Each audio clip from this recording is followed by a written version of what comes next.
Conversations immediately broke out. Greenwood bat. Of the 3 greenwood totems, none are technically stronger than the others. What's most important is the cultivator's connection with the neo-demon. In my opinion, Wu Ali has more potential than anyone else in his generation. It's said that his greenwood bat was raised personally by rank 5 Dragoner Mofang. 1. I've got my eye on Wu Ali too. Normal tribe members can acquire greenleaf totems, but only the 3 great bloodlines have access to the special totems: the greenwood wolves, greenwood bats, and greenwood snakes. The Great Father and the priests can combine all 3 totems into a totem of the ancestor tree. It seems to me that Wu Ali is definitely going to grow up to be a chosen. There's no need to even mention priests. They appear without any sign or indication. Whenever a priest dies, his consciousness will return to ancestor greenwood tree to be reincarnated. In any case, that greenwood bat sure does look extraordinary. Any neo-demon raised by rank 5 Dragoner Mofang will definitely be the most powerful in its level. Probably the only thing that could be most powerful would be something raised by Mofang's father. He's the most powerful Dragoner in the tribe, level 7 Grandmaster Moz. 2. Hearing all the discussions made Wu Chun feel as if all the blood in his body was rushing into his head. He took a step forward and was about to say something when Wu Ling suddenly called out, "Grandmaster Shui Mu, your assistance is requested." Wu Ling truly did not believe Meng how to be capable of securing victory. In order to prevent any loss of face, she spoke before Wu Chen could. As soon as she did, all gazes fell upon old man Shui Mu. Shui Mu gave a dry cough. Actually, this was his first time to engage in a neo-demon duel with someone of the 3 great bloodlines. Although he talked a big game, inwardly he was very focused on the opportunity present here. He had a chance now to increase his reputation, as well as gain other benefits, especially if he won. He waved his right hand, causing the greenwood snake on his shoulder to fly into the air. It was like a green bolt of lightning that shot out to hover in front of the greenwood bat, its forked tongue flicking, its eyes radiating coldness. The greenwood bat's expression didn't change at all, although the coldness in its eyes grew more intense. "I am Shui Mu. Presumably you all are familiar with my name, fellow Taoists. I have been raising this greenwood snake for an entire year. The reason it took so long with this particular neo-demon is that I tested out a special technique on it to bring forth some mutations." Shui Mu pointed with his right hand, causing the greenwood snake to begin to tremble. Suddenly, a horn emerged from the middle of the snake's flat, glossy forehead.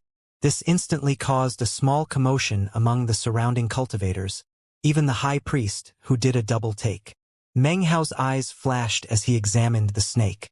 Then he began to laugh inwardly. Obviously, the horn was no mutation but rather a simple transplant.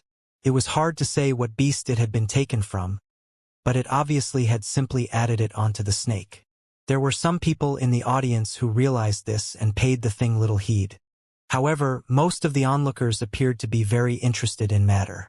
Seeing the looks of interest caused Shui Mu to get even more excited. It was at this point that the high priest cleared his throat. "Very well, let's begin," he said. Immediately, Shui Mu waved his finger, causing the greenwood snake to fly at top speed toward the greenwood bat. Wu Ali was feeling a bit nervous. Before, he had never paid the slightest attention to Shui Mu. But considering the man had raised a neo-demon that had a horn, it suddenly made him feel uneasy. Focusing his thoughts, he caused the greenwood bat's eyes to shine with coldness and then shoot forward. In the blink of an eye, the 2 green beams of light slammed into each other. Booming sounds echoed out, along with a sharp shriek. Green-colored ripples spread out in all directions. Wu Chun looked up, his face filled with anxiety, and his fists clenched tightly. He had been a bit irritated that his sister cut him off earlier, but now he had little time to consider it. His eyes were fixed on the 2 green beams of light in midair. Wu Ling stood off to the side, feeling extremely anxious. Although she constantly told Wu Chun to endure the suffering silently, she was actually extremely furious. It was only to keep the both of them safe that she counseled him to show restraint. As for this neo-demon duel, she had fought hard to earn the right to have it. All her hope rested on Grandmaster Shui Mu. Hopefully, a victory here would ensure that the totem medallion stayed safely in their bloodline. Meng Hao looked up at the greenwood snake and its horn. It was currently radiating reddish light that increased its speed. He nodded. So it is somewhat useful after all. It was at this time that a miserable shriek suddenly filled the air as one of the green beams of light suddenly split into two, and a shower of blood filled the air. The green beam was none other than the greenwood snake. Part of its body fell toward the ground, which the greenwood bat snatched up and ripped into shreds with its sharp teeth. It then looked back up at the greenwood snake in the air above, which currently only had half a body left. The greenwood bat let out a cry as it charged up. The greenwood snake tried to avoid it. Unfortunately, even with the aid of the glow emitted by the red horn on its head, it was unable to dodge. In the blink of an eye, the greenwood bat was right at its side. It bit into the snake, which let out a miserable shriek. Its body began to wither, and within the space of a few breaths, had turned into a shriveled corpse, its essence absorbed by the greenwood bat. Wu Chen's face fell, and he staggered backward as if the weight of an entire mountain had just slammed into him.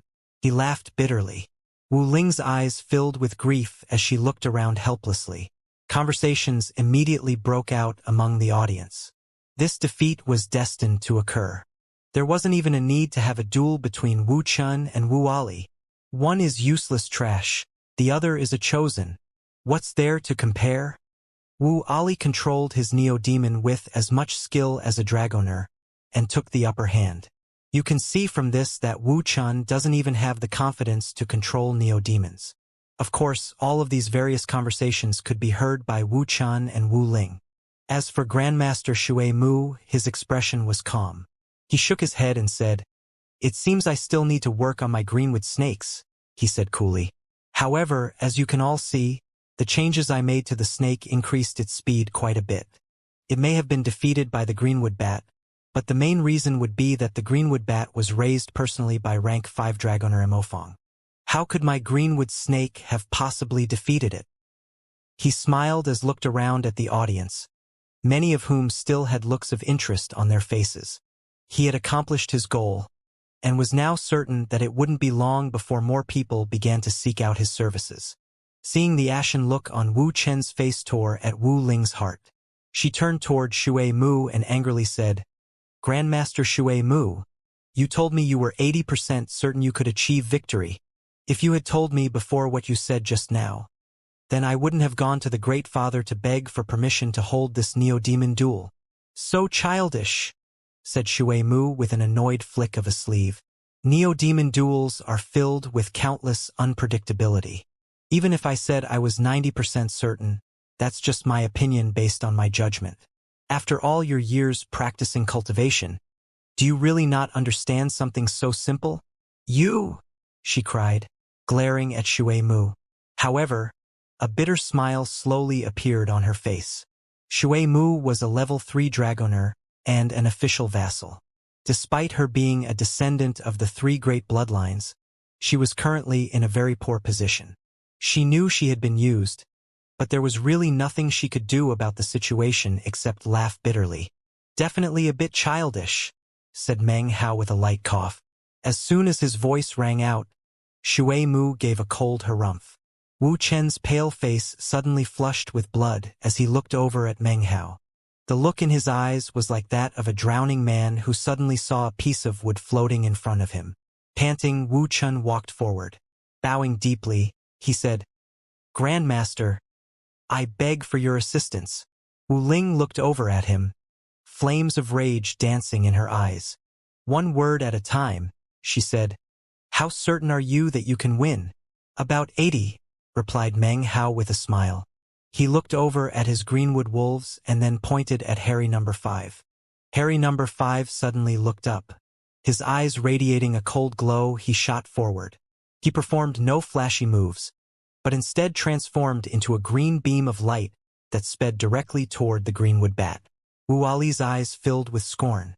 Of the 3 great bloodline totems, greenwood wolves were the largest and also excelled in speed.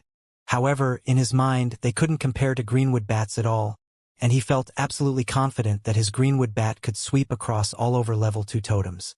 He sent his will out, already able to visualize the desiccated corpse of the wolf. He laughed coldly. Moments before, he had been a bit nervous facing up against Grandmaster Shui Mu. However, Meng Hao was nothing but a random stranger who he didn't care a bit about. As he sent his will out, the greenwood bat let out a piercing cry and shot toward Harry number 5. However, before it could barely even move, Harry number 5 increased his speed. This was not an increase of double or triple, but rather a multiple of 10. He blurred into something that looked like a ghost, a speed which shouldn't be possible for level 2 neodemons. A screaming sound like that of a thunderstorm filled the air. Amidst the roaring, and before the greenwood bat could even react, Harry number 5 was directly in front of it. His eyes radiated coldness as he bit down. A blood-curdling shriek poured out of the mouth of the greenwood bat. The sound only lasted for a moment before suddenly stopped. Harry number 5 swallowed down the hand-sized bat in a single gulp. There was a green blur, and then Harry number 5 was back at Meng Hao's side. From the time he had left Meng Hao's side until the time he returned, only a single breath of time had passed. This was a complete fatality of the same level. Everything was deathly silent. The surrounding audience's eyes were wide, and they looked like they couldn't even breathe. Their minds spun with unprecedented shock. Wu Chan stood there in a daze, and Wu Ling's dainty mouth was wide open.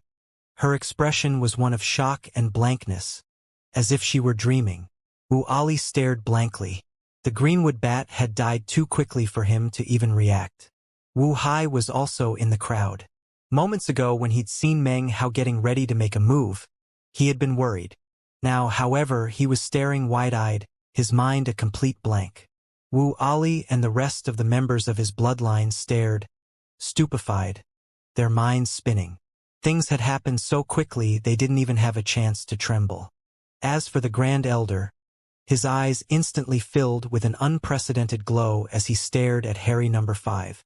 The Earth Priest took a deep breath and looked over at Meng Hao, his gaze glowing as brightly as the sun. A long moment passed before a buzz filled the air. Instant fatality? An instant fatality of the same level. That's a mutated greenwood wolf. Heavens! That's a mutated greenwood wolf. It was so fast. The speed is even greater than that of a level 3 neodemon. This wasn't a neodemon duel.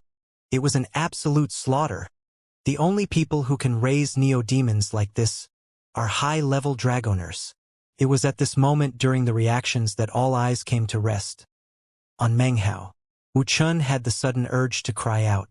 Moments ago he had been the object of ridicule. A breath later it was the exact opposite. He couldn't speak, and in fact, tears welled up in his eyes and began to flow down his face. He started to laugh. This laughter was a release of all the pressure that he had felt over the past years. At the moment, he didn't even care about the totem medallion. All he cared about was this feeling of finally rising up, the feeling of no longer being below others. Disbelief filled the eyes of Wu Ling, and her brain felt as if it were being struck by 100,000 lightning bolts. What had happened just now didn't seem possible, and all she could do was stare with wide eyes at Meng Hao. Her mind was a complete blank. The only thing she could think about was how staunchly Wu Chun had insisted on asking Meng Hao for help. Slowly, her face grew pale as she thought of all the things she had said. Then she thought about the things she hadn't spoken out but only thought, and of her plans to kill Meng Hao. All of these things filled her with complex emotions, as if everything she had said and done up to now was one big joke. Conversations continued among the audience. The strangest thing is that Wu Ling asked for help from Grandmaster Shui Mu when there was a powerful expert like this in the Crow Scout tribe. Even more strange is how the brother and sister looked so hopeless after Grandmaster Shui Mu was defeated. Hearing these conversations caused Wu Ling's beautiful face to begin to redden. It wasn't a flush of bashfulness, but rather deep shame. She wasn't sure what she should say. All her words and actions were exactly as Meng Hao had said. Childish. There really was no other words that could describe them. Wu Ali's face was deathly pale, as if it didn't contain even a single tiny drop of blood. He had been branded to the neodemon at the time of its death, and it seemed he had been injured as a result. His cultivation base was even unstable and on the verge of suffering injury. The Crow Scout tribe's Grand Elder, the middle-aged man, gave a cold harumph. Immediately, other members of his bloodline stepped forward to settle the shaking of Wu Ali's cultivation base. All of them looked at Meng Hao with killing intent. Off to the side, Shui Mu was panting, his eyes filled with disbelief. What had happened just now filled his mind with buzzing. Then he heard what people were saying around him, and it was as if a viper were inside of him biting into his heart. His eyes instantly became bloodshot. Being defeated by the neodemon of a rank 5 Dragoner wasn't too bad. In fact, it was almost an honor. But the fact that the neodemon he had raised didn't measure up at all to Meng Hao's filled him with intense jealousy and hatred. "That's only one of the 5 neodemons you've raised," he said through gritted teeth. "I predicted such extraordinariness when they were young and I was raising them. Although I didn't know it would mutate, and I could see that it was extraordinary." His words caused the expressions of the surrounding Crow Scout tribe members to change. "Don't tell me it was all just a coincidence? That would certainly explain why this guy isn't famous. He really just struck it lucky and got a mutated neodemon." As the discussions continued, Wu Ali glared at Meng Hao. His voice hoarse, he said, "I refuse to admit defeat. If you really have what it takes, then switch to another neodemon and we'll have another duel." As he spoke, he slapped his chest and then stretched out his hand. Immediately, a black skull appeared in his palm. He threw it out, whereupon it exploded with a boom, transforming into a black bone dust which spread out in all directions. The bone dust emitted a strange and unique aura. As soon as the aura appeared, a roaring could be heard from further up on the mountain. Next, a black beam descended. It took only the space of a few breaths for it to arrive in the square. As it did, the black beam of light transformed into a black bat. The bat was black, but green veins could be seen all over its body. A black aura pulsed off of it, and its eyes were bright red. It emanated a malevolent aura, and emanated the pressure of a level 3 neodemon. The appearance of the bat caused quite a commotion among the audience, which immediately buzzed with conversation. A level 3 greenwood bat, and it's mutated. If it weren't, it wouldn't be black. I recognize that bat. It's a venomous greenwood bat raised by Grandmaster Mo Fong. It's actually only level 2, but because it's mutated, it emanates the pressure of a level 3 neodemon. I remember some people offering an exorbitant price for that bat a few years ago, but Grandmaster Mo Fong wasn't willing to give it up. The bat floated there in mid-air, gazing around with its crimson eyes, which came to rest on the 5 greenwood wolves next to Meng Hao. The bat opened its mouth to reveal a set of sharp black teeth. It let out a howl, then flickered as it shot toward Meng Hao. The speed with which it approached seemed comparable to the greenwood wolf from moments ago. "Harry number 4? Said Meng Hao coolly, standing there as if he didn't even see the incoming black bat. Moments ago, Harry number 4 had been standing there looking bored, but as soon as he heard Meng Hao's command, he suddenly lifted his head up and howled. Immediately, ripples spread out in all directions. The instant the ripples touched the bat, it began to tremble. Whereas moments ago it had been speeding forward, it now involuntarily stopped.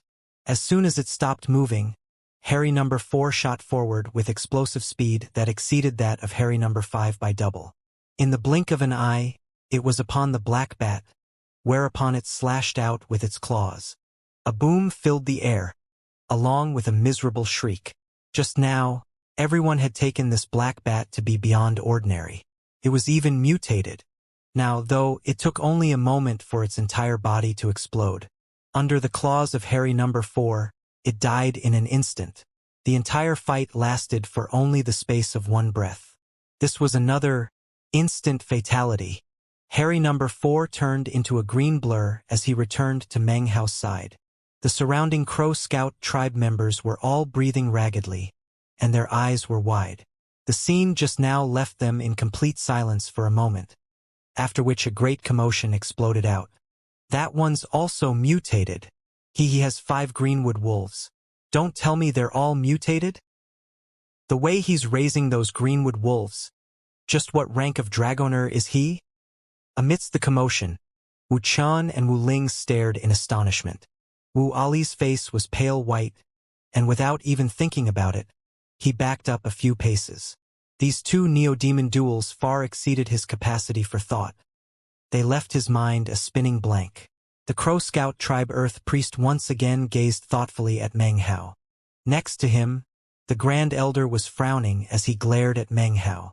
As for old man Shui Mu, his jaw had dropped and he was staring blankly at Meng Hao's greenwood wolves. His mind a complete blank. After a moment of mental struggle, he cried, "So, it wasn't just 1 mutated greenwood wolf, but 2, just as predicted." Inwardly he was gnashing his teeth, but on the surface, he put on a profound and mysterious air. "You predicted that too?" said Meng Hao, a cold light gleaming in his eyes. He was starting to get annoyed at this old man's arrogance. Harry number 3. As soon as Harry number 3 heard Meng Hao's voice, he lifted his head up and emitted an astonishing howl. As it echoed out, the faces of the Crow Scout tribe members immediately filled with shock. In addition, all of the tribe members of the Foundation establishment stage or lower were shaken.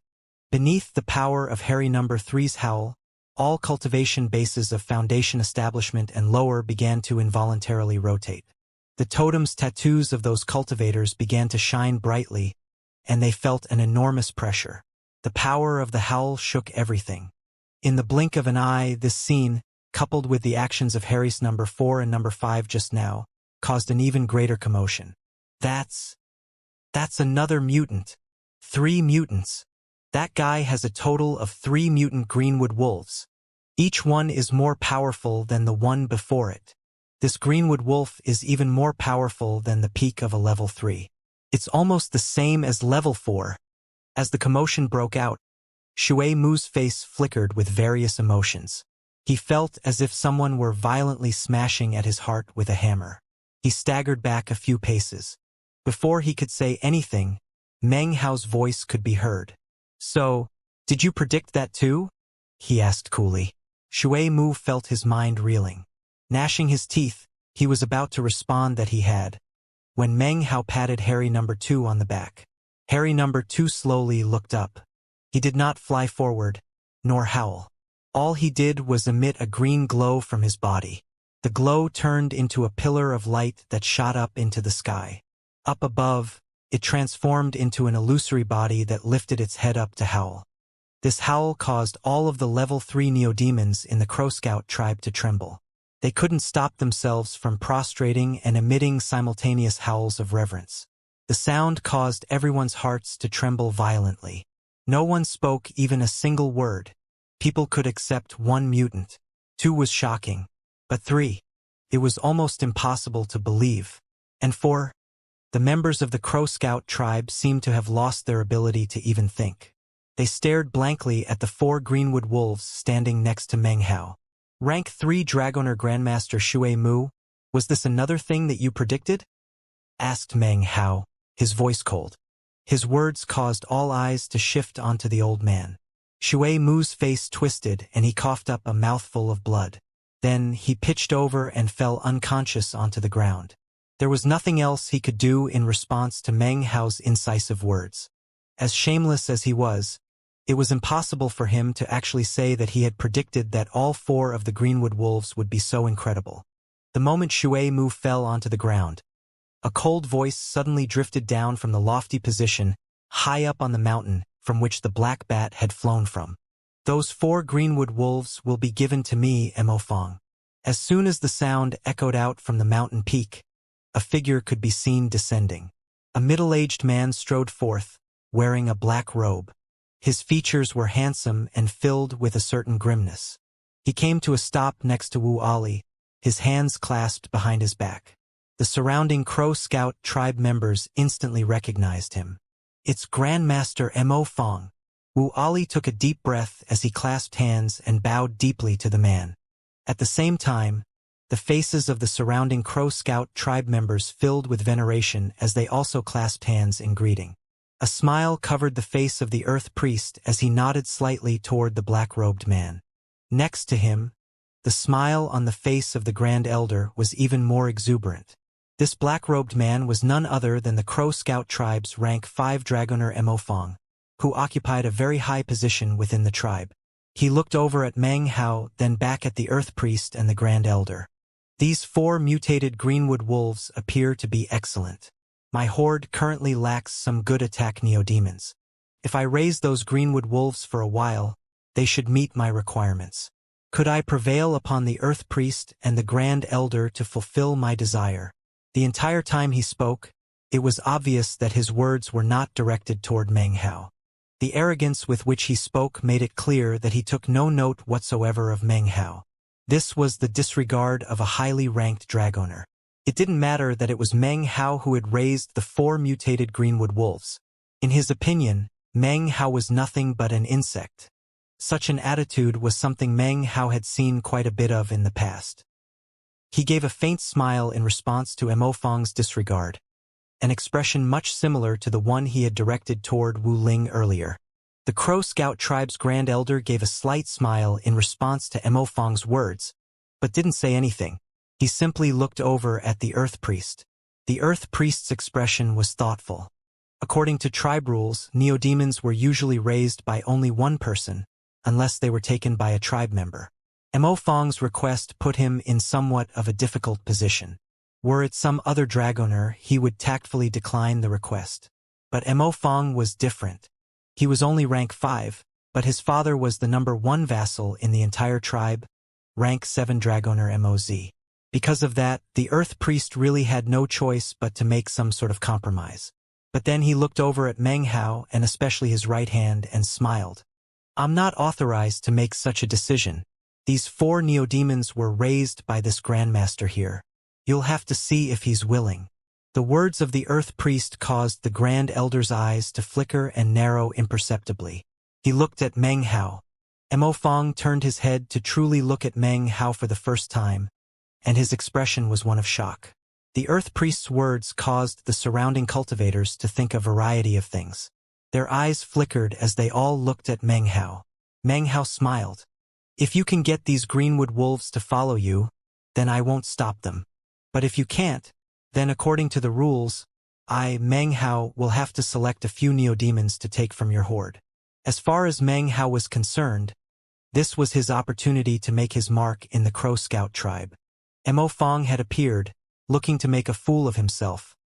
Meng Hao would naturally accommodate him. Mo Fong glared superciliously at Meng Hao and said, "You'll never get a chance to select a single one of my neodemons. As a Dragoner, I will help you to understand the meaning of controlling neodemons." With that, he flicked his sleeve and strode in Meng Hao's direction. Smiling, Meng Hao took a few steps back, allowing him full access to the Greenwood wolves. Mo Fong was getting excited. As a rank 5 Dragoner, he had a variety of techniques to use to control neodemons. This was especially true of his particular bloodline, which had produced a rank 9 Dragoner in the past. That was one step away from Grand Dragoner. In the end, he had perished, but before doing so, had passed down his secret techniques as a legacy for successive generations. It might not compare to some of the other Western Desert Dragoner legacies, but here in the 5 Crow Divinity tribes it was quite outstanding. Greenwood wolves are wood-type neodemons that are born at level 1 and can grow to level 7. Within the lists of Western Desert neodemons, they are in the 891st position. Their original ancestor was born beneath the ancient Greenwood tree, thus the reason they are called Greenwood wolves. They move with blinding speed and have sharp fangs. They also enjoy the fragrant smell of forest leaves. The thrice-refined green incense of a rank 5 Dragoner can cause all masterless Greenwood wolves under level 5 to submit. The surrounding cultivators' eyes were filled with looks of reverence as Mo Fong arrogantly explained himself. Meng Hao's face was covered with his usual slight smile. He said nothing, but merely watched as Mo Fong produced a green incense stick. The incense stick seemed to have been created using various plant and vegetation materials. As soon as it appeared, a faint, fragrant aroma drifted out.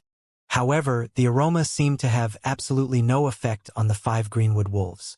They continued to laze about on the ground, not paying it the slightest heed. "Not bad," said Mo Fong. "The fact that they can stand up to this high-level green incense shows that these neo-demons are beyond ordinary. However, it will be a much different story after I light the incense with my secret Dragoner kindling magic. Fellow Taoists, please observe." Setting his chin, he suddenly flashed an incantation with his right hand. Soon, ripples of magic could be seen which spread out toward the green incense that he held in his other hand. An intangible flame appeared, causing the green incense stick to begin to smolder. The aroma was immediately 10 times thicker than before as it emanated out in all directions. All of the surrounding cultivators who had greenwood wolf totem tattoos were shocked to find the totems within their bodies surging involuntarily. The cultivators backed up away from the horrifying fragrance. However, the 5 greenwood wolves who lay directly in the middle of the aroma didn't react even the slightest bit, except for hairy number 5, who lifted his head and yawned lazily. Everything was quiet.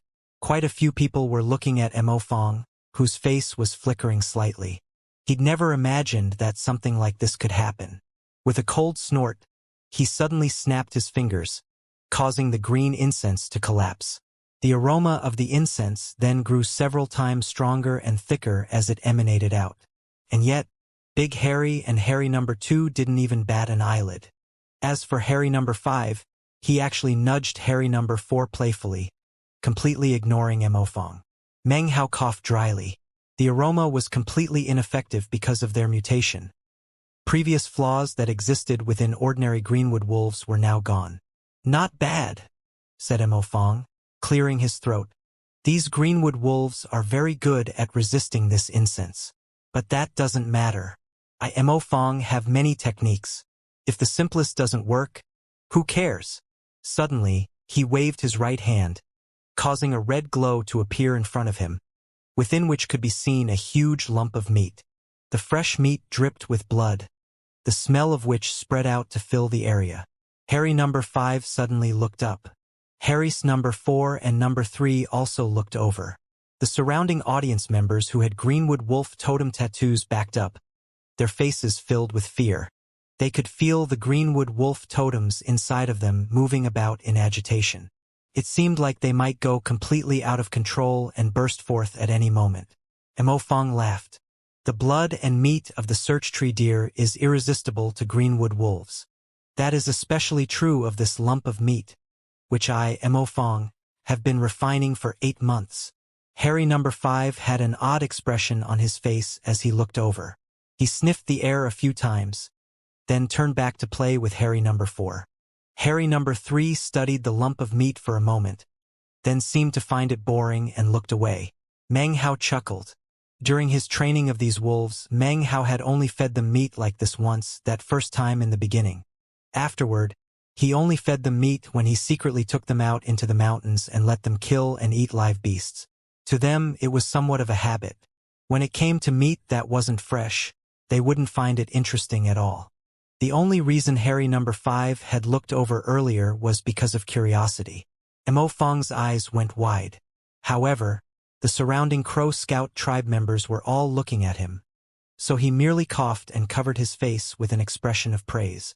"So, it seems I'll actually have to use something really powerful," he said through gritted teeth. He waved his hand, causing a green liquid to appear. This provoked no reaction from Big Harry and the others. Mo Fong was starting to get anxious. He quickly performed an incantation with both hands, employing a magical technique that caused glowing bands of light to shoot out toward the 5 greenwood wolves. The wolves, however, didn't even so much as glance at the bands of light. They continued to play around, except for Big Harry, who had closed his eyes to nap. The surrounding Crow Scout tribe members had strange expressions on their faces. They had seen Mo Fong use incense, meat, water, and even magic. He was using so many methods that he had started to sweat. However, none of them provoked any reaction at all on the part of the greenwood wolves. They continued to ignore him. Wu Chun, Wu Ling, and the others all watched on with odd expressions. Even the Grand Elder was frowning. As for the Earth Priest, a thoughtful smile could be seen on his face as he looked again at Meng Hao's right hand. As of now, I think I can confirm his identity, thought the Earth Priest. He was beginning to grow very happy. Mo Fong glared at the 5 greenwood wolves, his eyes a bit bloodshot. Gritting his teeth, he slapped his bag of holding, which caused a bloody glow to emerge. It came to rest on his hand in the form of a blood-colored medicinal pill. The instant the medicinal pill appeared, the surrounding Crow Scout tribe members' faces lit with shock. Their totem tattoos began to glow as one neo-demon after another appeared. They lifted their heads up to the sky and howled, then stared fixedly at the blood-colored pill in Mo Fong's hand. If their masters weren't holding them back, it seemed as if these neo-demons would charge forward in attack. The Grand Elder's eyes narrowed. That's... Even the Earth Priest narrowed his eyes. Holding the pill out, Mo Fong arrogantly said, I have been refining this pill from the day I became a rank 1 Dragoner. This is a demon-nurturing pill. This was his trump card as a Dragoner, a method specifically targeting neo-demons. Demon-nurturing pill. So it's a legendary demon-nurturing pill. It's said that this type of pill has long since vanished from the face of the earth.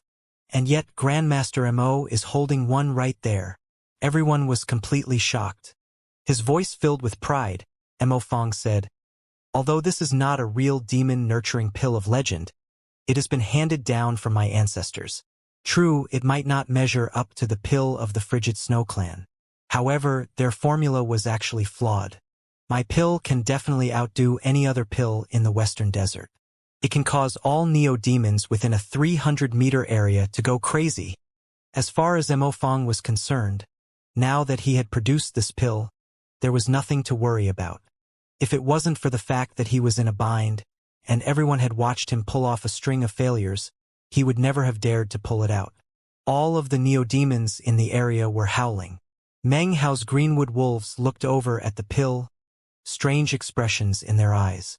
Mo Fong held out the demon-nurturing pill, his expression aloof. As far as he was concerned, there was now nothing to worry about. He had never heard of any neo-demon capable of resisting a demon-nurturing pill. However, it took only a moment for his expression to fill with shock. It wasn't just him. All of the surrounding members of the Crow Scout tribe were all staring with wide eyes at the 5 greenwood wolves. They simply couldn't believe it. Big Harry hadn't even opened his eyes, and was still napping. Harry number 2 and the others had odd expressions on their faces. They sniffed the air and then looked with confusion over at Meng Hao. Meng Hao didn't say anything. All of the wolves, except for Big Harry, resumed their playing. As for Mo Fong and his demon-nurturing pill, they were completely ignored. The neo-demons of the surrounding tribe members were going crazy, whereas the greenwood wolves were completely calm. The sight of it caused Mo Fong's brain to be filled with what seemed like the explosion of thunder. Nobody spoke. Nearly 100 people all seemed as if they couldn't even breathe. Impossible, said Mo Fong. How could this be? This is a demon-nurturing pill. There's not a single neo-demon that could possibly resist it. His face was pale. What was happening was a huge blow to him. He staggered backward, muttering to himself and staring at his most precious, treasured demon-nurturing pill. Then he looked back at the 5 greenwood wolves. Felt his mind reeling, and a look of confusion filled his eyes. Suddenly, he began to doubt himself. Meng Hao gave a dry cough. He felt a bit bad for Mo Fong. If the man had pulled out some other item, perhaps it could have attracted the attention of Big Harry and the other wolves. But to the wolves, this supposedly precious demon-nurturing pill was absolutely valueless. From the time they were small, they had been raised on the Frigid Snow Clan's demon-nurturing pill. Most importantly, even the Frigid Snow Clan couldn't concoct a demon-nurturing pill of the same quality as Meng Hao, unless they had a grandmaster of the Tao of alchemy like him. By way of analogy, it was as if these greenwood wolves had been raised on gold and silver, only to have someone pull out a chunk of copper or iron to try to get their attention. How could they possibly care about something like that? That was especially true of Big Harry, who had eaten a real demon-nurturing pill. Actually, the pill formula from the Frigid Snow clan was not flawed. However, they were not capable of using it to create a true demon-nurturing pill, because they were not demon sealers. Only demon sealers could use the demonic chi of heaven and earth, merge it into the medicinal pill, and thus concoct a real demon-nurturing pill. That was the type of pill that Big Harry had consumed. The changes to him had been earth-shattering, beyond that which exists in the mortal world. If Grandmaster Mo has no other methods to try out, then I think it's time for me to select some of his neo-demons.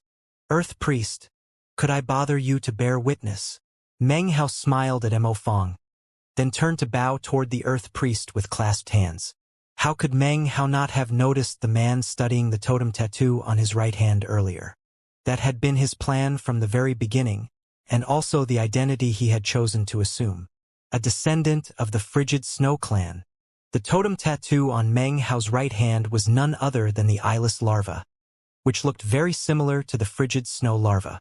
People who didn't know the difference would naturally confuse the two. Of course, tribes who uses larvae as totems were not very common in the Western Desert, but Meng Hao was sure that, if he showed off the talents of a dragoner, people would be able to put two and two together. Earlier, this was exactly what had happened in the mind of the Earth Priest. The Earth Priest thought for a moment and then looked over at Mo Fong. He didn't need to actually say anything. Not just his gaze, but the gazes of all the surrounding Crow Scout tribe members all fell onto Mo Fong. It is difficult to get off a tiger once you start riding it, and that is just the situation Mo Fong was in right now. He glared over at Meng Hao. As of now, the hostility he felt had reached an incredible level. After a long moment, he ground his teeth. He couldn't possibly violate Dragoner custom in front of all these people. At the same time that he had received approval to attempt to take Meng Hao's neo-demons, he had agreed to the possibility of Meng Hao taking his. Mo Fong gave a cold harumph as he thought to himself. His neo-demons are just too bizarre. However, even though I have no way to make them follow me, if he thinks he's going to take my neo-demons away, he'll be sadly mistaken. Thinking of the strength of his own neo-demon horde, he felt quite confident. With that, he waved his right hand, causing a special bag of holding to appear. This bag of holding appeared to be constructed from the skin of beasts. It began to tremble, and suddenly multiple beams of light flew out, accompanied by powerful cries. In total, there were 23 greenwood wolves, 19 greenwood snakes, and 13 greenwood bats. They flew out to surround around him, emanating shocking power. The observing Crow Scout tribe members all had looks of profound veneration on their faces. That caused some of Mo Fong's embarrassment to lessen. His eyes glittered as he produced another bag of holding, which he waved in front of him. 3 deafening cries suddenly shook everything as 3 30-meter-long neo-demons emerged. One was a burly greenwood python, and another was a greenwood wolf whose body crackled with lightning. The final of the 3 caused the entire horde of neo-demons to tremble. It was a gigantic bat. This bat emanated an ancient aura, as if it had been alive for a very, very long time. Although it floated there in mid-air, its wings were actually folded up, and it stood upright like a person. It glared about, its eyes cold and piercing. Anyone upon whom it gazed wouldn't be able to stop from trembling. The surrounding Crow Scout tribe members couldn't help but stare at Mo Fong with deep veneration. 3 level 5 neo-demons. All 3 of them are mutated. And look at that black bat. It's as strong as the late Foundation establishment stage. There are even a lot of level 4s, although most of them are level 3. Not a single one is level 2. In the Western Desert, a level 5 Dragoner could be considered a powerful expert. For example, this Mo Fong actually only had a cultivation base at the mid-Foundation establishment stage. However, when it came to his fighting prowess, he would be able to cause quite a headache even for someone of the late Foundation establishment stage. This is my Neo-Demon Horde. If you think you have the skill, just try to take them away. Mo Fong's voice echoed about, filled with self-confidence. His expression was one of pride. He was sure that at the very most Meng Hao would take away some of the weaker level 3 neo-demons. After acquiring these neo-demons, had expended virtually all of his resources to raise them. They had been with him for years, giving him supreme confidence that they would not capitulate to Meng Hao. Meng Hao gave a slight smile. Considering his own cultivation base and identity, he didn't find it inappropriate to teach a lesson to this trifling little cultivator. His gaze swept across the neo-demons. To become one of Meng Hao's neo-demons can only be described as luck and good fortune. I'll give you the space of 3 breaths to decide. If you want to follow me, come over here. He spoke the words indifferently, but as he did, he caused demonic chi to begin to emanate out. Even this small amount of demonic chi immediately caused a dozen or so of the neo-demons to begin to tremble and look over. It also caused the totemic neo-demons of the Crow Scout tribe members to begin to howl. The sound of it filled the air as almost all of them left the sides of their masters to fly in the air, howling with hope. The face of the tribe's grand elder fell as the totem tattoo on his body began to glow, and then the greenwood snake within charged out, howling. The face of the earth priest also fell as his own totem tattoo began to emit a glow. Gasping, he waved his hand, causing the power of his cultivation base to explode out. Invisible shields suddenly sprang up everywhere, preventing the totemic neo-demons of the tribe members from charging forward. Mo Fong's face was filled with thorough disbelief, and he was breathing rapidly. He stared at the neo-demon horde which had moments ago been obediently standing at his side. Now they were howling crazily and charging toward Meng Hao. In the blink of an eye, only the 3 level 5 neo-demons were left behind struggling. After the space of 1 breath passed, the greenwood wolf and the black greenwood snake shot over toward Meng Hao. Now only the bat remained, staring fixedly at Meng Hao with its cold eyes. However, within those eyes could be seen both intelligence and shock. "Come here," said Meng Hao, staring back at the bat. He could tell that the bat was suffering from some hidden injury that others would find it difficult to be able to detect. Meng Hao was also able to sense a faint demonic chi emanating out from it. The feel of it was very similar to that of Big Harry. However, the demonic chi was in disorder, which was why Meng Hao was able to detect the strange injury. As soon as Meng Hao spoke to the bat, the gigantic creature's eyes flashed with a glow of intelligence. Suddenly, its body shot into the air and it flew to stand next to Meng Hao. "Impossible!" shouted Mo Fong, blood spraying from his mouth as he staggered backwards several paces. He felt like he was on the verge of going insane. All of this was simply impossible to accept. His eyes were bright red and his hair was completely disheveled. Even as he roared, his eyes filled with intense killing intent. How could he possibly accept that in front of all these people, some completely unknown dragoner would defeat him in this way? Killing intent flared in his eyes and he suddenly lifted up his right hand. There on his wrist was a black bone bracelet. The bracelet shattered into pieces, which exploded out into a bone ash mist. The bone ash mist then began to congeal. As it did, it started to glow brightly and emit the light of teleportation. Roaring sounds could suddenly be heard within the teleportation spell. At the same time, streams of ash-colored light appeared, which then transformed into a gray giant ape, roughly 25 meters long. The ape's eyes were bright red, and its fur was long and luxuriant. The instant it appeared, it let out a frightening roar, along with an aura equivalent to the core formation stage that filled the area.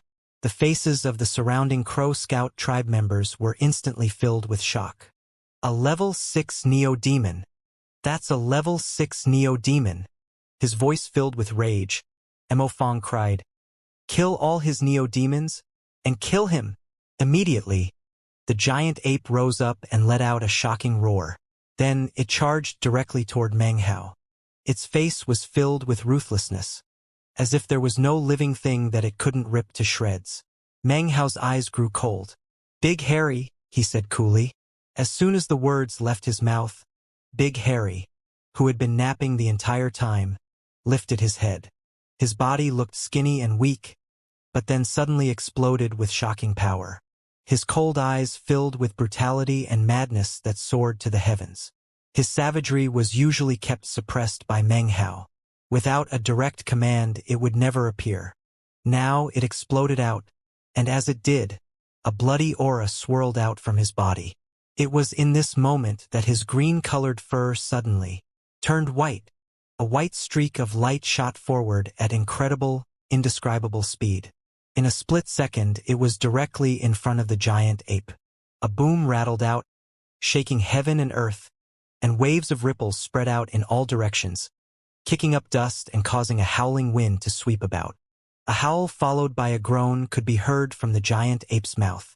It was as if its enormous body had suddenly slammed directly into a mountain. It fell back, blood spraying from its mouth as its shrill cry echoed out around it. Its chest was now awash with blood. An enormous chunk of flesh had been violently ripped out of it. The white light flickered, and Big Harry was standing off to the side, holding the chunk of meat in his mouth. He swallowed the meat down and then licked the blood from his lips. His expression was one of pride, coupled with cold ruthlessness.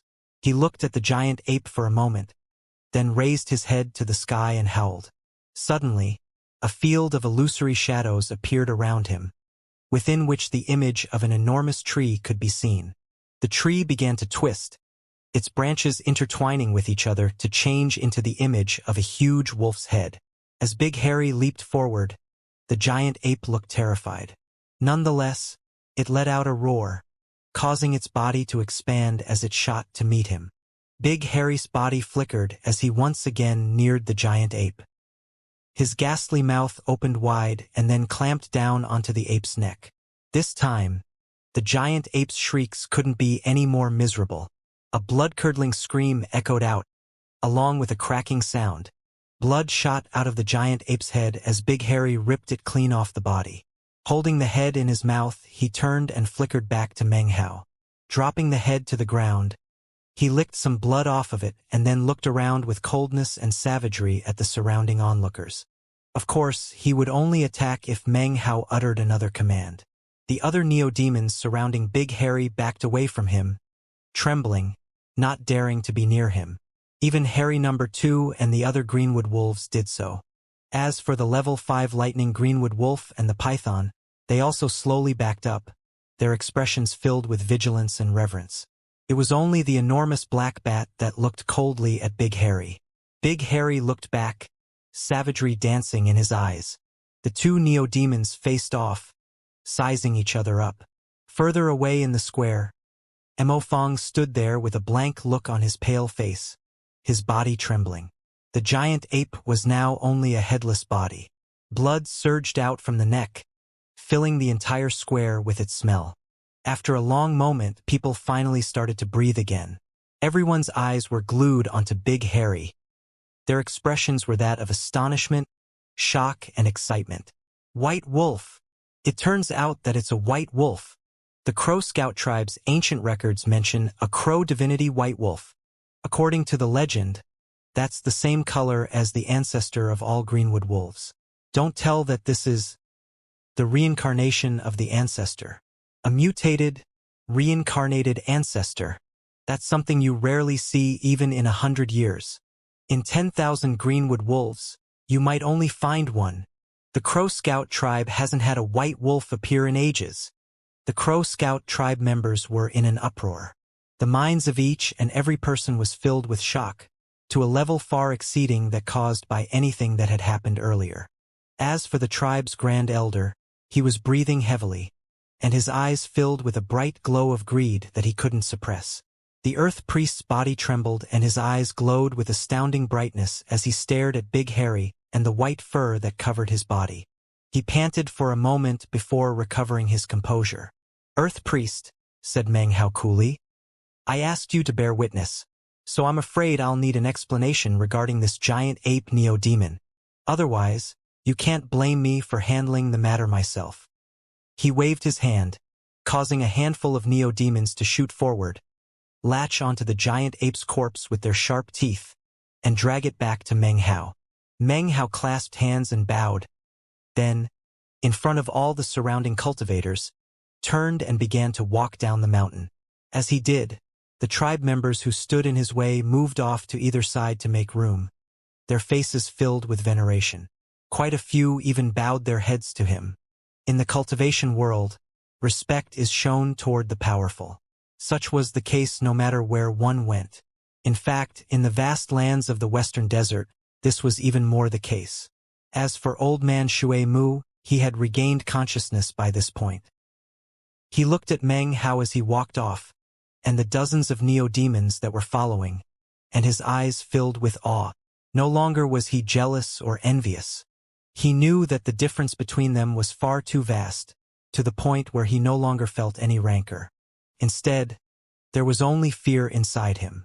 The Crow Scout tribe Grand Elder watched Meng Hao leaving with all the neo-demons, and his eyes flickered coldly. "You're going to leave just like that?" he said coolly.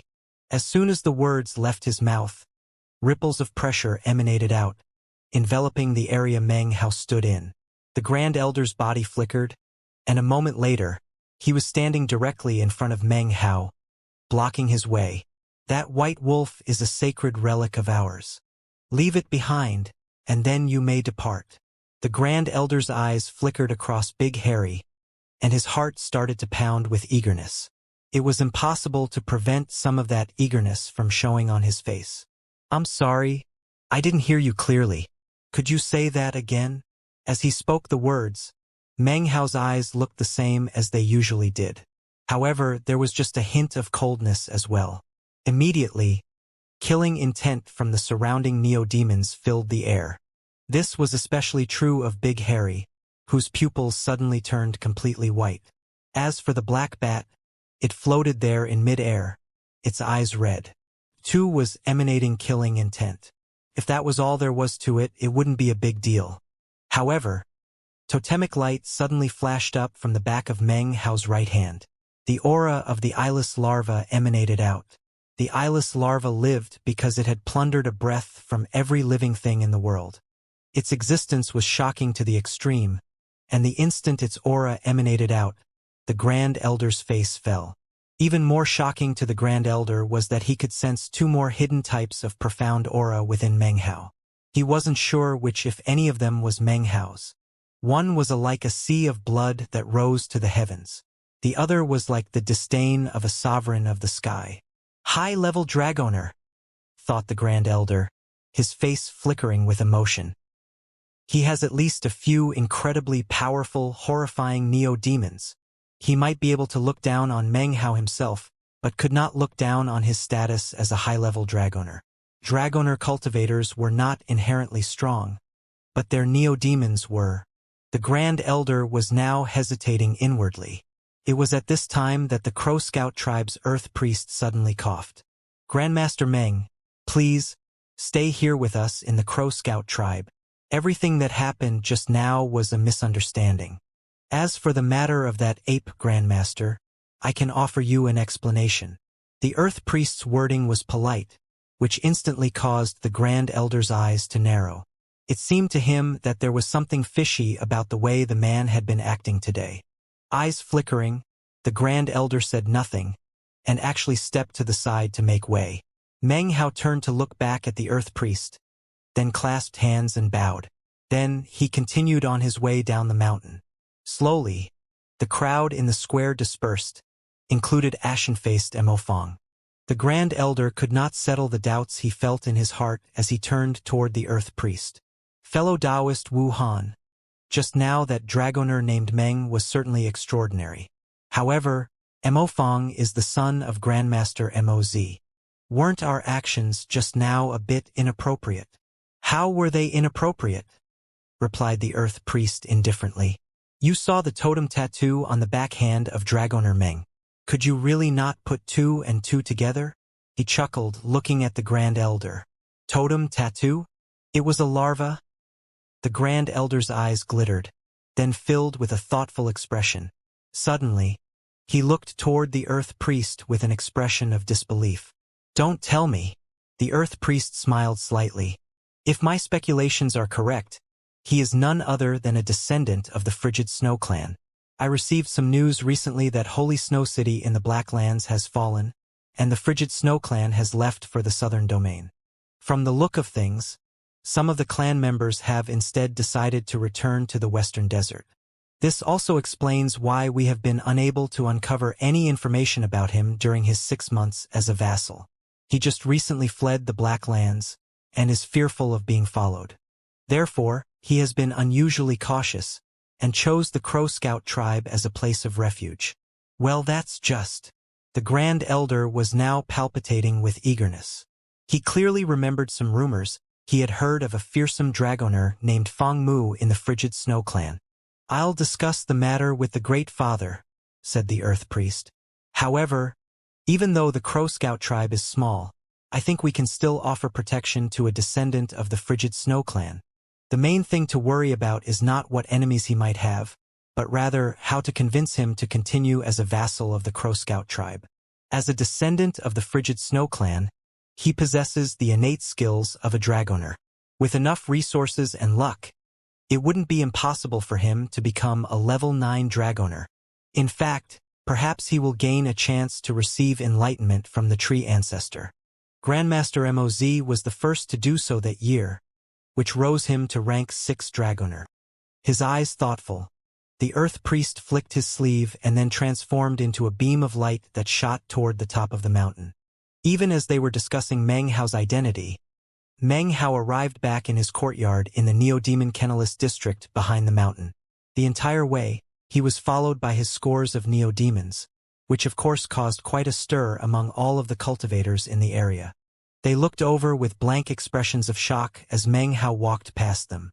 When Meng Hao finally entered his courtyard, the shocked spectators began to discuss the matter in low tones. Soon, news of the Neo-Demon duel between Meng Hao and level 5 dragoner Mo Fong spread throughout the entire tribe. Everyone learned that Meng Hao had 5 mutated greenwood wolves. Everyone gasped after hearing this, and their expressions were those of astonishment. Back in his courtyard, Meng Hao ignored the Neo-Demon horde. Instead, his gaze came to focus on the black bat. His eyes flickered slightly as he closely examined the demonic chi within it. Suddenly, Meng Hao's heart began to tremble, and a strange look appeared in his eyes. As he looked closer, he gradually was able to make out something within the black bat's body. It was a wooden sword. The instant he sensed the wooden sword, Meng Hao's eyes began to glitter brightly. Shock welled up in his heart. Whereas he had been sitting there cross-legged, he suddenly rose to his feet. The instant he stood up, it was as if the whole world grew smaller. Everything was replaced by Meng Hao. His rising up caused a tempest to spring into being. His rise even caused thunderbolts to shoot up to the heavens. Meng Hao's mind reeled and his heart shook. His aura immediately exploded out of him, enveloping the courtyard, causing the entire Neo-Demon horde to begin to shake and stare at him in fear.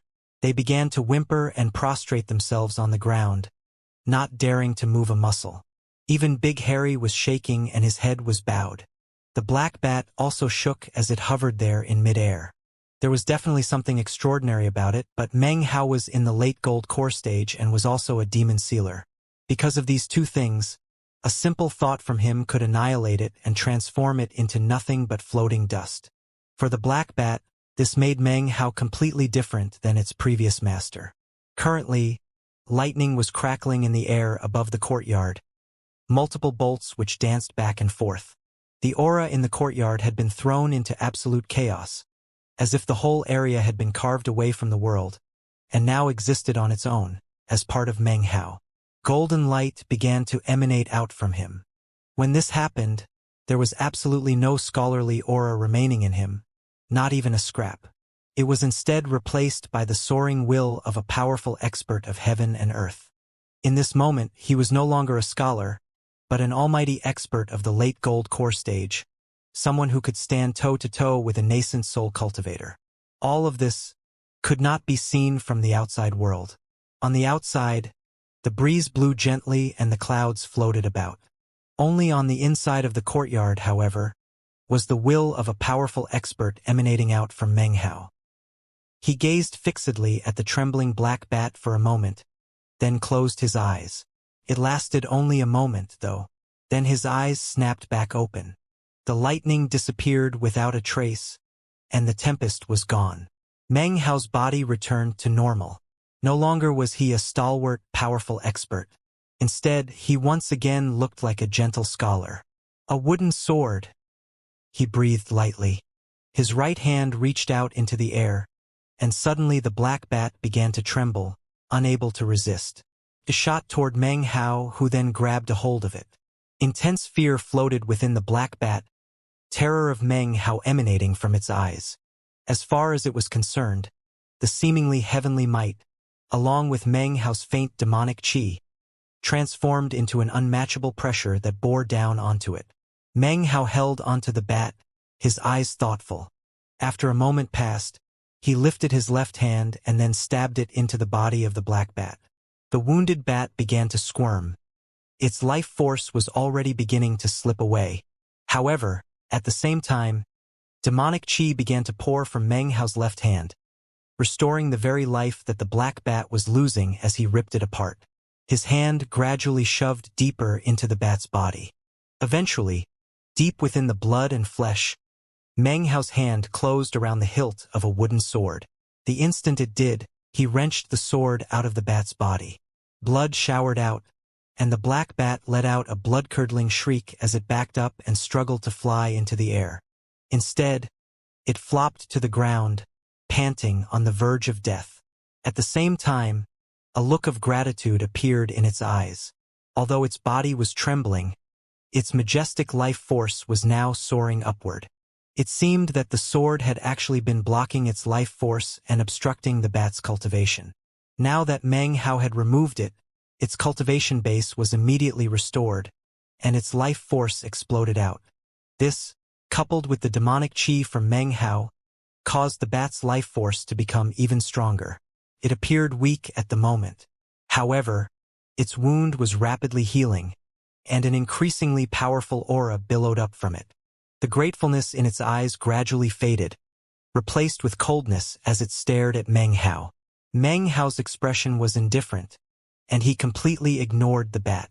Apparently, its sudden mightiness wasn't of the least bit interest to him. Instead, Meng Hao gazed at the wooden sword he had just pulled out from within the bat. He flicked it, causing the blood and gore that had covered it to disappear. The sword now looked as it normally did. It appeared ordinary, as if there were nothing unusual or special about it. However, the spiritual energy in the area suddenly began to suck in toward the sword. The sword quickly became what looked like a vortex of spiritual energy, all of which ended up being consumed by the sword itself. Meng Hao looked at the sword, a strange expression on his face. He slapped his bag of holding, and instantly, 2 black beams shot out, which then transformed into 2 swords identical to the one he was holding in his hand. 3 wooden swords now hovered in front of Meng Hao. His eyes shone with a strange glow. I found a wooden sword in the body of the flying rain dragon all those years ago. Now I find another wooden sword in the body of this black bat. These wooden swords must have some incredible origin. His gaze passed over the 3 of them. Unless you knew that one was a duplicate, it would be impossible to tell them apart. It's too bad I spent so many spirit stones making this duplicate. Although, if I had enough more, I could use them to create the first form of the lotus sword formation. I wonder how powerful such a sword formation would be. Probably not any weaker than the time sword formation.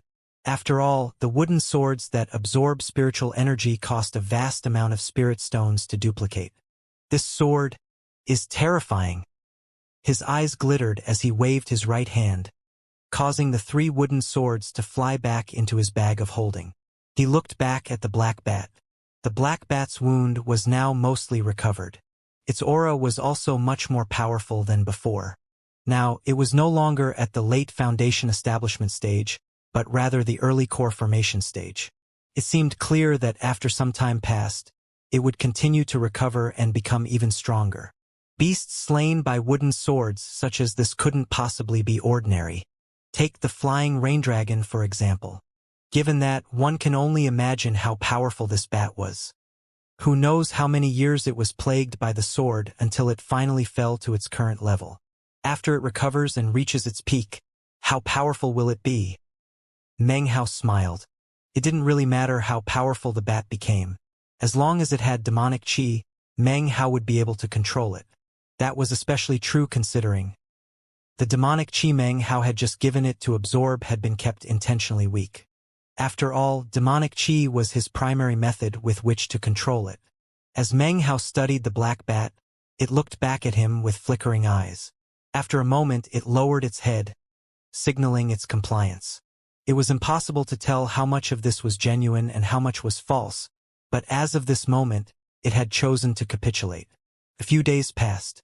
News of the Dragoner duel between Meng Hao and Mo Fong had spread throughout the entire Crow Scout tribe. In the blink of an eye, Meng Hao's name had risen to prominence. He was now completely famous within the tribe. On one particular evening, the Earth Priest personally came to Meng Hao to deliver him a command medallion. This indicated that Meng Hao was now an official vassal of the Crow Scout tribe.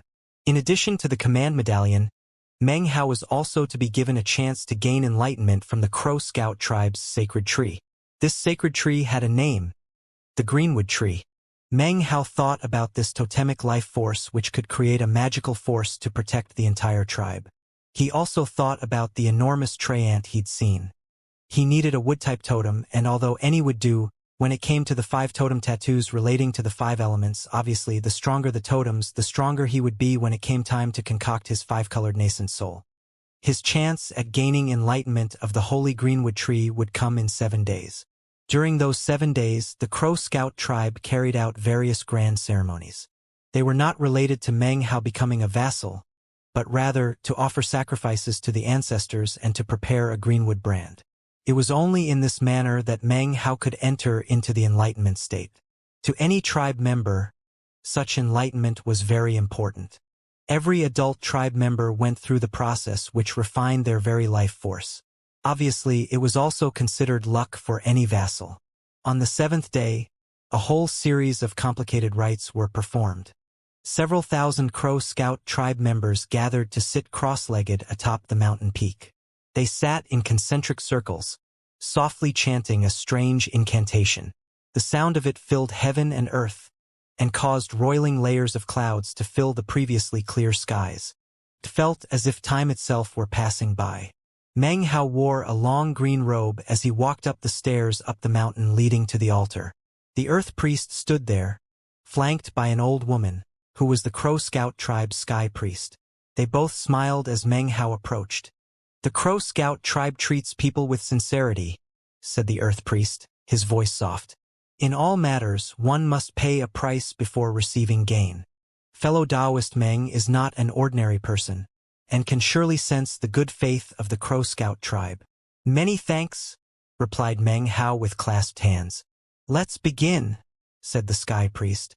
The old woman waved her arm. A rumbling sound filled the air and a rift opened up in the middle of the altar. Immediately, a green beam of light shot up into the air, from within which emanated dense demonic qi. The appearance of this demonic qi instantly caused Meng Hao's pupils to constrict. Also within the green light rose up an enormous tree ant. Its color was an archaic green, and it stood several dozen meters tall. Wilted leaves covered its body, and it emanated a profound ancientness. It was as if it had existed within the flow of time for very, very long time. It was as if traces of the passage of time could be seen within its eyes. As it floated up, its body radiated a boundless life force. The intensity of its life force was such that all wood-type life forms would instantly prostrate before it and call it ancestor.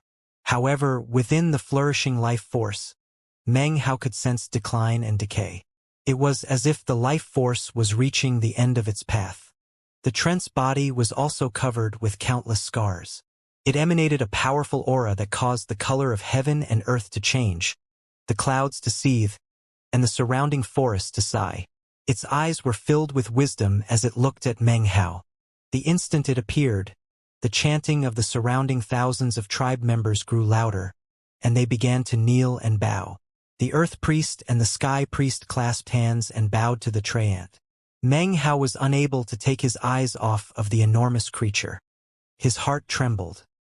He was now certain that this tree ant was a great demon of heaven and earth. It was similar to the North Sea, a true demon. The giant tree ant suddenly began to speak. "Foreigner, thou hast received the approval of the tribe which I protect. Thus I shall bestow luck upon thee. I shall take thee to experience some of my memories, from an eternity ago. The tray ant slowly raised its right hand up and placed it in front of Meng Hao. It held its hand there, waiting for Meng Hao to step into it. Even as this happened, the demon-sealing jade within Meng Hao's bag of holding finally reacted, the first time it had done so in the Western Desert. The archaic voice of the jade sounded out within Meng Hao's mind. Ancient Tao, tenacious desire to seal the heavens, benefaction for all in the mountains, inevitable Tao tribulation of the 9 mountains and seas, perennial will, one ancient Tao, tenacious desire to seal the heavens, benefaction for all in the mountains, inevitable Tao tribulation of the 9 mountains and seas, perennial will, ancient Tao, study demons of myriad variations, tread not the path of immortals, face the tribulation of the 9 mountains and seas. My Tao is eternal, the masses have erred but my Tao is true, perennial will. The ancient voice reverberated in Meng Hao's mind like thunder, booming and echoing. Meng Hao's eyes glittered and he took in a deep breath. He looked at the enormous tray ant hand extended in front of him, and then his eyes filled with determination. He strode forward, directly onto the creature's palm. As soon as he stepped onto the hand, the tray ant lifted its head up toward the sky and roared. The roar shook heaven and earth, causing the clouds which filled the sky to scatter and disperse. Blue sky appeared overhead, along with a vortex, where another world was visible. Simultaneously, the tray ant closed its hand in a way that did not hurt Meng Hao in the slightest. Next, its body turned into a green beam of light that shot up into the sky. In the blink of an eye, it had entered the vortex. His body began to expand. Meng Hao watched on as the gigantic tray ant grew larger and larger. In the blink of an eye, it had transformed into a massive tree of heaven and earth. The instant the tree appeared, Meng Hao's mind filled with a rumbling sound. His consciousness seemed to expand. Time flowed and the heavens shattered. The stars rushed toward him. As he looked up, he saw that the sky was no longer the sky, but rather stars. Down below, he could see the vast lands of the Western Desert. However, they were not split from the southern domain. On the other side of the azure Milky Way Sea, the eastern lands were quaking, and a great tempest roiled between them and the northern desert. These were the lands of planet South Heaven, a scene from who knew how many years ago. The vast lands below were not flat, but rather spherical, a planet. The echoing, archaic voice of the tray ant suddenly filled his mind. This is planet South Heaven. Adjacent to the 9th mountain and sea are 4 eternal planets. South Heaven, East Victory, North Reed, West Felicity. According to primordial will, they orbit eternally around the 9th mountain. As for me, I come from an island in the 9th sea called Light Green. I am doyen of the Greenwood from Light Green Island. Meng Hao took a deep breath. As the tray ant spoke, he saw the lands below shrinking into the form of a planet.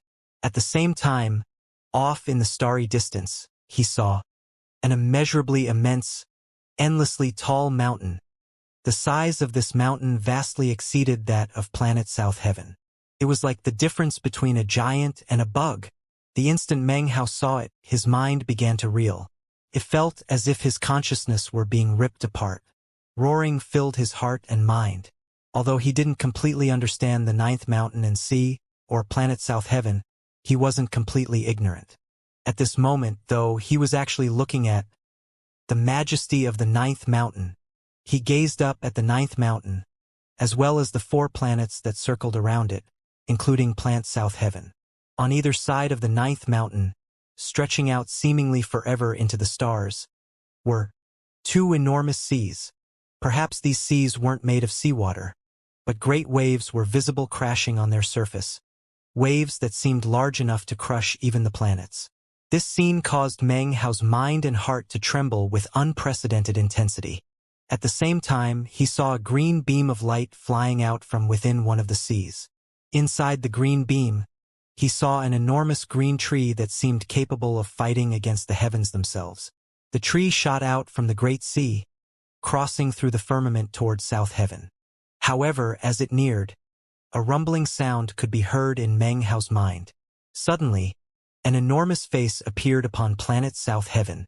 The face bore the semblance of an old man with his eyes closed. It was as if planet South Heaven was his body, whereas his head was illusory and superimposed upon the planet. Suddenly, his mouth opened, and he said something to the incoming green tree. Meng Hao wasn't quite able to make out exactly what he said. As soon as the word left his mouth, the greenwood tree within the beam of light began to crumble apart and disintegrate. The resulting fragments began to fall down toward planet South Heaven. Most of the pieces were transformed into ash as they neared, but one small piece survived. It shot through Meng Hao, causing his body to shatter. It then fused with him, and they both fell down into the western desert. Next, a root appeared. Meng Hao was a bit confused. He felt no pain. Rather, he was filled with the sensation that he had turned into that tree. Countless years passed, and he eventually became a greenwood tree. As the years came and went, a white wolf, a colorful snake, and a tiny bat all made their homes beneath the tree. Years passed. Finally, one rainy evening, a person approached. It was a middle-aged man carrying an umbrella. He came to a stop in front of the tree and looked at it. So, yet another being come to South Heaven to confirm their Tao. Body and spirit destroyed, but a seed of the soul left behind, striving to prove itself on South Heaven. Very well.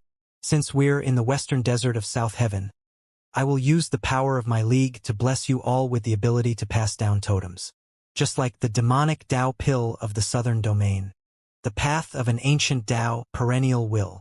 The man sighed, lifted his hand up, and placed it on the tree. After a long time had passed, he turned and walked off into the distance. As he did, countless shimmering strands emanated out from him.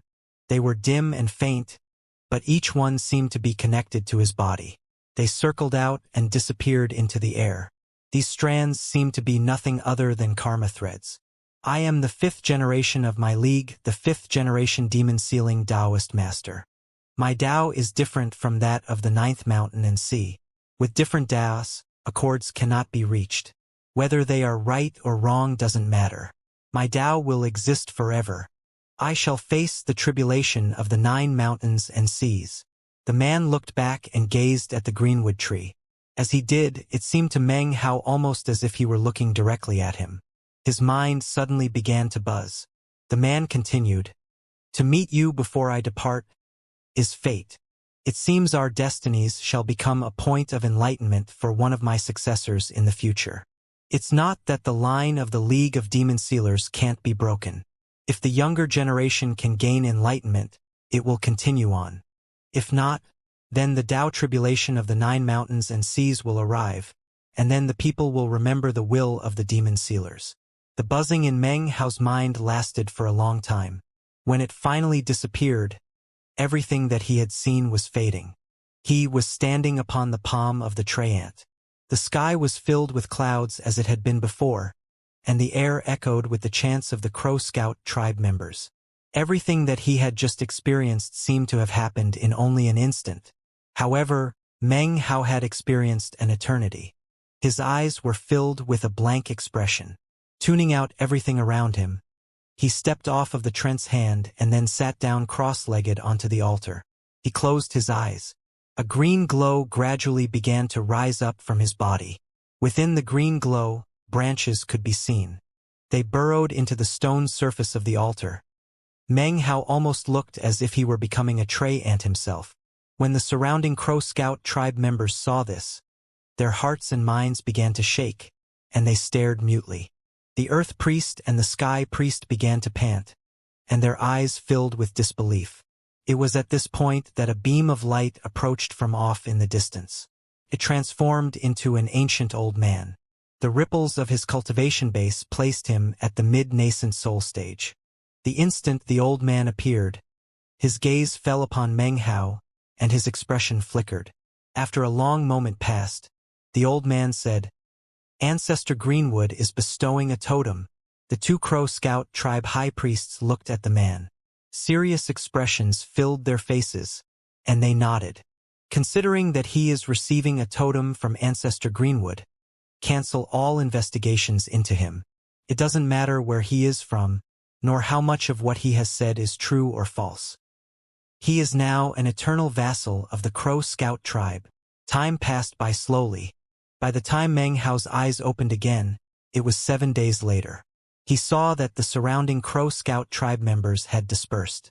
It was evening, and not a single person was in sight. He was alone on the altar atop the mountain's highest peak. His eyes were filled with confusion. He looked down at his body and could see countless branches attached to it, spreading out in every direction, as if he was now a tree. After a long moment he took a deep breath. The tree branches slowly retracted, fusing back into his body. Eventually he rose to his feet. His expression was one of calm as he looked up into the sky and let out an absent-minded sigh. There are 3,000 Taos. The Tao of alchemy, the path of demons, totems, various techniques and methods.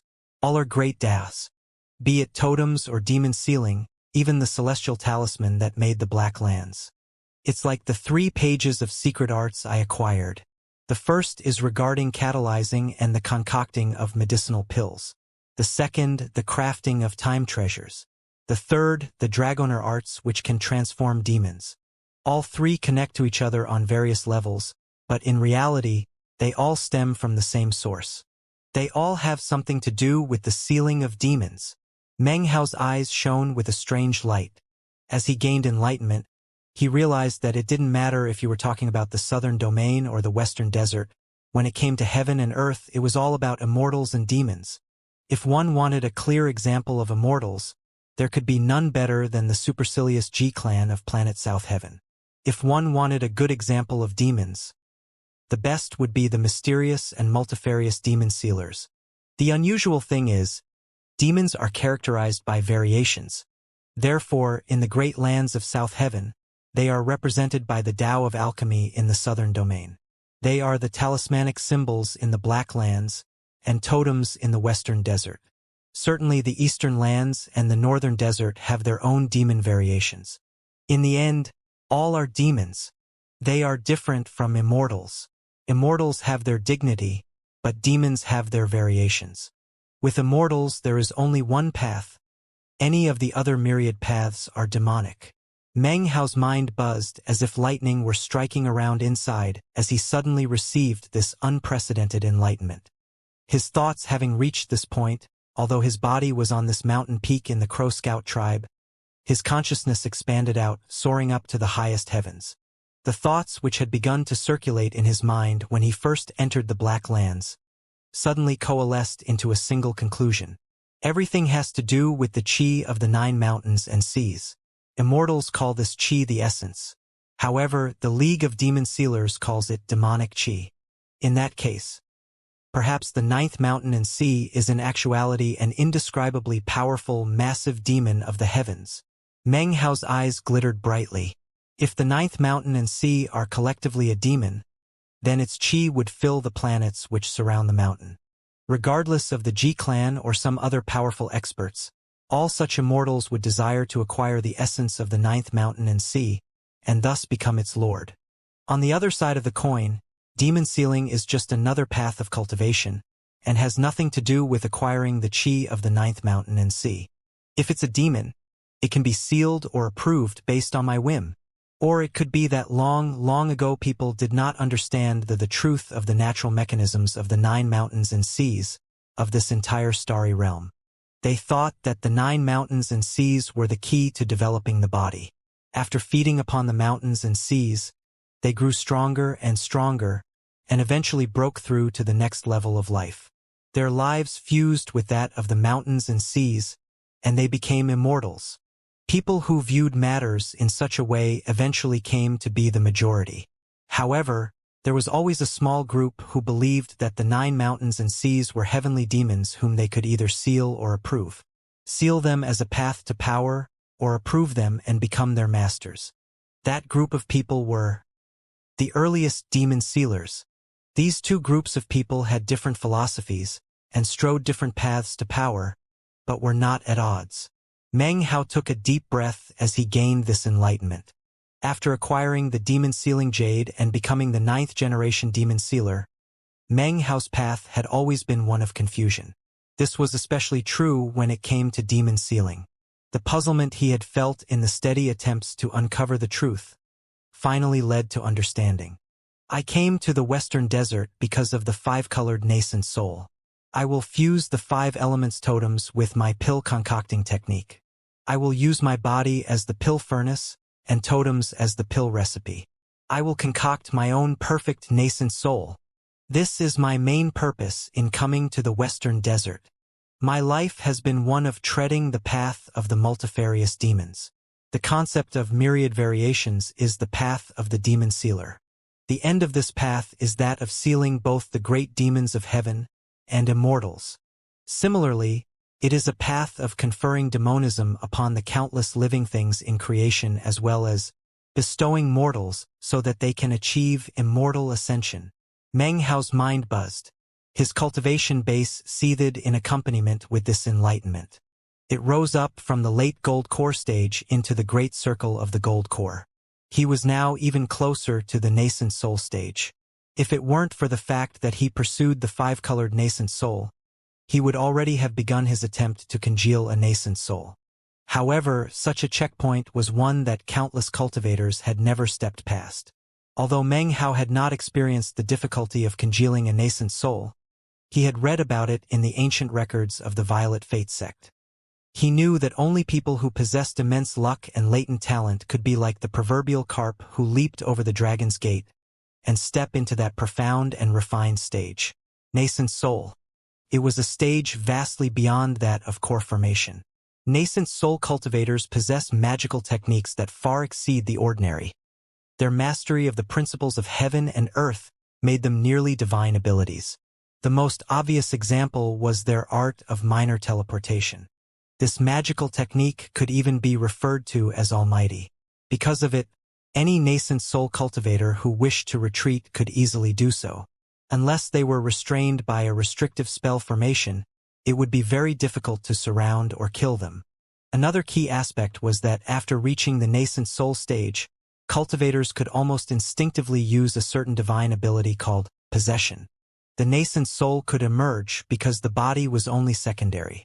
Cultivation was focused on the nascent soul itself. If the body perished, it could be abandoned, and a new body could be seized. Because of this, tangling with a nascent soul cultivator was much more difficult than battling the gold core stage. In the nascent soul stage, confidence in being able to stay alive on the great path of the Tao was much more assured. These were just some of the many advantages the divine abilities manifested in the nascent soul stage, the tip of the iceberg really. According to the popular understanding, only people who were actually in the nascent soul stage could possibly truly understand how powerful they were. Meng Hao's eyes filled with bright glow that swept about. His body suddenly flickered and he transformed into a beam of light that shot off toward his courtyard behind the mountain. As he whistled through the air, several streams of divine sense emerged. After sensing Meng Hao, they stopped and merely observed him leaving. It seems that this particular bit of enlightenment from Ancestor Greenwood Tree and the resulting changes put me in a somewhat special position here.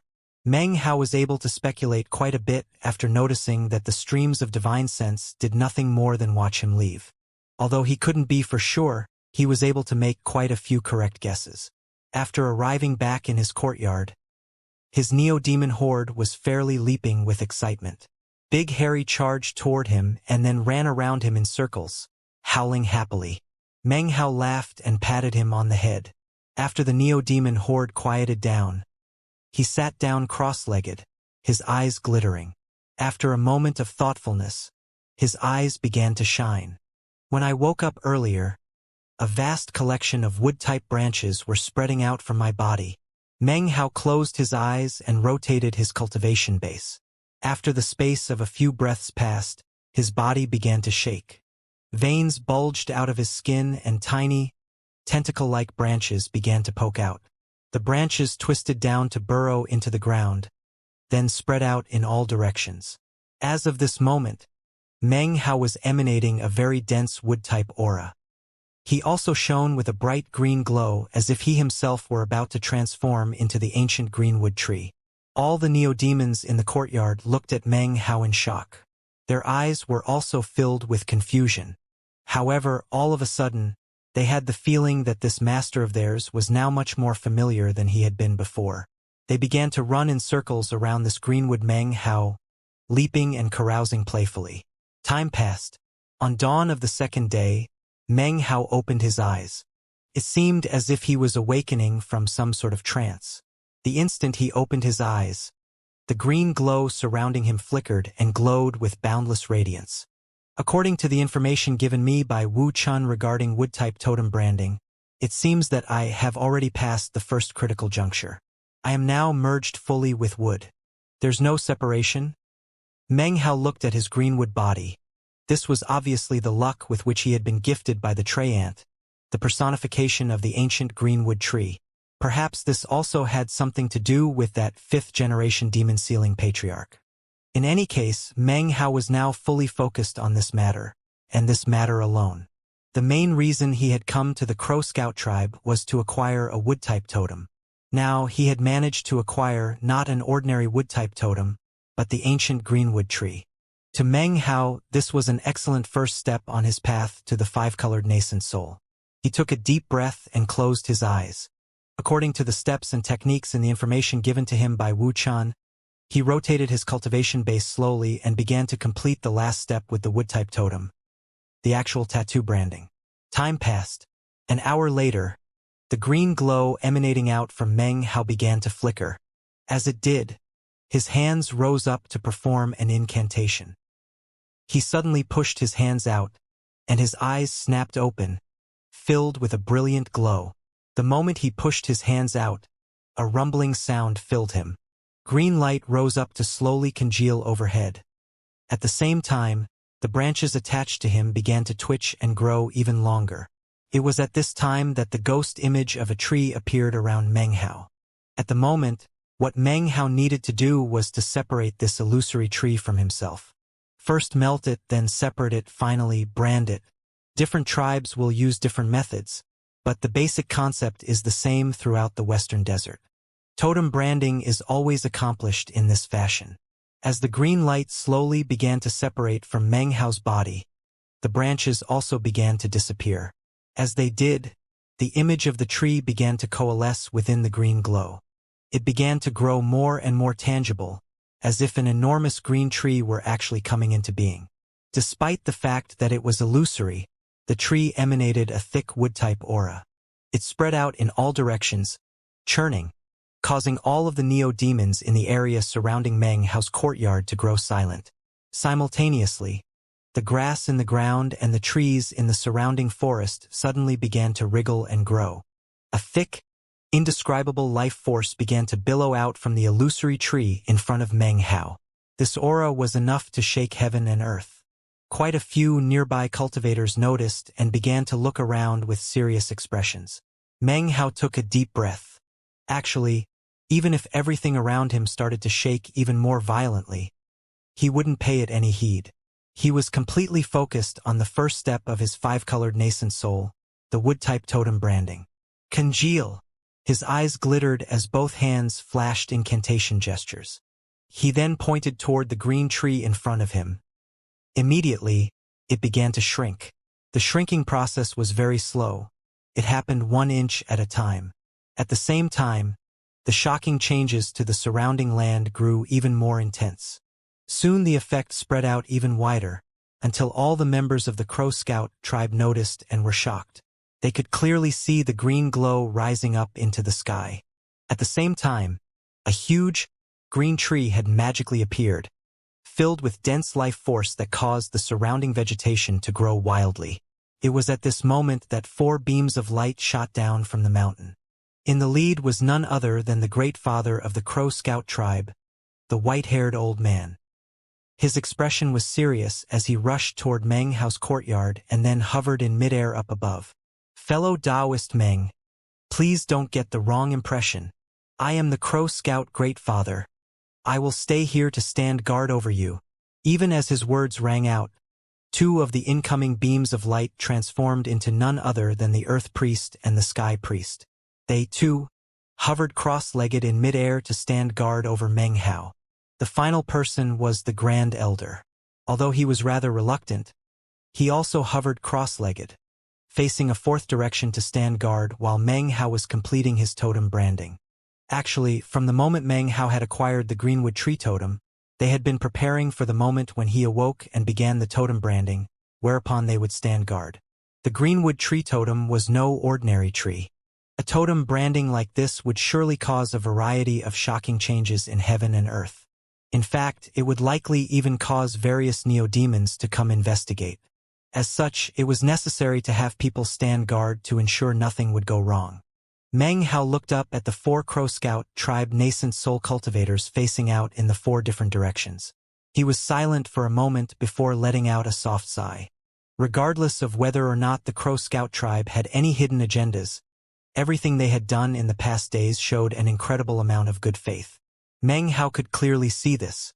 He took a deep breath.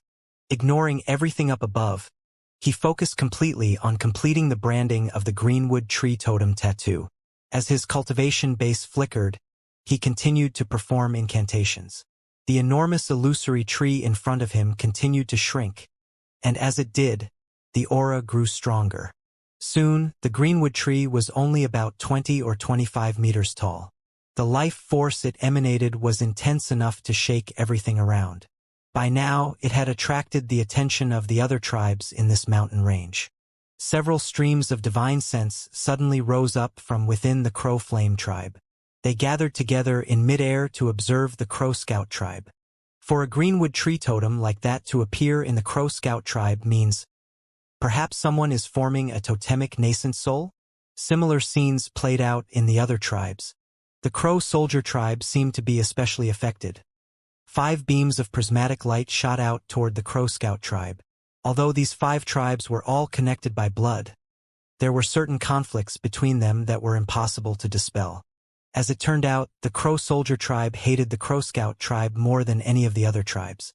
The 5 beams of light from the Crow Soldier tribe whistled through the air as they shot toward the Crow Scout tribe. As they neared, even before they could be seen clearly, an enormous shield of light suddenly appeared from within the Crow Scout tribe. It enveloped the entire tribe, covering it over and blocking the Crow Soldier tribe. The awe-inspiring voice of the Crow Scout tribe Greatfather rang out. The Crow Scout tribe is busy at the moment. Other tribes are prohibited from entering. Any who does will be shown no mercy. The Crow Soldier tribe members outside the shield exchanged glances. There was nothing they could do but laugh coldly. Passing through the shield was not an option. Meng Hao was aware of everything that was happening on the outside. However, the majority of his energy was being spent on the totem branding and the Greenwood tree in front of him, which was slowly growing smaller and smaller. Soon it was only 3 meters tall. Everything was shaking, and up above in the sky, lightning suddenly appeared, dancing back and forth. The life force emanating out caused the vegetation in and around Meng Hao's courtyard to burst out wildly. In fact, it was even affecting the vegetation on the mountain, the front district of the Crow Scout tribe, and the forest that surrounded them all. The plants and vegetation everywhere grew rapidly, which of course caused even more shock on the parts of the other tribes. Black clouds churned up above, and howling sounds began to echo out within the forests. The surrounding neo-demons could sense the life force and were beginning to feel greedy. It was at this moment that suddenly a thunderous roar sounded out that shook heaven and earth. Outlander! The faces of the Crow Soldier tribe members suddenly flickered. Without hesitation, they shot backward in retreat, gloating expressions filling their faces. On the other side of the shield, the face of the Crow Scout tribe Greatfather suddenly filled with anxiety. He looked up into the sky at a collection of black clouds that was heading toward them at high speed.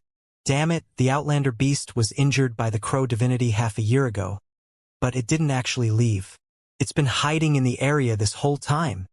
Unless we join forces with the other 4 tribes to summon the Crow divinity ancestor, we can't possibly be a match for the Outlander beast. This Grandmaster Meng's Greenwood tree totem has reached an incredible level. Could it be that Ancestor Greenwood actually bestowed him with some of its essence? The 4 powerful Crow Scout tribe experts who hovered there in midair were all filled with shock. The Grand Elder looked up at the approaching black clouds and said, "Great Father, if the Outlander beast is here for this vassal surnamed Meng, and we are incapable of fighting back against it, wouldn't it be best to just hand him over and alleviate?" Before he could finish speaking, the white-haired Great Father interrupted him with a cold snort. "Don't mention anything like that ever again. This person was selected by Ancestor Greenwood. If we can't protect him, how could we ever have the face to offer worship to the ancestor?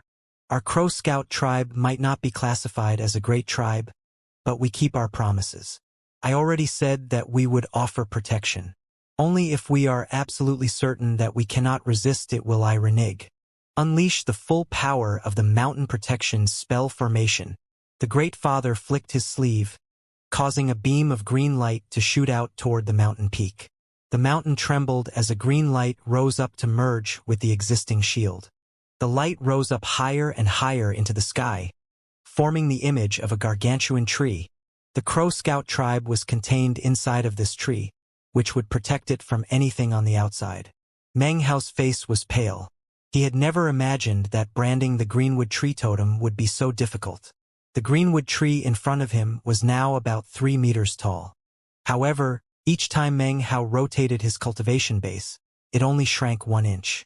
When it comes to branding totems, the optimal size is 1 inch. Meng Hao wasn't an expert when it came to totems, but he knew all the fundamentals.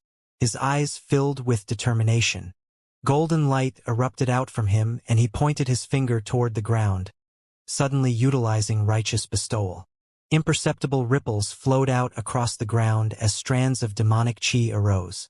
They merged into Meng Hao, assisting in the branding of the Greenwood tree. 3 meters. 2.5 meters. Soon it was only 2 meters tall. Then 1. Meng Hao let out a roar, followed by a mouthful of blood. The blood contained demonic chi, and as soon as it splashed onto the Greenwood tree, the tree trembled and then shrank down to the size of roughly 1/2 meter. Meng Hao was panting, and stubbornness radiated from his eyes. It was at this exact moment that the Crow Scout tribe's shield shook under the force of a mighty blow. An enormous roaring sound filled the air. Meng Hao looked up to see a patch of black clouds slamming into the shield. A roar sounded out from within the clouds. "Outlander!" Heaven and earth shook as ripples spread out. Cracking sounds could be heard as the clouds once again slammed into the shield. The Great Father, the High Priests and the Grand Elder all looked shocked. Their bodies shook, and they coughed up blood. They were the ones supporting the shield, and would bear the effect of any blows leveled against it. Suddenly, the fearsome pressure of spirit severing spread out from within the clouds. This was the terrifying power of the Outlander beast. It takes some time to describe, but the black clouds moved with incredible speed as they struck again. An enormous roaring filled the air.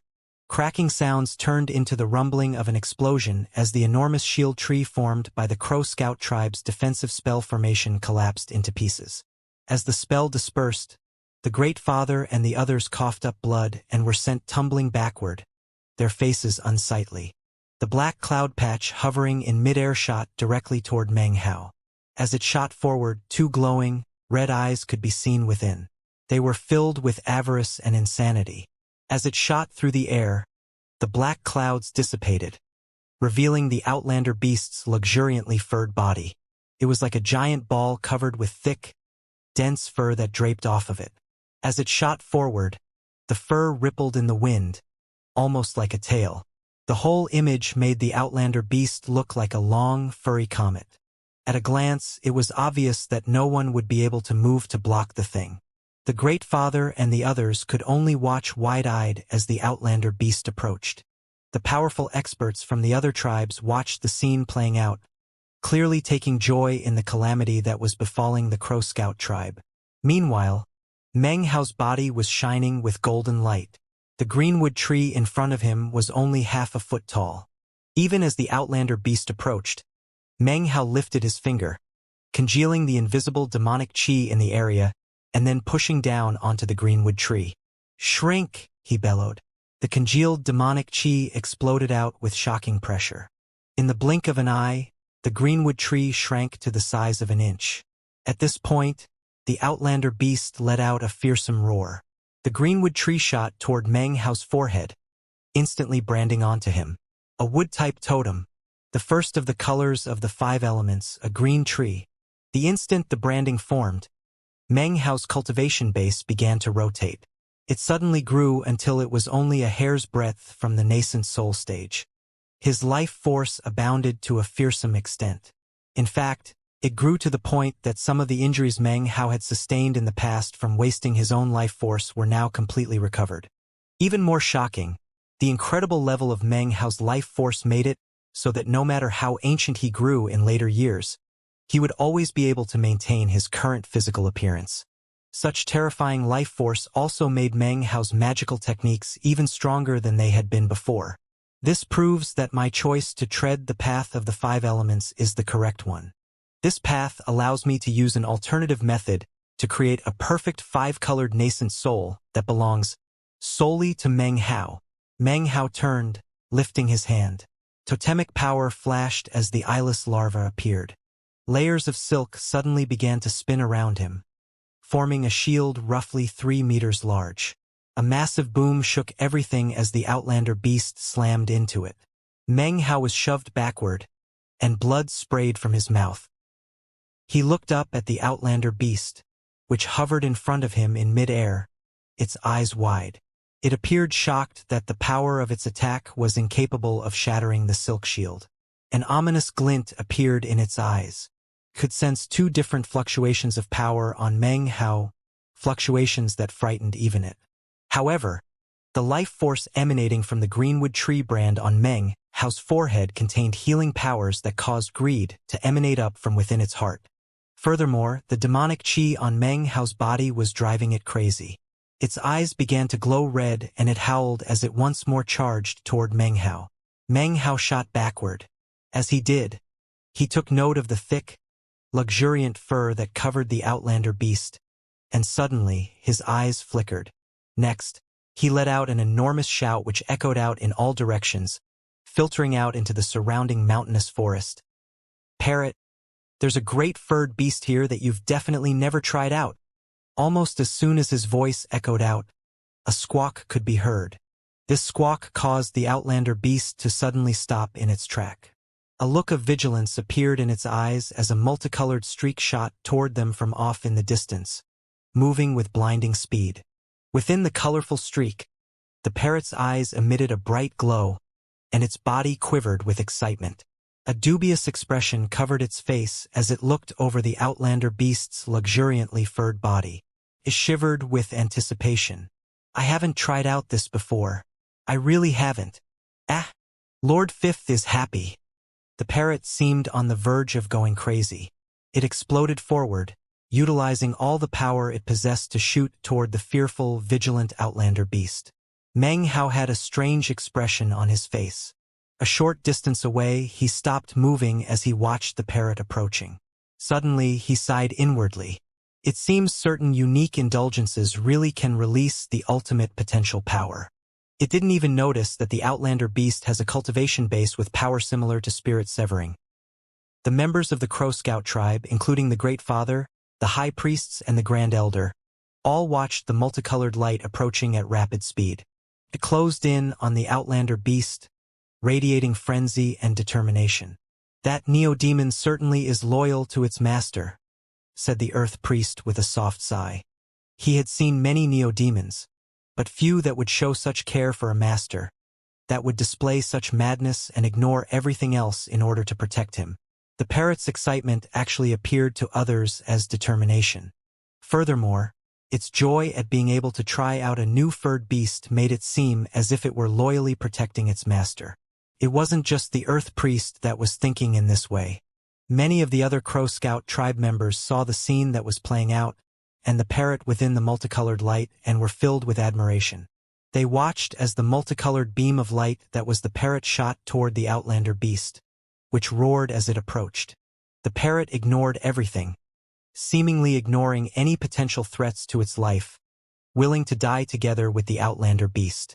It whistled through the air, circling around behind the outlander beast, whereupon it charged in to attack. "That parrot neo-demon is extraordinary," said the Earth Priest, flabbergasted. It actually knows that the Outlander beast's only weak spot is not its front but its back. The admiration in his eyes grew stronger. The Grand Elder's eyes grew wide as he watched what was happening. He too was astonished by everything that was happening. The Great Father's face flickered, and his eyes grew wide. He glanced at the Earth Priest and then at the parrot. He suddenly started to look a bit suspicious. Off to the side, Meng Hao heard the Earth Priest's words and coughed lightly. He looked over and could see that the Earth Priest really did deeply admire the parrot. Meng Hao sighed inwardly at the man's simplicity, realizing that he himself really had changed quite a bit over the years. Meanwhile, the determined parrot looked like it was about to fulfill its dream. Looking like the member of a suicide squad, its eyes red, trembling with excitement, it shot toward the Outlander beast. However, at the critical moment, the Outlander beast suddenly flickered and then disappeared. A moment later, it reappeared in a different location. Apparently, it could sense the parrot's motives. Its eyes filled with fury, and it roared, "Outlander!" The roar completely disoriented the parrot and sent it tumbling backward through the air. Couldn't even get close. It looked like this Outlander beast really was causing it some problems. However, the parrot wouldn't let some slight setbacks knock it out of the game. It let out a shrill squawk, and its eyes glowed with anticipation. Its appearance was that of both excitement and lechery fused together. The combination made it look quite vulgar and lewd. Once again, it shot toward the Outlander beast in a colorful glow. "What a loyal neo-demon!" cried the Earth Priest, clearly moved. "A truly rare neo-demon of utmost loyalty. Look everyone, despite being injured, it persists, bravely defying death." Many of the surrounding Crow Scout tribe members felt the same way. Grandmaster Meng Sure is lucky to have a neo-demon as loyal as that. That's right. It looks a little bit ugly, but its moral character is definitely worthy of praise. They looked at the parrot with envy in their pure, simple hearts. They wished that they, too, could have such a devoted and faithful neo-demon. However, even as the Earth Priest and the various envious tribe members were watching the parrot and sighing emotionally. "Don't run, darling!" cried the parrot, speeding up. "Lord Fifth is here to vanquish you." As his words echoed out and entered the ears of the Crow Scout tribe members, strange expressions appeared on their faces. Their mouths dropped open as they realized what the parrot meant by its words. They could scarcely believe it. The Earth Priest looked shocked for a moment, but then a look of realization and then admiration appeared.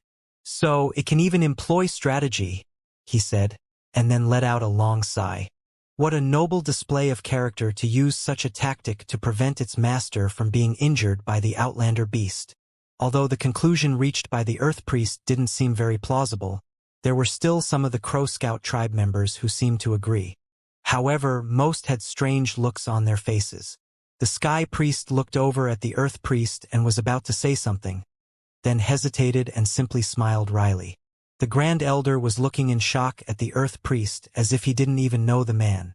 As for the Great Father, the expression on his face grew even more strange, and he also could do nothing more than smile wryly.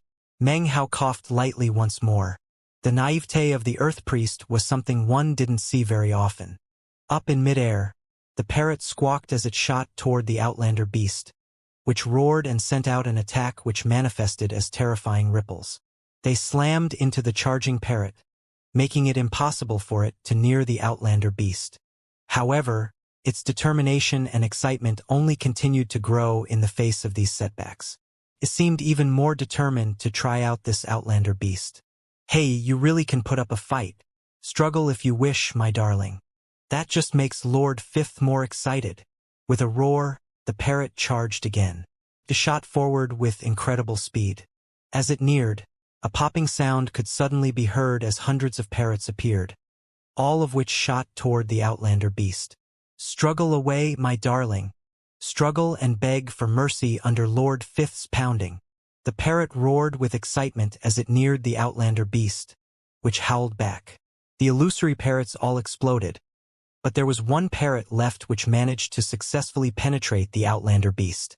The instant the penetration occurred, the Outlander beast's body trembled, and a look of confusion filled its face.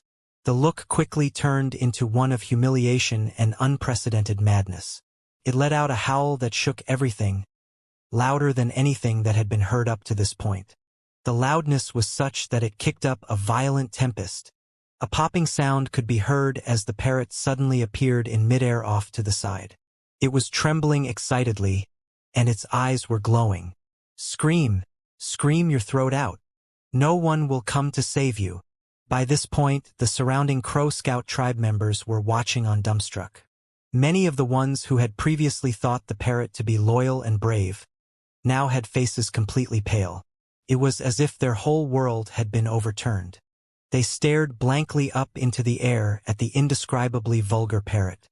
The Earth Priest gaped again. However, it took only a moment before a bright glow began to shine in his eyes. It was a glow of admiration and understanding. In order to provoke a reaction from the Outlander beast, the parrot Neodemon is taunting it. "What wisdom! What praiseworthy courage!" The Earth Priest sighed. "Fellow Taoist Meng, you truly have incredible luck to possess a Neodemon like that." The Crow Scout tribe Greatfather couldn't take it any longer and was about to say something. However, he then noticed the intense admiration in the eyes of the Earth Priest. The Greatfather sighed and held his tongue. As for the Grand Elder, he stood there with wide eyes, staring in shock at the Earth Priest. The Sky Priest also had a very strange expression on her face. The two of them then exchanged a wry smile. At the same time that the Earth Priest spoke, the parrot let out another squawk. It shot again toward the Outlander beast, which let out another howl. Subsequently, the beast and the parrot engaged in a back-and-forth battle. The parrot, of course, did the giving and the Outlander beast did the taking. Howls continued to ring out until finally the parrot let out a roar. It was unclear what technique it used specifically. Ignoring any potential injuries, it smashed through, once again penetrating into the Outlander beast. The Outlander beast let out a shocking howl, accompanied by a look of terror. It hovered in mid-air, trembling. As of this moment, it was no longer paying attention to Meng Hao's demonic qi. Instead, it turned and began to flee. The parrot once again materialized, trembling and looking excited. It looked proud at its subjugation of a beast that it had never tried out before. It let out a squawk as it shot in pursuit of the Outlander beast. "Don't run away, darling," it shouted. Come, come, there are a few positions Lord Fifth hasn't tried. Don't run." With that, it turned into a prismatic beam of light that raced after the Outlander beast. The Crow Scout tribe members witnessed this whole scene, as did the powerful experts from the other tribes, via divine sense. All of them were left with trembling hearts and indescribably bizarre feelings. To see the mysterious Outlander beast flee instead of fight was thoroughly shocking. Even more astonishing was the parrot, who apparently didn't even fear death. Its method of attack was, of course, unimaginably bizarre. Seeing the parrot heading off into the distance, Meng Hao let out a sigh of relief. Having called the parrot over, he had prepared himself for the worst.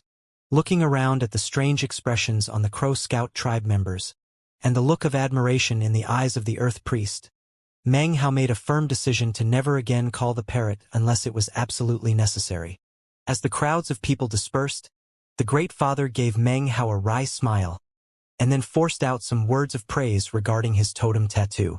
Then, shaking his head, he made his way off. The Grand Elder looked over Meng Hao with a serious expression, then gave him a rare bow. After that, he and the equally conflicted Sky Priest left the district behind the mountain. As for the Earth Priest, it looked like he wanted to say a few words to Meng Hao. However, when he noticed that Meng Hao didn't seem concerned at all regarding the safety of the parrot, he simply gave him a stern and disapproving glare and then turned into a prismatic beam of light that shot off in the direction the parrot had disappeared.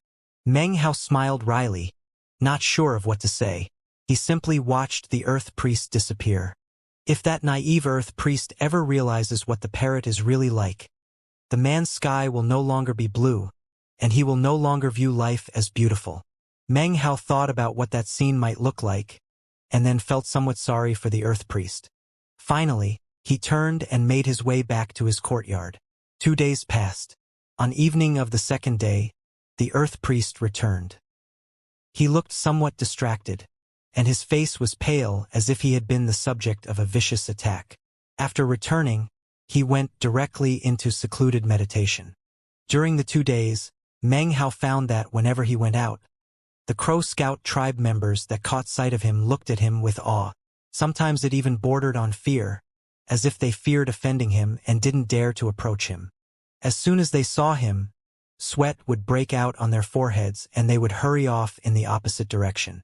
At long last, the wickedness of the parrot was having an effect on Meng Hao. It didn't take long before the entire Crow Scout tribe knew about the events regarding Grandmaster Meng's wicked neo-demon. The news rapidly began to spread to the other 4 tribes.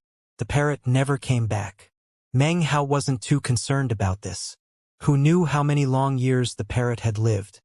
And yet it inherently seemed to like courting death. Nonetheless, it still hadn't died.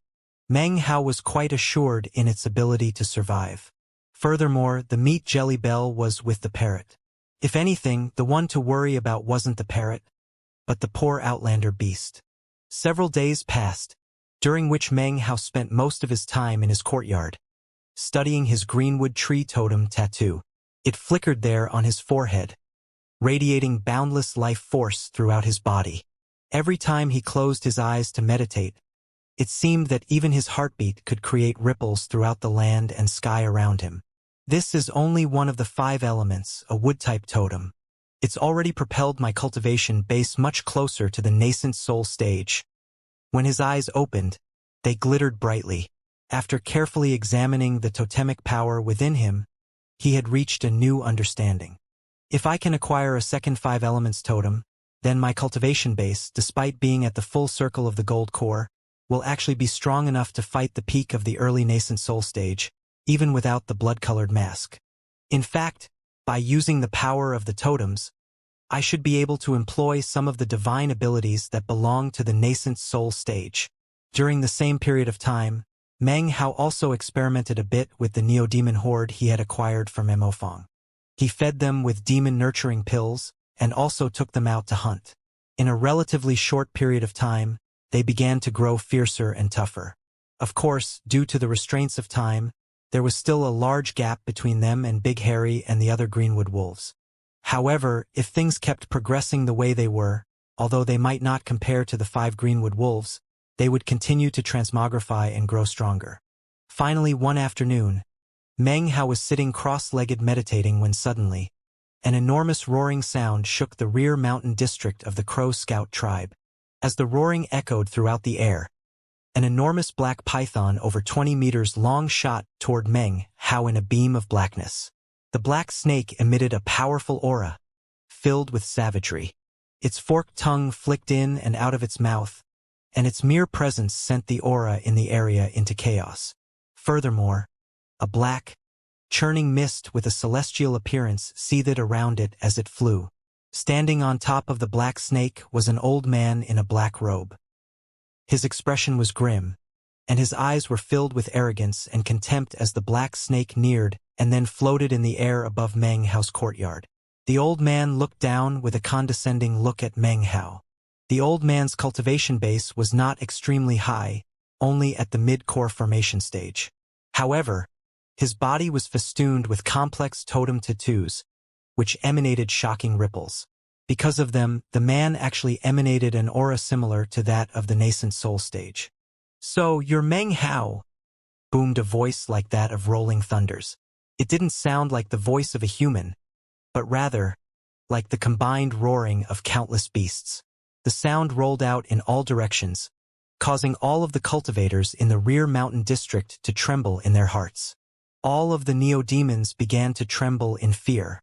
There were people who immediately recognized the man who rode on the black snake. Rank 7 Dragoner Grandmaster MOZ. It really is Grandmaster MOZ. So, he's come looking for Grandmaster Meng. Grandmaster Meng took away Mofang's neo-demon horde. It won't do any good even if the Great Father and the others interfered now. This will be the Crow Scout tribe's first battle between Dragoners. Grandmaster Mo versus Grandmaster Meng. Meng Hao sat cross-legged in his courtyard. He slowly opened his eyes, and they gleamed with coldness. He looked up indifferently at the black-robed old man who floated in midair atop the black snake. He merely looked up. There was no shocking sharpness in his gaze, nor did he say any heaven-shaking words. He just looked over. As his gaze passed over the wildly arrogant and fierce black snake, it suddenly began to tremble. Terrifying waves of fear suddenly rose up in its simplistic mind. Meng Hao's gaze had seemed relatively casual, nor could the old man see any clues as to what was going on. But the black neo-demon snake shook violently, and its mind and heart reeled. Fear and awe welled up from its very soul. It almost seemed like pressure was bearing down on its life force. The fear and awe it felt in its soul would most likely also be present even in the ancient ancestor which gave birth to this creature's bloodline. Two would tremble in fear in front of Meng Hao. The unspeakable aura he emanated made the black snake hold him in as much awe as the heavens. It took only one look, and the black snake let out a shrill howl, then immediately retreated backward. The shocked old man in the black robe did everything he could, but the black snake was completely incapable of recovering. It was only after Meng Hao looked away a moment later that the black snake managed to straighten itself up. If Meng Hao had looked at it any longer, it would probably have simply fallen down out of the sky. No observer could see what had happened. However, Moz's heart trembled, and he could barely prevent himself from gasping. His eyes were wide. He had come here in an overbearing fashion in order to punish Meng Hao and take back the Neo-Demon Horde. Suddenly, all of his plans completely changed. He floated there in mid-air, glaring down at Meng Hao, a multitude of thoughts running through his head. Damn it, he thought. No wonder the Great Father, Grand Elder and others did nothing to stop me from coming here. It turns out this guy is a high-level dragoner. Just what rank is he? How can I help you? Asked Meng Hao coolly. His voice was calm, but his eyes were filled with coldness. He looked up at rank 7 Dragoner Moz, and suddenly realized that the totems on the man's body were quite interesting. I am Moz, fellow Taoist Meng. My son is not a good student, but he spent half his life painstakingly collecting his Neo-Demon Horde.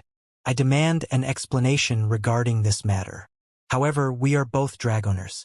In 1 month, the day will come in which the 5 tribes of the Crow divinity go to worship their ancestor. At that time, the order of who enters the ancestor's land will be determined by a competition between the 5 great tribes.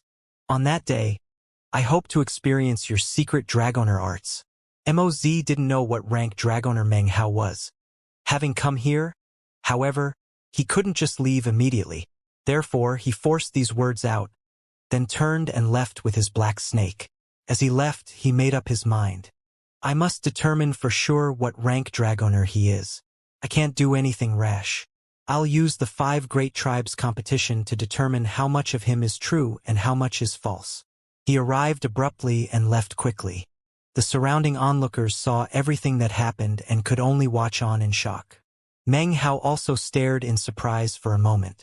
It only took a moment's thought to realize why rank 7 Dragoner Moz had come here. However, his motives in coming and going were quite contradictory.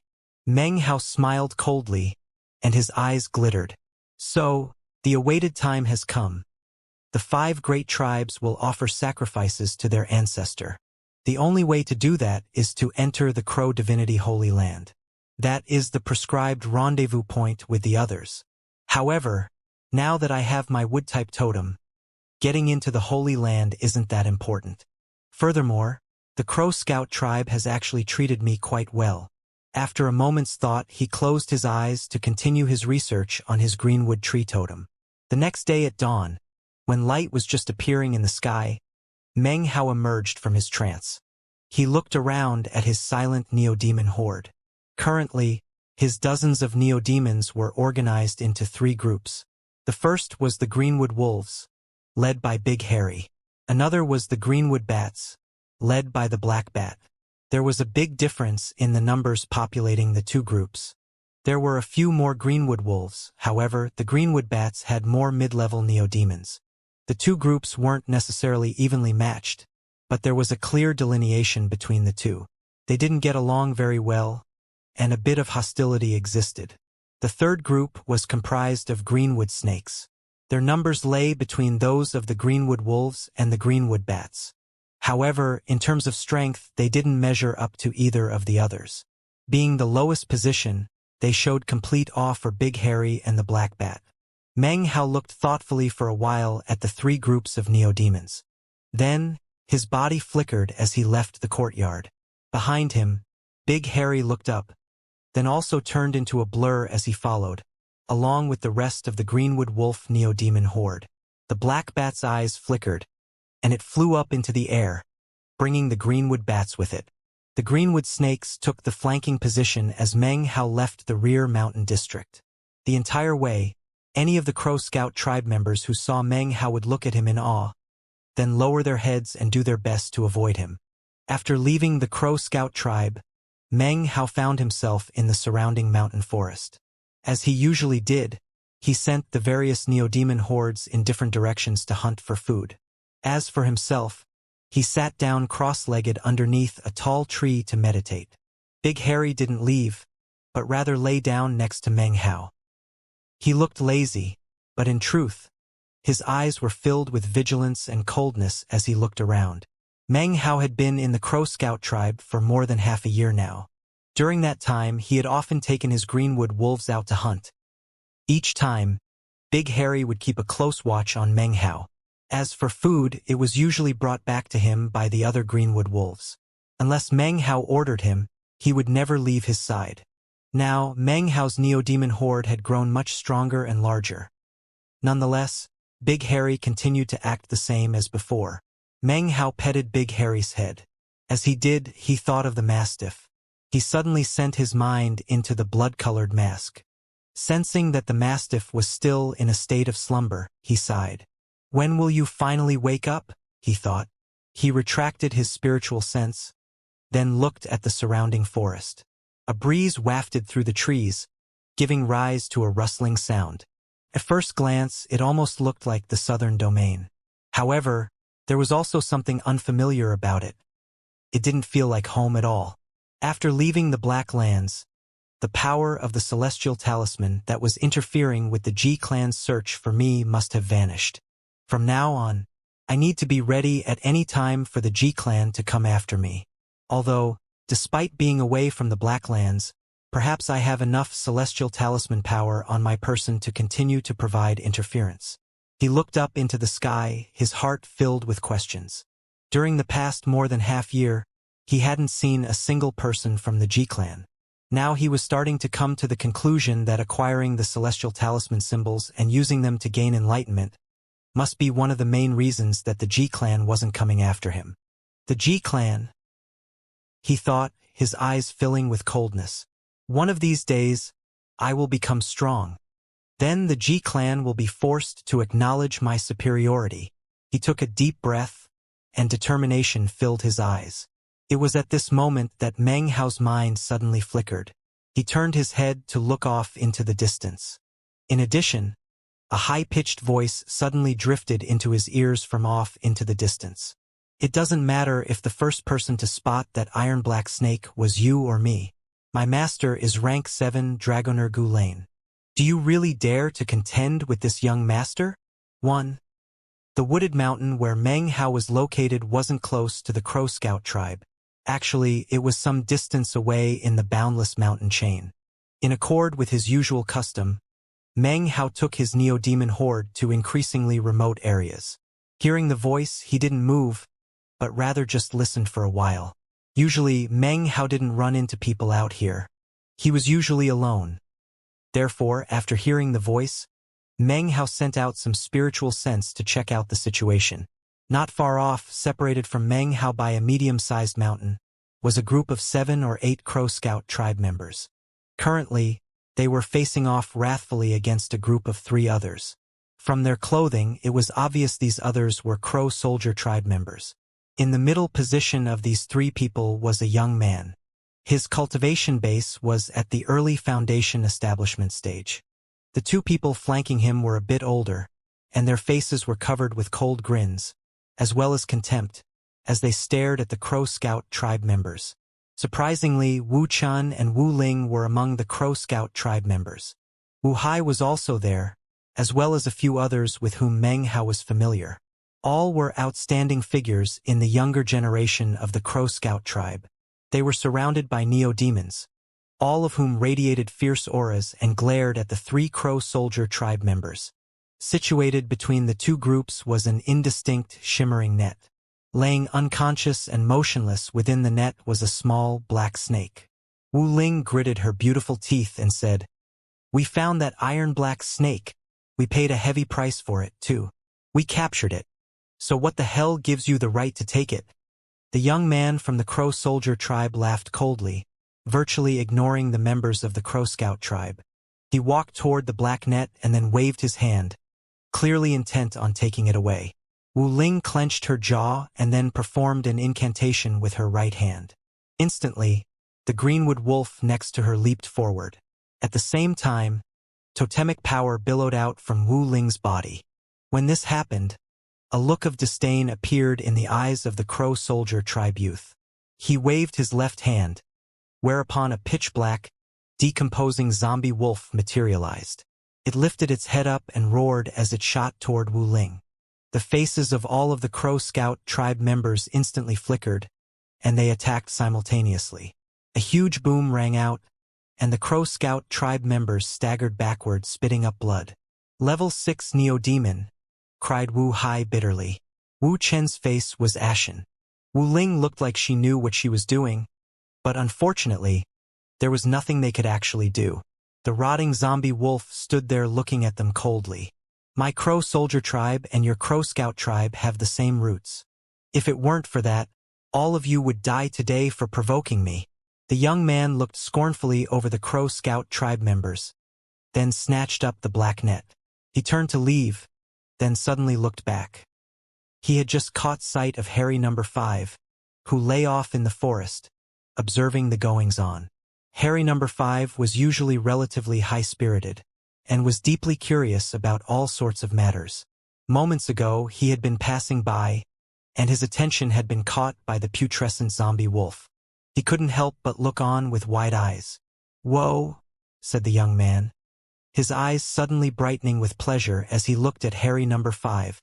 "That wolf is extraordinary. I can't believe I ran into a greenwood wolf like that in this place. If I can take it back as a gift for Master, he'll definitely be extremely pleased." He laughed loudly. His two fellow tribe members next to him looked at Harry No. 5 with expressions of pleasant surprise. Harry No. 5 was no longer small, and had quite a mighty bearing. They could instantly see that he was far from ordinary. "Harry No. 5, said Wu Chun, recognizing him instantly. After staring in shock for a moment, his heart suddenly filled with joy. He looked around, and though he didn't see anything in particular, he knew what it meant if Harry No. 5 was in the area. Wu Hai's expression also filled with joy. It was only Wu Ling who had mixed feelings. As for the other Crow Scout tribe members, they all recognized Harry No. 5 as well, and were instantly filled with happiness. Hearing them call out his name, Harry No. 5 turned his head in surprise. He looked at them for a moment, then turned back with curiosity to stare at the zombie wolf. A look of savagery appeared on the face of the young man. He couldn't care less that the Crow Scout tribe members recognized this greenwood wolf. As far as he was concerned, anything he looked at, especially things that he wanted to give as a gift to his master, he could take. The entire Crow Soldier tribe would definitely approve. As far as the other tribes went, there was hardly anyone who could possibly contend with his master. "Get me that wolf. I want it alive." As soon as the words left his mouth, the two people standing next to him sprang into action. Simultaneously, the rotting wolf zombie shot toward Harry No. 5. As the two cultivators flew through the air, their totem tattoos shone brightly, transforming into an enormous net which flew to encircle Harry No. 5. Harry No. 5's eyes flashed with coldness, and then his body flickered, exploding forward in attack. His mouth opened wide as he bit toward the youth. His speed was such that the young man had no time to react. In the blink of an eye, he was directly in front of the young man. As this happened, a black light sprung out from the young man's body. The black light slammed into Harry number 5, who let out a miserable cry. Immediately, black aura began to emit from his body, and he quickly retreated. As he did, the putrefying zombie wolf closed in on him, its eyes glowing with grim coldness. It opened its mouth wide as it prepared to bite into Harry number 5. It was at this moment that a howl suddenly could be heard from the nearby forest. A green beam of light shot out to slam into the body of the zombie wolf. It shook as it flew backward like a kite with its string cut. As it was thrown off to the side, Harry number 4 suddenly appeared to stand next to Harry number 5. He looked toward the 3 crow soldier tribe members, snarling at them to reveal his sharp teeth. 2. Ha! There's 2! Cried the young man. If I present them both to Master, he'll definitely be thrilled. The young man was actually shocked inwardly. The attack just now had been too fast for him to even react to. Were it not for the protective totem his master had given him, he would have been torn in two just now. This only made him more desirous of Harry number 5. His eyes glowed with coldness. He waved his right hand, causing a black bracelet to fly out. It suddenly let out a bang as it disintegrated in midair. It then transformed into a vortex, from within which multiple growling roars could be heard. Several black beams of light suddenly shot out, which transformed into more than 20 completely putrescent zombie wolves. Attack! I don't care who lives or dies. Just make sure the bodies of the Greenwood wolves don't get too torn up. Vicious hatred emanated out from the young man's eyes. As soon as the zombie wolves appeared, a noxious reek billowed out. Furthermore, the forest floor in all directions began to wither and turn black. The faces of the Crow Scout tribe members instantly fell. Harry number 4, Harry number 5, get out of here, cried Wuxia urgently. Die, cried the young man, laughing as he pointed toward Wuxia and the others. Immediately, 4 of the zombie wolves turned toward the Crow Scout tribe members, then turned into black beams of light as they shot forward in attack. The rest of the zombie wolves radiated savagery and madness as they charged toward Harry's number 4 and number 5. Meng Hao frowned as watched all of this happen. Finally, he gave a cold snort. Big Harry looked up and began to howl. Immediately, the sound of the howl filled the forest. Harry's number 2 and number 3, as well as the rest of the Greenwood wolves, were all in the area. Hearing the howl, they immediately charged in the direction of Harry's number 4 and number 5. Their speed was such that it only took a blink of an eye for the young man, as well as the Crow Scout tribe members, to see multiple beams of green light shooting toward them from within the surrounding forest. Suddenly, more than 20 Greenwood wolves were there, each one beyond ordinary, emanating incredible might. This was especially true of 2 of their number, which were more than 9 meters long and emanated flickering green glows. The savagery and coldness which shone in their eyes filled the entire area. The young man's face immediately fell. The rotting zombie wolves that were flying through the air sensed the sudden impending crisis, and immediately stopped and looked around vigilantly. Harry number 2, Harry number 3, shouted Wu Chun excitedly. The young man from the Crow Soldier tribe looked shocked. The other 2 tribe members next to him also looked around in surprise at the approaching Greenwood wolves. I never thought my luck would look so good, said the young man after a moment, laughing loudly. So many excellent Greenwood wolves to present to Master. In his heart, I will definitely surpass second elder brother and first elder brother. However, even as his laughter rang out through the woods, a savage howl ripped through the air in the forest. It circled about in all directions, along with an arrogant aura which immediately caused the neo-demons in the area to begin to tremble. Even the cultivators of the Crow Scout and Crow Soldier tribes felt their minds trembling. At the same time, a white blur appeared, shooting with such speed that nothing was visible but whiteness. The white blur slammed into 7 or 8 of the zombie wolves, whereupon booms echoed out along with blood-curdling shrieks. The zombie wolves all exploded, sending a stinking black mist roiling out in all directions. The world-shaking white blur then transformed into a white wolf who stood there with utmost grandeur, as if he could look down upon all heaven and earth. The white wolf's body wasn't very large, and even looked somewhat weak. But the instant he appeared, all of the other greenwood wolves immediately fell prone, emanating an air of allegiance. The white wolf raised its head up and howled, and as it did, the other greenwood wolves joined him.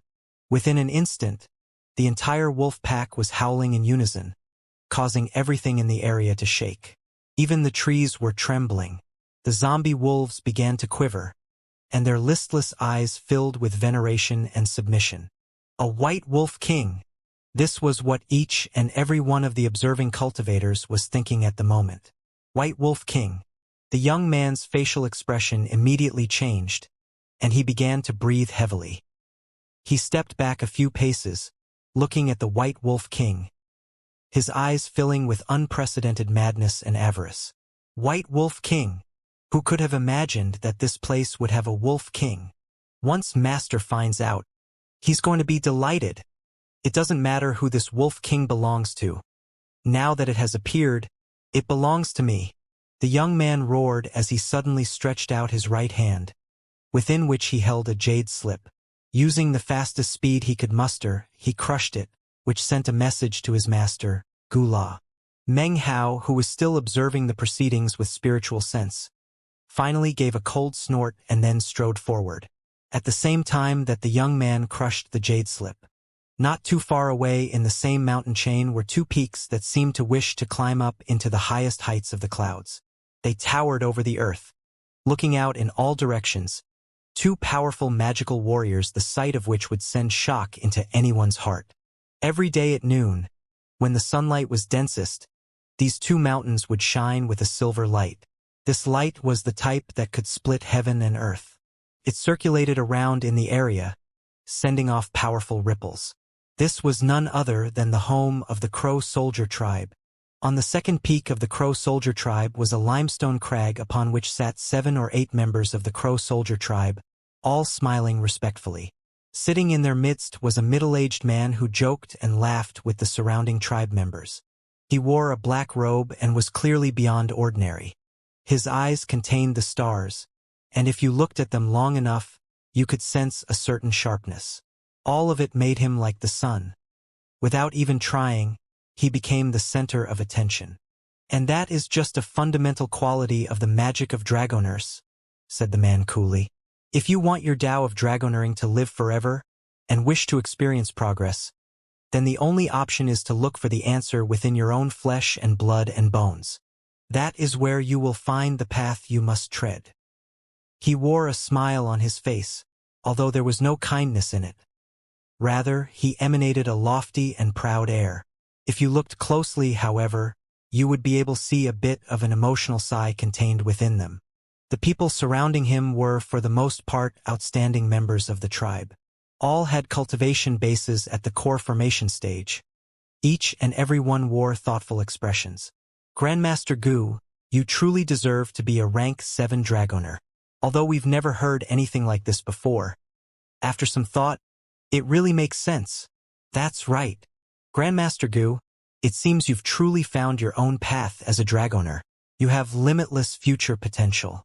I think that in all of the 5 tribes of the Crow divinity, to find someone who could match you in terms of secret dragoner arts would be as difficult as finding phoenix feathers or Qilin horns. The proud, middle-aged man engaging in the lively discussion was none other than Gula, with whom Meng Hao had lost contact during the teleportation to this region. At that time, Meng Hao had rendered Gula unconscious during his meeting with the other nascent soul eccentrics regarding the 5 tribes of the Crow divinity. Therefore, Gula was completely unaware of any of those matters. All he knew was that when he woke up, he was back in the Western Desert. Most importantly, there was no sign of that terrifying, inhuman person who plagued him with fear during the day and roamed in his nightmares at night. At first, Gula had stared in shock. Then he had searched around, filled with disbelief. However, the only thing he had found was the unconscious wild giant. After repeated searches of the area without finding Meng Hao, His body had begun to tremble, and finally, he lifted his head up and let out a roar. He had thought about all the torment and maltreatment he had endured in the past. He thought about how many times his flesh and blood had been studied. All of it caused tears to stream down Gu Le's face as he roared. These were the tears of happiness seen on the face of someone who survived a great disaster. Strangely, he also found that, for some reason, his skills in the Dragoner arts had increased, and he was now rank 7. In his belief, everything that he had endured had moved the heavens. Finally, a conscience had appeared in that inhuman being, and the man had decided to let him go. Therefore, he left the mountains with the wild giant. Soon, he experienced a vast change in situation as he became a famous Dragoner of the Crow Soldier tribe. As the surrounding Crow Soldier tribe members continued to speak, Gula laughed proudly and was about to continue speaking when suddenly his expression flickered. He slapped his bag of holding to produce a jade slip. The instant it appeared, cracking sounds could be heard. Everyone's gaze came to focus on the jade slip as it collapsed into pieces. "Oh," said Gula, a cold light shining within his eyes. His voice cool, he continued, "That would be one of my 3 apprentices. It looks like one of them has run into some trouble on the outside." He waved his right hand, causing the remnants of the jade slip to transform into fragments. The resulting powder began to glow, and then turned into a faintly discernible image. Within, Big Harry could be seen charging forward, emanating the elegant bearing of a wolf king. Seeing the image, the eyes of all the surrounding Crow Soldier tribe members immediately went wide, as did Gu Le's. He stared fixedly at Big Harry, then began to laugh loudly. "It seems my 3rd apprentice really is ingenious. He truly is an outstanding member of the Crow Soldier tribe. He's even gone and found a wolf king for me. Excellent, excellent." Continuing to laugh, Gula shot up into the air, followed by the chuckling Crow Soldier tribe members. "Congratulations, Grandmaster Gu. It looks like you've acquired another Neo-Demon Wolf King. However, that particular Wolf King looks like a Greenwood wolf. Could it possibly have something to do with the Crow Scout tribe? Even if it does, who cares? If Grandmaster Gu takes a fancy to something, even Moz from the Crow Scout tribe could do nothing but bow his head." Amidst the chatter and laughter surrounding him, Gula laughed loudly and tilted his head up with an expression of pride. "I, Gula, will not blithely take a beast away from someone without paying. Whoever the master of that Wolf King is, I will obviously offer some compensation. In fact, if he's talented enough, then I might even accept that person as an apprentice." With that, Gula flicked his sleeve and shot off into the air. The surrounding Crow Scout tribe members' faces filled with admiration as they clustered around Gula and flew away with him in the direction indicated by the jade slip. All of them transformed into prismatic beams that shot off into the distance. Meanwhile, back in the thick mountain forest, even as Meng Hao strode forward, and the white wolf made its grand entrance, the young man from the Crow Soldier tribe crushed the jade slip and then ripped open the front of his garment. Immediately, a black stone could be seen hanging around his neck. He grabbed it and threw it out in front of him. "I summon Demon Doyen Flood Dragon," cried the youth, his eyes filled with madness. At the same time, he bit down on the tip of his tongue, spitting out a mouthful of blood. Simultaneously, his fellow tribe members next to him also spit up some blood. The blood from the 3 people was sucked into the black stone, which then exploded, transforming into ripples that spread out in all directions, along with a heaven-shaking roar. Within the roar, a flood dragon emerged. Its body was several dozen meters long, and its appearance caused everything in the surrounding mountainous forest to shake. A massive pressure rolled out, pushing down onto everything. This particular dragon was actually not complete. Portions of it were in a state of decay. In fact, bones were visible in quite a few areas. A rotten stench emanated out as it appeared, filling the area. "Demon Doyen, exterminate these things." The young man's eyes radiated madness. This flood dragon was a life-saving neo-demon gifted to him by his master. It was not level 6, but rather level 7. It was incredibly powerful, and in the eyes of the young man, once this Demon Doyen appeared, He should be able to finish the battle before his master arrived. That's level 7. He actually has a level 7 Neo-Demon. Impossible! The faces of the surrounding Crow Scout tribe members immediately flickered, filling with disbelief. Even Mo Fong from the Crow Scout tribe didn't have a level 7 Neo-Demon. Such creatures were very difficult to control. My master is Grandmaster Gula. To him, nothing is impossible. The young man laughed uproariously as the flood dragon roared and shot toward Big Harry. Meng Hao strode through the forest, using his spiritual sense to observe what was happening. Seeing everything happening, a strange expression appeared on his face. As soon as the rotting zombie wolf had appeared, Meng Hao was astonished at how different Gu La's neo-demons were from everyone else's. Then the flood dragon appeared. Meng Hao recognized it instantly. It was, in fact, a flood dragon that he himself had killed and then given to Gula as food for the wild giant. Even as Meng Hao scanned the area with spiritual sense, Big Harry let out a growling roar. His body flickered and he transformed into a white blur that shot toward the flood dragon. At the same time, the surrounding Greenwood wolves instantly fell upon the putrefying zombie wolves, and a vicious, deadly battle erupted. Booms rang out, accompanied by howls and roars as the Greenwood wolves tangled with the zombie wolves. At the same time, Big Harry and the flood dragon fought back and forth fiercely. Because of Big Harry's fierceness and incredibly high life force, it didn't matter that the flood dragon was level 7. Couldn't do anything to even scratch Big Harry. In fact, it continued to retreat until finally Big Harry had had enough. He let out a tremendous roar and began to shake. In the blink of an eye, his body expanded to a size of over 30 meters. He looked like a small, white mountain. His aura emanated up endlessly so that in an instant, he suddenly exerted tremendous pressure down onto the flood dragon. Big Harry's aura spread out in all directions, giving rise to a white-colored tempest that rose up to the heavens. Accompanied by an earth-shaking roar, Big Harry charged toward the flood dragon, slamming into it and causing it to let out a miserable shriek. Its already damaged body began to collapse and fly about in all directions. Big Harry's jaws latched onto the flood dragon's head, and he ripped it off with a howl. Squeals filled the air as the Greenwood wolves attacked relentlessly. It took only a moment for all of the rotting zombie wolves to be torn to pieces. The Crow Scout tribe member spirits were instantly lifted. Wuxia clenched his fists, his face filled with excitement.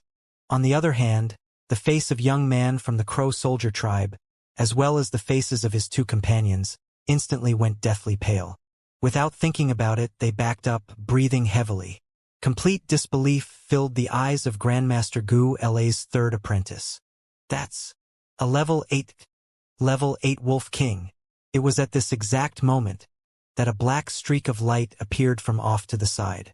It shot toward Big Harry and then transformed into the shocking black bat, as well as a large group of other greenwood bats. A horde of greenwood snakes also appeared, hissing loudly as they emerged from the forest. That's a Bat King," said the young man, his face filled with dread as he continued to back up. How could he ever have imagined that he would manage to provoke such a horde of neo-demons? It doesn't matter if there are 2 neo-demon kings. You've run into me today, so now your lives belongs to me, said the young man through clenched teeth. His eyes filled with venomous hatred as he slapped his bag of holding to produce a chunk of black-colored meat. As soon as the meat appeared, a shocking sound rumbled out from the surrounding forest. It was a roar that sounded as if it could shred the heavens. Meat! The roar rumbled out, shaking the heavens and causing the land to tremble. The surrounding forest burst into chaos, as if a tempest had sprung into being and was preparing to shred all life into ash. Within the roar contained a mighty pressure that all cultivators could sense. It instantly caused the faces of the Crow Scout tribe members to fall. Blood sprayed from their mouths and their ears rang. All of the white fur on Big Harry's body stood on end, and shockingly, he emanated an aura of vigilance. His eyes were filled with freezing coldness, and not even the slightest scrap of feeling could be detected therein, only killing intent. He lowered his head and instinctively began to emit low-pitched, threatening growls. The black bat next to him looked equally serious. It glared off toward where the growl came from, its eyes flickering mysteriously. It slowly opened its mouth, baring its sharp, vicious teeth. They were the only neodemons in the area who had such a reaction. The rest of them began trembling as soon as they heard the roar. One by one, they dropped prone to the ground, as because of the mighty pressure they didn't dare to move. Even Harry number 2 and the others had to force themselves to even lift their heads up. Their eyes were filled with fear and struggle as they let out low-pitched howls. As for the young man and the other 2 from the Crow Soldier tribe, their faces flickered and they trembled. The young man quickly took the piece of meat he held in his hand and prepared to throw it out in front of him. "You're dead," he cried. "Nobody can save you now." As the roar echoed toward them from off in the distance, Meng Hao finally emerged from the forest to stand in front of everyone. The Crow Scout tribe members looked over one by one, and their expressions were the same as if they had just seen a blood relative. They immediately began to clasp hands and excitedly bow to him. "Grandmaster Meng! It's Grandmaster Meng! Greetings, Grandmaster Meng!" This was especially true of Wuxia. He was the first one to catch sight of Meng Hao, and his expression was one of extreme excitement. Catching sight of Meng Hao here filled him not just with simple respect, but something bordering on fanaticism. Wu Hai gave a slight, inward sigh of relief. Next to him, Wu Ling had a complex expression and subconsciously lowered her head. Meng Hao gave smiling nods to everyone. Then his gaze shifted off into the distance. He could sense the pressure weighing down on everything, and as he did, he smiled. There was no need for him to even check with spiritual sense. He could tell that off in the distant forest was none other than a wild giant. It was striding toward them at top speed, most likely drooling at the same time. As soon as Meng Hao appeared, it was as if all the pressure suddenly lifted from the neo-demons. One by one, they stood up, their dignity and might restored. Harry number 2 trotted over to Meng Hao, a happy expression in his eyes. It only took a moment for Meng Hao to be surrounded by neo-demons. Big Harry's body flickered as he, too, returned to Meng Hao's side. He no longer looked completely savage, but rather clever and charming. The black bat hesitated for a moment, then flew over to Meng Hao's side. However, it continued to glance with cold eyes off into the distance. "Grandmaster Meng?" said Gu La's third apprentice, his bearing arrogant and disdainful. "Since when did your Crow Scout tribe get somebody named Grandmaster Meng? Presumably this neo-demon horde belongs to you." "Well, my master is rank 7 Dragoner Grandmaster Gu Lane of the Crow Soldier tribe. If you're smart, you'll hand over the neo-demon horde to me immediately. If you don't, you'll have to face my master, who's on the way here right now. And guess what? There's also a wild giant coming."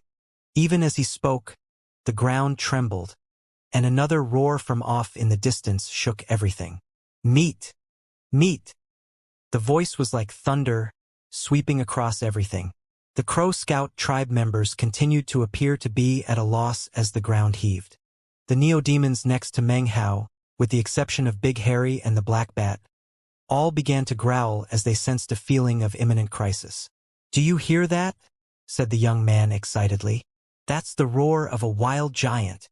That's none other than my master's demonic Dharma protector, an ancient neo-demon that he personally subjugated years ago. A wild giant." He laughed boisterously. Wild giants eat other neo-demons for lunch and are rarely seen in the western desert.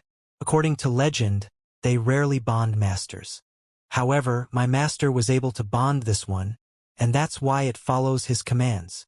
The ground trembled once again, and the roar of the wild giant seemed even closer. The Crow Scout tribe members began to back up, and the growling roars of the neo-demons grew louder. Meng Hao was the only one who just stood there smiling as he looked out into the forest. "It seems Gu La really does have some talent," thought Meng Hao. After giving him the job of feeding the wild giant, he realized after we got split up that he could use food to control it. "Scared yet?" cried the young man. "Once the wild giant appears, all of you are dead." He lifted his head up and laughed uproariously as the ground shook beneath him. Off in the distance, an enormous figure could already be seen striding with great steps through the forest. Its frame was gigantic, and it emanated a barbaric aura as it roared viciously. As of now, everyone present could see it. Meat! Meat! Another roar filled the surroundings, circling around and echoing like thunder. At the same time, the wild giant suddenly leaped up into the air. It shot out of the forest, flying up until it obscured the sun with its enormous frame. Beneath, the Crow Scout tribe members' eyes were wide and filled with shock and amazement. They couldn't even breathe as they looked up at the shocking wild giant. Guele's third apprentice stood there cool and composed. However, he was actually nervous inwardly. If it wasn't for the fact that it was absolutely necessary, and also that he knew his master was on the way, he would never have called the wild giant here. The wild giant was an irascible neo-demon who only showed up because of food. Even his master Gula treated the wild giant very politely and was constantly feeding it. He would even scratch its back when it was preparing to sleep. "Esteemed wild giant, they are your food," he cried, sounding very much like his master. Body trembling, he let out a roar and then tossed the piece of meat he held directly toward Meng Hao. At the same time, he retreated back. The other two Crow soldier tribe members made to follow, their faces pale and their bodies trembling. However, they were a bit too late. The wild giant descended like a storm. Even while it was still in midair, its huge hand shot down toward the ground and snatched up one of the two Crow soldier tribe cultivators. The man screamed as the wild giant tossed him into its mouth. Crunching sounds could be heard, and then the man was swallowed down. "Meat! Meat!" roared the wild giant. In its eyes, it didn't care at all about cultivators or neo-demons. Its eyes were fixed on the chunk of small meat whistling through the air. Its hand shot out to snatch it up. Seeing his fellow tribe member grabbed and eaten caused the young apprentice's heart to fill with alarm. Even stronger, though, was the cruelty that welled up within him. He saw the wild giant's hand moving toward Meng Hao and began to laugh wildly. "The neo-demons that young master wanted are just about."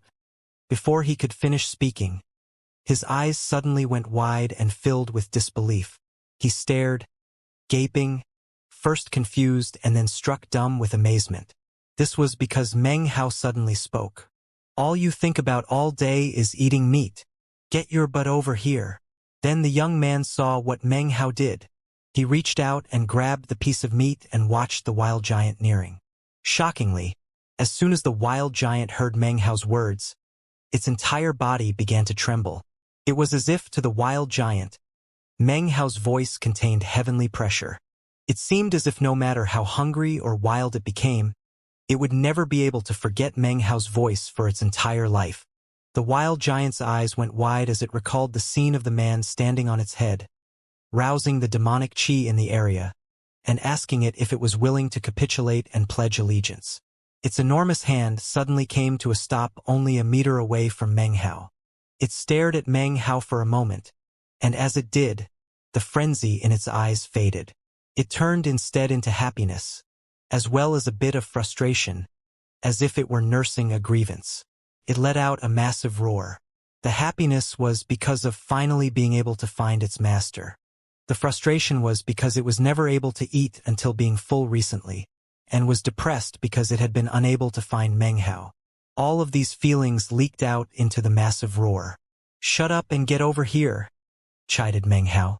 The enormous wild giant immediately quieted down and stepped over to Meng Hao's side, as obedient as a kitten. It carefully avoided all of the other neo-demons and then squatted down next to Meng Hao. Its face was filled with happiness as well as obedience. This caused the minds of everyone present to reel. Everything seemed to be happening opposite to expectation, and it caused their minds to be complete blanks. Moments ago, the wild giant had been filled with incomparable mania. Now, however, it was clearly very obedient, and not the least bit ferocious. In fact, it really looked as if it had just found its master. The ease with which it squatted down seemed to come from force of habit, as if it had done so many times in front of Meng Hao. All of this caused a complete silence to fill the air. Wu Qin stared. Wu Hai panted. Wu Ling gaped. As for Gu Lei's third apprentice, the young man, he simply was incapable of reconciling the image of the frenzied, man-eating wild giant that even his master was careful around, with the obedient, puppy-like thing that he saw just now. His mind reeled, and he suddenly had the feeling that this wild giant was not his master's after all, but instead belonged to this Grandmaster Meng whom he had never seen before. "I let my wild giant roam free in this area, and you called it here to attack me?" said Meng Hao, looking at the young man with an expression that was a smile, and also not a smile. The young man opened his mouth, but his brain was empty. He couldn't think of anything to say. Everything that had happened had turned his mind and heart inside out. However, it was at this moment that 7 or 8 beams of prismatic light appeared off in the distance. In the lead was none other than Gu La, a look of dignity covering his face as he shot booming through the air. Immediately, the young man came to his senses. He looked up into the air with a look of excitement. "Master, save me! What are you losing your head over?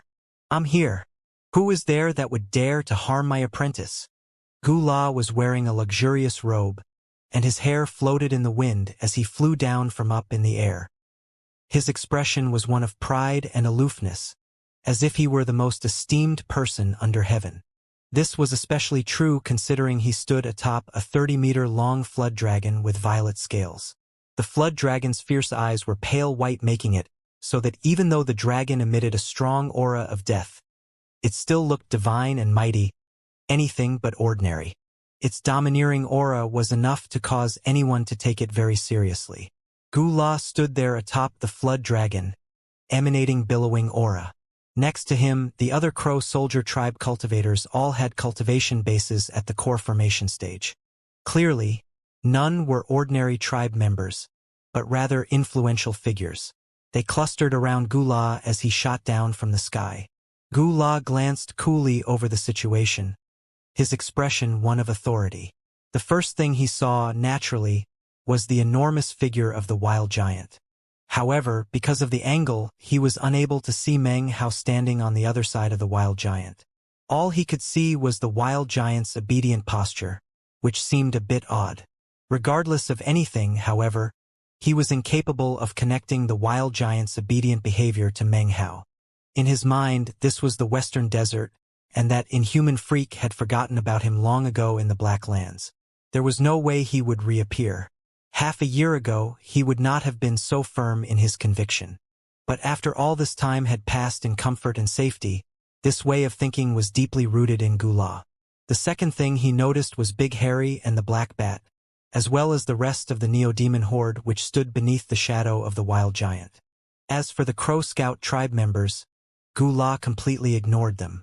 Those 2 Neo-Demon kings are extraordinary. Having roamed the Western Desert for years, I can say that such neo-demons are rarely seen. Gu La smiled, not paying too much attention to his pleading apprentice.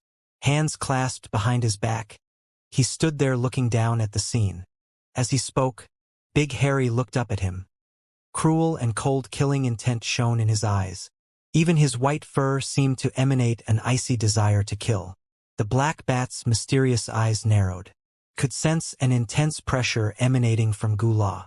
It stared at him, bearing a mouthful of sharp teeth. As for the rest of the Neo-Demons, they trembled beneath the mighty pressure emitted by the flood dragon which floated above them. As for Wu Chun and the others from the Crow Scout tribe, their faces were pale. Seeing the group from the Crow Soldier tribe arrive, as well as the terrifying flood dragon and Gu La, they all began to breathe heavily. That's rank 7 Dragoner Grandmaster Gu Lane from the Crow Soldier tribe," blurted Wu Chun. He looked over at Meng Hao, and, seeing his calm expression, suddenly felt a bit better. Meanwhile, up in mid-air, the other Crow Soldier tribe members started laughing in response to the words Gu La had just spoken. "Those 2 Neo-Demons really do look extraordinary. Ha ha ha. Congratulations, Grandmaster Gu. You've acquired 2 Neo-Demon Kings today. You're going to be even more powerful than before. Great! Your luck is astonishing, Grandmaster Gu. Those 2 are definitely rare Neo-Demons." From the pleasant laughter, it was clear that they meant what they said. These Neo-Demon Kings really were rare. Hearing their words and laughter, Gu Le's face filled with complacency and happiness. He was truly excited after having seen Big Harry and the Black Bat. "Apprentice offers greetings to master," said the young man down on the ground. Seeing Gu La arrive, he heaved an inward sigh of relief. Suddenly a feeling of arrogance and superiority rose up within him. "Master," he continued, backing up even as he shouted. "I accidentally happened upon these two Neo-Demon Kings. I was just attempting to capture them to give to you as a gift when this guy showed up. He even attacked me and tried to take them away. Master, please take charge of administering justice." He glared at Meng Hao with venomous hatred the entire time, a cold smile covering his lips. "I don't care who you are in the Crow Scout tribe," he went on, unable to contain his pompous complacency. "You provoked young master and dared to lay in ambush to take the Neo-Demon's master took a liking to. You're dead for sure." Gu La looked over at the wild giant and noted its strange obedience. However, his line of sight was blocked and still couldn't see Meng Hao. Then he thought about his status in the Crow Soldier tribe and coolly said, "This is a bit improper. Apprentice, these are fellow Taoists from the Crow Scout tribe. You really shouldn't say such evil things about them." "I acknowledge my mistake, master," said the young man, lowering his head and putting on a victimized appearance. "However, this guy is really strong. If you hadn't arrived in time, I would definitely have been a corpse already." Having heard what was being said, Meng Hao chuckled, then slowly took a step forward, emerging from the cover of the wild giant. Now everyone up above could see him clearly. He looked up toward the proud, dignified Gu La. Even as Meng Hao began to step out, Gu La heard his apprentice's words and began to respond, his expression dignified, his jaw lifted up. "Well then, let's see who exactly it was that would possibly dare to mess with Gu La's What? Irk!" Gu La's eyes went wide. The first part of the end of his sentence, represented shock. The second part, "What?" represented disbelief. The third part, "URGHK," was an enormous gasp suddenly. He couldn't breath. His face instantly twisted as if he had suddenly caught sight of an evil spirit just arisen from the yellow springs. As he stared down, his mind filled with a roaring sound, as if thunder boomed about inside of it. The roaring inside his mind was actually similar to that of 10,000 horses galloping about inside his skull. His consciousness was trampled, shattered, as he suddenly realized why the wild giant was acting so obediently. "Damn you, wild giant," he thought, weeping inwardly. "I took care of you all this time in vain. You ran into that inhuman jinx first. Why the hell didn't you at least tip me off?" At the same time as this was happening, the surrounding Crow Soldier tribe members saw Meng Hao. Their expressions were that of indifference as they began to call out, "Fellow Taoist from the Crow Scout tribe, your actions are beyond proper. Since Grandmaster Gu La's apprentice saw these Neo-Demons first, that means he had the right to capture them. For you to steal them in such a fashion is taking advantage of the Crow Soldier tribe in an extreme way. It turns out the trifling Crow Scout tribe is full of bandits. I bet that guy is a Crow Scout tribe vassal. Piddling vassal, do you really dare to be so aggressive? I'd love to see if you have the gall to try to kill any Crow Soldier tribe members while we're around." Of course, the cultivators who had accompanied Gu La had no idea who Meng Hao was. Although he had caused a stir in the Crow Scout tribe, the Great Father and other powerful members of the tribe had interfered with the spread of news. This enabled Meng Hao's identity to remain a mystery. No outsider knew any of the details. Even news of his battle with Mo Fong had been suppressed on strict orders from the tribe. Not a scrap of information had leaked out. Trembling, Gu La suddenly said, "Ha ha ha! Actually, I'm pretty tired today. Take care, everyone. I'll take my leave." He immediately began to back up, and was about to turn and transform into a beam of light and flee at top speed when he was blocked by some of the nearby Crow Soldier tribe members. "Grandmaster Gu, what's wrong?" "Yeah, what's going on, Grandmaster Gu? Those two Neo-Demon Kings are matchlessly divine and mighty. It's impossible to be mistaken. Completely impossible. They're definitely Neo-Demon Kings. Oh, it doesn't matter, gushed Gula, his heart shaking. I suddenly remembered that I forgot to feed one of my Neo-Demon hordes. See you. He shoved off the restraining hands of the Crow Soldier tribe members and was about to ignore everyone and leave. However, his young apprentice, seeing Gula about to leave, suddenly shot into the air to block his way.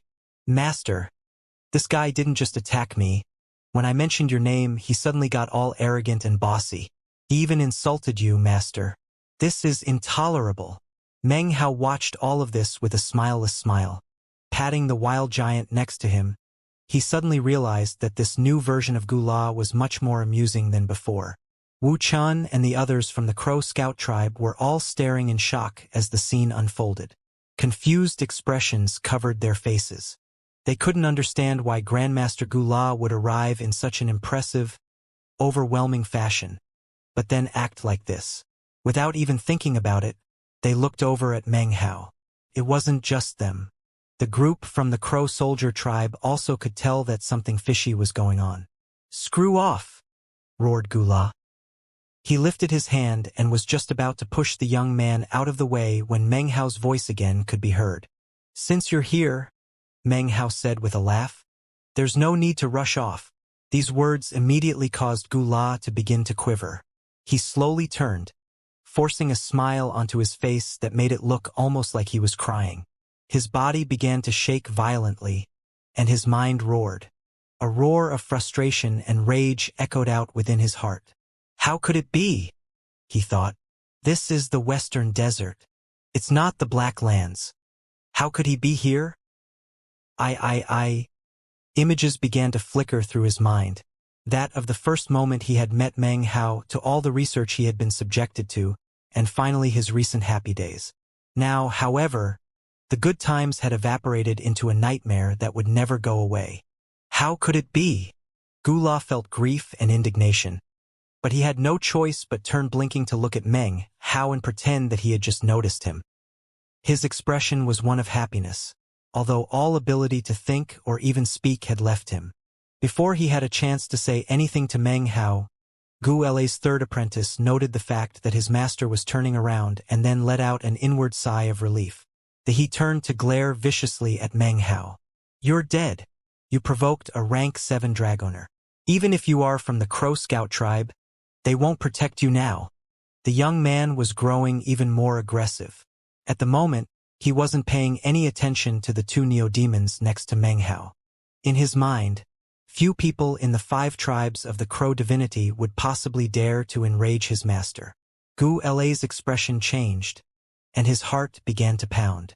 As the young man's words echoed in Gu Le's ears, his eyes went wide.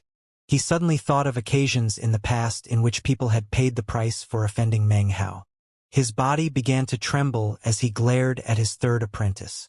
He suddenly started wondering if this person was his third apprentice or his enemy.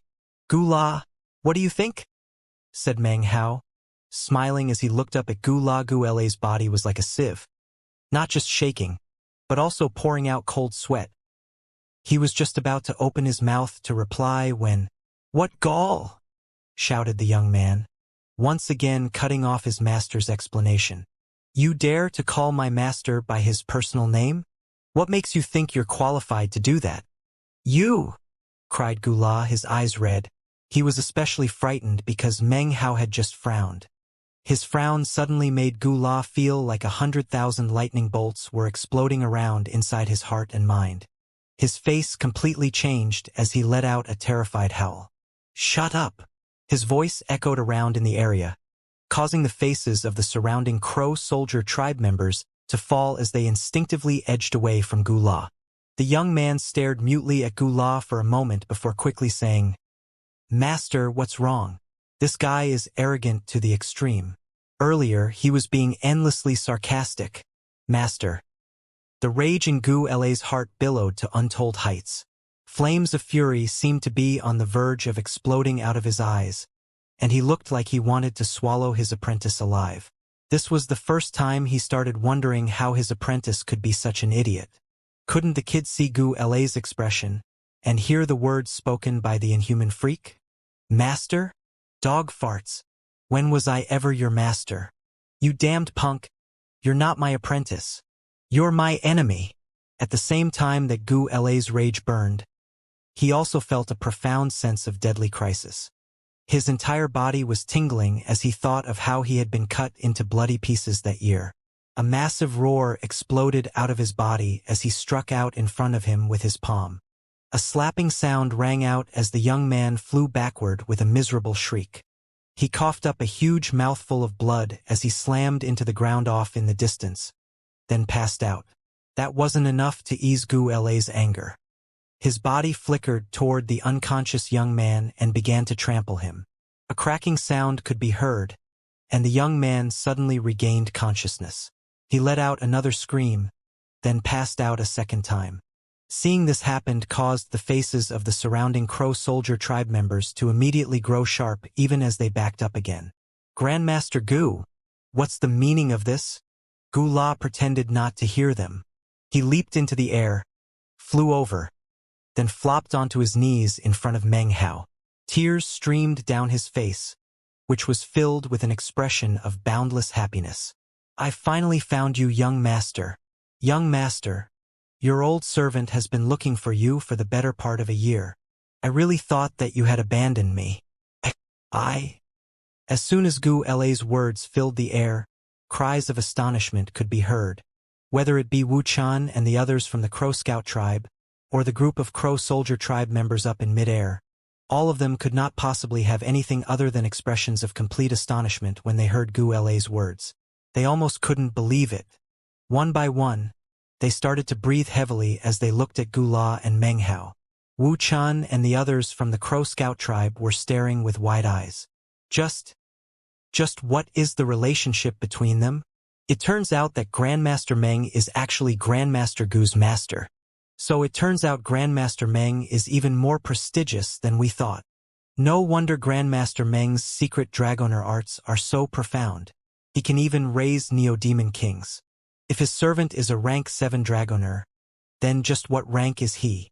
However, even more shocked than the Crow Scout tribe members were the influential people from the Crow Soldier tribe who had accompanied Gu La here. Grandmaster Gu actually called that guy young master. Just what exactly is going on here? Is it really true? If that guy is Grandmaster Gu's young master, well, considering how powerful Grandmaster Gu is, then what about his master? Meng Hao's expression was the same as ever as he looked at Gu La with a mysterious smile. Obviously, Gu La was worried that Meng Hao would exact some sort of punishment on him. He clearly regretted everything that had happened before. Now he kneeled there, looking anxiously at Meng Hao, his expression one of bereavement and pleading. You've taken good care of the wild giant, said Meng Hao coolly. When I need you, I'll call for you. He turned toward the wild giant and patted it. Then he flicked his sleeve and turned, walking off into the distance. The wild giant seemed reluctant to part with him. Big Harry, the Black Bat, and the rest of the Neo-Demon horde followed Meng Hao. As for Wu Chun and the rest of the Crow Scout tribe members, they quickly followed along too, panting. Gu La bowed respectfully toward Meng Hao, then loudly said, Young master, your old servant pledges to follow your orders to the death. With that, Gu La let out a sigh. His body was no longer trembling, but he had been nearly frightened to death just now. He watched Meng Hao leave before rising to his feet, the proud and lofty expression once again appearing on his face. Hands clasped behind his back, he turned toward the shocked, gaping Crow soldier tribe members. The young prince of our house is yet young, but as dignified as ever. I've never told you who I am. I am the Tao protector of a mysterious western desert legacy. I have been tasked with protecting the young prince of our house. Half a year ago, we were separated when teleporting to this area. Rolling his eyes at them, he patted the wild giant, then took it to head back toward the Crow soldier tribe. Although Gu La seemed to have recovered, the look in his eyes was the same as a person who had survived a great disaster. As for the wild giant, it continued to roar for meat. Damn it, thought Gu La. I can't stay in this place for much longer. I have to flee in the night. Get as far away from that inhuman Meng Hao. Countless ideas sprang into Gu La's head, however. He then began to hesitate. He recalled the words Meng Hao had spoken just before he left, and he began to struggle inwardly. A moment later, he let out a long sigh. In the end, he just didn't have the courage to flee secretly. Meanwhile, Meng Hao proceeded along through the mountains, followed by his neo-demon horde. Wu Chun and the others from the Crow Scout tribe followed cautiously. They couldn't help but look at Meng Hao with respect, Wu Ling included. Of course, Wu Chen's respect for Meng Hao had long since turned into fanaticism. Everyone was quiet. Meng Hao didn't speak, so neither did anyone else dare to make any noise. Eventually they emerged from the mountain forest. Off in the distance, the Crow Scout tribe was now visible. Finally, Wu Chun couldn't take it anymore. After a moment's hesitation, he hurried forward and said in lowered voice, Grandmaster Meng. Grandmaster Meng. Sir, just what exactly is the relationship between you and Grandmaster Gu? Behind him, the eyes of the others began to shine. This was the same question all of them had been hesitating about the entire time. Meng Hao didn't pause for even a moment as he proceeded forward. Instead, he smiled. When I came to this place, I brought along a wild giant who happens to be addicted to meat. Feeding it was quite bothersome. Thankfully, I had an attendant in charge of taking care of the wild giant. He was none other than Gu La. Having given this simple explanation, Meng Hao continued onward. When Wu Chan heard the explanation, it resounded like thunderclaps in his ears. The others gasped, and they all looked at Meng Hao with expressions even more fanatical than before. From what they could tell, the wild giant was a neo-demon, and a shocking one at that. But even more shocking was that Meng Hao had a rank 7 dragoner raising it for him. All of this immediately turned into cloak of mystery that enveloped Meng Hao in their eyes. As they neared the Crow Scout tribe, Meng Hao turned back to look at Wu Chan and the others. With a smile, he said, I don't mind you all knowing about this matter, but please don't spread the word to others. Then he turned, transforming into a beam of light that shot off into the distance along with his neo-demon horde. Wu Chun and the others clasped hands and bowed as he left. Each and every one decided in their hearts that since Grandmaster Meng did not wish the events which had occurred today to be spread about, they definitely wouldn't mention them to anyone. Wu Chun and the others watched him until he disappeared. All of them had indescribable feelings within them. What they had experienced today was something far beyond anything they had experienced in many years. Sighing emotionally, they continued onward toward the tribe.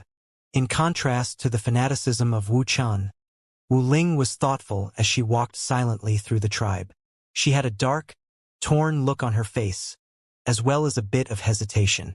However, after glancing back at Wu Chan, her eyes filled with determination that added a certain special beauty to her looks.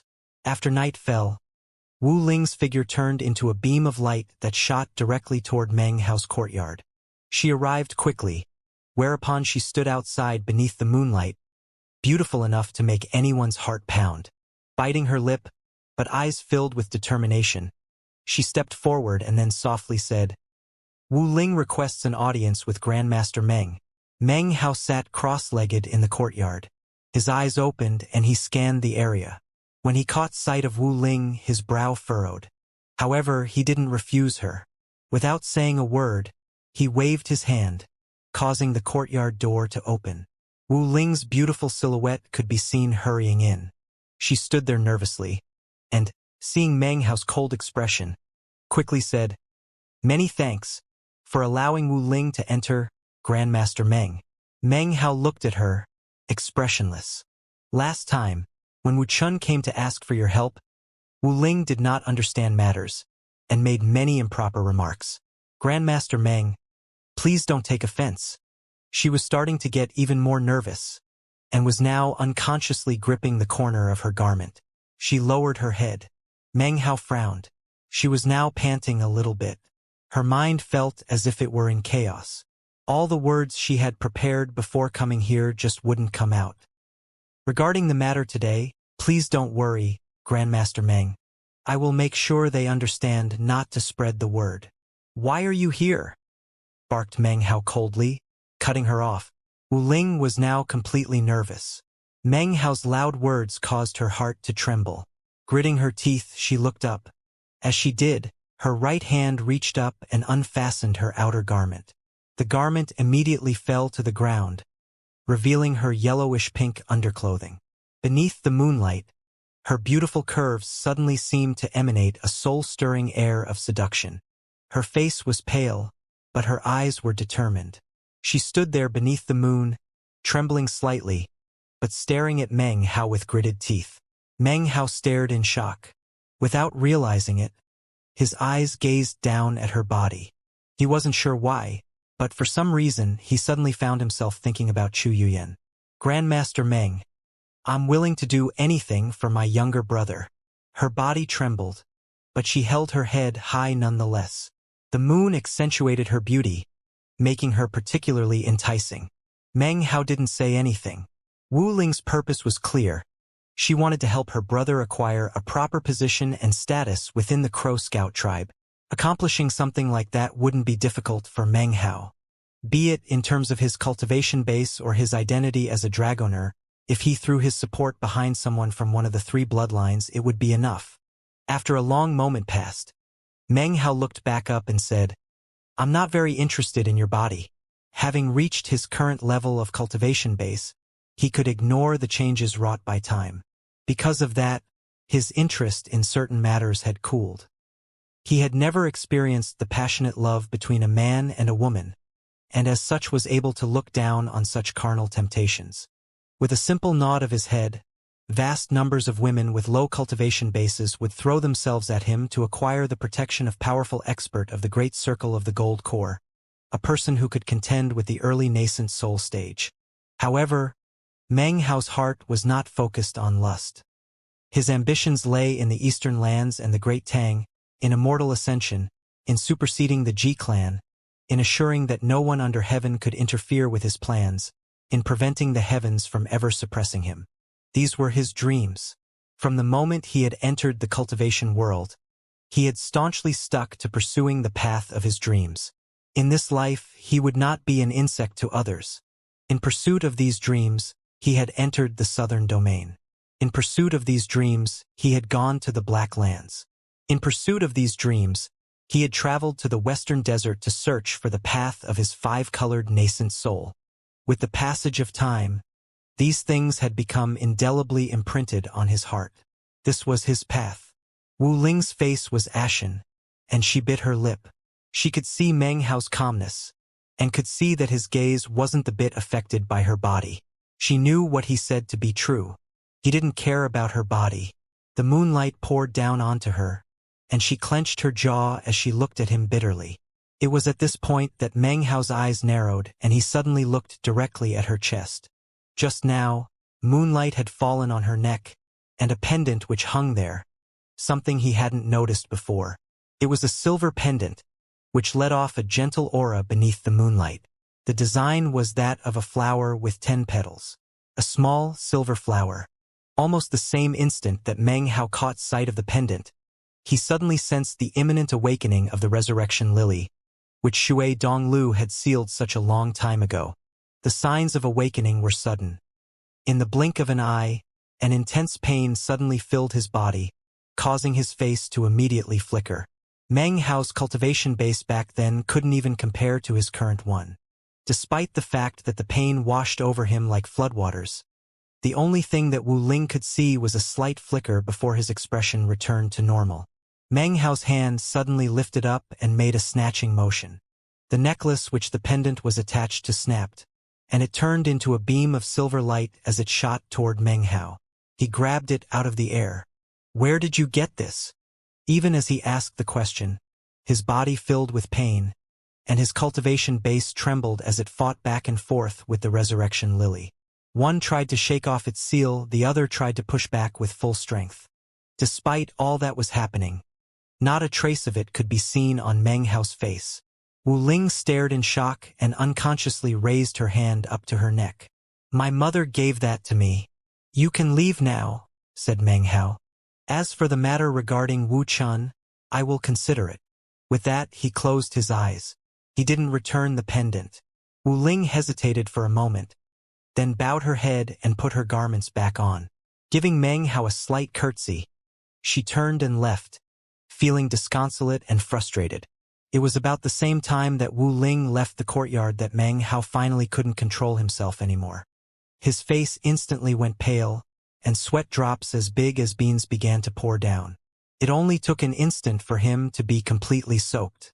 He waved his left hand, causing the greenwood tree totem to magically appear on his forehead. The eyeless larva could be seen on his right hand, and the surrounding neo-demon horde suddenly looked extremely vigilant. A gently glowing shield appeared, with Meng Hao at its center. It completely surrounded the entire courtyard as Meng Hao trembled, then coughed up a mouthful of blood. This blood was not red, but rather was made of 4 colors. It transformed into a mist which hovered in midair before him, forming into a resurrection lily. It faced Meng Hao and let out a soundless shriek that was filled with ferocity and obstinacy. Meng Hao's eyes glowed brightly. He began to rotate his cultivation base with full power, and then closed his eyes. He did everything he could to suppress the resurrection lily. Soon, enough time had passed for an incense stick to burn, whereupon a tremor ran through his body. "You want to come out? Fine." Meng Hao gave a cold harumph, then slapped his bag of holding to produce a scroll painting. It floated in front of him and slowly unfurled, seemingly under the power of some invisible force that wanted to open the resurrection lily painting. Meng Hao's eyes widened as he stared coldly at the painting. It trembled as a howl emerged from within that only Meng Hao could hear. They stared at each other, one man, one painting, for nearly an hour within the confines of the protective shield. Eventually, the unyielding howl began to fade slowly away. Finally, the painting fell to the ground with a flop. Meng Hao let out a long sigh and closed his eyes. After a long moment passed, he opened them again and looked recovered. A grim look appeared in his eyes. "So, it's actually been awake for a while." An angry glint flickered in his eyes. The power exhibited by the resurrection lily in their struggle just now was extremely intense, and was obviously nothing like the power that would manifest had it just awakened. On the contrary, it seemed it had waited and built up its strength in an attempt to break through its seal in one fell swoop. And here I thought it was sealed and sleeping this entire time. Instead, it actually awakened for some reason, and then remained there motionless, waiting for the perfect critical moment, when I was least prepared, to fight with all its might. Meng Hao took a deep breath, then looked down at the pendant in his hand.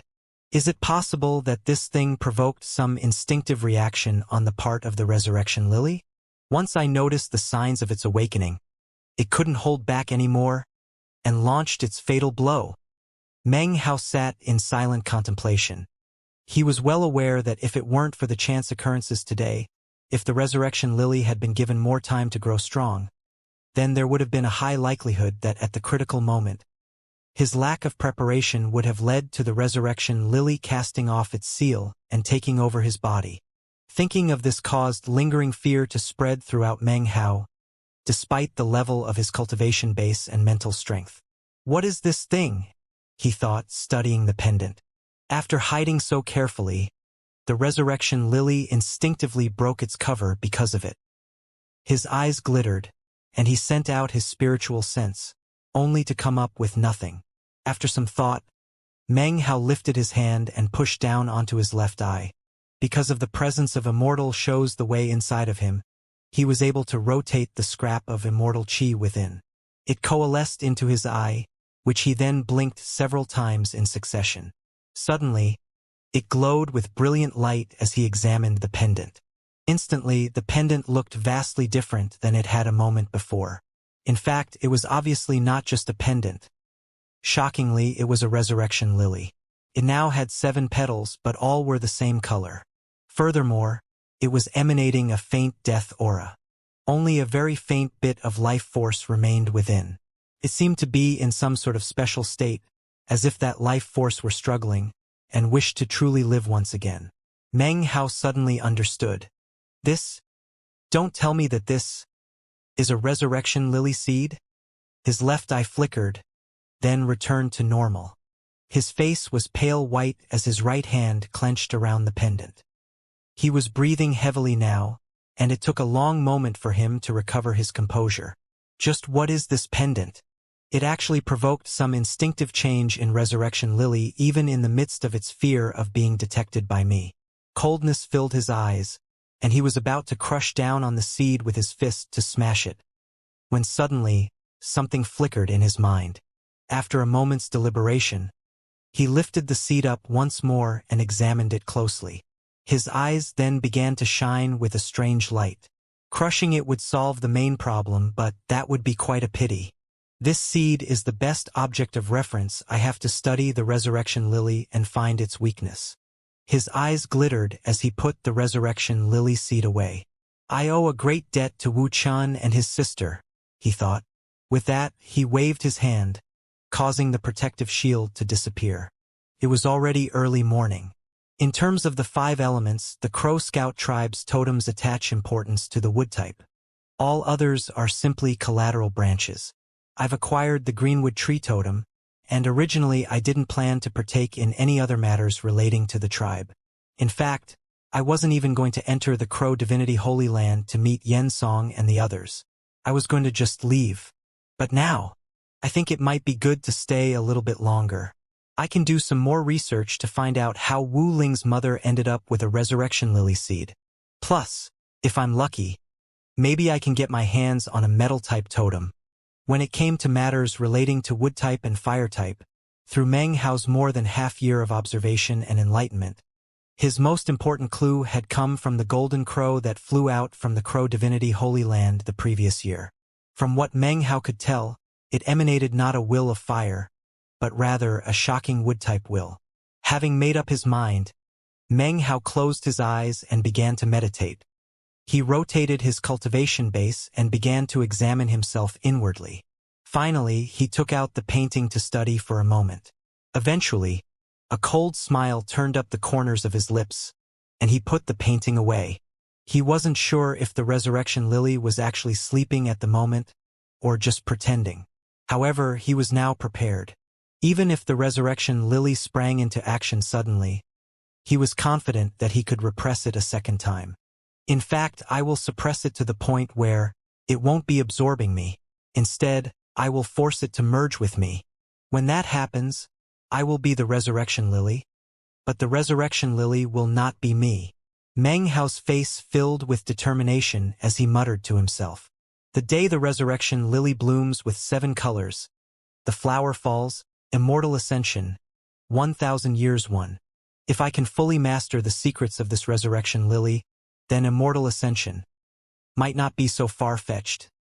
Meng Hao lifted his head to look up at the sky. He suddenly felt an intense desire to reach that stage of Immortal Ascension. It doesn't matter whether it has to do with demon sealing or Immortal Ascension. Without reaching that stage, I'm nothing but an insect in heaven and earth. With that, he closed his eyes, covering up that growing hope which could be seen inside. Time flashed by. Soon it was half a month later.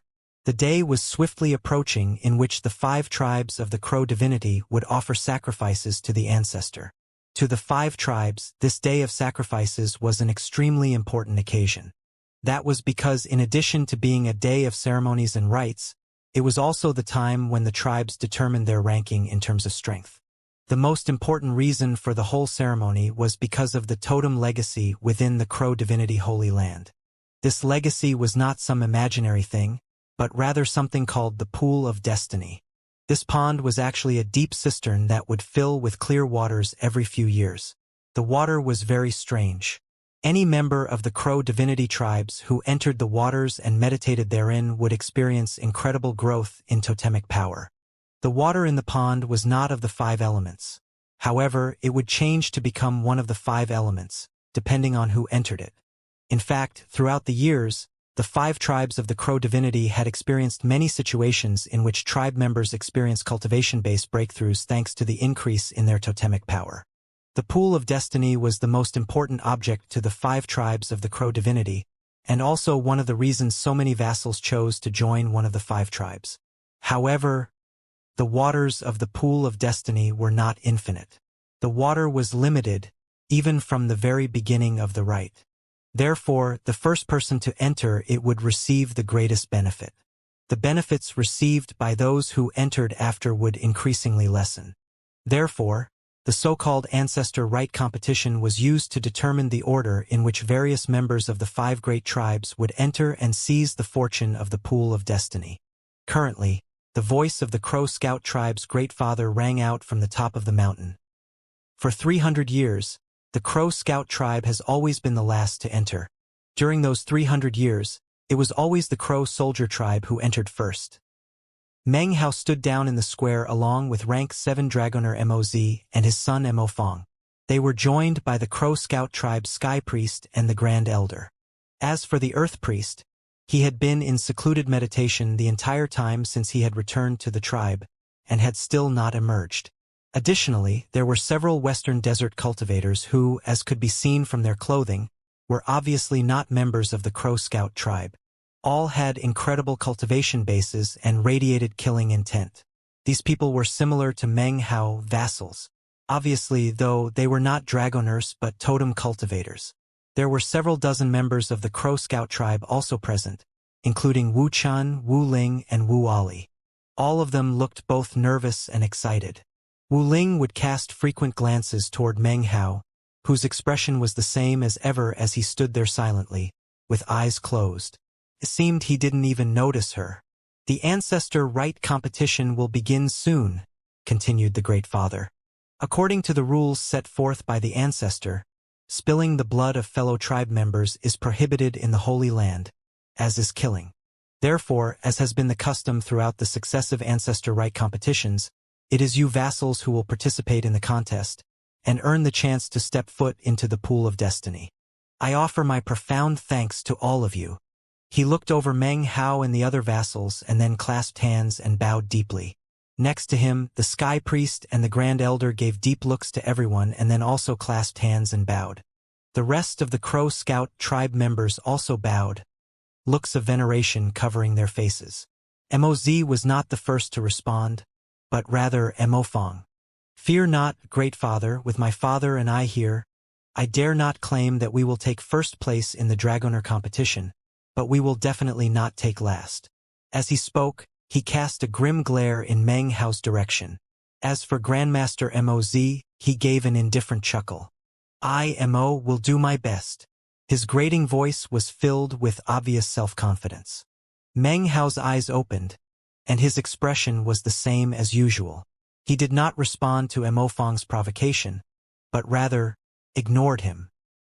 He looked over the other vassals, taking note of one man in particular who was large, but rather unimposing in appearance. His cultivation base appeared to be in the core formation stage, but there was something strange about him. Meng Hao could sense that there was something almost like a mist circling around him that could not be seen through. When Meng Hao looked at him, the man looked back. Their gazes locked for a brief moment before the man looked away. However, it was at this point that Meng Hao's eyes began to glitter. "That guy has the aura of a neo-demon," he thought. "It's faint, but he definitely is not emanating the power of totems. It's as if he himself is emanating a neo-demon aura." Suddenly, the sound of bells and horns filled the air. It came from Crow Divinity Holy Land, which was located in the center of all the mountains. The sound circled out in all directions, along with waves of ripples which kicked up massive winds. Soon everything up above and down below was shaking. Next, ripples could be seen emanating out, as if everything was being sealed. Next, a golden light shot up from the Crow Divinity Holy Land. It shot up into the heavens, spreading out and emitting massive pressure. The Crow Scout tribe Great Father took a deep breath as he looked at the golden light. Determination filled his eyes as he said, "Let us depart." He flicked his sleeve and flew up into the air, transforming into a beam of light that shot off toward the area where the golden light was emanating from. Everyone else flew up as well. Quite a few of the other vassals had bodies festooned with totems that were now flickering and glowing. As for rank 7 Dragoner Moz, he flicked his sleeve, causing an enormous two-headed flood dragon to magically appear in midair. It lifted its heads up into the air and roared. Moz stood on its back, and Mo Fong approached to do the same. The two-headed flood dragon was clearly incredibly powerful. The instant it appeared, it attracted the shock and astonishment of the surrounding cultivators. Quite a few people looked over at Meng Hao, curious as to what mount he would ride. Meng Hao's expression was the same as ever as he slapped a green-colored bag of holding. A beam of white light instantly shot out, which transformed into Big Harry. He seemed skinny and weak, but was over 10 meters long. As Meng Hao hopped onto his back, he lifted his head up to the sky and howled. The sound was extremely shocking as it drifted out in all directions. The surrounding Crow Scout tribe members were filled with shock. Even the two-headed flood dragon backed up a bit. Moz gave a cold snort, patting the two-headed flood dragon, which transformed into a colorful beam as it shot off. Meng Hao sat atop Big Harry, his eyes focused on the golden glow-off in the distance. He actually wasn't very interested in the Crow Divinity Holy Land, but figured that since he was here, he might as well investigate a bit. As he proceeded onward, the dozens of Crow Scout tribe members flew off from the mountaintop. Up in midair, Meng Hao could see groups of cultivators flying out from the directions of the other 4 tribes, all of them heading toward the central location. There were several hundred members of the 5 tribes in all, heading toward the golden glow at top speed. Meng Hao also caught sight of Gula, standing on top of the wild giant. His face was proud, as were the faces of the Crow Soldier tribe members who surrounded him. There were also dragoners from the other tribe. Among the dragoners from the Crow Fighter tribe, the most conspicuous was an old woman upon whose face could be seen dark greenish freckles. She wore a long robe and was relatively ugly. However, she was riding a gigantic cyclops ape which emanated a fiendish aura. The Crow Flame tribe had 3 dragoners, one of whom was a white-robed old man who had the extraordinary bearing of a transcendent being. The neo-demon he rode was an enormous white crane, elegant and beautiful. It soared through the air as if it had just descended from the world of immortals. Last was the Crow Gloom tribe. They only had 2 dragoners. One of them was dressed completely differently than the others. He wore a conical bamboo hat that hid his features, along with a woven rush raincoat that made him look like an old fisherman. Beneath his feet was a gigantic earthworm several dozen meters long, which was covered with a shocking, viscous liquid. As the earthworm whizzed through the air, it emitted a very peculiar smell. I doubt that Yensong and the others are with the dragoners. They're most likely with the totem vassals from the various tribes. As he sized the others up, he could see that they were looking over at him and Moz. Moz looked over at the nearing dragoners and grimly said, "Grandmaster Meng, you'd better not disappoint me in the competition." With that, the two-headed flood dragon shot forward toward the golden light. Meng Hao frowned slightly and then sighed inwardly. Ever since coming to the Western Desert, he had very rarely taken the initiative in provoking others. However, as he slowly revealed more and more power, it was only natural for others to take note of him. Disputes would obviously rise up, although that was not Meng Hao's intention. "I'll have to settle this dispute sooner or later," he thought, a vicious look appearing in his eyes. Having practiced cultivation up to his current point, he very well understood the law of the jungle. When decisiveness was required, Meng Hao would not be soft-hearted. Soon, everyone was nearing the golden glow. There, a floating golden platform could be seen that looked almost like an arena. It was surrounded by swirling golden shield. Before long, all the members of the 5 great tribes arrived to float around the golden platform. The various great fathers and priests did not exchange many words. They looked at each other coldly, and without any hint of politeness, chose to let the fighting begin. The Crow Scout tribe great father looked back at his vassals and said, "There are 2 rounds of fighting, each of which could be considered a battle royal. One is for totem cultivators, the other is for dragoners. We must win both battles. During each battle royal, every tribe can send 3 people into battle. If a tribe wins in both battles, then they naturally will take first place. As for who takes second, that will be based on the performance of the vassals. There are a few who are still deciding on whether or not to attend. Throughout the history of these battles, there have been deaths. Vassals, I urge you, if you find yourself outmatched, please forfeit the match. The importance of victory or defeat cannot be overstated, however. I encourage you to work together with a sense of camaraderie. The first battle is for totem cultivators. After the Great Father finished speaking, 3 vassals emerged from the others. They clasped hands to the Great Father and then shot toward the golden light. One of the 3 was none other than the strange, unimposing man Meng Hao had noticed earlier. Meng Hao observed him as he shot forward, his eyes flickering. He circulated the immortal chi of Immortal shows the way, then blinked his right eye several times in succession. This time, when he looked at the man, his pupils constricted. He could now clearly see that this man was no Western desert cultivator. A cloud-like mist covered his body, within which was the Outlander beast, which the Parrot had chased after months before. Even more astonishing, he could also see traces of the meat jelly on the Outlander beast. With his celestial vision technique, he could even see the aura of the Parrot. The Parrot never came back after it when chasing the Outlander beast. It's impossible to tell what happened between the 2 of them. In any case, it seems they came to some sort of agreement. He ended the celestial vision technique. He was astonished, of course, but considering the Parrot's personality, anything was possible. All of a sudden, Meng Hao felt a bit sorry for all the people from the other tribes who were making their way onto the platform within the Golden Shield. I would imagine Yen Song and the others are in that group, he thought, looking the group over. Of course, Yen Song and the others were wily old foxes who would obviously have taken precautions to prevent anyone from realizing who they were. After looking at the 12 vassals from the other tribes, even Meng Hao couldn't discern any clues. This was a battle royal with 15 totem cultivators from the 5 tribes. As they stepped into the golden shield on the platform, they did not speak.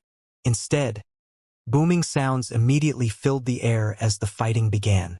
Each group of 3 formed a unit, instantly become comrades in arms as they joined forces. At least, this was what happened with the other 4 tribes. However, as for the 3 people from the Crow Scout tribe, it was a different story. The man-form Outlander beast stepped onto the platform, lifted his head with a roar, and then charged forward. He didn't even look at his 2 compatriots, which caused them to stare in astonishment.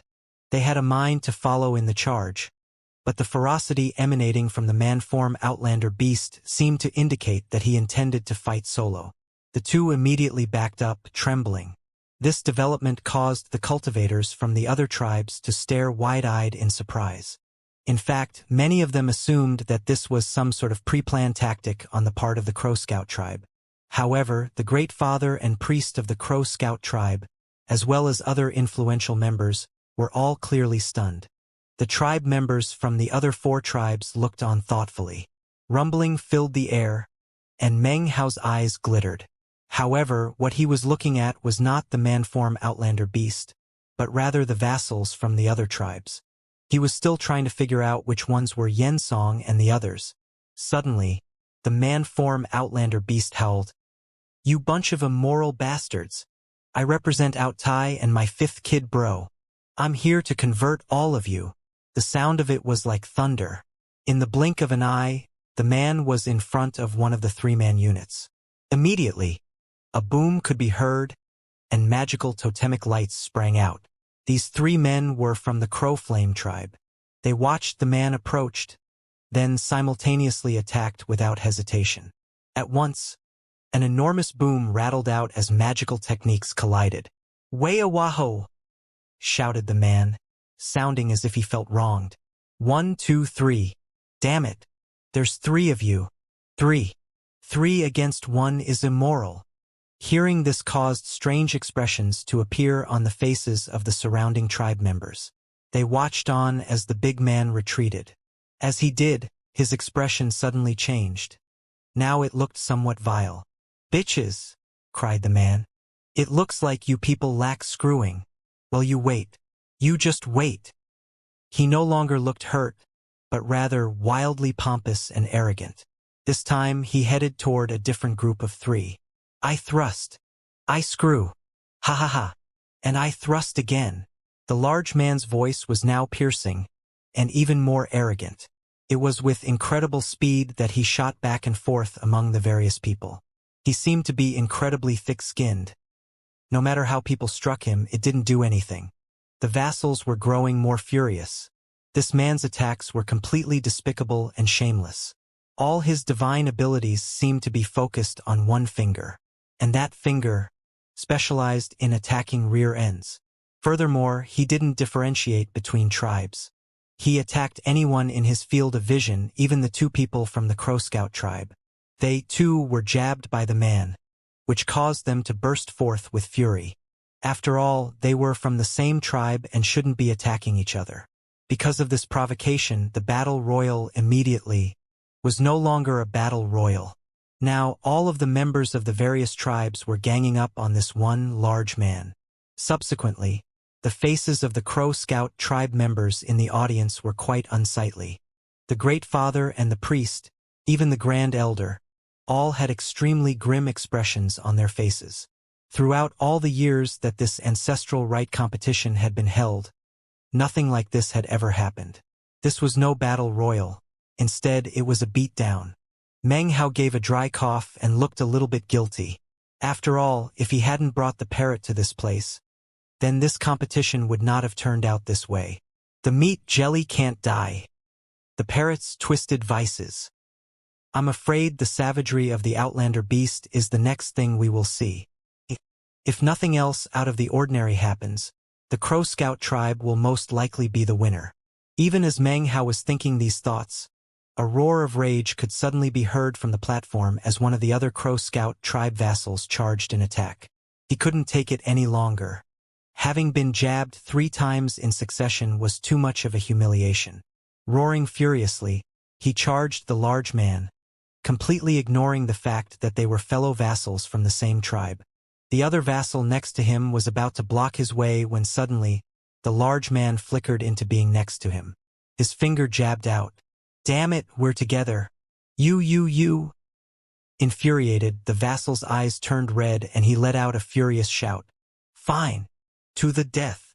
Once again, the scene of the battle taking place inside the golden shield on the platform changed. Now, everyone was bombarding the big man. This was not even to mention the tribe members on the outside, who were also preparing to attack him. After all, his attacks were completely shameless, despicable to the extreme. In their entire lives, none of them had ever seen someone as vulgar as this. Immediately, the members of the other tribes began to ridicule the Crow Scout tribe members. This is the ancestral rite competition. For the Crow Scout tribe to have recruited a vassal like that, it's intentionally causing trouble. Maybe the Crow Scout tribe couldn't find anyone else. And then this shameless fellow showed up. The faces of the Crow Scout tribe members were extremely unsightly. They wanted to offer up retorts, but there was really nothing they could say. The Great Father's eyes were filled with fury as he glared at the man up on the platform. Meng Hao sighed inwardly and felt even more guilty. However, he continued to study the members of the other tribes up on the platform, hoping to pick up on some clues as to the identities of Xianxia and the others. Suddenly, his eyes flickered as they came to rest on a vassal standing with the Crow Gloom tribe. It was a middle-aged man, tall and stalwart, his face filled with savagery. However, when the man-form Outlander beast attacked him, his face looked different from that of the others. He looked a bit hesitant, even somewhat absent-minded. The look quickly disappeared, to be replaced with fury. However, even as the fury filled his face, one of the vassals from the Crow Soldier tribe suddenly shot forward in pursuit of the Outlander beast. Meng Hao's eyes narrowed. Based on this development, he could now tell who these two people were. Mo Li and eccentric Wang. The howling man-form Outlander beast was now surrounded. "Out Tai, you wimp! It's your turn!" Suddenly, a tremor ran through the man's body. It was at this exact moment that the surrounding vassals all attacked. A shocking boom echoed out. From the perspective of everyone watching, there was no way the man could possibly escape death. It was only Meng Hao that let out a sigh. He knew that the Outlander beast was coming. Within the booming sound, an astonishing roar suddenly lifted up. The intensity of the roar turned into an attack that rippled out in all directions on the platform. The sight of this attack caused the observing members of the 5 tribes to stop breathing and stare in disbelief. What they saw was all of the vassals who were attacking the large man suddenly tumbling backward, their faces filled with disbelief and shock. The man who everyone had assumed would die stood there with an expression of savagery, his eyes bright red and his hair flying about. He lifted his head to the sky and roared with the madness of a neo-demon. His body flickered, and he suddenly appeared in front of one of the other vassals, his face filled with cruelty. His hands reached out with a strange motion and grabbed a hold of the vassal, who had no chance to evade. Then he ripped. A blood-curdling scream filled the air as the cultivator's body was torn completely in half. Blood showered everywhere, and the large man flickered again. Miserable screams filled the air. The gory scene instantly caused the surrounding members of the 5 great tribes to feel incredible shock. They began to pant, their eyes wide. It took only a moment for 3 people to die. The big man was like an unmatchable celestial warrior. To approach him was the same as approaching death. "I forfeit!" cried a vassal from the Crow Flame tribe as he saw the man approaching him. Trembling, his body suddenly disappeared through the golden shield as he left the battlefield. "I forfeit! I forfeit!" The shouts rang out one after another, although some people were too late and ended up getting ripped into pieces by the frenzied man. One vassal from the Crow Soldier tribe was just beginning to speak when the man-form Outlander beast appeared in front of him. The Outlander beast opened his mouth wide and directly bit down onto the vassal's neck, causing his words to instantly change into a blood-curdling shriek. It took only moments for the platform to be completely empty except for the big man. He stood there, looking around savagely and roaring. "Crow Scout tribe," he cried, "I have secured victory for you. Now give me the pool of destiny." The Crow Scout tribe members' minds were reeling. The Sky Priest was panting and the Grand Elder was staring with wide eyes. As for the Great Father, his eyes flickered and he started to laugh. "Exactly as it should be," he said. "Fellow Taoist, you have secured yourself a spot in the pool of destiny." The man gazed at the Great Father and then nodded. He took a step, and then his body flickered and he left the golden shield. When he reappeared, the surrounding tribe members all backed up and made room for him. Their hearts trembled as they avoided him. As the man neared, he seemed to almost be attempting to avoid Meng Hao's gaze. Everything was quiet for the space of about 10 breaths.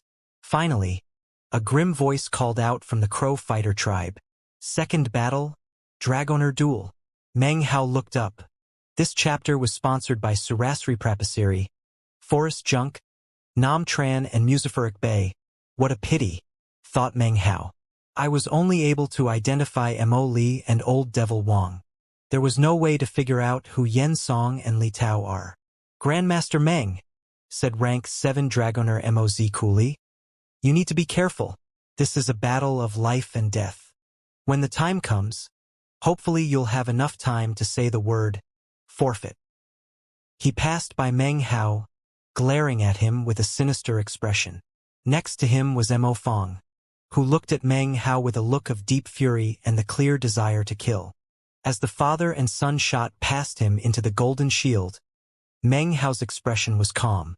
Of course, that was the nature of Meng Hao's personality. The calmer he looked, the more likely he was to kill, considering his opponents had bared their fangs. Then, as far as Meng Hao was concerned, it was time to break those fangs.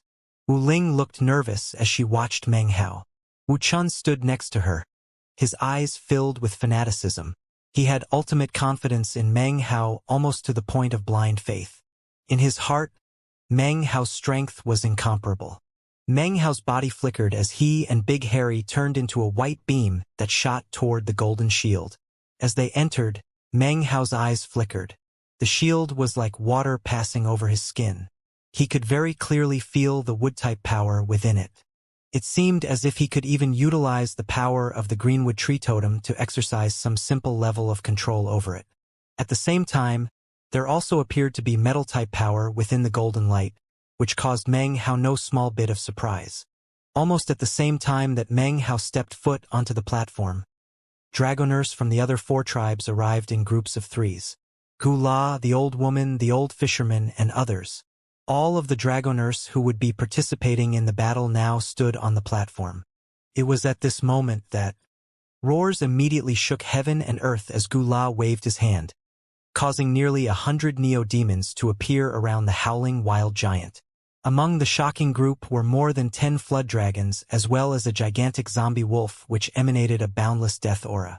This immediately set Gula apart from the others in shocking fashion. The continuous roars of the wild giant caused the observing members of the 5 great tribes to be filled with shock. Next was the old woman. The giant cyclops ape she rode let out a howl as she seemed to open up a door in the air itself. Instantly, a horde of apes appeared, every single one of them a demonic cyclops. There were nearly 100 in total, the sight of which was just as shocking as that of Gula. After her was the white-haired old man with the demeanor of a transcendent being, who rode the mighty white crane. He waved his hand and was suddenly surrounded by a vast collection of tiny white snakes. The number of snakes he possessed vastly outnumbered that of the neo-demons of the other dragoners. There were hundreds of them, all of whom had forked tongues that flicked in and out. The aura of a hyper-toxic venom drifted out from them. Most shocking of all, however, was the old fisherman. The enormous earthworm he stood atop of let out a noiseless roar as massive amounts of silt magically appeared around the both of them. Within the silt burrowed countless vicious-looking earthworms that swayed back and forth, making the whole scene look like an illusion. Then there was Moz. As the roaring, 2-headed flood dragon circled around him, distortions appeared in the air. A neo-demon horde emerged from within, a vast collection of howling flood dragons, none of which were small. As for Meng Hao, he didn't look quite as impressive as the others. His horde only contained a few dozen greenwood wolves and bats, which was not enough to shock anyone when compared to the other 5. As of this moment, all the members of the 5 great tribes outside of the Golden Shield were paying close attention. This was especially true of the tribe great fathers and priests. The Dragoner duel was much different than the battle of totem cultivators. Totems represented personal strength. However, in many aspects, Dragoners could influence the tribe as a whole. Whichever way you looked at it, Dragoners were in a far higher position than totem cultivators. The first battle of the Ancestor Right competition could be ignored to some extent. The truly important part of the whole thing was the second battle. Wu Ling looked extremely nervous. Wu Chun looked excited and passionate. The rest of the members of the 5 great tribes exchanged anxious glances. It was at this point that the battle royal began. In the past, Meng Hao had always waited for others to take the initiative in battle. But after coming to the Western Desert, things were different. He would be the first one out of the gate. And when he attacked, it was with the intent to kill. His first attack was actually not leveled against any of the Dragoners from the 4 other tribes, but instead, toward Moz. Bare your teeth? Then you're looking to die. That was Meng Hao. If you attack, you must do so with decisiveness and killing intent. He waved his sleeve, and immediately, Big Harry howled as his body began to expand. The wolf pack next to him, as well as the black bat, all transformed into beams of light that shot toward Moz and his neo-demon horde. Meng Hao's attack caught Moz completely by surprise. He had never imagined that Meng Hao would be the first one to make a move, let alone against him. His plan all along had been to launch a sneak attack against Meng Hao during the thick of battle, so that he would have a good excuse in case anyone called him out on the matter. Meng Hao's attack had thus caught him completely unawares. "Are you looking to die?" he roared. Flood dragons from the horde next to him roared and shot toward Meng Hao's neo-demons. Off to the side, Mo Fang's face filled with intense rage as he glared at Meng Hao. Then a cold smile twisted his face. "You're dead," he said. Rumbling sounds immediately rose up into the sky. Meng Hao's attack filled the other Dragoner vassals with shock. Everyone outside of the Golden Shield also watched on, eyes flickering with astonishment. What's going on with the Crow Scout tribe? They have another turncoat? Don't tell me that this guy is just like that guy from before, so powerful that he can beat everyone else. No way. Dragoner Tianqi is too powerful. and could never be defeated by that guy.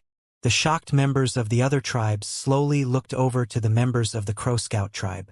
What they saw was the Crow Scout tribe members in complete astonishment. This was especially true of the Great Father and the priest, whose expressions were very similar to their expressions during the first battle. This prompted further discussions. Damn it, something's wrong here. Look at their expressions. The first time was understandable, but for the same thing to happen again means it has to be some kind of trick on their part. But what trick exactly is it? To kill each other first. As the discussion continued on the outside, inside the Golden Shield MOZ was laughing uproariously. Meng, you twerp, since you're looking to die, don't blame me for accommodating you. We're both vassals of the same tribe, but considering how you're attacking me, you must be a double agent. In that case, I'm going to kill you even if you do try to forfeit. MOZ had sent half of his flood dragons, as well as the two-headed flood dragon, charging forward in attack. A huge boom resonated up into the sky. Big Harry was a blinding white beam of light, filled with savagery. The black bat flickered forward. Its sharp teeth glinted, and the body of one of the flood dragons immediately shriveled up. It died with a miserable shriek. MOZ's face immediately fell. He had predicted that Meng Hao would be strong, but he never imagined that the white wolf and black bat would be so shocking. In fact, he almost couldn't believe that this was the same bat that used to belong to him. In his recollection, its latent talent didn't match up to the flood dragons, which was why he had eventually given it to his son to protect him. How could he ever have imagined that under Meng Hao's control, the black bat would exhibit such astonishing power? Things are just beginning, he then said with a cold laugh. I'd originally planned to use this next trick on an outsider, but I guess you'll do nicely. With that, he slapped his bag of holding. Immediately, hundreds of howling flood dragons emerged, 10 of whom were two-headed. When the other dragoners saw the aura emanating from these flood dragons, it filled their faces with shock. Of course, those on the outside of the shield were even more surprised. Meng Hao looked indifferently at the flood dragons and then said, "Wrong. Things aren't beginning, they're ending." His hand flashed an incantation gesture, and then pushed down onto his Dantian region. Immediately, his gold core trembled as a roar emanated out from the ancient flying rain dragon core. In accompaniment with the roar, the illusory image of a 300-meter-long flying rain dragon appeared above his head. It had a long tail, wings with sharp tips, and blood-red eyes. Immediately, a shocking aura emanated out. Even the golden shield began to ripple and distort. The surrounding dragoners stared in shock. That's a level 11 neo-demon. Heavens! That's the illusory spirit projection of a level 11 neo-demon. Such pressure. This guy. Don't tell me he's a Grand Dragoner?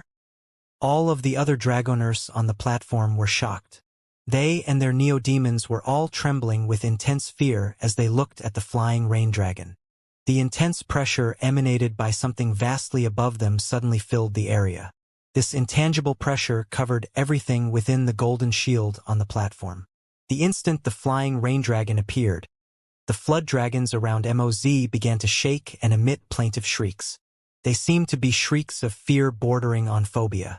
They all shrank back, shaking, as if they couldn't stand up to the pressure weighing down on them. Their miserable shrieks were such that it seemed as if their bodies might begin to collapse. Meng Hao's face was cold as he waved his right hand. Immediately, the flying rain dragon let out a shocking howl which caused the golden shield to shake, and the sky outside of the shield to grow dim. The ancient flying rain dragon was a sovereign of the sky, and its pride and dignity were now on full display as it charged toward the trembling flood dragons. When it passed, there were no miserable shrieks. The flood dragons did nothing to prevent the flying rain dragon from swallowing them up. Regardless of whether they had two heads or one, in front of the flying rain dragon, they were so weak that they couldn't do anything to resist. Within the space of a few breaths, they had all been completely consumed. MOZ cried out in alarm and disbelief. His face was pale white as he staggered backward. As the flying rain dragon neared him, his eyes filled with frenzy. his eyes radiating with manic desire to continue living. He suddenly grabbed Mo Fong and shoved him out in front. I, Moz, have submerged myself in the Tao of dragonering for many years. I have expended my heart's blood in my pursuits, in my research in how to produce shocking neo-demons. Meng, you twerp, I refuse to give in. Roaring, he performed an incantation with his left hand as the flying rain dragon neared. Then he pushed his hand down onto the head of his son Mo Fong. A look of disbelief and confusion could be seen on Mo Fong's face as blood sprayed from his mouth. Suddenly, his head exploded. Take my son to give birth to a new neo-demon. Use my son's soul to bring forth the Mo clan's dragoner legacy, the eight-headed Mo flood dragon. Roaring could be heard as Mo Fong's body shook. Suddenly, the black head of a flood dragon emerged from within. It flew out into the air. 1, 2, 3. It took only a split second for 8 heads to burst out from within Mo Fong's body. Mo Fong's body exploded into pieces. However, his flesh and blood did not disappear, but rather congealed together. In the blink of an eye, it formed 8 flood dragon heads. Another moment later, a 300-meter-long, 8-headed flood dragon was there in front of Moz. Moz's eyes were bright red as he lifted his head back and howled. The flood dragon in front of him let out a roar as it sped toward the incoming flying rain dragon. Kill them! Cried Moz frenziedly. The 8-headed flood dragon was much different than an ordinary flood dragon and was just barely able to stand up to the pressure exerted by the flying rain dragon. It charged forward with a howl, then slammed into the flying rain dragon. Meng Hao's expression was the same as ever as he watched on coldly. The surrounding dragoners observed the scene with shock. Outside of the Golden Shield, the members of the 5 great tribes were panting. All of them were paying close attention to this battle of dragons. A boom rose up into the sky, along with a miserable shriek. 3 out of 8 of the flood dragon's heads transformed into clouds of blood and gore as the flying rain dragon swallowed them up. The remaining 5 heads let out frantic cries and tried to bite the flying rain dragon. The flying rain dragon lifted its head up to the sky and roared. It sounded as if its dignity had been encroached upon. Its body began to grow larger until it was several hundred meters larger. Then it slammed once again into the flood dragon. Everything shook as a massive explosion rippled out. The rest of the flood dragon's 5 heads let out shrieks, and its entire body trembled. Looks of terror appeared on its faces, and it was just beginning to retreat when a huge boom could be heard. The entire flood dragon began to explode into blood and flesh. In response, the flying rain dragon sucked all of it in and swallowed it in one huge gulp. Moz was scared out of his mind. His brain spun as he backed up. I forfeit! He cried, completely overcome by his terror. It was at this moment of crisis that a golden light swirled out toward him from the Golden Shield, preparing to pull him out of the platform. The flying rain dragon roared again. Suddenly flames appeared, as if its body were about to burn up. The flames rose up into the sky as the flying rain dragon shot toward Moz. The instant Moz was about to be pulled out from within the Golden Shield, the flying rain dragon slammed into the golden light, blocking it. When Meng Hao wants to kill someone, nobody can interfere, said Meng Hao coolly. He slowly lifted his right finger. Immediately, the image of a greenwood tree became visible on his forehead. Wood-type power emanated out, following the direction of Meng Hao's finger to shoot toward the Golden Shield. Because the Golden Shield was made up of wood and metal-type energy, the power of the greenwood tree caused it to begin to ripple and distort. The flying rain dragon stretched its head out. Just when Moz was heaving a sigh of relief as he thought he was about to escape, everything went black. That was because the flying rain dragon's mouth had latched onto him. A miserable shriek could be heard from Moz, which was cut off by crunching sounds. The top half of Moz's body was swallowed down by the flying rain dragon. This was what it meant to break the fangs. The flying rain dragon slowly dissipated. The shocking scene immediately caused a huge commotion among the members of the 5 Crow divinity tribes outside of the Golden Shield. He's a Grand Dragoner. That dragon. What kind of dragon is it? I've never seen a neo-demon like that before. Even the ancestral shield was powerless. Moz obviously forfeited, but still got killed. Slowly, the eyes of all the tribe members came to rest on Meng Hao. The great father of the Crow Scout tribe stared in shock, panting. The Sky Priest quickly looked over at the great father, who looked back. Both of them could see the astonishment in each other's eyes. Both were thinking exactly the same thing. Grand Dragoner! He must have been injured in the past, and that's why his neo-demon could only appear in illusory form. He's currently incapable of summoning its true form. They weren't the only ones thinking along these lines. Apparently the great fathers and priests from the other tribes were all coming to the same conclusion. The Grand Elder of the Crow Scout tribe took a deep breath as he looked at Meng Hao. No longer were his eyes filled with hostility and contempt. Instead, he now looked at Meng Hao as if he were looking at someone of similar status to himself. Wu Ling was panting, her face flushed with excitement and hands clenched into fists. She was once again reminded that Grandmaster Meng was the most powerful person she could rely on in her attempts to raise herself and Wu Chan to prominence within the tribe. As for Wu Chan, his eyes were filled with zeal. In his eyes, Meng Hao wielded the might of the heavens. There was no one whom he had esteemed more in his entire life. As for the man-form outlander beast, he stood there with wide eyes, muttering to himself. Everyone else had similar reactions. This was not to mention all of the people inside of the golden shield. Gu La took a deep breath, and his eyes filled with pain. At long last, he had resigned himself to his fate. A figure as powerful as Meng Hao was not someone who he could afford to provoke. There was really no other option than to just accept his lot. At the same time, he was actually somewhat happy. The young master has grown even stronger. It seems following him won't be such a bad choice. His eyes turned to the side thoughtfully as he considered how to perform some meritorious deed that would propel him up from being little more than Meng Hao's zookeeper. It was at this moment, when everyone was still in the throes of shock, that the old woman, the white-haired old man, and the dragoner dressed like a fisherman all made a move at the same time. Their neo-demons roared as they shot toward Meng Hao, who was now without his illusory flying rain dragon. Looks of greed could be seen in their eyes. As dragoners, they were able to read between the eyes. They knew that something was wrong with Meng Hao's illusory dragon neo-demon. Couldn't exist for very long before disappearing. If they could kill Meng Hao, then they would be able to seize the rest of his neo-demons.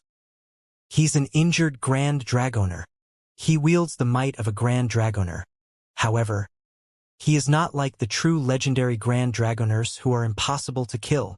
To run into an injured Grand Dragoner like this is actually good fortune for me. The three people who attacked did so in unison, clearly having reached a common understanding. As for Gula, he had only been a part of the 5 Crow divinity tribes for a short time. The other Dragoner vassals were not very familiar with him, and therefore did not include him in their decision. As they attacked, Meng Hao turned cold, killing intent radiating from his eyes. He waved his right hand, causing the eyeless larva totem tattoo to spring into action. Strands of silk flew out to surround him. Meng Hao didn't move at all as the attacking neo-demons from the other 3 dragoners screamed toward him. "Shameless!" shouted Wu Ling furiously, her expression one of anxiety. The others from the Crow Scout tribe looked completely indignant. The Great Father and the Sky Priest, even the Grand Elder, all flew up in the air to go rescue Meng Hao. Unfortunately, they were immediately obstructed by the Great Fathers and priests from the other tribes. Meanwhile, up on the platform, Gula watched as all of this was happening. His face flickered, and without hesitation, he sent his neo-demon horde whistling through the air toward the other 3 dragoners. At this critical juncture, a massive roaring sound ripped out through the air from the direction of Meng Hao.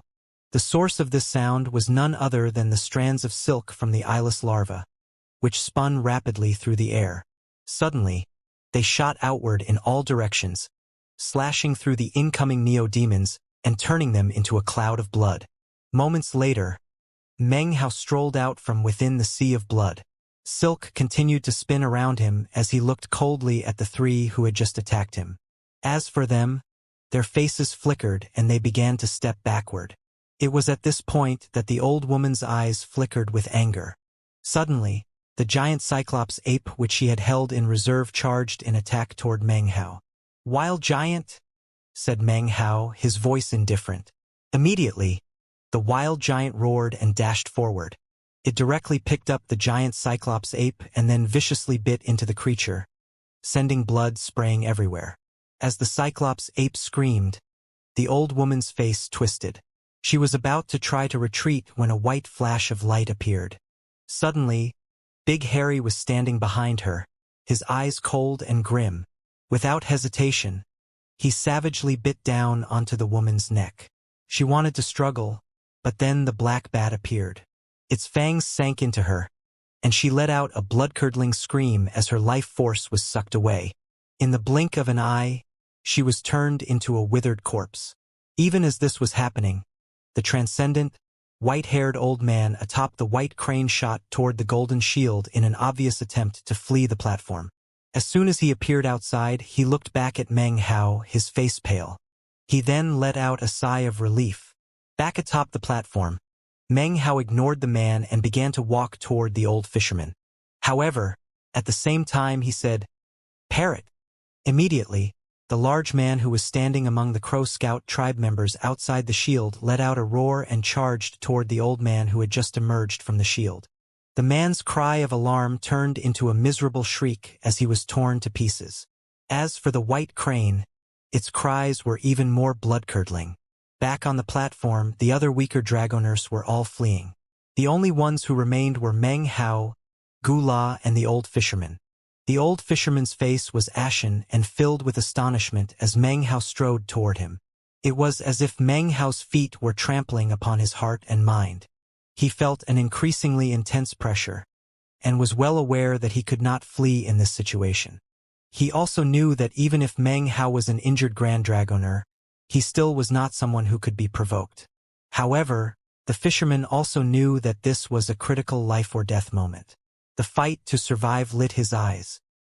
He waved his right hand, causing his enormous earthworm to let out a vicious shriek. At the same time, the countless earthworms within the magical silt suddenly flew up and attached themselves onto the giant earthworm. Now they were tentacles, making the giant earthworm look even more ferocious. At the same time, the old fisherman spit up a mouthful of blood and then began to perform an incantation with both hands. "Occult karma magic," he cried. Immediately, the enormous earthworm lowered its head, opened its mouth and did something that came as a complete shock to all the onlookers. It swallowed the old fisherman whole. After that, the top of the earthworm's head began to bulge, and suddenly the face of the old fisherman appeared there. "I can't hope to fight back against a Grand Dragoner," he cried. "But this occult karma magic that I acquired years ago allows me to merge my body with a neo-demon and become a new life form. Even if you are a Grand Dragoner, you can't fight me now." Meng Hao's expression flickered, and he immediately retreated, an expression of unprecedented seriousness filling his face. His cultivation base was now in full rotation, and his eyes shone with a bright gleam. What he was looking at was not the old man, but something else up in the air.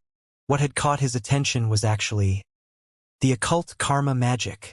Within this occult magic, Meng Hao could sense the aura of the G-clan. Suddenly, a gigantic vortex appeared up in the sky, within which a silver string appeared that looked very much like a fishing line. It shot down toward the old man who had merged with the earthworm. Instantly, everything went silent. Meng Hao noticed with astonishment that everything, including the Great Fathers, were all completely motionless.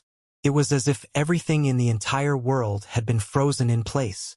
It was like everyone in the world had become fishes on the chopping block, just waiting for that fishing line to hook them and take them away.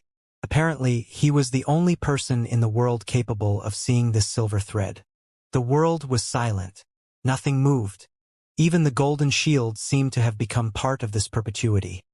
The rays of light shining out from it also stopped moving. The members of the 5 great tribes in the area were all like clay statues, absolutely motionless. Even the old man who had used the occult karma magic to merge into the gigantic earthworm was frozen in midair like a statue. A maniacal laugh plastered onto his face.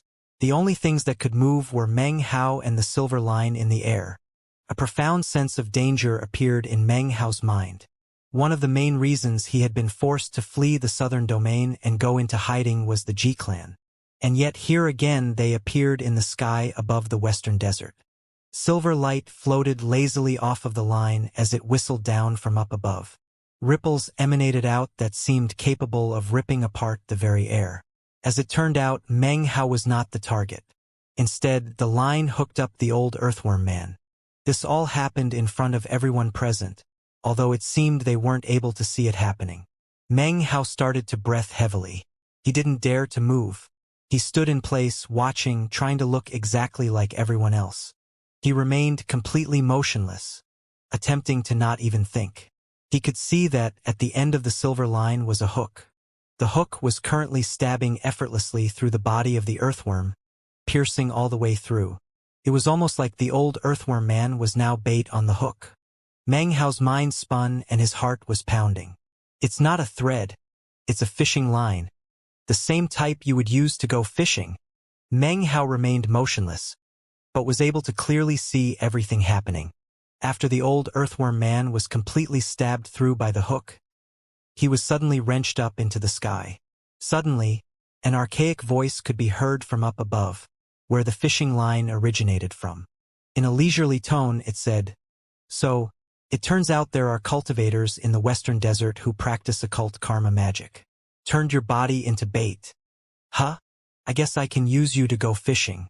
Maybe I can snag a big fish from the western desert. Since you're fish bait now, you have no need for karma." As the voice echoed out, Meng Hao was astonished to find that he could suddenly see threads attached to the bodies of everyone present.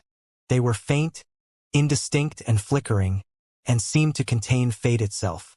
If you looked closely, all of the threads seemed to be connected to each other. Regardless of neo-demon or cultivator, even the mountains and rivers, all things in the world, were filled with vast quantities of these threads.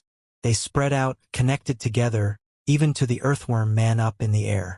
Everything and everyone was connected together into something like an enormous, living web.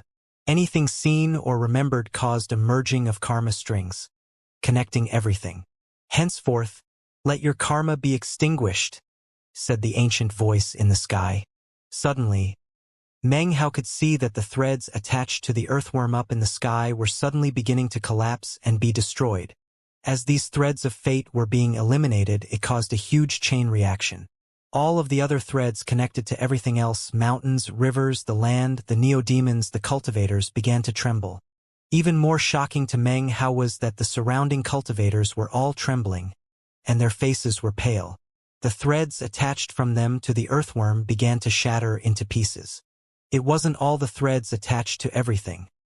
Rather, any connection or memory they had regarding the existence of the old earthworm man was collapsing. Now it seemed as if the balance of karma had been disturbed. By forcibly erasing the karma that had been sown, it affected the rest of karma in all creation. It was at this moment that Meng Hao's mind began to tremble. He had just noticed that the threads attached to his own body were trembling and seemed to be on the verge of collapsing. An unspeakable power seemed to be spreading out through the world. It seemed any vestige or memory of the old earthworm man was being completely wiped out. Even as his mind reeled, the demon sealing jade suddenly began to vibrate inside his bag of holding. A warm, gentle power emanated out from it to envelop Meng Hao's entire person. It appeared as if the threads attached to Meng Hao were collapsing, but in truth, as that massive power washed over him, the memories of the old earthworm man were not wiped away. Suddenly, the earthworm man up above transformed into a beam of light that shot up into the sky and then disappeared. Finally, the previously still world once again began to move. As things returned to normal, everyone shuddered. The golden light once again emanated up around the platform. Gu La had a look of confusion on his face, which was quickly replaced with happiness. With a loud shout, he proclaimed his forfeiture, after which he was enveloped by golden light and pulled off of the platform. Nothing existed in his memories regarding the old fisherman. He only remembered Meng Hao's fabulous victory over the other dragoners. Outside of the Golden Shield, the great fathers of the 5 great tribes were completely recovered. All of them had different expressions as their gazes came to focus on Meng Hao. Their memories did not contain anything regarding the old fisherman either. It was as if the old fisherman had never even existed. The Crow Scout tribe has recruited a Grand Dragoner. The Crow Scout tribe must have paid a hefty price in preparation for this ancestor right competition. Otherwise, they would never have been able to convince a Grand Dragoner to work for them. As the buzz of conversation rose up from the members of the 5 great tribes, Meng Hao stood on the platform, his face ashen. Nobody that he could see looked even a little bit different than from before. In fact, it seemed as if none of them were even aware that everything had stopped moving moments ago. Furthermore, they had no reaction whatsoever to the sudden disappearance of the old earthworm man. Apparently, his life did not exist at all within their memories. It seemed as if all the causes and effects of the old man's karma had been completely severed from everything: the neo-demons, the mountains, the rivers, and even the land. Not a trace remained of him in any consciousness whatsoever. Meng Hao looked around, panting, face pale. An unprecedented feeling of fear filled him. Now that is death, true death. To be erased from the memory of anyone you ever met, as if you had never existed in the world. So that is the karma line of the Ji clan. Suddenly, Meng Hao recalled the fishing rod in his bag of holding, the one he had acquired when he slayed one of the sons of Ji. Now he understood the function of that rod. He also realized that if that fishing line had come for him and hooked him instead, then perhaps all traces of his own existence would have been erased from the world. The Ji clan. Meng Hao's face was pale. He waved his right hand to collect up his neo-demon horde, then strode off of the platform. The wild giant accompanied him as he left. Meng Hao paid no attention to the gazes and words directed toward him. Instead, he looked up into the sky, his face unsightly. Of course, no one could understand what he was feeling. Even the parrot seemed unaware of what had just happened. Perhaps this wasn't because the parrot wasn't powerful enough, but rather because it didn't care enough about the old earthworm man to notice. Perhaps it had even been willing to allow it to happen. Maybe it would have been different if the karmic severing was directed at someone important to it. Finally, Meng Hao looked back at the members of the 5 Crow divinity tribes who stood around him. As of now, everyone had to admit that the Crow Scout tribe had clearly won the right to be the first to enter into the Crow divinity Holy Land. Using their bloodline powers along with a special technique, the 5 tribes of the Crow divinity fully opened the Crow divinity Holy Land. The Crow Scout tribe members cheered as the Great Father and the Sky Priest politely clasped hands and offered thanks to Meng Hao. After that, all of the Crow Scout tribe members, along with Meng Hao, turned into colorful beams as they shot toward the golden light. Up ahead, the tall platform was fading away, replaced by 2 massive doors that were slowly opening. In front of the doors, the Great Father clasped hands to Meng Hao and the man-form Outlander beast. Many thanks, Grandmaster Meng and fellow Taoist out. In accord with our promise, you may follow the tribe members to enter the pool of destiny. Meng Hao nodded distractedly as he looked at the opening doors. The karma line of the Ji clan is so powerful. Being destroyed by it actually erases every trace of your existence. Wow! Meng Hao was lost in thought as the massive doors opened within the golden light. When they were about half opened, Meng Hao suddenly felt a tremor running through him. He couldn't stop his face from flickering. That was because he had suddenly been struck with a new realization. Oh no! The karma line severs karma, completely erasing it. It prohibits anything from remembering what was severed. That is a complete erasure. However, if someone happens to remember something about the person who was erased, that would mean that the technique was incomplete, not perfect. Essentially, it means the technique failed. Not good. Having reached this point in his train of thought, Meng Hao's face completely fell. He could imagine a situation in which whoever it was that employed the technique detected the fact that it had in fact failed. He had little time to continue thinking about the matter. His body flickered as he shot toward the huge doors. Almost the instant he flew forward, the entire world suddenly grew still. Suddenly, the fishing line which had so recently disappeared could be seen again up in the sky. This time it was shooting down toward Meng Hao. "So a little fish slipped through the net," said the archaic voice, chuckling. "You dare to spoil my karmic severing? Thankfully, you left some clues behind that I noticed, nor are you capable of causing my technique to backfire against me. The heavens are large and the earth is wide. But do you really think you can escape me?" Around Meng Hao, everything was silent and unmoving. Meng Hao had practiced cultivation for many years. From the day his journey began on Mount Daqing all the way until now, he had experienced many deadly situations. However, this particular crisis was the greatest he had ever experienced by far. The consequences of killing one of the sons of Ji had been enormous. Recently, he had sensed signs that the mastiff might be beginning to awaken, which gave him a bit of confidence. Except now, having seen the old earthworm man's death, Meng Hao knew that there was absolutely no way for him to fight back against this unheard of karmic severing. His face was pale as he realized that everything around him was once again completely still. The members of the 5 great tribes, the neo-demons, even the clouds in the sky were completely motionless. Only the fishing line and Meng Hao could move. He shot as quickly as possible through the golden light, passing through the massive doors with all the speed he could muster. He exploded with the power of the great circle of the gold core, vanishing inside.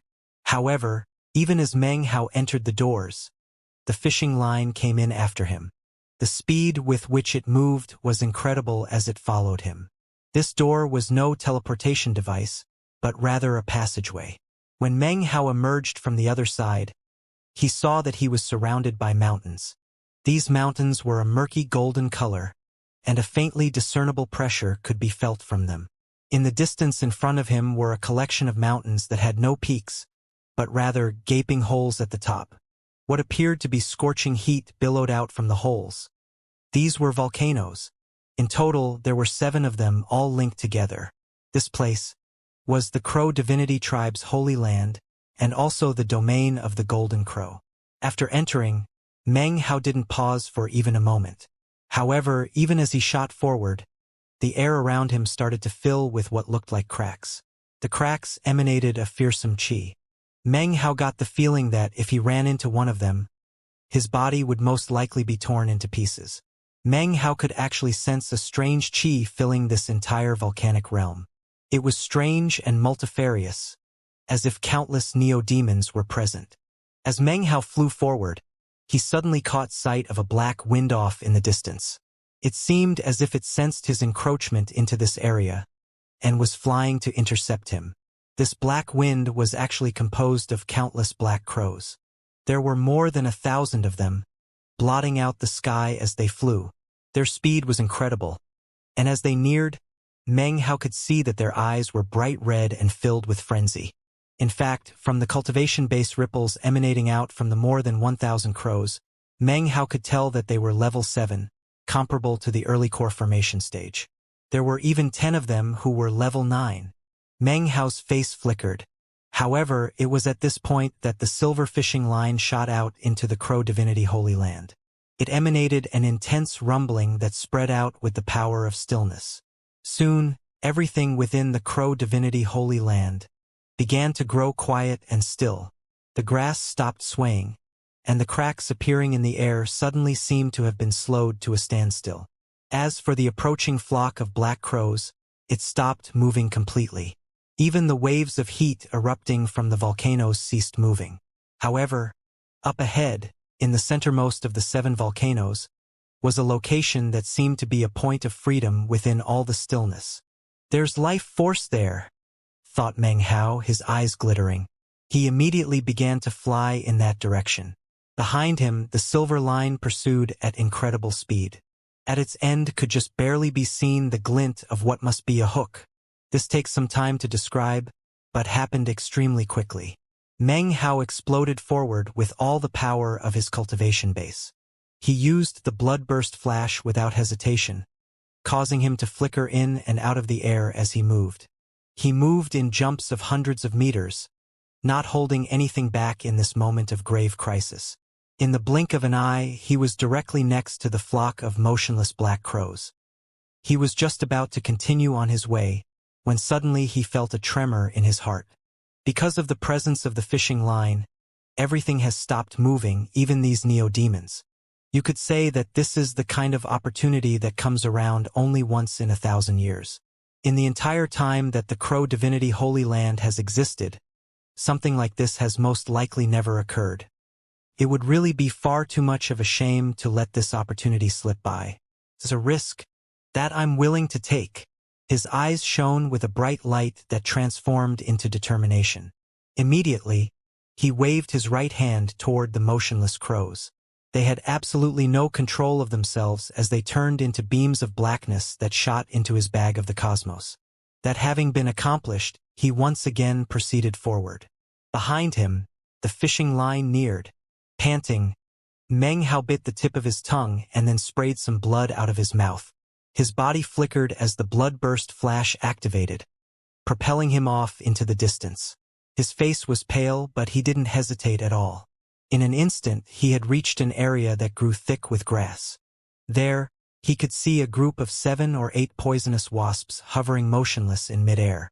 Behind them was a gigantic wasp nest which was surrounded by dozens more wasps. Seeing them, Meng Hao gritted his teeth, then waved his right hand. Immediately, the wasps and the wasp nest were gathered up. Then he bloodburst flashed again. This is an extremely rare opportunity. I have to take advantage of it. Meng Hao was shouting inwardly, but at the same time, somewhat conflicted. This was a moment of extreme, grave danger, perhaps the most critical he had experienced since he had begun practicing cultivation. However, this moment of crisis had transformed this Crow Divinity Holy Land into an unprecedented bit of good fortune. This good fortune had caused everything in the area to become motionless, allowing Meng Hao free access to a variety of neo-demons. Such an opportunity caused even Meng Hao's heart to begin to pound. That was especially true when he happened to look into the mouth of one of the motionless volcanoes. There he could see an enormous lizard, half emerged from the volcano. It was dozens of meters long. Meng Hao was now even more conflicted. "Put everything on the line," he roared. His body flickered as he shot toward the lizard. With the wave of a right hand, he collected it into his bag of the cosmos. Then, he spit some more blood out of his mouth to shoot away at incredible speed. At this moment, it was almost like Meng Hao had forgotten about the danger to his life. Whenever he saw a neo-demon, he would shoot toward it and collect it up. One neo-demon horde and superpowerful neo-demon after another, things which had existed for countless years within the Crow Divinity Holy Land. Creatures which no one had ever been able to collect even throughout all the years in which the 5 tribes had offered sacrifices to the ancestor. Dangerous beasts which normally could only be avoided with special techniques, were all completely motionless, making it extremely convenient for Meng Hao to seize them. A group of more than 1,000 green mosquitoes were sitting stock still within the mouth of a volcano, apparently just on their way inside to fight a gigantic crocodile that was half submerged in the lava inside. The mouth parts of the mosquitoes emitted a mysterious glow, and their bodies were ferocious-looking, covered with countless fur-like spikes. They were completely shocking in appearance. As for the crocodile, it was bright red with 2 pitch-black eyes. It lay half-submerged in the lava, emanating shocking ripples. How many neo-demon hordes are in this place?" thought Meng Hao, his eyes widening. The twisted feeling inside of him could not be any more intense. Behind him, the silver line whistled toward him with increasing speed. It was no less than 150 meters away. Damn it! Meng Hao's eyes were red as he once again utilized the bloodburst flash. He reappeared at the mouth of the volcano, where he waved his right hand. Immediately, the mosquitoes and the shocking red crocodile were sucked into his bag of the cosmos. His body flickered once again as he fled away. By now, the silver line was about 100 meters away from him, and moving even faster through the air. The sense of grave crisis was incredibly intense. Meng Hao's eyes were completely bloodshot, and he now had no time to consider any surrounding neo-demons. Instead, he continued to head forward toward the apparently active volcano which was his goal. Except, even as he neared it, he noticed that up ahead was, shockingly, a burial mound. The burial mound was covered in cracks, making the coffin inside clearly visible. Inside the coffin was a corpse which was half human and half beast, completely bizarre in appearance. What set Meng Hao panting, however, was that laying on top of the corpse's chest was a wooden sword. The instant he saw the wooden sword, his eyes went wide. Meng Hao could tell that this corpse was not in fact dead. In fact, its eyes were open. Also, despite the stillness everywhere, he could still sense a threatening aura coming from it, and a powerful pressure similar to the spirit-severing stage. "This is the third wooden sword I've found," he thought, breathing heavily. Having seen the sword, he knew that he must have it.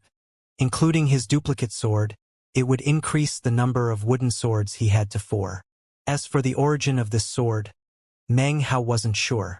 But his intuition told him that considering it cost 2,000 ultra-high-grade spirit stones to duplicate, it was obviously beyond ordinary. As for why it hadn't manifested its true majesty, perhaps it was because he hadn't acquired enough of them yet. Meng Hao had the intense sensation that if he did not take advantage of this peculiar situation, then he would never again have a chance to snatch the wooden sword from this bizarre corpse. Feeling both miserable and happy, he bit down viciously on his tongue, changing directions and shooting toward the corpse.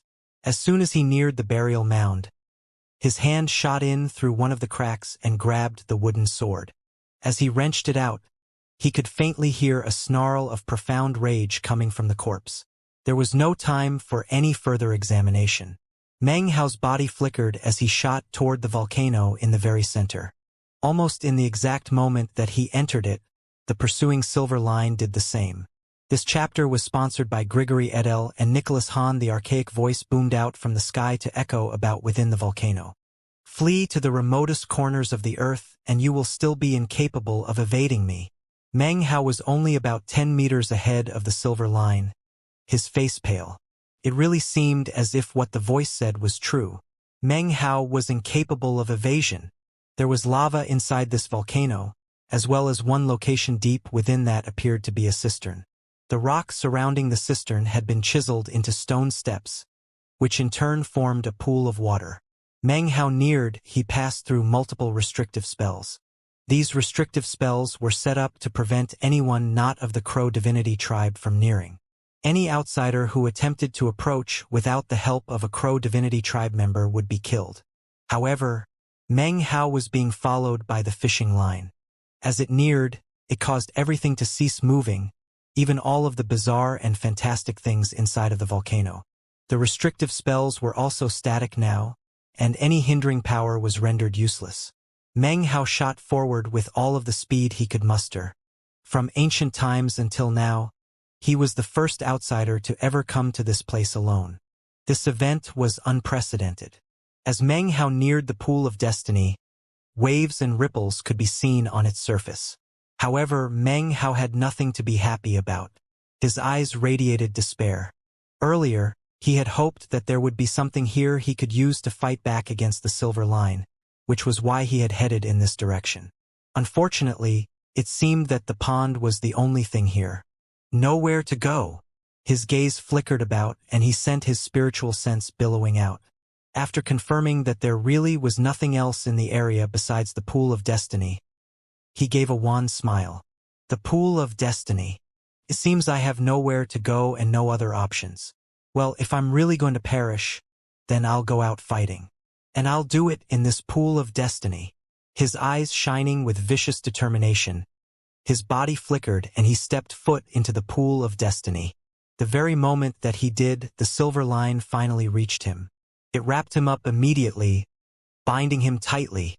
As soon as the line touched him, Meng Hao's mind filled with a roaring sound, and he felt as if his soul was about to fly out of his body. It was as if his mind and his body were completely split apart. A sensation of icy coldness appeared within his soul. He suddenly had the sense that a deadly crisis was imminent. "As I said, you're not strong enough to hide from me," Do you really think you can measure up to the people in the past who tried to evade my grasp? When I've hooked your karma, everything is over. Hold on, you already have traces of karma from the G clan? It's faint, and it looks like you're almost on the verge of completely erasing it. Since it's still here, though, I think I'll just take a look and see who you are. Let's see. Meng Hao killed one of the sons of G. Wanted by the G clan. Oh, so it's you. I guess it's just your destiny to run into me here. I might as well settle the karma you have with the G clan. I am G19. I shall bequeath thee with the G clan's karmic severing. Meng Hao's body was trembling. He felt as if his consciousness and his body were being ripped apart. His soul felt as if it were in fetters, as if some massive force were preparing to wrench it out of his body. He was filled with confusion, and his cultivation base vanished. Even his demon-sealing powers disappeared. It was as if he was nothing more than a mortal, so weak that he could do absolutely nothing to fight back. The only thing he was aware of were the words spoken by the archaic voice, which echoed about in his head. Karmic severing. He could vaguely see a vast assortment of faint, flickering threads connected to his body. These threads were his fate and karma, massed together and stretching out into the air, connected to who knew what. Suddenly, Meng Hao could see that deep within him, a power was spreading out to these threads, and to his very life force. Sever, said the archaic voice. The instant the word came out of his mouth, the world shook as if it were being struck with lightning. Meng Hao's body trembled violently as he watched the threads connected to his body beginning to collapse, as if some intangible blade were beginning to chop through them. They shattered, causing a chain reaction which destroyed even more of the threads. It was impossible to say whose memories these threads connected to, but in this instant, they were falling into pieces. It didn't matter how much distance was involved. The threads were destroyed. The effect began to spread about throughout all the lands of South Heaven. In the western desert, outside the golden light, everything was completely still. All the members of the 5 great crow divinity tribes suddenly shivered. Their faces went pale and filled with blankness. Within their memories, any trace of Meng Hao was erased, almost as if it were completely severed away. Wu Ling, Wu Chun, Wu Hai, all of the tribe members from the 5 great tribes suddenly had not even a scrap of a memory of Meng Hao within their minds. Mo Li and Old Devil Wang, even Yen Song and eccentric Li Tao all trembled as the karma threads connecting them to Meng Hao were destroyed. It was like a gigantic, invisible blade was slashing down. As it headed toward the man-form outlander beast, it met up against a powerful force that struggled back against it. The man's body shook, but in the end, the blade descended nonetheless. The voice of the parrot suddenly came out of the man's mouth in a faint roar. G-Clan Immortal. This time Lord Fifth will not forget. The blade swept past, slicing across Gula, erasing Meng Hao's existence. It spread out toward the Black Lands. As for the stillness, it did not touch the Black Lands. It was limited to the area in the western desert surrounding the Crow divinity tribes. At the moment, Black Land's Palace Tao Child Luochong was sitting cross-legged in meditation. His body suddenly shook, and he coughed up a mouthful of blood. He looked up, an expression of confusion on his face. In the Church of the Golden Light, the members of the congregation all began to tremble and cough up blood. Perplexed looks appeared on their faces, as if they had forgotten something, but weren't sure what. The invisible blade swept across the Black Lands, erasing any vestige that Meng Hao had ever been there. It continued on toward the southern domain. Currently, Fatty was contentedly filing away at his teeth and holding a pretty girl in his arm. He was murmuring something to her when suddenly his body trembled and his face flickered. He then coughed up 7 or 8 mouthfuls of blood. His face was ashen as he looked around in confusion. "What's wrong?" asked the girl, looking alarmed as she rubbed him gently. "Nothing. It seems like I just forgot someone. Weird." During this moment, it wasn't just Fatty who was affected. Chun Fan and all the other people within whose memories existed the image of Meng Hao suddenly coughed up blood and then looked around in confusion. As of this moment, all traces of Meng Hao that existed within their memories were blotted out. All karma threads of theirs which were entangled with Meng Hao were crushed. As of now, their lives did not contain anyone who went by the name of Meng Hao or of Grandmaster Pill Cauldron. "Damn it, just how famous is this guy in the southern domain?" said the archaic voice, sounding shocked. "There are so many people connected to him by karma." He sounded flustered and disbelieving. The art of karmic severing is a magic which consumes energy in correlation to the amount of connections that are severed. It was definitely an astonishing technique, but one needed to be careful when using it. Su Qing sat meditating in her Immortal's cave in the Black Sieve sect. It was evening outside. Suddenly she opened her eyes and let out a soft sigh. Her hand reached into her robe, where a small pill bottle was stored, within which was a cosmetic cultivation pill. It was at this moment that a tremor ran through her and she coughed up not one, but a total of 9 mouthfuls of blood. Her face was pale, and she was shaking violently. She could feel the existence of Meng Hao within her memories beginning to shake and collapse, forcibly being erased. "No!" she cried. Her hair was instantly thrown into disarray, and she began to flash an incantation gesture to fight back.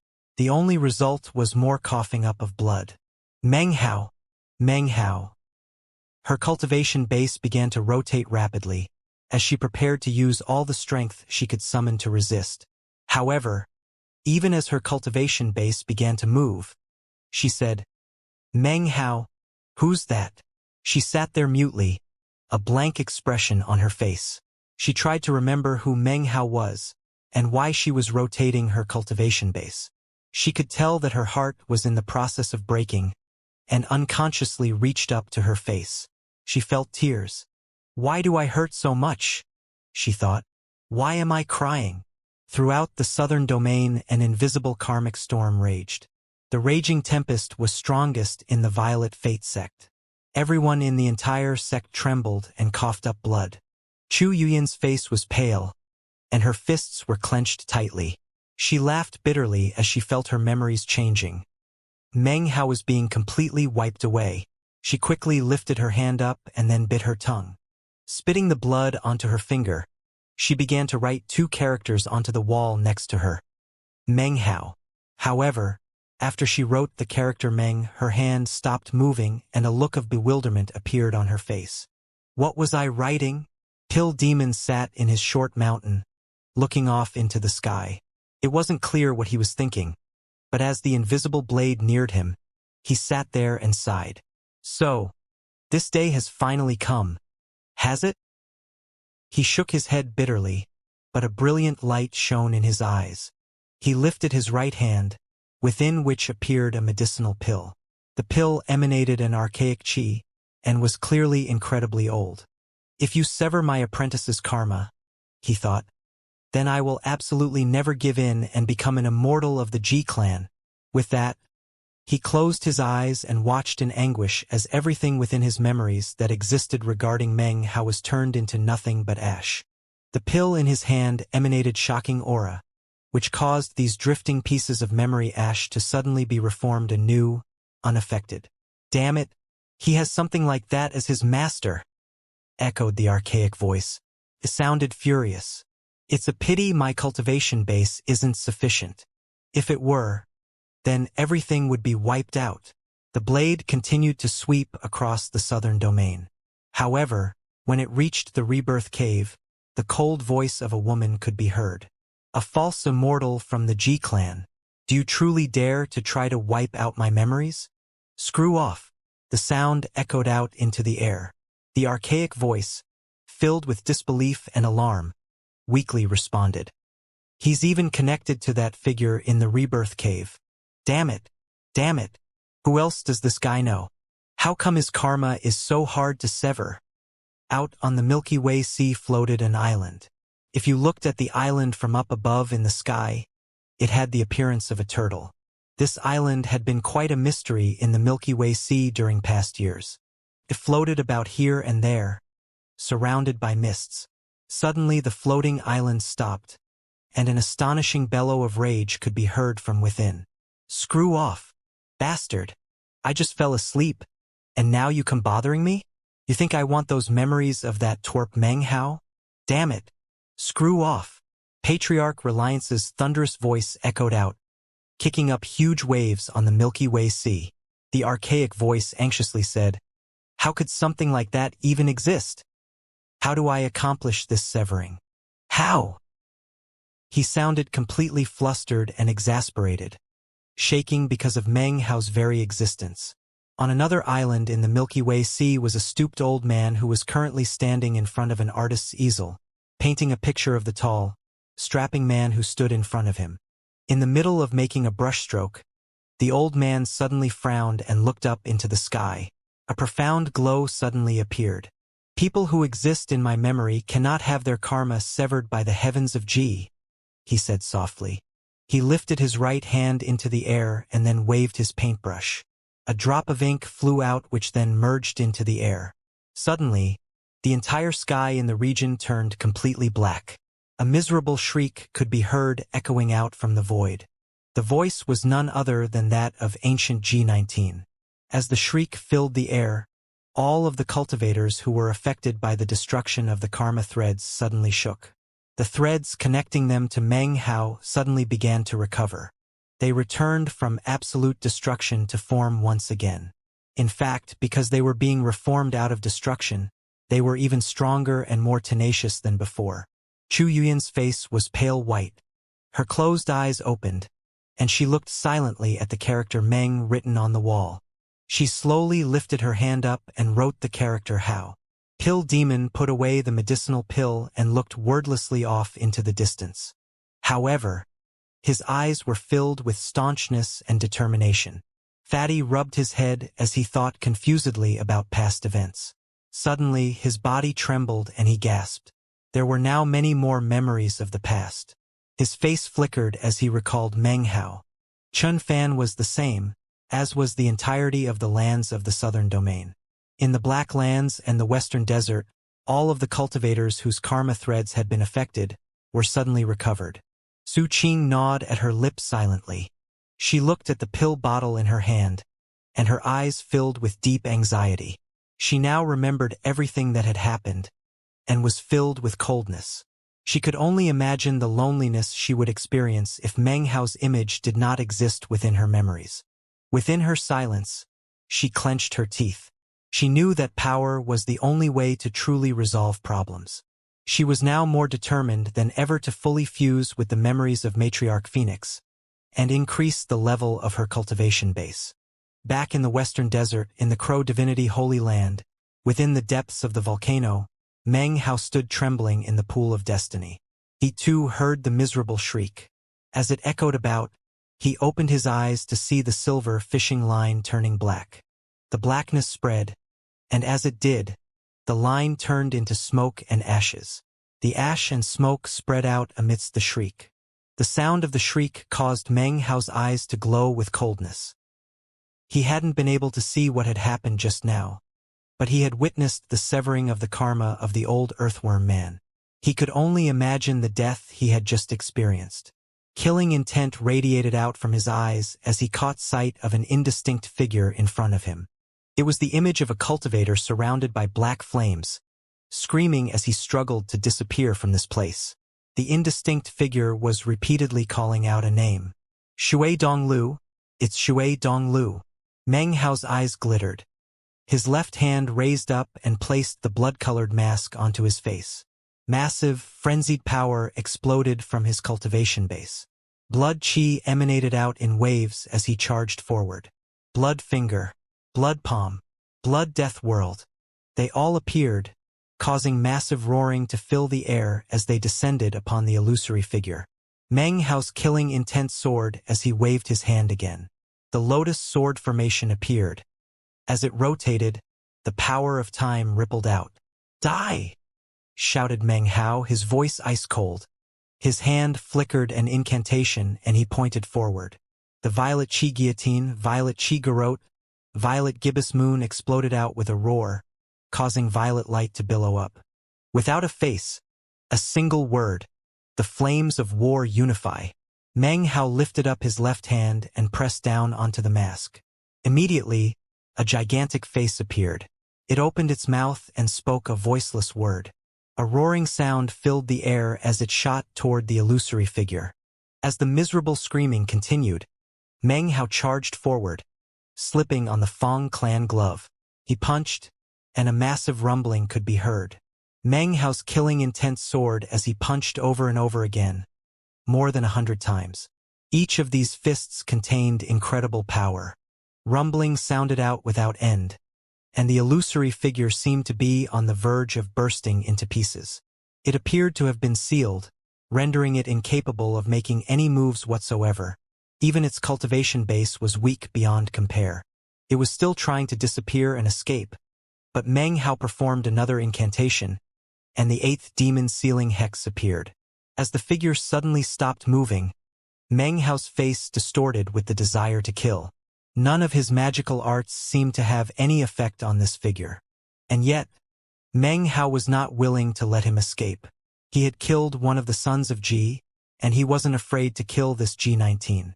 That was especially true considering that if he didn't kill him right now, when he was at his weakest, then the man would no doubt cause endless troubles in the future.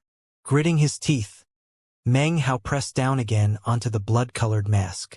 "Flag of 3 streamers," he growled. This was the most powerful magical item he possessed. Considering the current level of his cultivation base, he could, with effort, wield 1 streamer.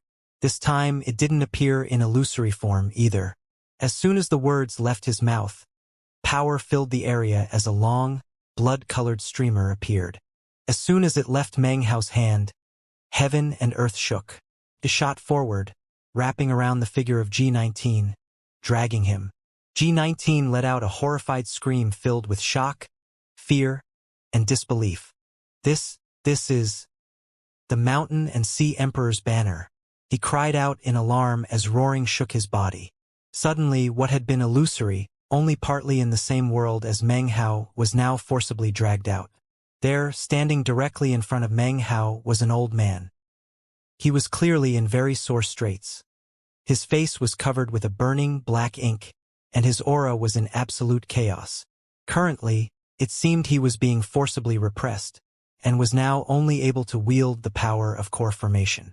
His face was filled with astonishment. He could scarcely believe that he had actually been pulled into this world. Impossible! Can't be the Emperor's banner. The legendary Emperor's banner was destroyed. "What Emperor's banner, bitch?" said Meng Hao. His face contorted with fury as he thought about how he had just basically died.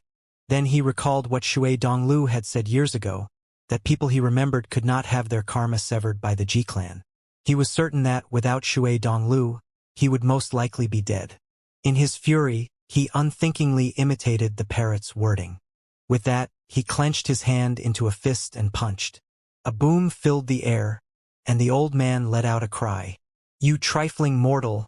Do you dare to injure me? You? Boom! Do you dare to kill me?" Boom! Meng Hao struck out repeatedly with his incredibly powerful fist, pummeling the old man until his body was on the verge of exploding. However, the man's cultivation base was fundamentally intrepid. Despite being attacked in such a way, his body was recovering rapidly. "Puny mortal, you injured me and dragged me out from the world of Ji. But just wait until I'm fully recovered. I'll kill you with my bare hands." Meng Hao's eyes flickered with coldness, and retracted his right hand. He glared coldly at the old man, which caused the old man to stare in shock.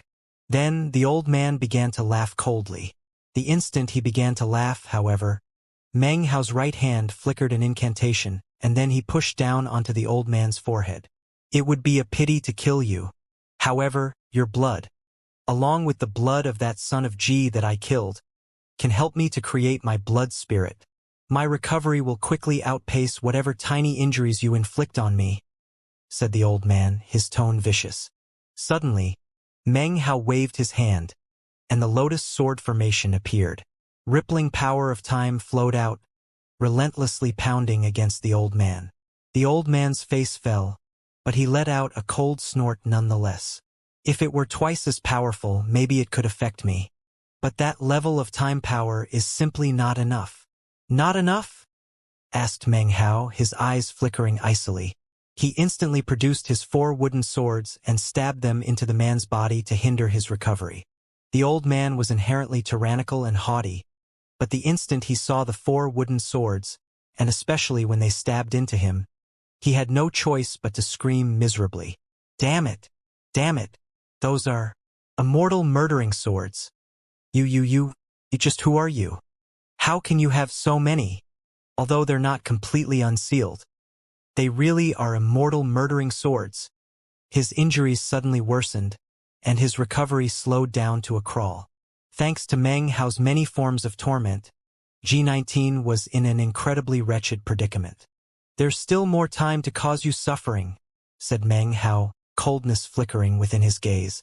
Meanwhile, in the Great Tang in the Eastern Lands exists a luxurious mansion. Sitting inside was the girl with the explosive temper that Meng Hao had met that year, Fang Yu. She was currently wiping some blood off of her mouth. How could G19 ever have imagined that the effects of his karmic severing would reach all the way to the Great Tang in the Eastern Lands? And Fang Yu? Fang Yu's face filled with fury, and she rose to her feet. She was about to walk out the door when suddenly a woman's voice could be heard, shocking and furious to the extreme. It came from the restricted area in the back of the mansion. G-Clan. When she heard the voice, Fang Yu's face flickered. She saw someone flying out from the restricted area toward her. It was an elegantly dressed, middle-aged woman. Her face was beautiful but grim. As soon as she appeared, everything grew dim, and the air itself began to vibrate. The land quaked, and cracks appeared on the surfaces of the nearby buildings, despite the restrictive spells that protected them. "Mom," said Fang Yu, trembling. She feared no one in the world more than she did her mother. "You come with me," said the woman. This woman was none other than the woman who had appeared in the Song clan back in the southern domain. Her eyes radiated killing intent as she turned toward the G-Clan mansion which existed in the Great Tang of the Eastern Lands. "Mom, don't do anything rash," Dad said before that. "Don't talk to me about your dad. Are you coming or not?" The woman's phoenix-like eyes radiated intense killing intent. Moments later, a massive roaring sound filled this luxurious mansion in the Great Tang of the Eastern Lands. The entire mansion shook, and then began to crumble into pieces. Large groups of people quickly emerged, although they seemed quite calm. In fact, some were even having pleasant conversations in low tones. Some held books, and there was even one man who had an abacus and was walking and making calculations at the same time. Everyone seemed completely unperturbed. There was only one conclusion that could be reached. This mansion often experienced such thunderous collapse. As the mansion fell apart, the beautiful woman and Fang Yu transformed into beams of light that shot off in the direction of the G-Clan ancestral mansion. A sigh could be heard from within the collapsing mansion as a middle-aged man in scholar's clothing emerged, shaking his head. He looked at his wife and daughter disappearing in the distance and then sighed again, but did nothing to hinder them. As she flew through the air, the beautiful woman's face was filled with killing intent. She moved with shocking speed. Next to her, Fang Yu looked nervous, but she was actually quite excited inwardly. After a bit of time, the two of them neared a sprawling walled city, the entirety of which was pitch black. It was square in shape, like a giant seal that had been pressed down into the land. Located within the city was an imperial palace, which from a distance looked magnificent. Palatial structures sprawled around it, and in front was a large square in which could be seen 18 dragon statues that emanated shocking auras. This imperial palace had only one main gate, which was completely gold. Protruding from the surface of this gate were 3,927 golden nails. Each of these nails was completely out of the ordinary, and obviously could be considered a precious treasure. The gate was also carved with soaring clouds and auspicious beasts. Everything was gold, making it look like some sort of celestial gate. This was the number 1 ancestral mansion of the G-Clan in all of the Great Tang of the Eastern Lands. In total, they had nearly 100, each one of which looked like an imperial palace, although it wasn't. After being erected, these palaces stood mightily for years, never weakening. They were like a figurative shield for the entire clan. In any case, surrounding this imperial palace, the Ji clan members had also erected an enormous wall. The approach of Fang Yu and her mother sent out shocking ripples through the air, as well as a screaming wind. Immediately, the cultivators within the Ji clan noticed this. Halt immediately. If you take a step further, you will be executed without hesitation. Fang Yu looked over at her mother anxiously. Mom, don't do anything rash. Even as the words left her mouth, the beautiful woman lifted up her right foot and violently kicked the city gate. Immediately, a roaring sound echoed out in all directions as the entire city shook. The gate immediately collapsed into pieces, crumbling downward into dust. A gale force wind swept out, carrying the rubble with it. What gall! You dare to make a move against the Ji clan? As the gate collapsed, howls could be heard within the city and crowds of people appeared, shooting through the air toward the gate. Are you looking to die? Mom, don't be rash. You must not under any circumstances be impulsive. Shut up, cried the beautiful woman, glaring at Fang Yu. She clenched her right hand into a fist and then slammed it into the ground, which rippled like seawaters as a massive boom echoed out. Cracks spread out in all directions, ripping the ground apart in shocking fashion. The woman, radiating killing intent, shot toward the incoming cultivators.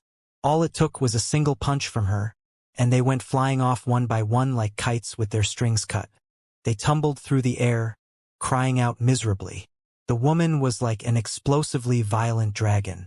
Everywhere she went, everything shook. It was like a whirlwind that none of the nearly 1,000 approaching cultivators could do anything to stop. Fang Yu stood off to the side. She continued to call out to her mother to not do anything rash, but her face radiated a killing intent quite similar to her mother's, along with excitement. It got to the point where she ran over and anyone who her mom had already taken care of, she would take care of again. After the space of a few breaths passed, the sky suddenly grew dim. The city wall seemed on the verge of being completely destroyed, and the land itself was covered with countless cracks. Finally, the city wall collapsed into dust. The beautiful woman transformed into a whirlwind that swept out toward the imperial palace. In the blink of an eye, she reached the celestial gate of the imperial palace, and the enormous plaque which glowed with golden light and was covered with the more than 3,000 nails, as well as auspicious animals. Suddenly, a roar could be heard from within the city as dozens of figures shot out.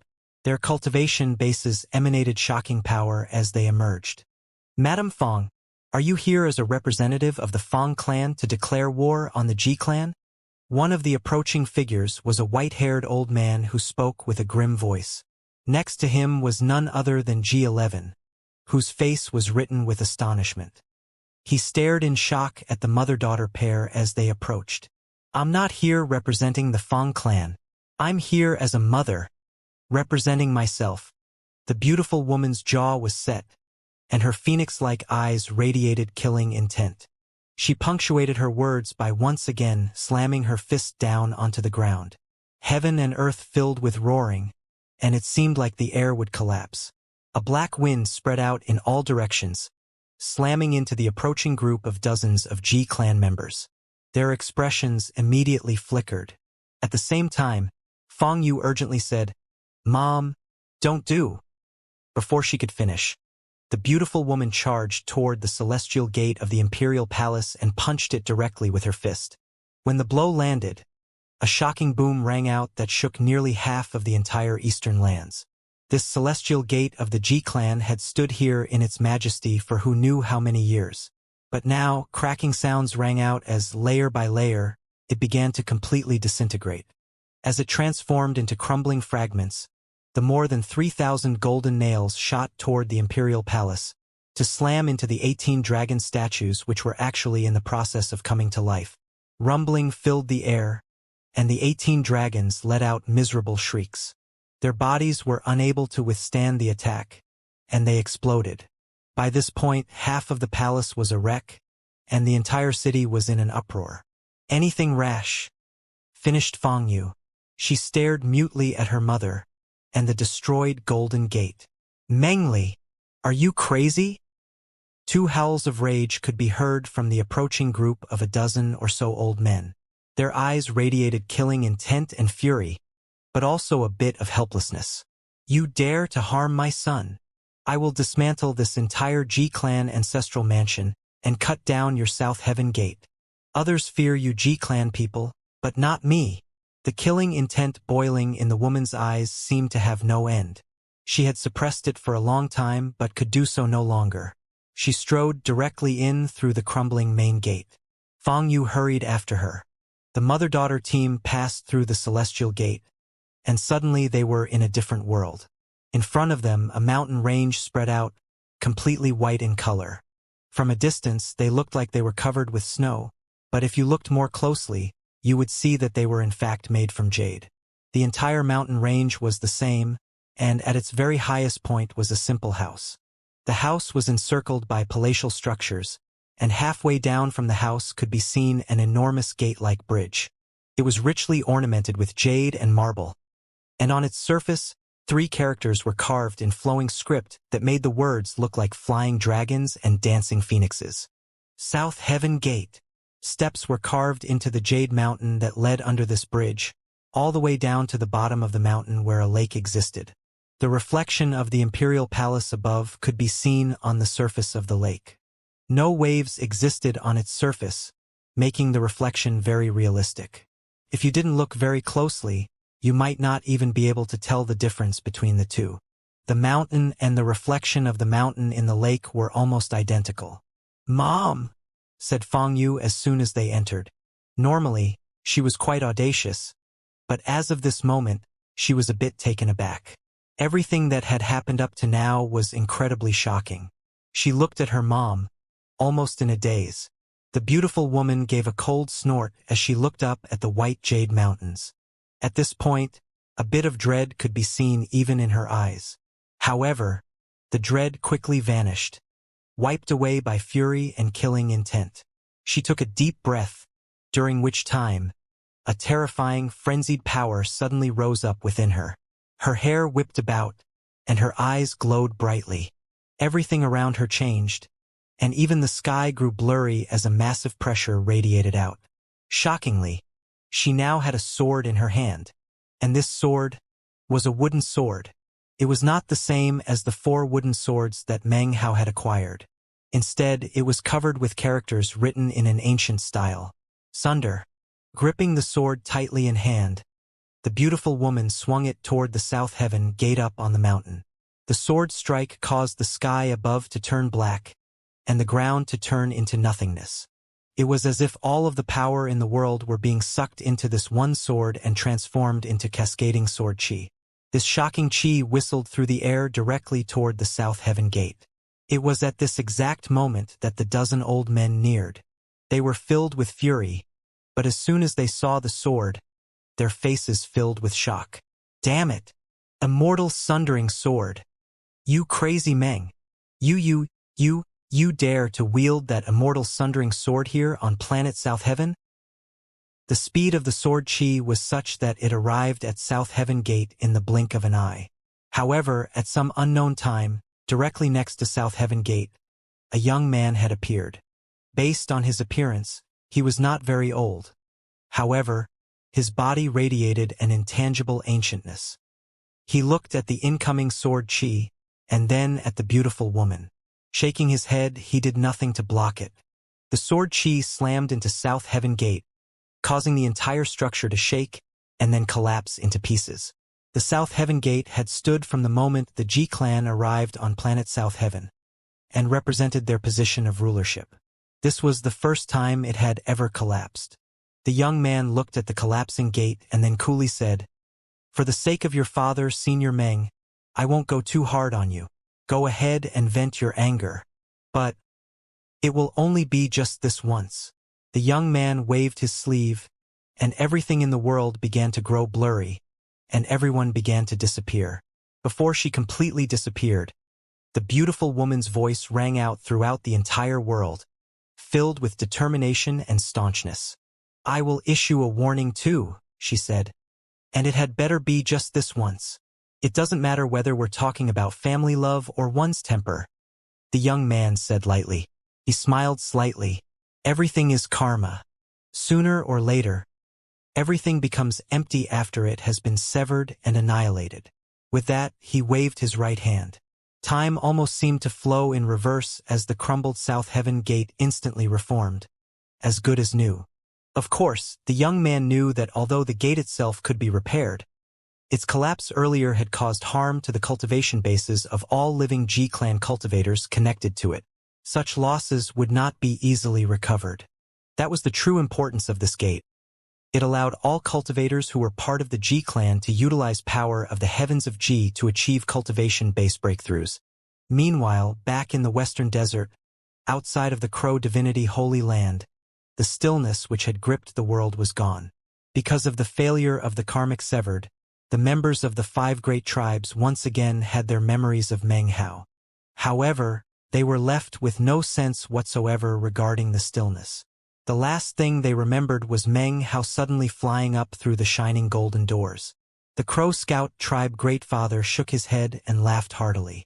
Grandmaster Meng is being a bit hasty, but there's no harm in that. Let's go meet up. With that, his body flickered and he entered the glowing golden doors.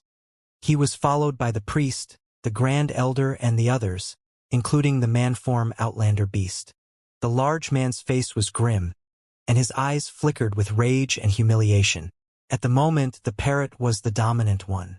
It remembered everything that had happened, and understood the truth. This caused its fury to billow up as it urgently entered into the golden light. As for the rest of the tribes, they didn't care a bit whether Grandmaster Meng barged in, nor did they say anything. In fact, were they in the place of the Crow Scout tribe, they would do nothing about the matter. After all, Grandmaster Meng had displayed the power of a Grand Dragoner. A person like that would be treated like an esteemed guest in any tribe. The members of the Crow Scout tribe passed through the golden doors and entered the Holy Land with the 7 volcanoes. By this time, Meng Hao had G19 thoroughly bound up. The 4 wooden swords were continuously crippling his cultivation base, making it impossible for him to recover. In fact, out of fear that his cultivation base would rise too high, Meng Hao decided to use some additional methods. From within his bag of holding, he retrieved a large collection of poison pills that he had concocted.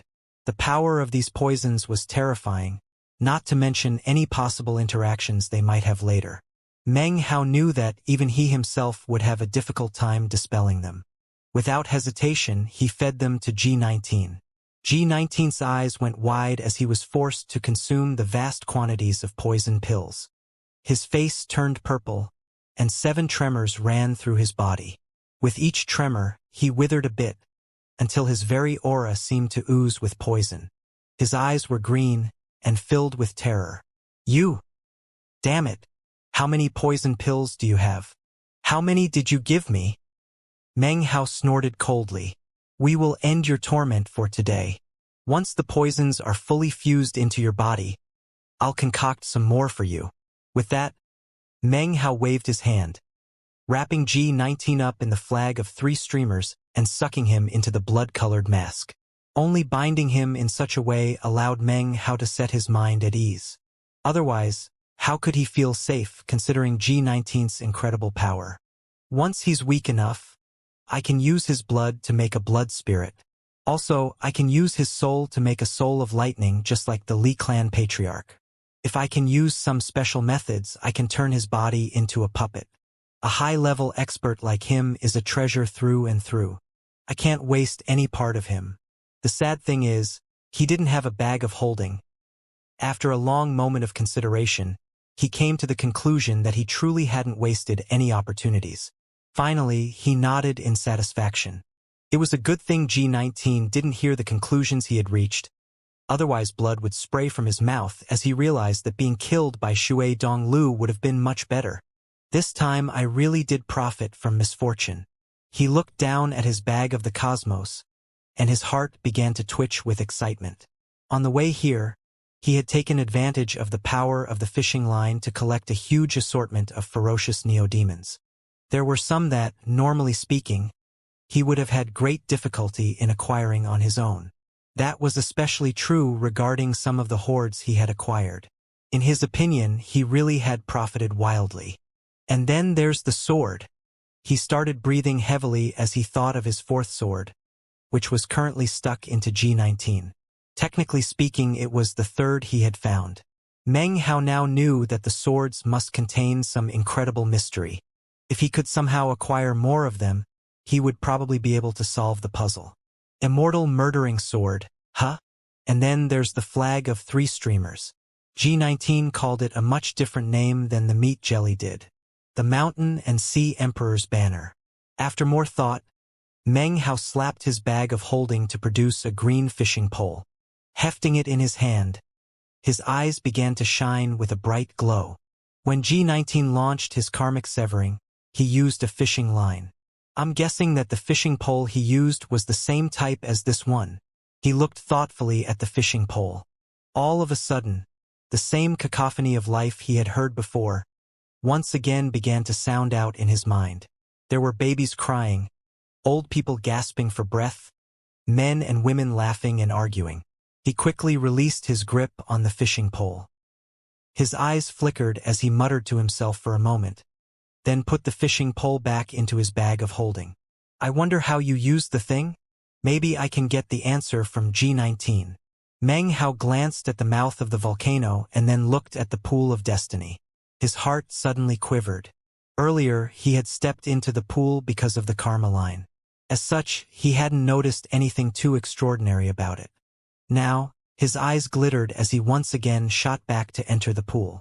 Once inside, he closed his eyes for a long moment. When they opened, they were filled with excitement. So, it contains totemic transmogrification powers. If I cultivate here, my greenwood tree totem will grow even stronger. With enough power, I should even be able to transmogrify the totem itself. It should even provide benefits to the eyeless larva. It should be able to make it into something like a true totem. I won't need Li Tao's magic to cover it up. Meng Hao's eyes glittered brightly. The wood-type greenwood tree totem was a legacy handed down to him from Ancestor Greenwood of the Crow Scout tribe. Meng Hao wasn't sure what it would turn into if he transmogrified it further. He stood there thoughtfully for a moment, his eyes filling with determination. Then he sat down cross-legged in the waters to meditate. When he closed his eyes, the greenwood tree totem tattoo on his forehead and the eyeless larva totem tattoo on his hand immediately appeared. The waters in the pool began to seethe as if they were boiling. A whirlpool formed, with Meng Hao at the center and the water rushing around him. Within the pool waters surged totemic power. As it circled around him, it fused into Meng Hao's body and then into the greenwood tree totem and the eyeless larva totem. After the fusion began, the pool waters were clearly lessening. Moments later, mist began to rise up from the seething water. The mist rose up to surround Meng Hao and then fill the entire inner part of the volcano. At the same time that Meng Hao was performing the fusion, the group from the Crow Scout tribe was cautiously making its way through the region outside. The Great Father, the Sky Priest, and the Grand Elder all looked suspicious as they traveled through the Holy Land. Things weren't exactly the way they remembered from previous occasions. Everything seemed much emptier. How strange. I remember last time there was a flock of crow neodemons in this area. By using a special method, there was a high chance of acquiring a few of them. Yeah, that's right. And I remember that over there was a group of green mosquito neodemons, completely fearsome in appearance. That year, the group I was leading happened to see someone from the Crowfighter tribe accidentally provoke them. He was drained up and turned into a withered corpse in the blink of an eye. Weird. It's much quieter than usual in here this time. They encountered almost no neodemons during their entire way, nor did they need to use any of the ancestral techniques. They simply flew directly toward the centermost of the 7 volcanoes. According to the tribe records, the center volcano housed the primary pool. If the water in the pool of destiny in the center volcano was reduced, then the water in pools in the other volcanoes would also be reduced. As soon as the Crow Scout tribe members neared the volcano mouth, they saw the mist within. They also heard a growling roar coming from within. It was none other than the voice of Meng Hao. His long cry echoed out as the image of an enormous greenwood tree suddenly emerged from within the mist. At the same time, the mist in the volcano began to shrink down, absorbed.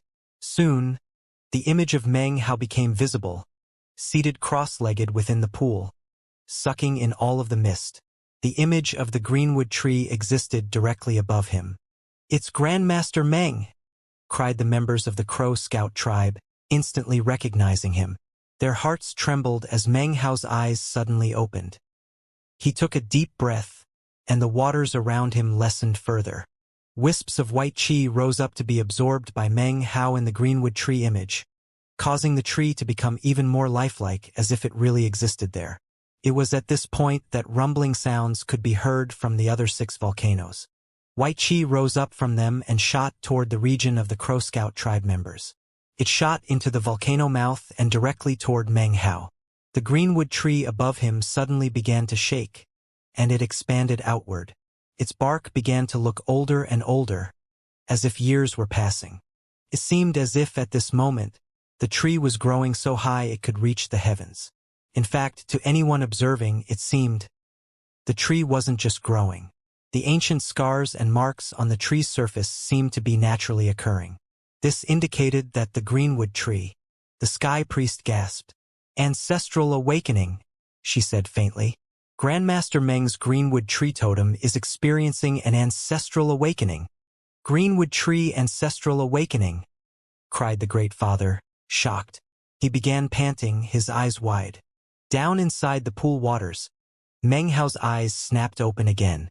Even he had never imagined that by absorbing the totemic power of the pool and fusing it into the greenwood tree totem would actually give birth to the power of ancestral awakening.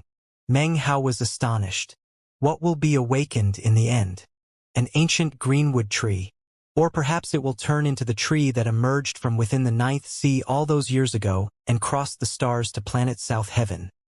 The supreme greenwood tree. Meng Hao's eyes glittered as the qi continued to rush into him. Outside, the other 6 volcanoes were rumbling as white mist continued to shoot out toward Meng Hao. The more qi he absorbed, the brighter his eyes grew. He looked up at the enormous greenwood tree floating in midair above him, which emanated a boundless green glow. It dyed the sky, covered the land, filling everything with the aura of the greenwood tree. Throughout the Crow Divinity Holy Land, all of the plants and vegetation were writhing. The members of the Crow Scout tribe panted as they stared at the scene. Meanwhile, outside of the Holy Land, back in the region of the Crow Scout tribe, the enormous Treant looked over at the green glow rising up to the heavens. "Wood," it said softly. Even the members of the other 4 tribes who were waiting outside of the golden doors were filled with shock. Although they couldn't see clearly everything that was happening inside, they were filled with a sense of baffling wonderment. Each and every one had faces filled with shock. At the same time, the various totemic sacred ancients atop the mountains of the other 4 tribes appeared. They stared toward the Crow Divinity Holy Land, and one by one all uttered the same word. Wood. Even as this word filled the air, the plants and vegetation in the surrounding mountain ranges were whipping about wildly, despite the fact that there was no wind. They flickered, emitting rustling sounds that seemed to form voices of submission. It was as if they were offering obeisance to the sovereign of all wood-type entities. The 4 bizarre life forms from the other 4 tribes slowly bowed as if in salute to the miracle which was occurring. As they were saluting, the members of the Crow Scout tribe back in the Crow Divinity Holy Land actually stopped breathing momentarily. They watched as the gigantic greenwood tree rapidly began to shrink in size. The smaller it got, the more intense was the green light it emitted. By the time it shrank to 300 meters in height, it was like a green sun, filling everything around it with intense green light. Meng Hao breathed deeply as he watched the greenwood tree shrinking. 300 meters, 150, 100, until it was 30 meters. 15, 10, 3/2 a meter. 1/3, 3 inches, 2 inches. It seemed to be shrinking in correlation to the reduction of water in the pool. Massive amounts of mist were absorbed by Meng Hao. In the blink of an eye, the greenwood tree was only 1 inch tall, The light it emitted was so bright that it penetrated out of the crow divinity holy land. The plants and vegetation outside which were groveling in reverence, the 5 saluting life forms, and all of the cultivators who had wood-type totems, felt a profound impulse to prostrate themselves in worship.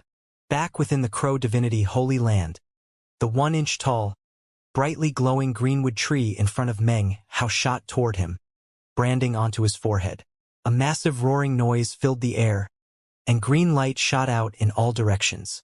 As soon as everyone was able to see again, they looked at Meng Hao's forehead and saw a type of totem that no one had ever seen before. This totem tattoo was of a single ancient character. Wood. There was no green tree, no picture, no resplendent glow. It was smooth and ordinary. A single ancient character. Wood. However, this character would represented everything wood type under heaven. Because of this, it didn't need some picture representation of a plant or tree because it was the essence of wood.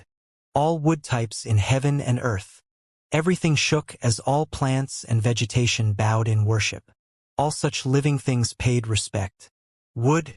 Meng Hao floated up out from within the pool of destiny, the wood character on his forehead glittering with green light. He suddenly had the sensation that he could communicate with all plant forms in the world. He had the intense feeling that by merely exercising his will, he could magically manifest any type of wood. He also felt a type of calling from the pool of destiny beneath him. The pool had always borne the semblance of a pool, but when Meng Hao looked down at it, what he saw was a path. The call originated from the end of the path, where Meng Hao had the strange sensation that there existed a heavenly wood character. His eyes flickered thoughtfully, and then his body flashed. The Crow Scout tribe watched panting as he suddenly shot back down toward the pool of destiny, toward the path. Then he completely disappeared. It wasn't until Meng Hao disappeared that the Crow Scout tribe members finally reacted. In fact, it was the man-form outlander beast who did so first. Eyes wide, he looked at the scant amount of water left in the pool of destiny, and then let out a roar and charged toward the water. The Great Father's face flickered. He waved his hand, indicating for the others to follow as he headed toward the pool of destiny. There was already very little water left, but even absorbing a bit would be very beneficial. Almost at the same time that the Crow Scout tribe members were charging toward the pool of destiny, the faces of the members of the 4 tribes on the outside flickered. This was especially so when they noticed that the golden doors were growing dim. The 4 great fathers and the priests looked shocked. How could it be happening so quickly? Damn it! The pool of destiny is going to disappear. The golden light is fading. That means the waters in the pool of destiny are already running out. As of now, the great fathers and priests of the 4 tribes did not feel it necessary to abide by the previous agreement. They immediately began to lead their various tribe members toward the golden light. In an instant, more than 100 colorful beams of light shot through the doors. Within the Crow Divinity Holy Land, the members of the 4 tribes scattered, heading in the direction of the various volcanoes. Everything was quite chaotic. However, amidst the chaos, there were 4 people who happened to have a special means of communication. Suddenly, they all began to whistle through the air toward the 7th volcano. These 4 people were none other than Xianxia and the other nascent soul eccentrics. They moved with great speed but cautiously, so as not to make themselves stand out. They entered the volcano and looked around, killing intent flickering in their eyes as they immediately attacked the other tribe members who had entered the volcano at the same time. Considering the level of their cultivation bases, and the fact that the tribe members were caught unawares, it only took the space of a few breaths before they wiped them out. There wasn't even time for miserable cries to ring out. Now that they didn't have to conceal their identities anymore, the 4 of them revealed their true appearances. The reek of blood filled the air, but Li Tian waved his hand, causing it to disappear instantly. At the same time, Mo Li and Old Devil Wang performed double-handed incantations. In the blink of an eye, a magical shield covered over everything, making it impossible for anyone else to enter the volcano. I have the feeling that Grandmaster Meng is none other than our fellow Taoist Meng, said Xianxia coolly, looking at the others. He was the first to enter this place, said Li Tian, frowning. He must definitely have picked up on some clues already. We need to move faster. According to my understanding, said Xianxia, this seventh volcano has the weakest restrictive spells. May I prevail upon you fellow Taoists to break the spells? Then we will be able to enter the location of the ancient Tao of alchemy. The four exchanged glances, then rushed down to the bottom of the volcano. According to the previous arrangement, Mo and Wang began to use their magical techniques to break down the restrictive spells. As the party of four got to work, the rest of the five tribes were struggling over the pools of destiny. Even as the man-form version of the Outlander beast, Parrot and Meat Jelly was absorbing the waters, Meng Hao magically appeared in a world that seemed to supersede anything that even remotely resembled it. The instant he appeared, he looked around, stunned. His eyes began to shine. Shockingly, he was in exactly the same place he had been before. He was in the same volcano he had just left. The water beneath his feet was none other than that of the pool of destiny. However, the waters were murky and impossible to absorb. Everything around him seemed tinged with gray, as if that were the only color that existed in this world. Meng Hao's eyes flickered as he loped around for a moment and then flew up toward the mouth of the volcano. Outside, everything looked the same. There were still 7 volcanoes. The land and the forests, everything looked just exactly the same as the Crow Divinity Holy Land. Except, located in the middle of the 7 volcanoes was a gigantic tree. This enormous, ancient tree towered up so high that it seemed as if it were supporting the very heaven. And it was golden. If you looked closely, the tree was not made from wood, but rather metal. At the very top of the tree was a gigantic golden crow, standing there, staring at Meng Hao. At the bottom of the tree was a corpse, leaning up against the tree and facing a decrepit pill furnace.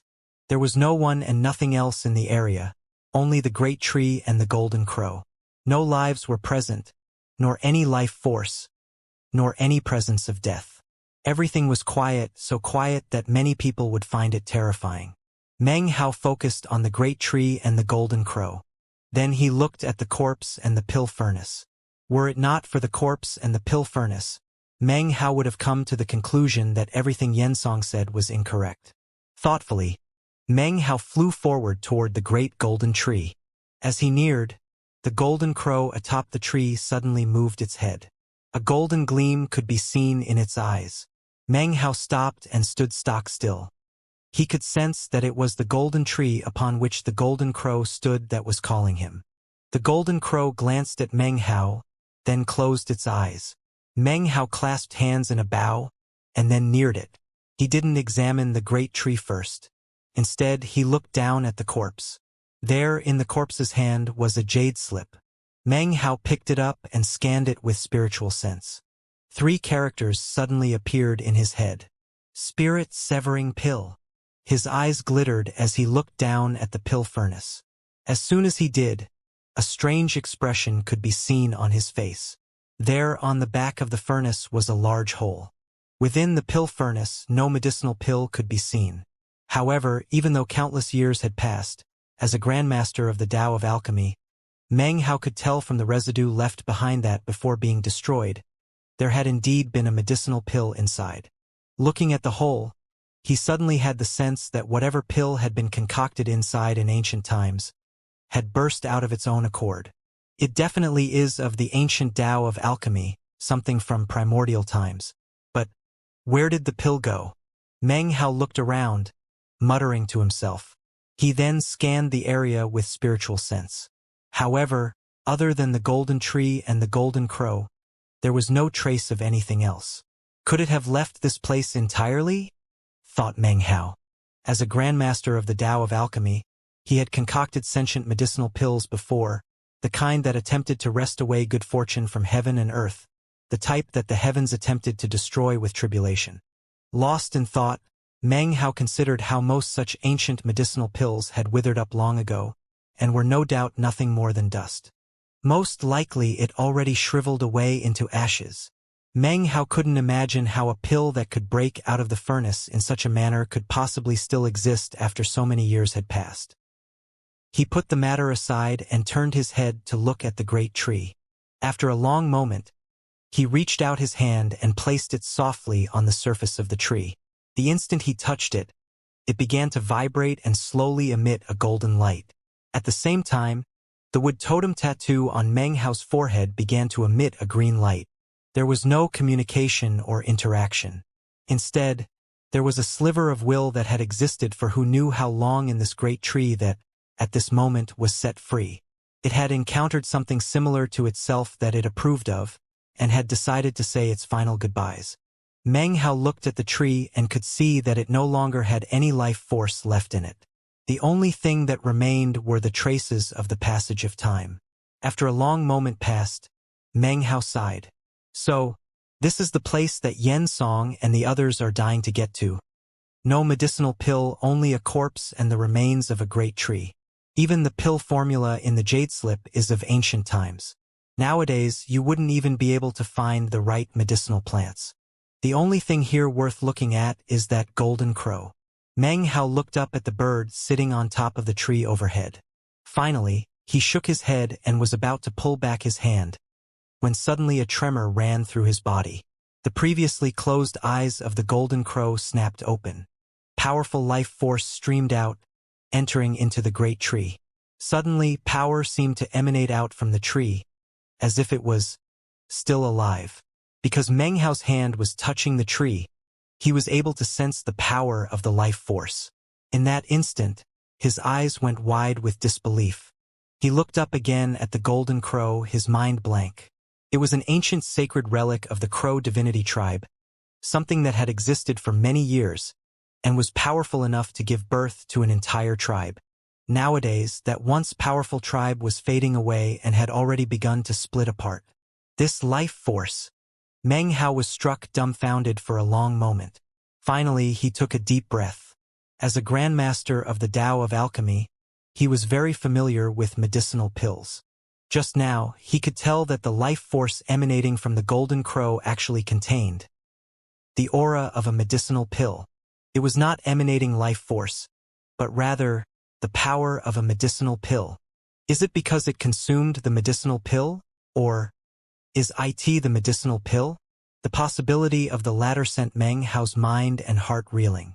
Before coming to this place, he could never have imagined that the golden crow of this once powerful tribe originated from what had started out as a medicinal pill. He was a grandmaster of the Tao of alchemy, and as such could accept that lakes and mountains could become demons. However, perhaps his own deep knowledge of alchemy covered over his own eyes in a way that made it impossible for him to conceive of the same thing happening with medicinal pills. He began to breathe heavily. He was now almost certain that, of the two different possibilities he had just considered, it was virtually impossible for the first one to be correct. After consuming a medicinal pill, its aura could not exist for a very long time. The only correct conclusion was that the medicinal pill had turned into a demon, which then could exist forever.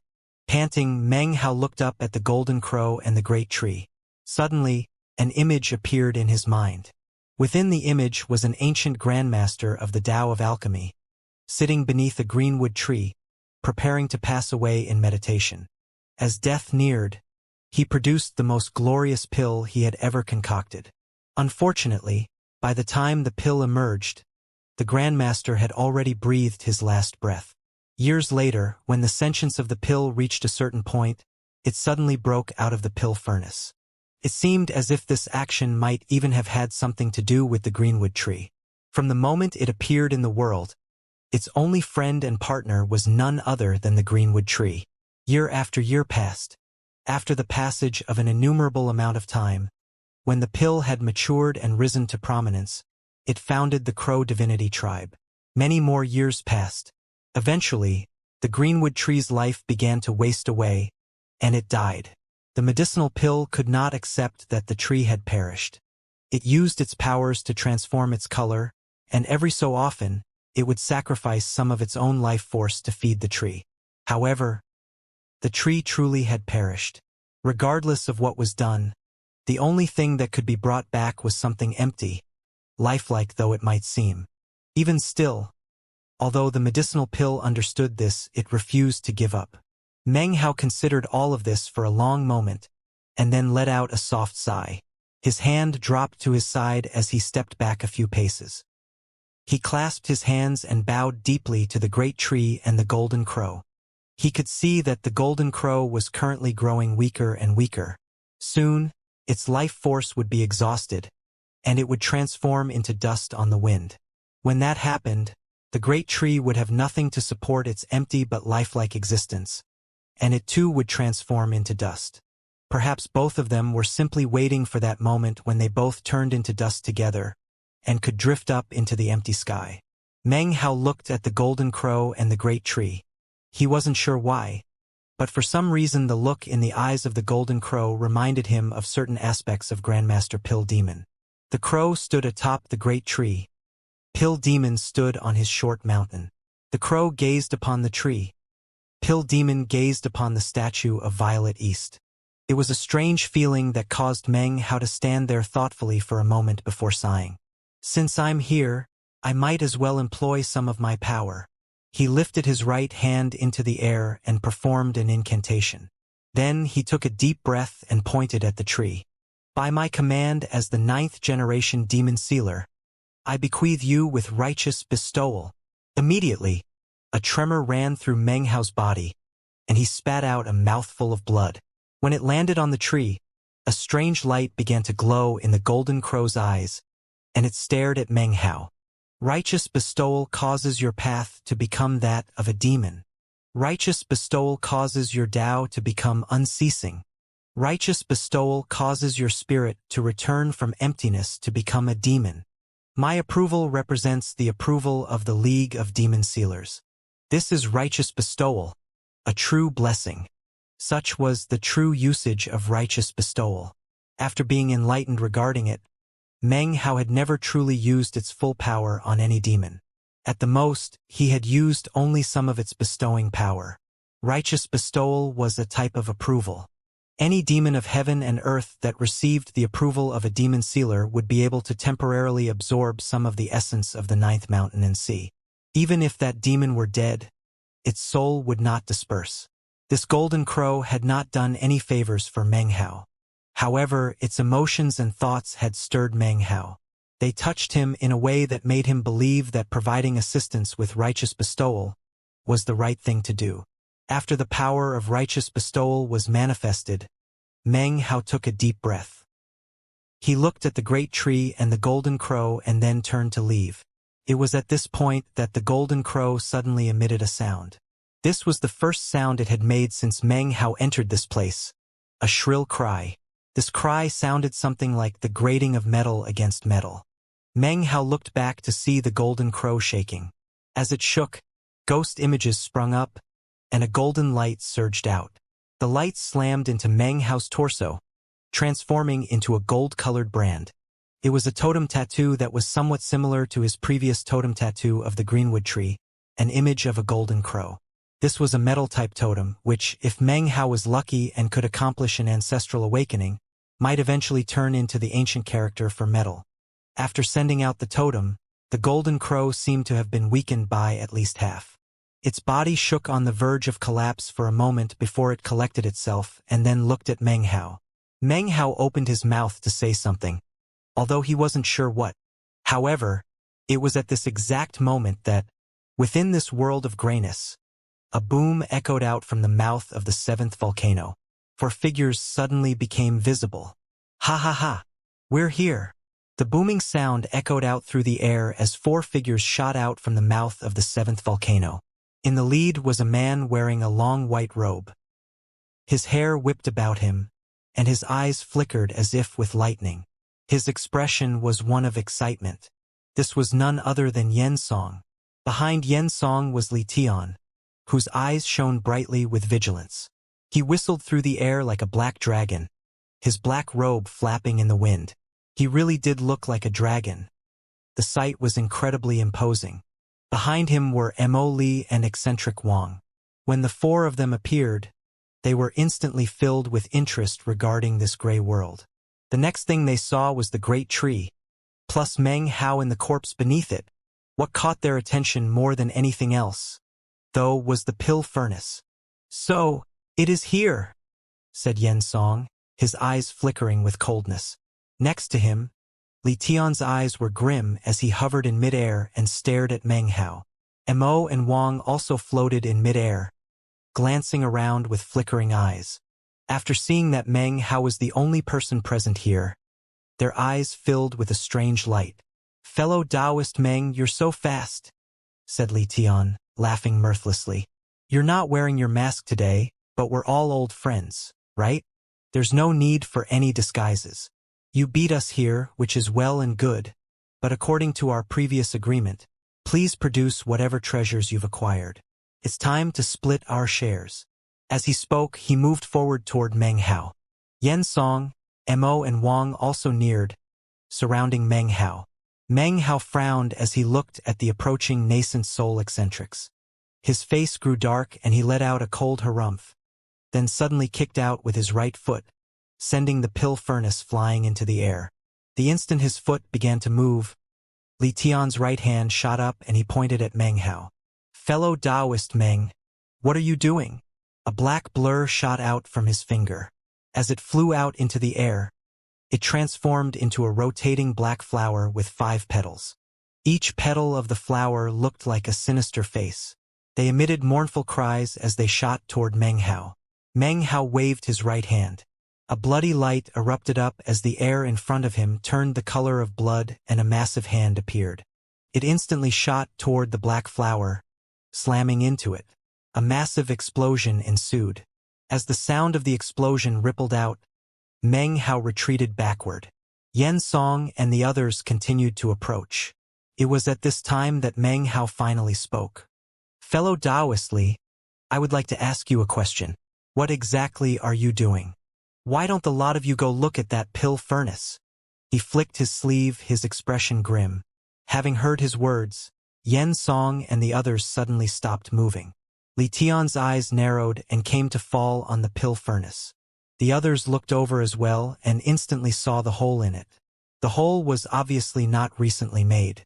Yen Song and the others were all wily old foxes, and it only took a glance for them to realize that the hole had been created long, long ago, not recently. "This is..." The 4 of them frowned and breathed with seeming difficulty. Meng Hao's expression was one of extreme displeasure, even rage. "I haven't been here for long. After coming to this tree, I saw only this corpse and that damaged pill furnace." He had noticed earlier that the weakened golden crow had long since concealed itself atop the tree. Even if you looked closely, you wouldn't be able to see it. "If I said I didn't find anything, you wouldn't believe me." "Well, I did find something." Laughing coldly, he lifted his right hand up to reveal a jade slip. As everyone watched, he took out another jade slip, a white one, and then branded the information from the first one onto it.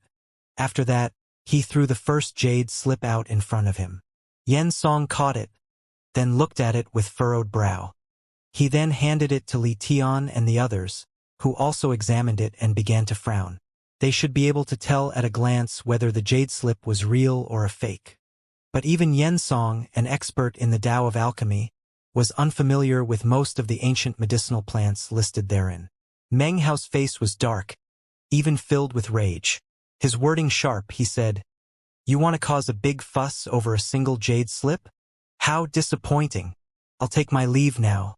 From now on, my path is not connected to any of you." His awe-inspiring display and sharp words left Yen Song and the others incapable of offering any sort of response. Meng Hao gave a cold snort. Then, his body flickered as he turned into a beam of colorful light and shot off into the distance. Before he could get very far, Li Tian suddenly disappeared. When he reappeared, he was directly in front of Meng Hao. "Fellow Taoist Meng, why are you in such a hurry to leave? Exactly what else did you acquire? Don't expect that a few trite words will convince us that you didn't take the medicinal pill that burst out of that pill furnace." Meng Hao stopped. Now, his expression was no longer grim, but calm. His eyes were ice-cold as he looked at Li Tian. "Well, fellow Taoist Li, what brilliant opinion do you have?" "I won't dare to use the word brilliant, fellow Taoist Meng," he replied slowly, staring Meng Hao in the eye. "But since you got here before us, it will be difficult for you to avoid suspicions. Just hand over your bag of holding and let us search it. That should be enough. Meng Hao looked back at him, then started to chuckle. His chuckle turned into uproarious laughter that eventually began ripples that shook everything in the area. Li Tian's face flickered. Yen Song and the others suddenly looked very serious. You want to search my bag of holding? Li Tian. Have you suddenly reached the spirit-severing stage? Killing intent blazed within Meng Hao's eyes. He began to lift his right hand. But even as he did, Li Tian flashed an incantation gesture with both hands and then shoved them forward. As he shoved his hands forward, a black mist surged up, which then transformed into a long black spear. Rumbling filled the air as the spear shot toward Meng Hao. It moved with incredible speed, but even as it neared Meng Hao, the wood totem tattoo on his forehead glittered. Suddenly, an enormous wood character appeared in front of him. Simultaneously, boundless wood-type aura erupted out. Instantly, the approaching spear began to shake. Rumbling filled the air as Meng Hao's body shot backward at high speed. His left hand slapped his bag of holding, and wooden time swords flew out to form the lotus sword formation. The formation rotated in mid-air, its appearance like that of an enormous lotus. This formation embodied both the shape and the will of a lotus. In addition, it contained the natural properties of intelligence embodied by a lotus, something that Meng Hao had come to gain enlightenment regarding throughout his years of observing lotuses. Propelled by the power of the wooden time swords, the glowing, 10-meter-wide lotus shot through the air toward Li Tian, rumbling the entire way. "Time!" said Meng Hao softly, his expression cold. Immediately, the shocking power of time emanated out toward Li Tian. Li Tian's face fell as he suddenly sensed his body growing older. Everything within the region of the lotus experienced the passing of time. Everything seemed to be moving faster than the world around it. In the blink of an eye, an entire 60-year cycle was gone. Li Tian had never encountered any magical technique like this before. His face flickered, and he flashed an incantation gesture with his right hand. As he waved his hand, black light poured out from his body to resist the wooden time swords. He performed a minor teleportation, reappearing several hundred meters away. Even as he tried to flee, Meng Hao's eyes flashed with killing intent. He took a step forward and then utilized the bloodburst flash. Moving such a short distance made it seem almost like he had used minor teleportation, and he was suddenly directly in front of Li Tian. His right hand clenched into a fist and he punched out. A boom echoed out. Li Tian's face fell and he spit out a mouthful of nascent soul aura. The brightly colorful aura transformed in midair into the image of a small person that looked exactly like Li Tian. The figure let out a sharp cry as it shot toward Meng Hao. Boom! Meng Hao's body trembled as he retreated 7 or 8 paces, his face ashen. As for Li Tian, he retreated about 4 paces, his face flickering. His expression was one of ferocity, but fear glimmered within his eyes. "Fellow Taoists Yen, Mo and Wang," he said, "what are you standing there watching for? If you're really willing to let this guy leave, then I'll hold back." Before Yen Song and the others could even react to Li Tian's words, Meng Hao laughed coldly and once again shot forward. "It's too late to hold back now." 5 figures appeared around Meng Hao that looked identical to him. These were none other than Meng Hao's blood clones, each of which could wield an untold amount of Meng Hao's. Simultaneously, a golden glow sprang into being around Meng Hao. The full power of the great circle of the gold core exploded out. Up above Meng Hao's head appeared an ancient starry sky. Within this starfield magically appeared a shocking great greenwood tree. Meng Hao's cultivation base was at the great circle of the gold core stage. However, even with only the wood-type power he possessed, he could fight back against the early nascent soul stage. Now that he had acquired metal-type power as well, there was very little difference at all between him and the early nascent soul stage, although there were some divine abilities he could not employ. Moving forward rapidly, Meng Hao pointed out with his right index finger. The blood finger, blood palm, and blood death world, along with his starfield core chi and wood-type totem, all fueled the lotus sword formation. In the blink of an eye, its power was increased exponentially. It droned as it rotated through the air. At the same time, Meng Hao cried out, "Time! This magic again?" Li Tian's face flickered. Although his cultivation base was higher than Meng Hao's, and he had more divine abilities at his disposal, there was little he could do when facing up against the magic of time. He didn't even dare to near it. His longevity was already nearing its end as it was. To him, this art was like death itself. Feeling his aura being ruined, he had no choice but to retreat. Seeing the rotating lotus sword formation about to fall, Yen Song and the others finally took action. They shot forward to appear near Li Tian. The mighty pressure of the cultivation bases of 4 nascent soul cultivators emanated out like a flash flood. "Fellow Taoist Li, fellow Taoist Meng, please let me say a word," said Yen Song, looking directly at Meng Hao. Meng Hao's expression was as calm as ever, but inwardly he heaved a sigh of relief. Even if he put on the blood-colored mask, he was no match for 4 nascent soul cultivators all at the same time. However, based on the current situation, he had no choice but to fill the others with misgivings by putting on the air of someone who others did not dare to provoke. "There's no harm in speaking your mind, fellow Taoist Yen," he said, his voice cold. "I believe what you said to be true," Yen Song said quickly. His words caused Li Tian to frown. The eyes of Mo and Wang flickered. "That's because the treasure is in fact here. It hasn't gone anywhere." Meng Hao's expression was the same as ever, but his heart filled with vigilance. "If you're talking about the spirit-severing pill," said Li Tian grimly, "then where exactly is it?" "It will appear on its own," said Yen Song. He suddenly turned, his eyes glowing with avarice. He was looking in the direction of the great tree. He suddenly lifted his right hand up, within which appeared a jade bottle. He crushed it, causing a black liquid to emerge from within, along with a rotting stench. Within the black liquid could be seen a maggot-like bug roughly the size of a finger.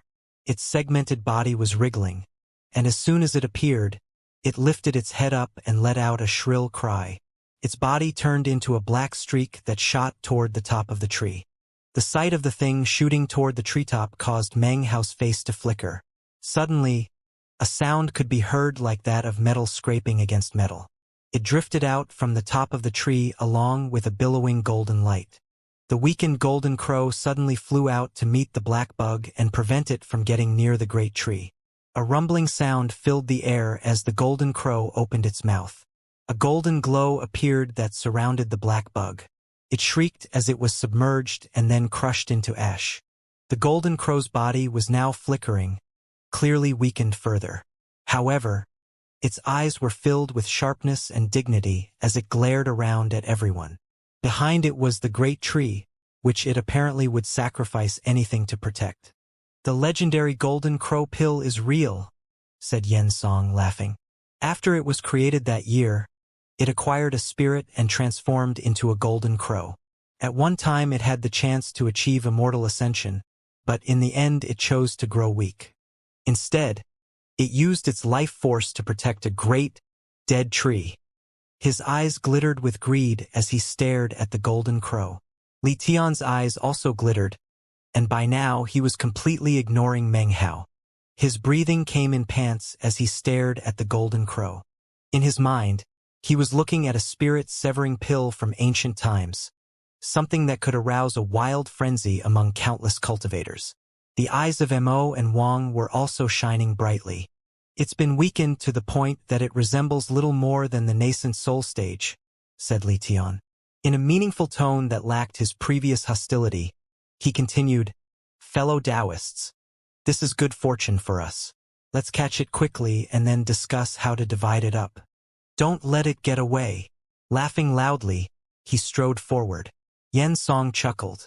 "The pill won't flee, not with the tree here. Even though it's dead, the pill won't leave it." He too began to walk forward. Mo and Wang transformed into beams of light as well. All 4 began to converge on the golden crow. At this point, none of them were paying any attention at all to Meng Hao. He remained off in the distance, a complex expression on his face. He could leave now and no one would stop him. However, he was currently hesitating. Booming sounds filled the air as the four ganged up on the golden crow.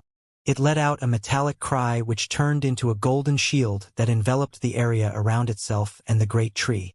The booming sounds were coming from the attacks the four leveled against the golden shield. Blow after blow was causing the shield to slowly shrink.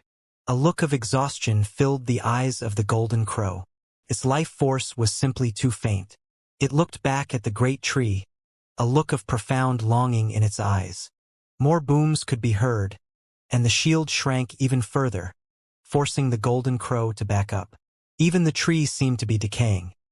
Its illusory life force was fading, and it was now starting to look more and more like nothing but a dead, dried-up tree. "Look!"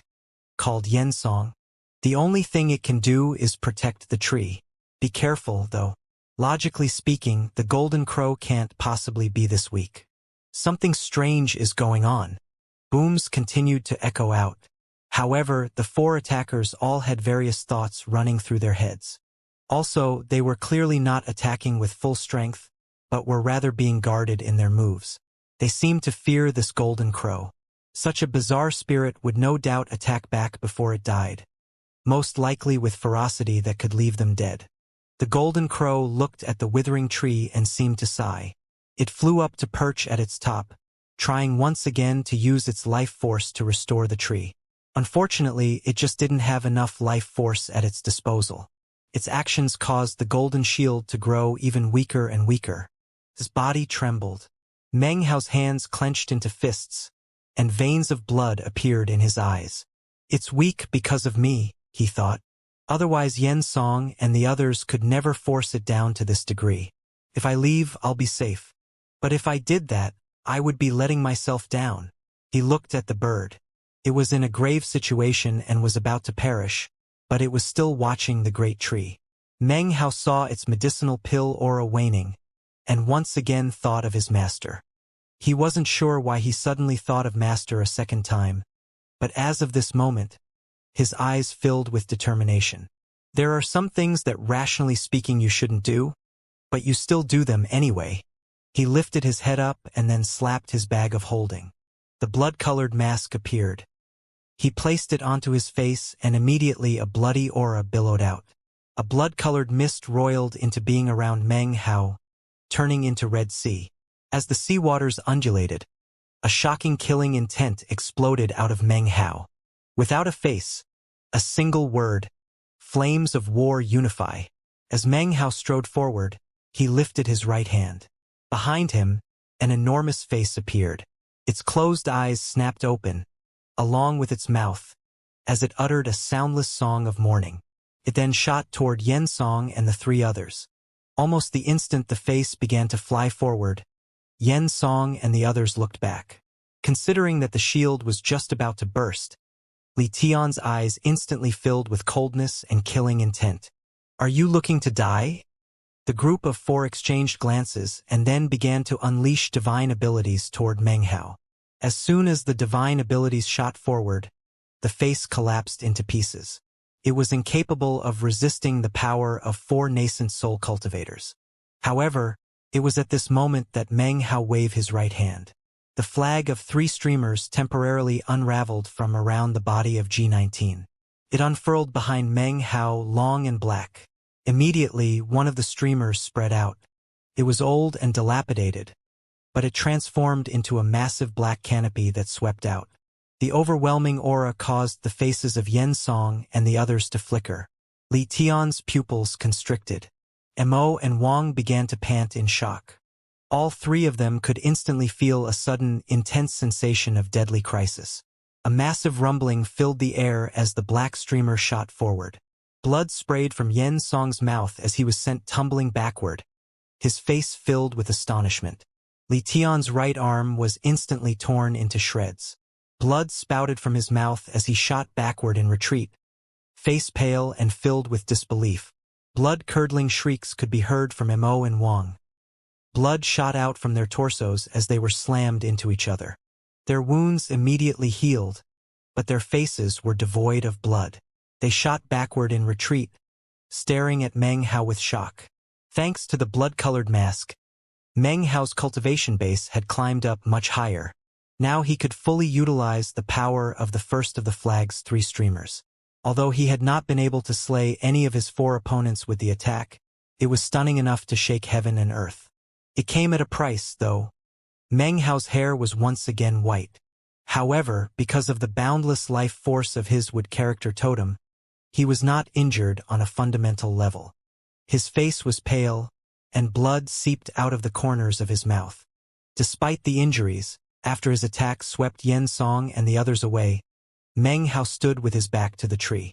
Li Tian gritted his teeth against the pain of his lost arm. Wiping the blood from his mouth, he grimly said, "Fellow Taoist Meng, you certainly have some wild ambitions.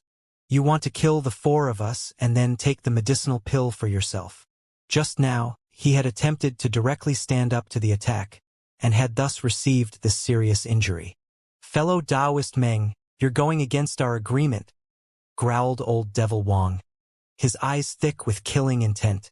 Yen Song looked thoughtfully at Meng Hao for a long moment before finally saying, "Fellow Taoist Meng, why are you doing this? This pill has already achieved demonic ascension and yearns for the great tree," said Meng Hao calmly. "Even if you consume it, it will do you no good. It has no medicinal strength left because it's not a medicinal pill anymore." "Pills are pills," said Yen Song gruffly. "And what's this talk of demons? At the most, it has a spirit. Fellow Taoist Meng, you're a grandmaster of the Tao of alchemy and have concocted many pills and consumed even more. Don't you understand? Pills will forever be nothing more than pills." Meng Hao was silent as he thought about Grandmaster Pill Demon for a 3rd time. The feeling he got from the Golden Crow continued to seem more and more like the same feeling he got from Pill Demon. "There are some things I hesitate to do, but after I do them, I feel no regret." Meng Hao said these words in a somewhat hoarse voice. As they echoed about, he offered no explanation as to their meaning. What Meng Hao didn't notice was that behind him, a strange light had appeared in the eyes of the Golden Crow. A soft, warm look could be seen in its eyes. It was no longer as cold and emotionless as it had been earlier. There was a warmth present that hadn't been there even when it gave Meng Hao the metal-type totem as repayment for his righteous bestowal. That act had been one of exchange. The Golden Crow did not want any karma to exist between itself and anything else other than the great tree. As of this moment, the warm glow in its eyes was very different. Suddenly, it spoke. Its voice was that of a woman, ancient and gentle. "I can sense upon you the aura of a life force the same as mine. As for you and me, we have seen very different lives. Thank you for using righteous bestowal on the greenwood tree, and for standing up for us. When I was born, the greenwood tree was here to keep me company. When I was happy, he was here. When I was confused, he was here. It doesn't matter if he dies. I will always be by his side, this life, or in the next life. When living, when dying, we will be together. That is my Tao. I will never become a false immortal who shall exist as long as the heavens exist. I will walk my own path. I will be myself. In 1,000 years, no one would be here to witness our funeral. Because of you, our time together has been reduced by 1,000 years. However, the greenwood tree and I are deeply grateful to have you here to observe our death. As for these other people, they can accompany us in death. As means of repayment, I will give you my golden life tattoo." As the voice of the Golden Crow echoed out, an intense glow began to emanate from its body. It was so bright that it made it seem like the only thing in this entire world of gray was this one beam of golden light. At the same time that Meng Hao turned around in response to the voice of the Golden Crow, the beam of light fused into the metal-type totem tattoo on his chest. As it did so, Meng Hao's body trembled, and he was locked in place, looking backward. A roaring sound filled his head as boundless, indescribable metal-type power burst into him. Now, the metal-type totem tattoo on his chest was experiencing the same type of transmogrification that the wood-type totem had. "This is my golden life tattoo," said the Golden Crow in its soft voice. "With it, you will forever be able to wield the complete power of metal." Yen Song and the others watched in astonishment as the transmogrification occurred. Suddenly, An unprecedented feeling of crisis exploded out within them. Li Tian was panting, and his pupils were tiny dots. He had spent most of his life on the run, and had keen intuition.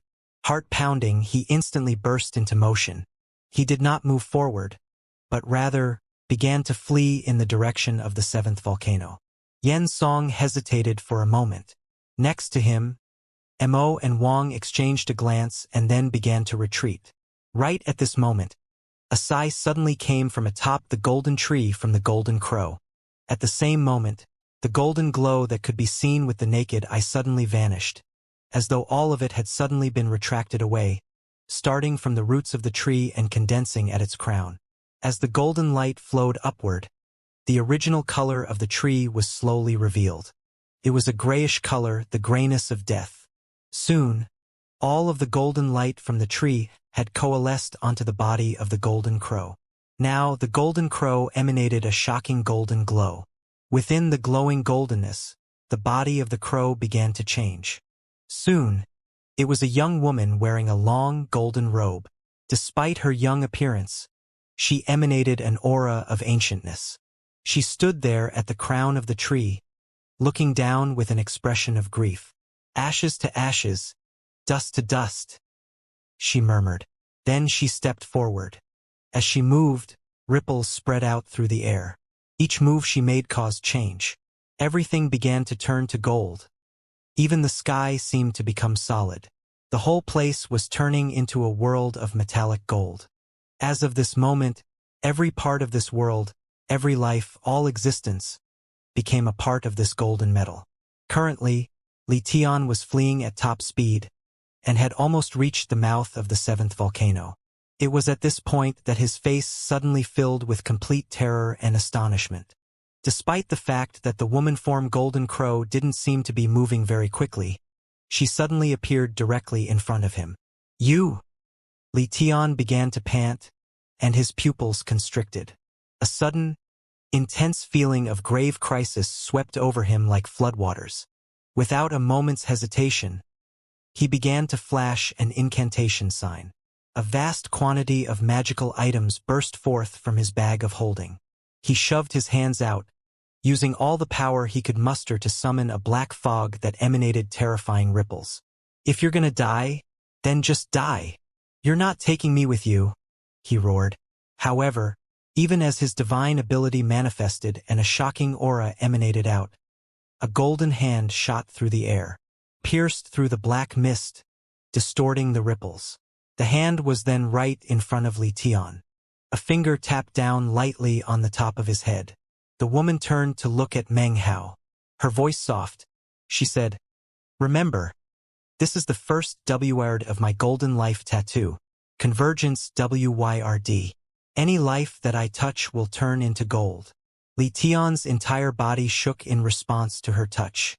Suddenly, a golden light began to emanate from his forehead. His eyes went wide as the light covered his entire body. His face distorted with terror, and then his entire body turned into a statue of gold. Even his nascent soul had no time to escape, and was sealed within him. The metal-type power flowed into it, and it was transformed into a gold soul. All of this happened in the space of an instant. The speed was so shocking that no one had a chance to react. In the blink of an eye, an awe-inspiring nascent soul eccentric, a person who could shake the outside world wherever he went, a top-notch expert, disperse the aura, exterminate the chi, eliminate the body. A clattering sound could be heard as the golden statue of Li Tian fell to the ground. It was completely incapable of movement, and the look of shock on its face was permanent as it stared off toward the withered great tree. This turn of events made Yan Song, Mo, and Wang feel as if thunderbolts were slamming around inside their hearts. Their faces immediately fell. Yan Song, his mind spinning, immediately shot backward. His right hand slapped his bag of holding to produce a command medallion, which he then crushed. As for Mo and Wang, the glow of a spell appeared around them, wrapping around them with layer after layer of brilliant light. It seemed to invoke some sort of pulling power that instantly caused ghost images to spring up around them. It looked like they would shoot up into the sky at any moment. The entire time, Meng Hao stood there motionless as the metal-type power continued to roar into him. Within the golden light around him appeared a massive, lifelike golden crow. As the golden light continued to flicker and the metal-type power flowed into him, Meng Hao could sense the transmogrification, as well as the increase of his cultivation base. Then he saw Li Tian die, and watched as Yen Song and the others made to flee. Silently, Meng Hao looked up into the sky. Up in mid-air, the woman's body looked blurry, as if she might disappear at any moment. The golden glow around her was fading, and she wasn't looking at Yen Song and the others as they fled.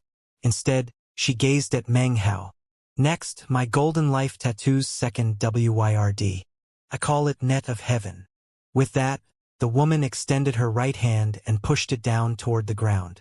Immediately, the golden ground began to quake, and cracks spread out. As the land began to crack and break, countless fragments flew up into the air, each and every one made of pure gold. It transformed into a rain of gold that shot toward Mo and Wang. At the same time, this entire world, with the exception of the area occupied by Meng Hao and the Great Tree, began to collapse. All of the rocks, plants, everything fell into pieces. These tiny chunks of gold then coalesced into countless oddly shaped blades that began to spin around to form a towering tempest. Caught within the tempest, the faces of Mo and Wang filled with despair. The golden tempest seemed to have them trapped, motionless and ready to collapse. The two of them roared as they went all out in their attempt to activate their spell, causing a rumbling sound to fill the air. However, no matter how they fought back with their spell or the power of their cultivation bases, they were incapable of resisting this massive golden tempest formed from the land itself. The giant golden tempest swept over them, and the golden rain formed something like a massive net that no one could break through. When the net finally dissipated, nothing was left of Mo and Wang except two skeletons.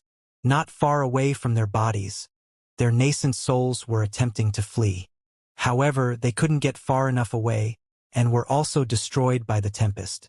Turn the world gold and collapse the land into a tempest.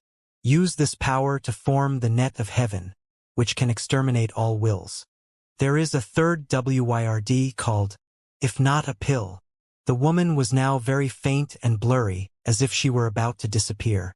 In unison with the softly spoken words, her graceful hand pointed at Yen Song, whose body was almost transparent as he utilized the power of a jade slip to escape. He screamed as something like a giant invisible hand wrenched him back out from the void he was disappearing into. His previously transparent body instantly became clear as he was pulled back into the golden world. His face was pale, and his eyes were filled with madness. If I'm going to die, he howled, I will choose the way I perish. Suddenly, his body burst into flames and the power of self-detonation appeared. The self-detonation of a nascent soul cultivator unleashes intense, indescribable power. However, the instant in which he seemed about to self-detonate, the woman form Golden Crow softly said, If not a pill. At the same time, she waved her hand, causing the golden shrapnel tempest to shoot toward Yen Song, where, shockingly, it formed into a gigantic pill furnace, with Yen Song inside. Caught within the pill furnace, the force of Yen Song's self-detonation was not only blocked, but turned into transformative power. Meng Hao began to pant with shock. He could clearly see that within the pill furnace, the force of Yen Song's exploding body was turned into a vortex that spun rapidly within the pill furnace. Incredibly, it was transformed into a single, blood-colored medicinal pill. Concoct a person into a pill, be nostalgic of one's past. If not a pill, the pill furnace vanished, and the blood-colored medicinal pill flew over to land on the woman's hand. She looked down at it, then crushed it into ash. By this point, her body was clearly about to dissipate. She turned, not even looking at Meng Hao, but rather gazing at the withered, dead great tree as she walked toward it. As she neared, her body continued to fade away. With each step, more of her life force disappeared. As for the great tree, it began to rot away and turn into dust. Live together, die together. the woman murmured as her body disappeared. The tree had completely rotted into floating ash. Ashes to ashes, dust to dust. In that instant, everything in front of Meng Hao grew blurry. He was no longer locked in place but could move once again. Suddenly, in the void in front of him, he saw a man wearing a long green robe. Next to him was a golden woman. They were smiling and laughing as they stepped out into the nothingness. You are a pill and I am a tree. The year you appeared before me, my life became more than just greenness. I am a pill and you are a tree. The year I opened my eyes for the first time, I saw you and my life was no longer lonely. Sometimes, the meaning of an entire life can be only because of a chance meeting. His expression serious, Meng Hao clasped hands and bowed deeply toward the two departing figures. As he bowed, the golden light around him shrank down, and the golden world around him began to collapse. At the same time, the metal-type totem tattoo on his chest transformed into a character. Metal. When the metal-type totem tattoo reached its zenith, the ancient character for metal appeared. The character was branded onto Meng Hao's chest, right over his heart. In fact, his heartbeat caused it to undulate. It let out a golden glow similar to that emitted by his gold core. In this instant, his cultivation base suddenly exploded up. He was still in the great circle of the gold core, but his true battle prowess had now climbed up until it was truly analogous to the nascent soul stage. When it came to the path of concocting a five-colored nascent soul, if you considered it to have 5 stages, then as of now, Meng Hao had completed 2. He took a deep breath as he looked up. The crumbling world of gold was now gone. He was back in the Crow Divinity Holy Land. Everything around him was colorful again. However, the entire place was now showing signs of collapse. Rumbling sounds echoed out in the air, and the 7 volcanoes were beginning to break apart. The powerful neo-demons that still existed in the area were roaring and out of control. The shocked members of the 5 great tribes were now doing everything they could to flee. Meng Hao's sudden appearance didn't attract any attention. All of the cultivators present were flying at top speed toward the exit. Meng Hao joined the crowds, his eyes glittering. Booms echoed out constantly as the land began to crumble and the mountains began to fall. Suddenly, lava erupted out from the 7 volcanoes and black smoke filled the sky. Everything around was now choked with dust. The ground quaked and the neo-demons roared. Meng Hao flew at top speed along with the crowd. The Crow Divinity Holy Land seemed on the verge of complete destruction. When he reached the exit, his body grew blurry, and then he was outside of the great golden doors. The members of the 5 great tribes all wore looks of astonishment. The Crow Scout tribe Greatfather caught sight of Meng Hao. Sighing inwardly, he flew over. Rumbling sounds could now be heard from within the golden glow as the great doors shattered into small pieces. At the same time, the golden light winked out. The members of the 5 great tribes were all crying out in alarm. This sudden turn of events had completely shocked them. They were pale-faced and panic-stricken. The Holy Land collapsed. The Holy Land is gone. Our Crow Divinity Holy Land has fallen. Could it be some inauspicious portent? The great fathers and priests of the 5 tribes had grim expressions on their faces, and their hearts were filled with uneasy feelings. The Crow Scout tribe Greatfather's expression fell, and he ceased his approach toward Meng Hao and instead went to confer with the other great fathers and priests. Meng Hao floated in midair, staring thoughtfully at the fading golden glow. He thought of the Crow Divinity Holy Land concealed within the mountain range. He also thought of the golden crow and the great tree, and after a long moment he sighed. As he sighed, the voice of the parrot suddenly sounded out next to him as the man-form outlander beast appeared. Damn it! That G-Clan guy tried to wipe out my memories again. Lord Fifth won't stand for it. I'm going to screw the heavens of G. Screw the heavens. From his tone of voice, it seemed like this had become his new purpose in life. Meng Hao turned to look at the big man and frowned. Who exactly are you? The parrot, the meat jelly, or the outlander beast? Obviously I'm Lord Fifth, bitch, said the man, a conceited expression appearing on his face. Listen, Meng Hao, I'm issuing you a staunch warning. From now on, You're not allowed to call out Tai the Outlander Beast. She's become my beloved concubine. From now on you have to call her Lady Fifth. Seeing the look on the big man's face, Meng Hao glared at him and said, "Screw off. You. I can't believe you dare to disrespect Lord Fifth. Even worse, you disrespect Lord Fifth's beloved concubine, your Lady Fifth. Don't tell me you want to steal Lady Fifth away from Lord Fifth."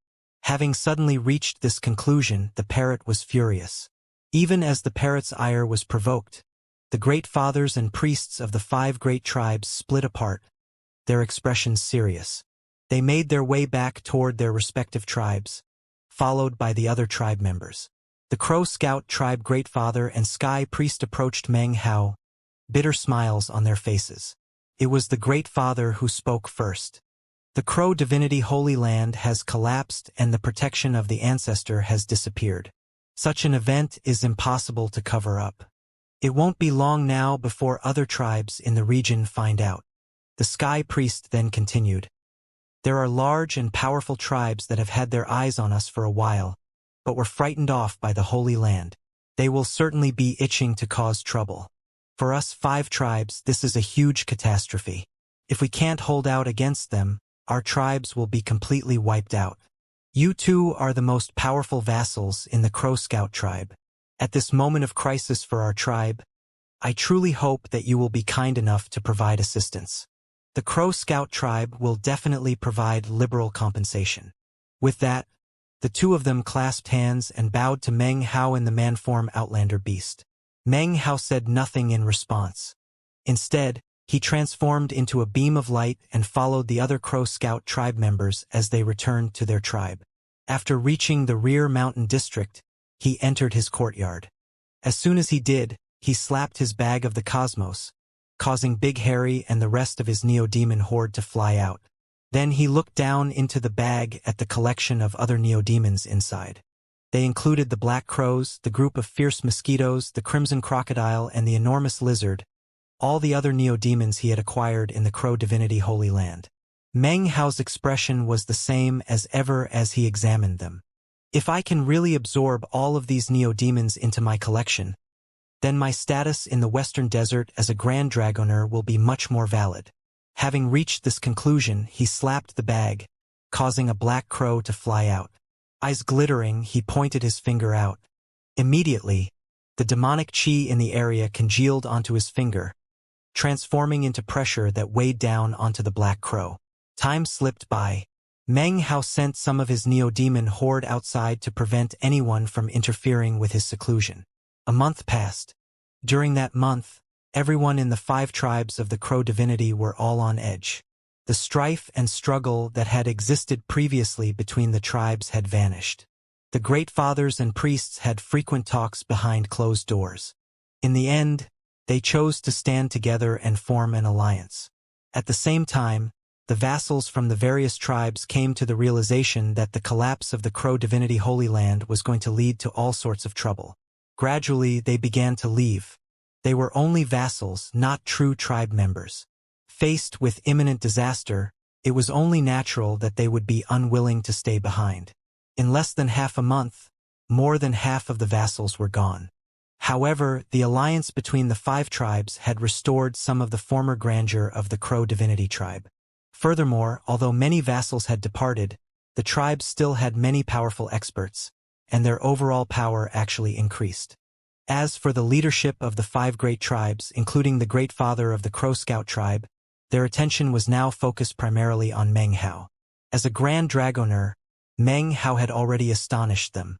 A Grand Dragoner might not personally be very strong, but the power he wielded in battle was very important. To the 5 tribes, although Meng Hao was an injured Grand Dragoner and didn't have a large quantity of Neo-Demons, it didn't really matter. If necessary, they could vastly increase the size of Meng Hao's Neo-Demon horde, which could in turn win them a victory in battle. As of now, the entire region behind the mountain now belonged to Meng Hao. Even tribe members were prohibited from entering. The entire district had become like a restricted area. This applied to the Crow Scout tribe as well as the other tribes in the alliance.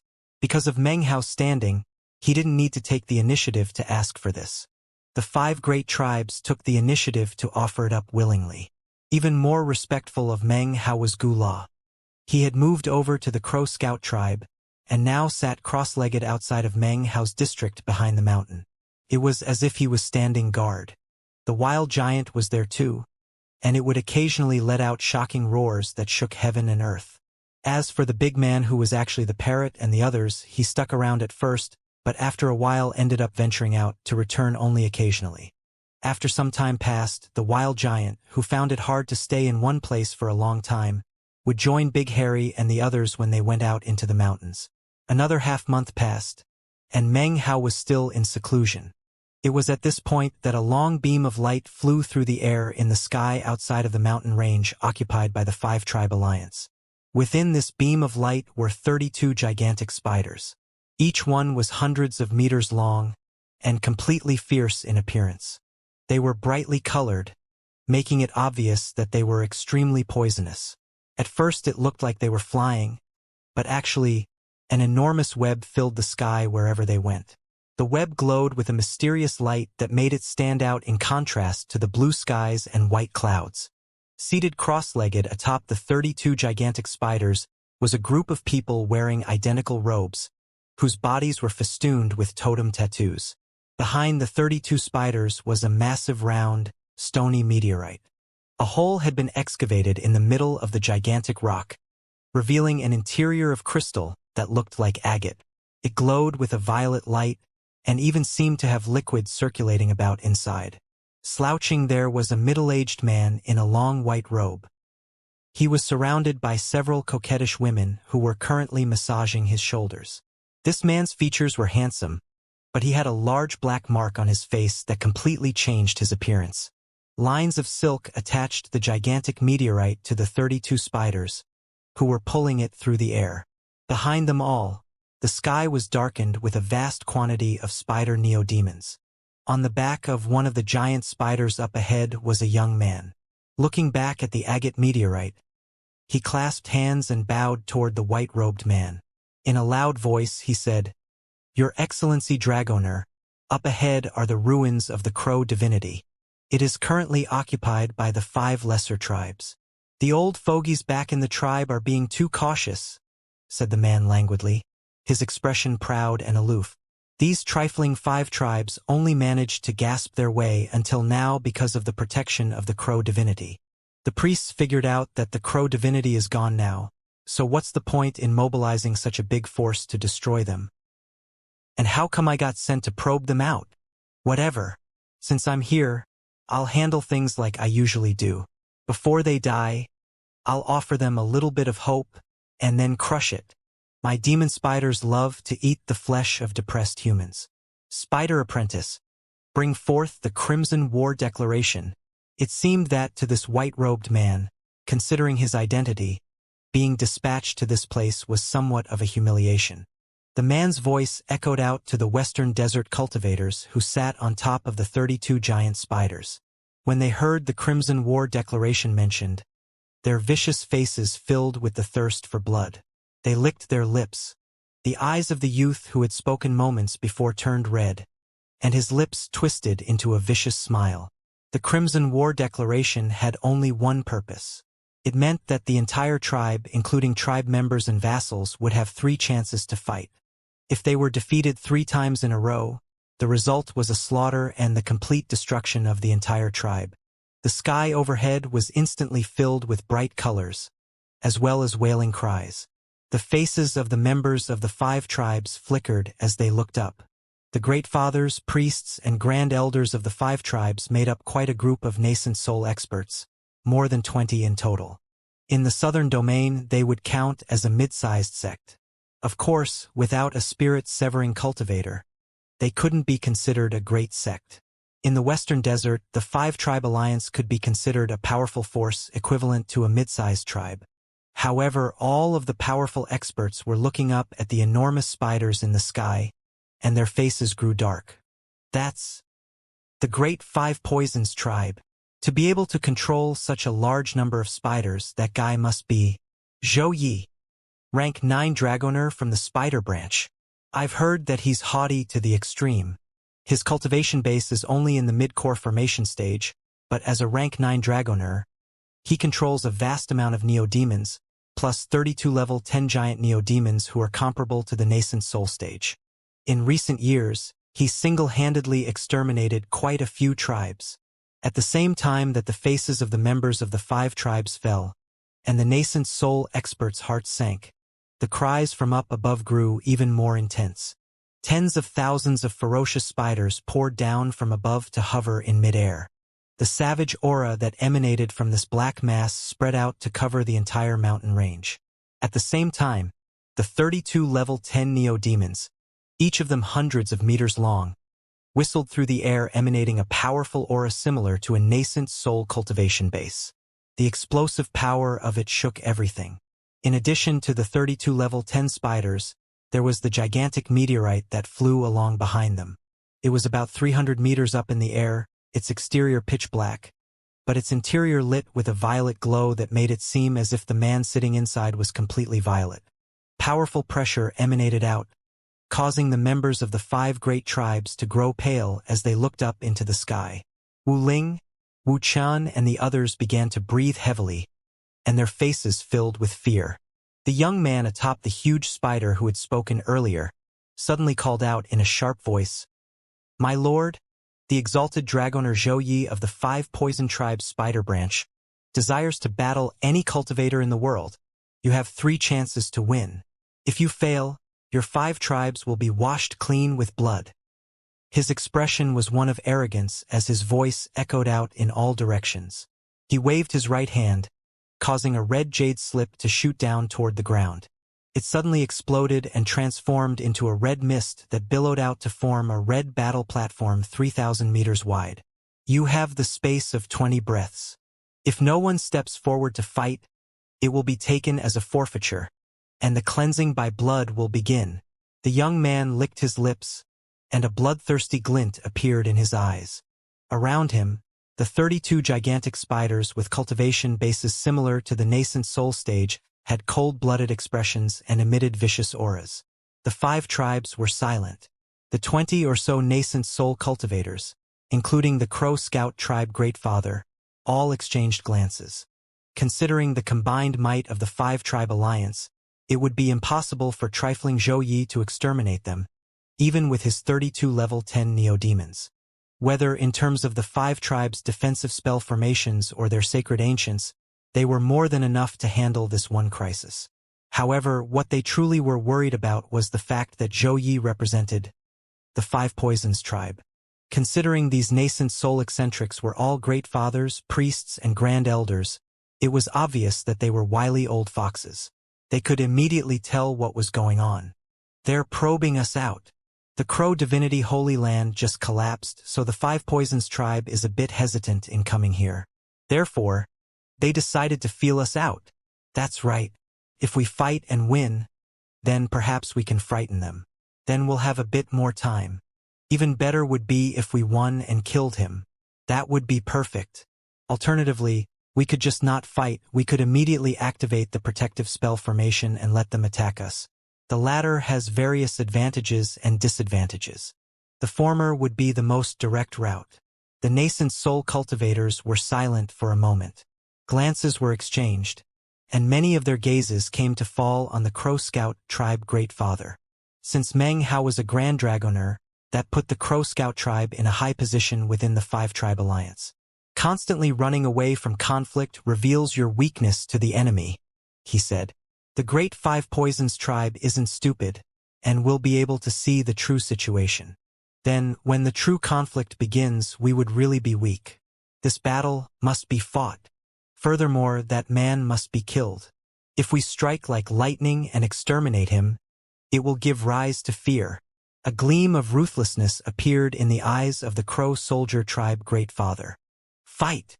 Just when the 5 tribes alliance was preparing to attack, a howl could be heard from the mountainous forest off in the distance. Big Harry suddenly shot out carrying a small, dead animal in his mouth. In the blink of an eye, he was in the area locked down by the myriad of spiders overhead.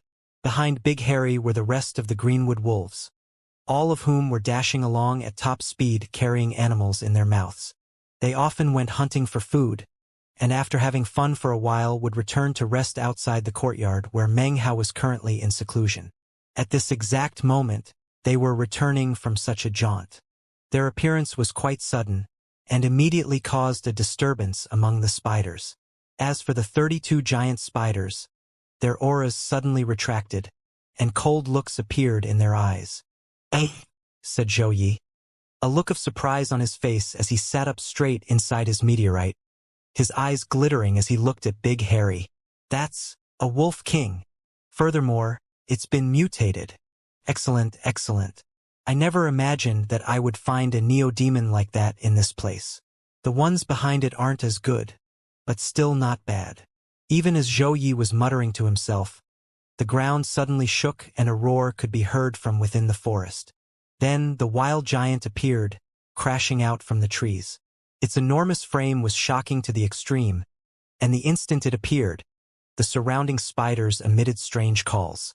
Even the 32 giant spiders were shrieking and assumed vigilant and threatening postures. "That's a wild giant," said Zhou Yi, his eyes going wide. "There's actually a wild giant here." He stood up, a look of disbelief on his face. His eyes shone with fervor and greed as he stared at the wild giant. According to legend, the blood of a wild giant can increase the bizarre power of secret dragoner arts. Furthermore, when mixed with neo-demon food, it can have an amazing effect on their progress. Even more important, if I can subjugate a wild giant, then my status and position in the tribe will be completely different. Zhou Yi started laughing uproariously. Eyes shining, he pointed at the wild giant. "Bring me that wild giant and those greenwood wolves immediately."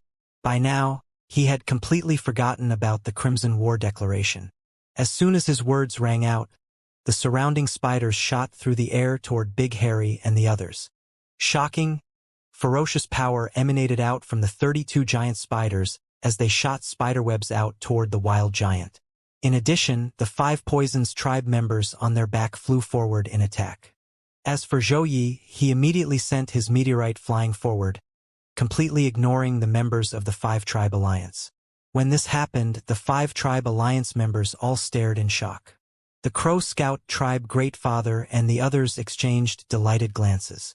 Of all the people to provoke, this Zhou Yi picks Grandmaster Meng. It seems we won't have to do a thing today. This Zhou Yi will definitely be thwarted. Big Harry swallowed the animal he held in his jaws and then howled. His body suddenly expanded, and his eyes filled with savagery as he charged toward the incoming spiders. Harry number 2 and the others also let off successive howls. The wild giant's eyes went wide as it roared and attacked. Instantly, roaring sounds echoed out in all directions. Facing an onslaught from so many spiders, which included the 32 terrifying giant spiders, Big Harry, the greenwood wolves and the wild giant were all in great peril.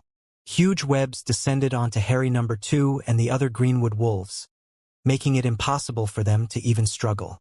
No matter how they howled, they couldn't shake off the webs. Big Harry lifted his head up and let out a powerful howl.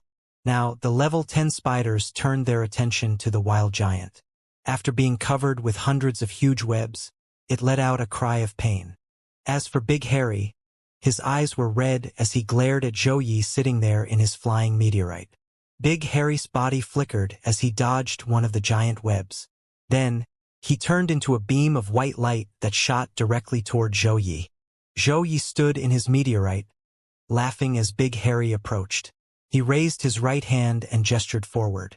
Secret Dragoner art. Burst the void. Immediately, the indistinct image of a huge spider magically appeared in the air in front of Zhou Yi and then slammed into Big Harry. Big Harry let out a miserable shriek as all of the white fur on his body suddenly burst into flames. These flames were not red, but rather black and seemed to be poisonous in nature. Big Harry's body shook and blood sprayed out of his mouth. Looking suddenly dispirited, he spun around and then transformed into a beam of light that shot off into the distance. "You seem quite intelligent, but now that you've been poisoned by my secret Dragoner art, where do you think you're going to flee to? Based on neo-demon behavior, you'll most likely go looking for your master. Very well. I'll kill him and use his blood to sever the connection between the two of you." Laughing, Zhou Yi flicked his sleeve, causing the countless spiders to fly with him in pursuit of Big Harry. The sight of it was quite impressive as they took up the chase. Big Harry's expression was dismal as a black aura emanated off of his body. Had he not consumed a real demon-nurturing pill, then he would have already been transformed into a pool of blood. Right now, his body was trembling and he let out growling howls as he shot through the air. After circling around the mountain, he neared the area that had been surrounded by mist for the entire past month. Gula was also sitting there cross-legged. Suddenly, his eyes opened and he saw what was happening. His face immediately fell. Big Harry, his eyes filled with grief and sorrow, howled disconsolately as the massive spider horde closed in on him. The instant the shocking howl echoed out, deep within the mist, Meng Hao, who sat cross-legged in his courtyard, suddenly opened his eyes. At the same time, thousands of other pairs of eyes within the mist suddenly opened as well. There were more than 10 pairs among that group which emanated shocking auras. "Is this where your master lives?" asked Zhou Yi, smiling calmly within his meteorite. His expression was one of extreme aloofness, as all living things were nothing more than insects in his eyes, and few things existed that could catch his interest. His eyes then flickered over toward Gula. "A rank 7 Dragoner? Presumably this is your master." With a smile, Zhou Yi neared the seemingly weak and dying white wolf, and then shook his head. He was surrounded by more than 10,000 spiders, all circulating around his body and even blotting out the sky. A shocking aura spread out, especially from the 32 giant spiders who continued to emanate ripples comparable to the early nascent soul stage that caused the auras in the area to change. Gula began to breathe heavily as he stared at the scene. When his eyes came to rest on Zhou Yi, he gasped. It wasn't too difficult to identify the man. Based on the power emanating from him, if he wasn't a Grand Dragoner, then he was definitely a rank 9 Dragoner. "Sticking with a rank 7 Dragoner like that can't compare to following me," said Zhou Yi, his eyes flickering with contempt. He waved his right hand, and instantly one of the 300-meter large spiders flew toward Gula, emanating killing intent as it neared him. "First I'll exterminate your master," Zhou Yi said coolly, "and then use his blood to sever your bond. From now on, you're going to be with me." As the words left his mouth, the 300-meter large spider descended upon Gula. As it did, a cold snort suddenly echoed out from within the mist. Started out very faint, but in the blink of an eye it transformed into something like thunder. It then began invisible waves that shot toward the incoming spider. This giant spider, whose power was similar to the early nascent soul stage, instantly began to tremble. It let out a miserable shriek and then, astonishingly, retreated. Before it could move more than a few meters, however, it began to shake so violently that its body exploded into bits. A simple sound caused a 300-meter large spider to collapse into pieces. Zhou Yi's facial expression completely changed, filling with grave astonishment. At the same time, Meng Hao's figure slowly became visible as he walked out from within the roiling mists. His pace was slow, but as he walked, the mists seethed, making it seem almost like he was cloaked in the stuff. His powerful aura soared up into the heavens. After acquiring 2 totem tattoos, Meng Hao's cultivation base was powerful enough to tangle with the early nascent soul stage, but certainly not so strong that he could kill an early nascent soul cultivator with a single snort. Unfortunately for the spider, it was a neo-demon, not a cultivator.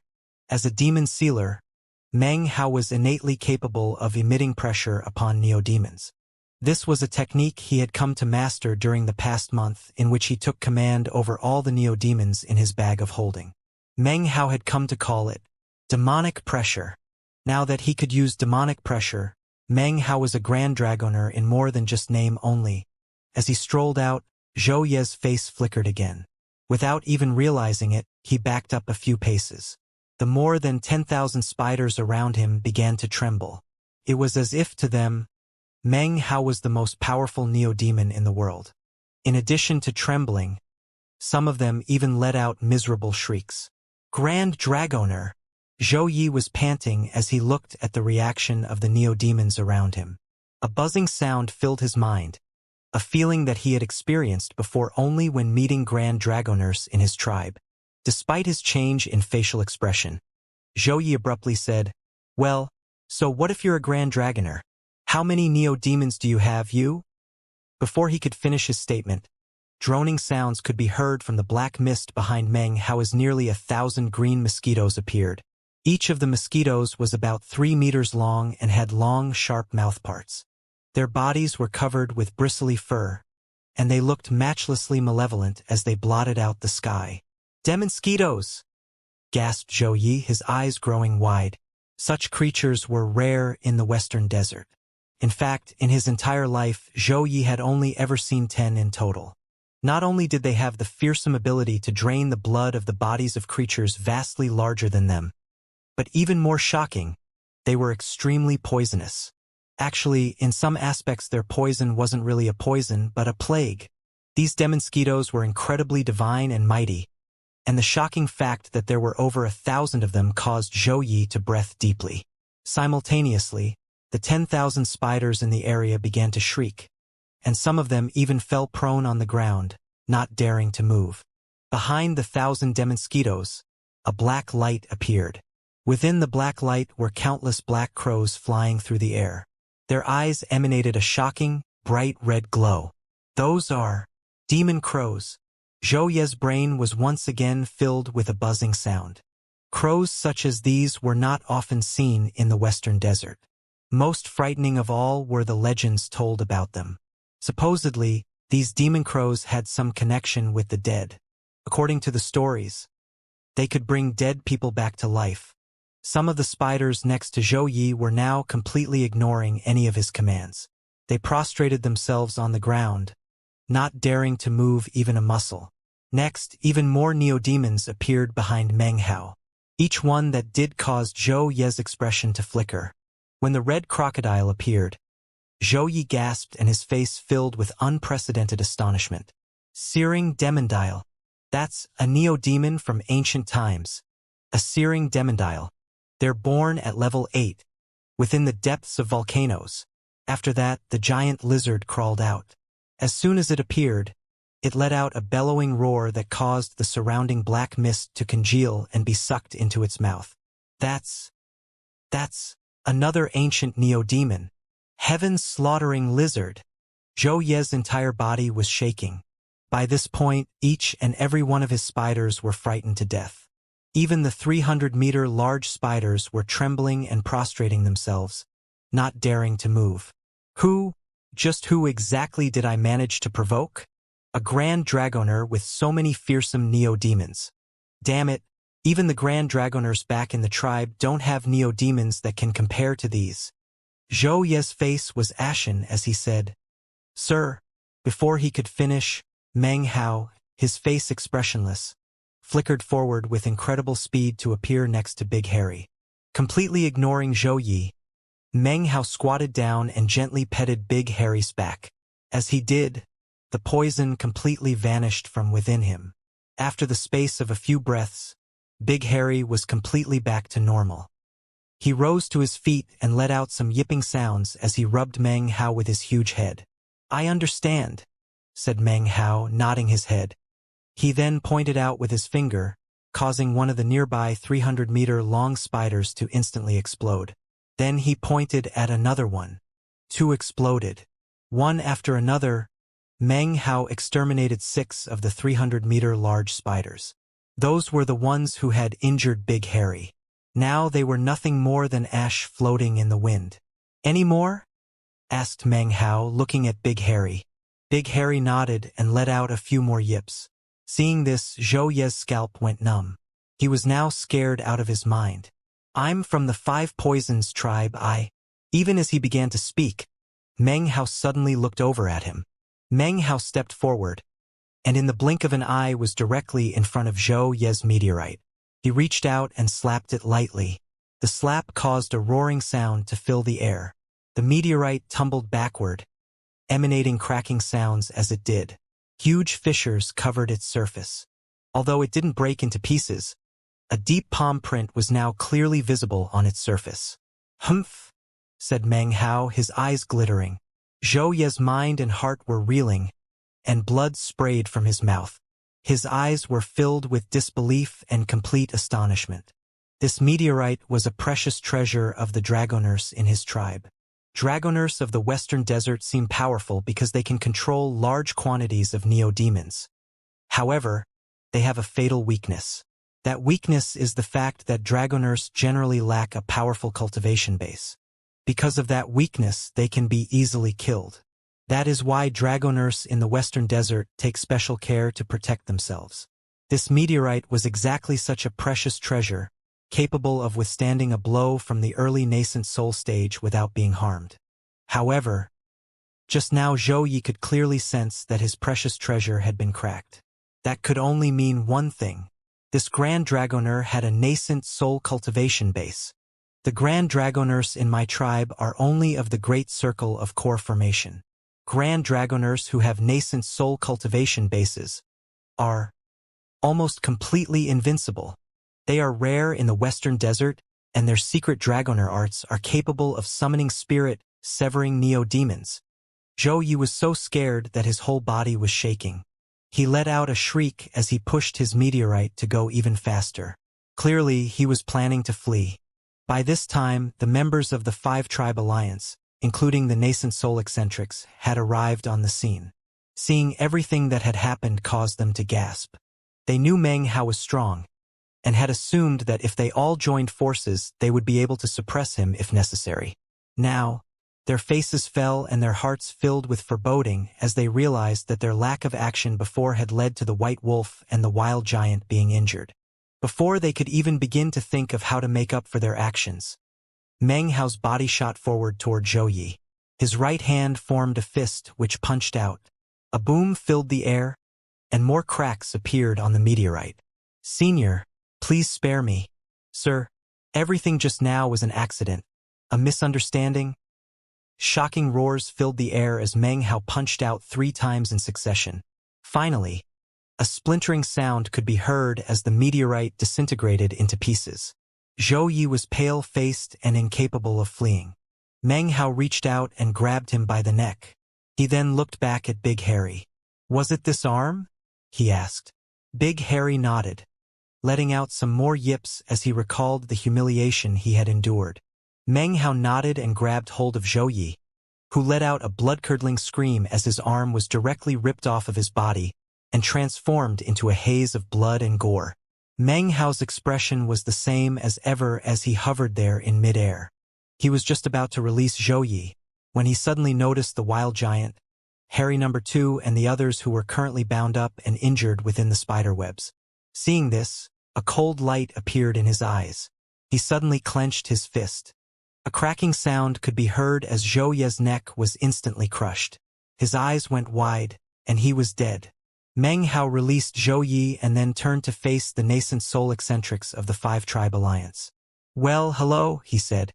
Even as Meng Hao spoke, he waved his right hand, causing a gale-force wind to sweep across the land. It only took a moment for the wind to sweep the spider webs off of the Wild Giant, Harry No. 2, and the others.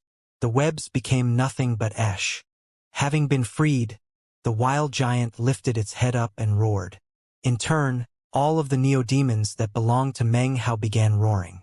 The spiders who remained in the rear mountain district all continued to remain prone on the ground, not daring to even lift their heads. At this moment, Meng Hao's might billowed to the heavens as he hovered there in midair, glaring coldly at the Five-Tribe Alliance. Facing up against his power, and hearing his words, the great fathers, priests, and grand elders of the Five-Tribe Alliance felt shaken inwardly. Their breathing became ragged in pants. The strength of this Grandmaster Meng vastly exceeded their expectations. Furthermore, they had no idea when he had unexpectedly acquired so many neo-demons. Not only was this group of neo-demons large in number, but they all looked very familiar. Upon closer inspection, they were shocked to find that these were neo-demons from the Crow Divinity Holy Land. "Grandmaster Meng," said the Crow Scout tribe greatfather with a wry smile. Before he could finish, Meng Hao pointed toward the ground, causing invisible demonic chi to rise up from the earth below. The appearance of the demonic chi caused the surrounding neo-demon hordes to roar with even more intensity. That was even more true of the more than 10,000 spiders. Now, they were no longer suppressed. Instead, Meng Hao's demonic chi exerted incredible attractive force on them. Following the lead of the 20 or more 300-meter large spiders, they filled the sky as they flew over to Meng Hao, circling around him with expressions of submission on their faces. Meng Hao floated in mid-air, surrounded by a mixed neo-demon horde nearly 20,000 in number. Their aura billowed to the heavens as they let out unceasing roars. Meng Hao didn't look angry, and yet radiated power. Some of his Grand Dragoner aura suddenly exploded out, causing everything nearby to shake. The Crow Scout tribe Great Father gasped, incapable of continuing to speak. The faces of the other nascent soul cultivators from the 5 tribes fell. As of this moment, Meng Hao was vastly more powerful to them than Zhou Yi had been. "Fellow Taoists," said Meng Hao flatly, "ever since I arrived in your tribe, I have abided by your rules. Never have I offended anyone or violated any laws. Therefore, I don't understand why, when my neo-demons were being captured, not only did you do nothing to stop it, you even facilitated the matter. I require an explanation within 3 days. If I don't get it, then my close relationship with the 5 tribes of the Crow divinity will end, and I will leave this place." With that, he and his 20,000-strong neo-demon horde whistled through the air as they left. The black mist once again appeared, billowing up into the sky like a hurricane. It was visible even from a great distance away as it stretched up above. Seeing Meng Hao leave did not cause the pressure weighing down on the 5 tribes to lessen. Rather, it grew even stronger. The Great Fathers and priests exchanged glances. Bitter smiles appeared on their faces as they began to confer with each other using divine sense. They had no desire whatsoever to offend Meng Hao or cause him to leave. A Grand Dragoner with so many high-level neo-demons among his horde of 20,000 was indescribably important to the 5 tribes. It wasn't just their tribes that would feel this way. Any tribe would place great importance onto a Grand Dragoner like this. Even a great tribe would feel this way. It must be known that for a tribe to be classified as a great tribe, they not only had to have a sufficient population and number of neo-demons, but another critical factor was that they had to have a Grand Dragoner. The 5 tribes discussed the matter until dawn of the next day. Then, the nascent soul cultivators all went to stand outside the black mist in the rear mountain district. They clasped hands and bowed deeply. "We humbly request an audience with the Grand Dragoner, Grandmaster Meng." They stood there listening to the sound of their voices echoing into the roiling black mist. After a moment passed, Gula strolled out, his jaw set with pride and condescension, his hands folded behind his back. He was followed by the roaring wild giant, as well as a vast collection of spiders, which flew out to surround the Great Fathers, priests, and others. The indistinct shape of some gigantic spiders became visible, their power comparable to a nascent soul cultivation base. There was also the red crocodile, which emanated viciousness as it crawled out. Further back, black crows whistled through the air followed by the green mosquitoes. The sight of all this caused the faces of the Great Fathers and priests to fill with serious expressions. The young master is currently practicing cultivation. Before going into seclusion, he made it clear that if the 5 tribes came without sufficient intention for reconciliation, then when he emerged from seclusion, he would depart this place and sever all ties with you. Gula looked them over, feeling extremely excited and complacent. The feeling was much greater than the feeling he'd gotten after acquiring power on his own. This surpassed that by far. As of this moment, he was quite happy to be a follower of Meng Hao. The Crow Scout tribe Great Father smiled wryly, but gave an inward sigh of relief. He was well aware that their actions yesterday had in fact been a way of forcing Meng Hao's hand. After exchanging glances with the others, the Crow Scout tribe Great Father stepped forward. "First of all," he said with a slight smile, "we would like to congratulate Grandmaster Meng on recovering all of his powers as a mighty Grand Dragoner. Regarding the slaying of Zhou Yi, we 5 tribes will stand as witnesses of the event. Furthermore, Each of our tribes would like to offer you a congratulatory gift of 2,000 neo-demons, a mix of levels 3 to 7. Hearing this caused Gu La's heart to begin to beat wildly. 2,000 neo-demons wouldn't count for much to a great tribe, but to a small tribe it was an incredible show of good faith. After all, neo-demons were the most important thing for dragoners. Dragoner cultivation was not based on personal strength, but rather controlling neo-demons. Neo-demons were the basis of power, and for each of these tribes to give 2,000 meant that it was a total of 10,000. Such a vast number caused Gu La to begin to breathe heavily. "Well," said Gu La, hesitating for a moment, "Grandmaster Meng is a Grand Dragoner, and we feel very honored that he picked our 5-tribe alliance. We know that the position of Grand Dragoner is an esteemed one, so each tribe is also willing to offer him 300,000 spirit stones in order to help facilitate his daily cultivation. That will only be the first payment. From now on, the 5-tribe alliance will provide him with an equal sum every 3 months as compensation for his assistance." With that, the Crow Scout tribe Great Father once again clasped hands and bowed deeply. Obviously, he wasn't bowing to Gu La, but toward the churning black mist. Gu La's eyes were wide, and he couldn't stop himself from panting in nervousness. His eyes began to glow, and his mind was reeling, filled with nothing but the thought of spirit stones. If each tribe provided 300,000 spirit stones every 3 months, that was a total of 1,500,000. Essentially, that meant that every month Meng Hao stayed in the 5-tribes alliance, he would get 500,000 spirit stones. That was a vast number that Gu La had a hard time even imagining. Of course, he had no way of knowing that if it wasn't for the imminent danger facing the 5-tribe alliance, they would never possibly offer up such an unimaginable number. This matter.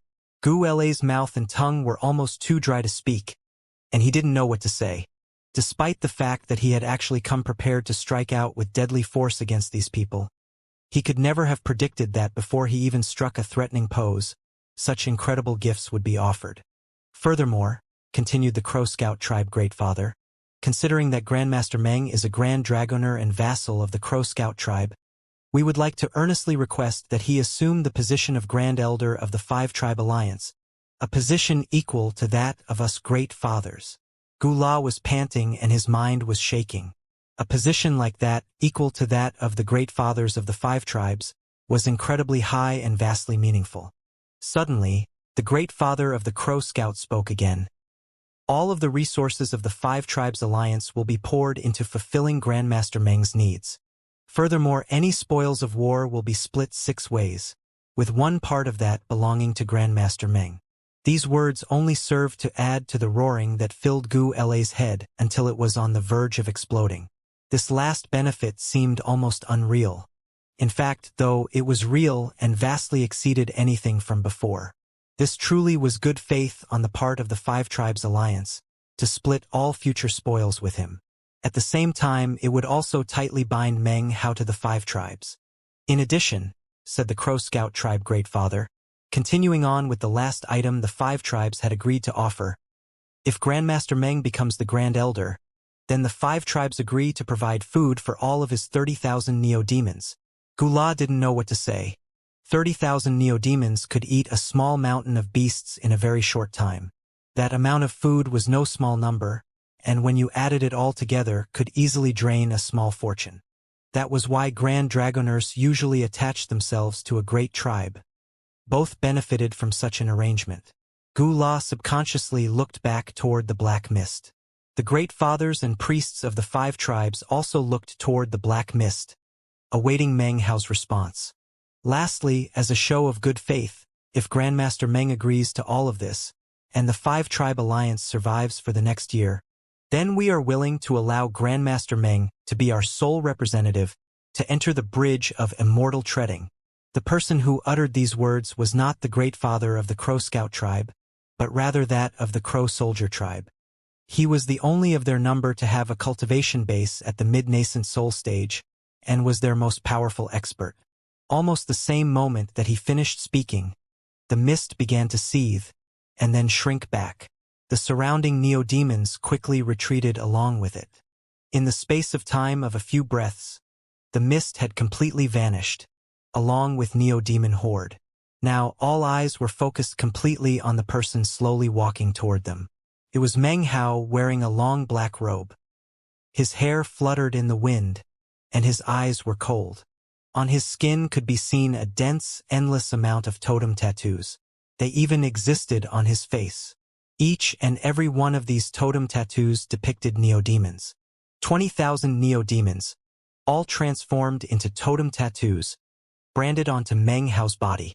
His aura was thoroughly demonic at this point, filled with a barbaric savagery that drifted slowly out from his body. If the people in the southern domain who were familiar with Meng Hao were to see him now, it would be difficult for them to recognize him. As of this moment, anyone who looked at him would take him to be a powerful Western desert cultivator. Such power, although it wasn't of the nascent soul stage, was enough to slaughter anyone of the early nascent soul stage. The first kindness shown to me by the Crow Scout tribe was the Greenwood Tree Totem, said Meng Hao as he strolled out.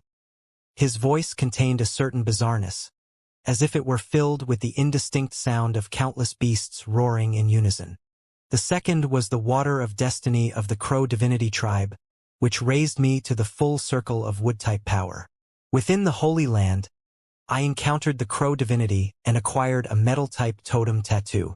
That was the third kindness. Meng Hao clearly distinguishes between gratitude and grudges in taking action. You tested me out and even allowed enemies to attack me. However, it was all for the safety of your tribe and you had no choice. That I can understand. I don't want your spirit stones. As for your neo-demons, they will definitely be much more powerful if they are under my control. However, if the 5 tribes still exist after the fighting is over, then I will return them to you. Regardless of splitting spoils or anything else, I, Meng Hao, will stand by your sides during this war, fellow Taoists. The reason I shall do so is because of those 3 kindnesses. Therefore, please, no more investigations and no more incidents like that which happened yesterday. Otherwise, I will truly sever the relationship forged through those kindnesses. Having finished speaking, he clasped hands and bowed deeply to the various members of the 5 tribes. They looked back at him in stunned silence for a moment. Then their faces filled with shame. At this point, it was impossible for them to not realize that all of this had been a warning, not a request for payment. The only thing Meng Hao wanted was the proper attitude. I will help you in order to pay a debt of gratitude. The only price I demand is respect. That was what Meng Hao wanted, and also the reason why he had not appeared, but rather sent Gula out to meet them. In addition, Meng Hao continued, I would like to hear more about this bridge of immortal treading that the Crow Soldier Tribe Great Father referred to. Meng Hao's body was covered in totem tattoos, and he had the aura of a powerful expert. Having heard his sincere words, the Crow Soldier Tribe Great Father slowly said, The bridge of immortal treading is a stretch of ruins. According to legend, there used to be 9 bridges in the great lands of the Western Desert. As for who built them, it is impossible to determine. Some people say that they formed naturally from soil that came from the stars. As for these bridges, they were used for immortal ascension. By treading on 3 of them, you could form an immortal body. By treading on 6 of them, you could form an immortal soul. By treading on 9 of them, you could achieve immortal ascension. Allegedly, these bridges were connected to the stars and were located next to a mountain and a sea. Unfortunately, these bridges met with great tribulation. The heavens were not pleased and destroyed them with lightning. The roaring lasted for 937 years before the bridges finally collapsed and transformed into a world. Later generations called that world the realm of the bridge ruins. Within the realm of the bridge ruins is the wreckage of the bridge of immortal treading. There is also celestial soil which contains immortal chi. To us cultivators, such immortal chi is like a rare tonic, far superior to all medicinal pills. Also available in the realm of the bridge ruins are high-grade spirit stones, to which nothing on the outside can compare.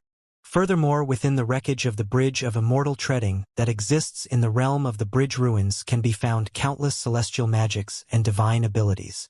There are even creatures which have been extinct in the outside world since ancient times. The realm of the bridge ruins is one of the most precious treasures of the Western Desert.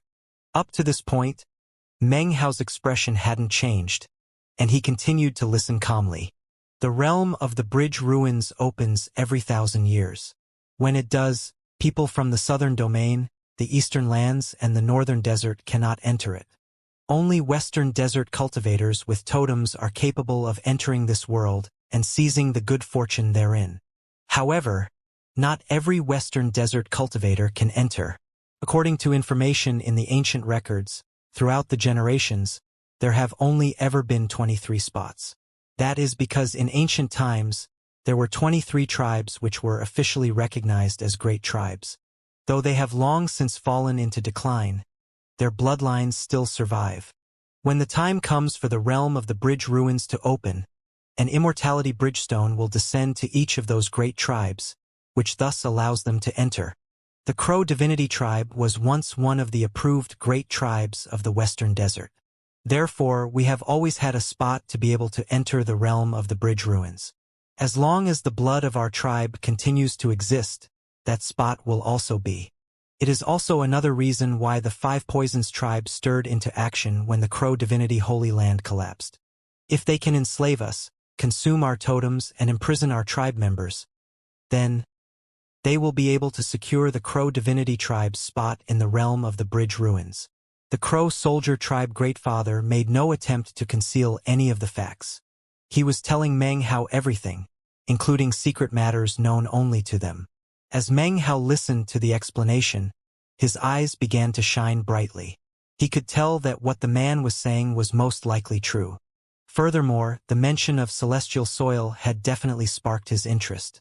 Based on our calculations, there is about 1 year left until the realm of the bridge ruins opens. Before that happens, an immortality bridgestone will fall down to us. If you help us, Grandmaster Meng, then we will deliver that stone to you in 1 year. With that, the Crow Soldier tribe Greatfather clasped hands and gave Meng Hao a deep bow. Meng Hao was silent for a moment as he pondered the so-called celestial soil. He already had a collection of Black Land's celestial talisman soil. In terms of my 5 elements totems, he thought, I'm currently missing water, fire, and earth. I need them to reach the level in which they manifest an ancient character. Then I can concoct my 5-colored nascent soul. I wonder if the celestial soil in this realm of the bridge ruins could be used for one of my totem tattoos. Meanwhile, if you left the mountain range containing the 5 Crow Divinity tribes and flew about a month's time, you would reach an area that was still considered the Western Desert North region, but was actually nearing its central region. There were no mountains here, only a vast plain called the Blood Wastes. The reason for the name was that the soil of this plain was red in color. Within the red soil grew tens of thousands of varieties of poisonous grasses. During the rainy season, poisonous mists would fill the sky, turning the area into a sort of prohibited zone for cultivators. There were also vast quantities of enormous, poisonous neodemons here, which made this plain somewhat like a pit of poison. It was difficult for cultivators to exist in a place like this. That is, except for the largest of the Western Desert North region's 2 great tribes, the Great Five Poisons tribe. It was a huge tribe divided into 5 branches, each one named after a different poisonous creature. They were like an enormous black flower with 5 petals, spread out in terrifying fashion over the plain. Each of these branches were equivalent in size to a medium-sized tribe. Together, they formed the Great Five Poisons tribe, whose name rocked the entire Western Desert North region. They were very different from the 5 Crow Divinity tribes. These 5 Poisons tribes were not fractured. Rather, because of the different totems they possessed, they were organized into 5 different auxiliary tribes called branches. In the centralmost location in the plain was a sacrificial rites assembly hall, where 15 high priests would make decisions regarding important matters to the 5 Poisons tribe. The branches themselves did not have chieftains, only priests. As far as chieftains went, there was only one in the entire 5 Poisons tribe. In past times, the Western Desert North regions had 3 great tribes, the Crow Divinity, the 5 Poisons, and the Scorching Ice. After all these years, the 5 Poisons and Scorching Ice still existed. In contrast, the Crow Divinity was in decline. After having been split into the 5 subtribes, they were much weaker and reduced to an inferior position. Were it not for the existence of the Crow divinity Holy Land, they would long since have been picked apart, their totemic power stolen, and the tribes themselves forced to become auxiliary branches of other stronger tribes. Unfortunately, the Crow divinity Holy Land had fallen. There was no need for word to be spread about this. Totemic sacred ancients could sense each other. Therefore, the poison patriarchs that the Five Poisons tribe had worshipped for the past 10,000 years immediately sent their will out to inform members of the tribe that the Crow divinity Holy Land was destroyed. The Crow divinity was dead. Despite that, one of the reasons the Five Poisons tribe had survived for such a long time was because of their cautious nature. They didn't immediately just go to war, but rather decided to feel out the Crow divinity tribes first. That was why they had dispatched rank 9 Dragoner Zhouyi from the Spider Branch. The instant Zhouyi died, his life-soul jade slip shattered. The Spider Branch immediately sensed this. Roars of rage filled the air to echo about in all directions. The Five Poisons tribe immediately called a sacrificial rites assembly. During their meeting, the 15 high priests from the 5 branches decided to dispatch the Spider Branch to declare war on the 5 tribes of the Crow divinity. After 3 days, the official resolution was issued, and the entire Spider Branch began to make preparations for war. More than 3,000 totem cultivators, 3 rank 9 dragoners, and a vast quantity of neo-demons entered a teleportation portal in the Blood Wastes and headed toward the Crow Divinity Mountains. By using a teleportation portal, they were able to save quite a bit of time. The month-long journey was now reduced to only 7 days. That was how the war began. Of course, this war attracted the attention of other tribes within the Western Desert North region. Many eyes turned to observe. Wars between tribes were common in the north, but the 5 tribes of the Crow divinity had once been a great tribe. As such, this particular war was of much more interest than normal. This was especially true when it came to the other great tribe in the area, the Scorching Ice tribe. They were paying very close attention. Were it not for the fact that they were much farther away than the Five Poisons tribe, they too would have participated. Others might have thought such actions would be taken in an effort to grow their own tribe. However, the Scorching Ice tribe knew that the main purpose the Five Poisons tribe had for going to war was for the spot in the realm of the bridge ruins. 7 days later, war loomed over the 5 tribes of the Crow divinity. On that day, Meng Hao sat cross-legged in his courtyard behind the mountain. In front of him were 3 flickering totems. One was a flame thrush, the other a water drop, the third a stone golem. These totems came from the Crow Flame, Crow Gloom, and Crow Fighter tribes, respectively. Comparatively speaking, they didn't match up at all to the greenwood tree that Meng Hao had acquired before. Nor were they even comparable to the earliest seed of the metal-type totem that the Golden Crow had given him. That was why Meng Hao was hesitating about whether to fuse with them. The seed would determine what type of transmogrification the totem could manifest later. In making his selections, how could Meng Hao not be careful? After a long moment, his eyes filled with determination. He gathered up the totem seeds and put them away. If he really couldn't get any better totems in the future, then he would have no other choice but to use them. After putting the totem seeds away, his eyes flickered and he lifted his head. He could see that a seething mist was suddenly beginning to spread out through the previously clear and boundless sky. The mist was enormous, covering everything, and rapidly approaching as it expanded out. From a distance, it was still possible to see that, shockingly, this boundless mist was actually made up of incomparably fierce spiders. At the same time, a rumbling sound filled the sky, shaking heaven and earth, causing even the mountains to tremble. Any vegetation that the mist touched instantly withered and died. Well, they arrived quickly, thought Meng Hao, his eyes glittering coldly. Almost at the exact same time as the mist neared, 5 beams of light shot out from 5 different directions within the mountain. All of them were different colors. These were none other than the totemic sacred ancients that resided in the tallest peaks of the mountains of the 5 tribes. Simultaneously, 5 protective shields sprang up, covering the entirety of the 5 tribes, cutting them off completely. Next, the members of the 5 tribes unleashed the power of their various totems. Their eyes were bloodshot and filled with vigilance. Clearly these people were prepared to die for their tribe. The great fathers, priests, and grand elders from the 5 tribes, all of them nascent soul cultivators, emanated intense killing intent. Their faces were grim as they looked out at the churning black mist. It was at this point that the black mist slammed into the protective shield. Booming sounds filled the air, and the ground quaked. The once emerald forests in the areas withered and turned black. Miserable shrieks could be heard from the various beasts that lived in the area. Their bodies began to rot and they turned into pools of black liquid. It only took a few moments for the entirety of the Crow Divinity Mountains to be filled with a death aura. Suddenly, a sinister voice echoed out from within the churning black mist. 5 tribes of the Crow Divinity, we are the 5 Poisons Clan Spider Branch. You may surrender or die. The voice rolled out in all directions, transforming into a thunderous roar. A powerful, domineering will could be sensed within this voice. This was the power of a mid-nascent soul cultivation base.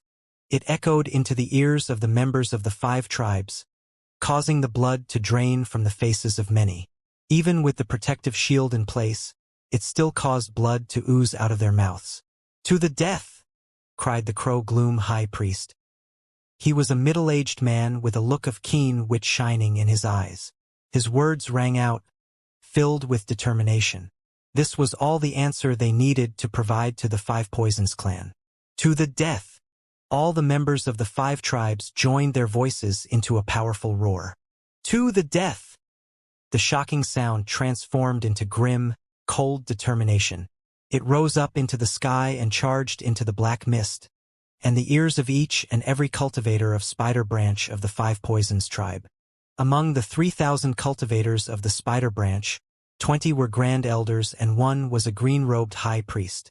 All of these people were currently looking at a young woman who was surrounded protectively by more than 10 cold-faced cultivators, all of whom had green totem tattoos on their faces.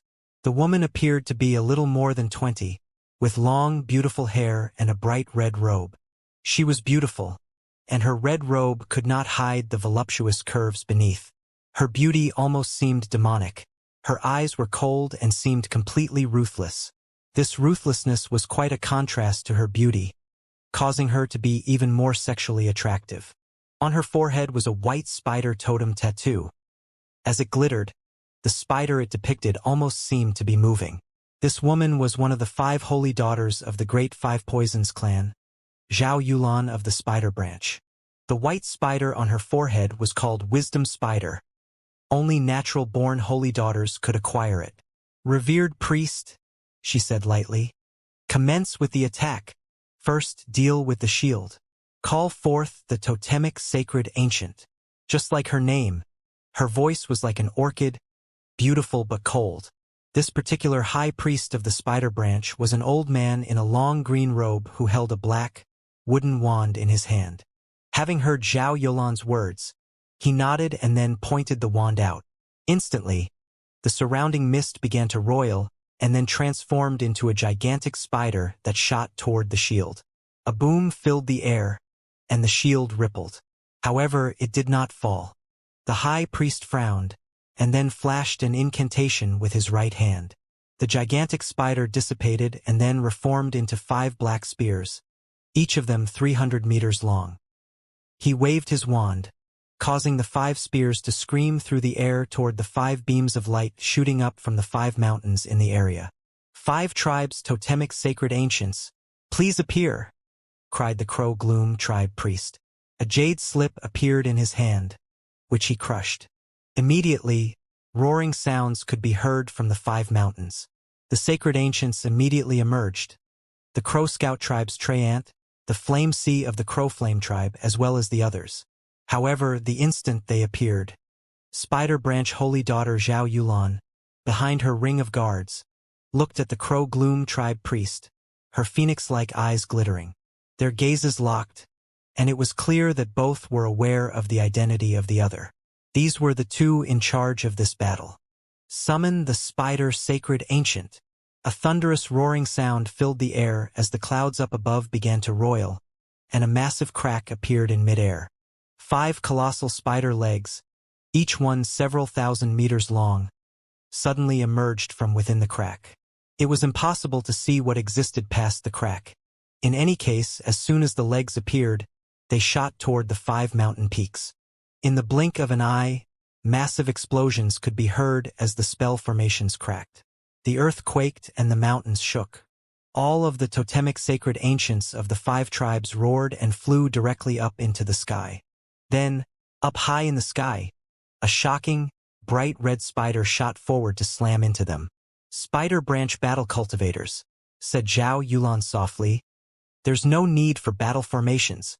Use the totemic demon spider webs to seal this entire area. The Holy Daughter's commands shall be followed," cried the 3,000 spider branch cultivators, their eyes shining with savagery. They lifted their heads up to the sky and roared as the radiance of their totems exploded out. Immediately, illusory demon spiders appeared, and the air filled with countless strands of silk that flew out in all directions. Hissing sounds filled the air as they shot toward the glowing shield. It seemed these threads also contained poison. "Elders, please join forces to destroy the spell formation," said Zhao Yulan, toying with her hair. "Get the great fathers of these 5 tribes to show their faces. The Holy Daughter's commands shall be followed." Immediately, a dozen or so old men shot out from within the spider branch forces. The totems on their body glowed brightly, exploding with the power of the nascent soul stage. The ripples merged together to form a strange pattern, a spell formation that then shot directly toward the 5 tribes' protective shield. Just as it was about to impact, the Crow Gloom priest's eyes flickered. "Great fathers of the Crow Scout and Crow Flame tribes, please lead the priests and grand elders of the other 3 tribes into battle." Immediately, the Crow Scout tribe Great Father roared and charged forward.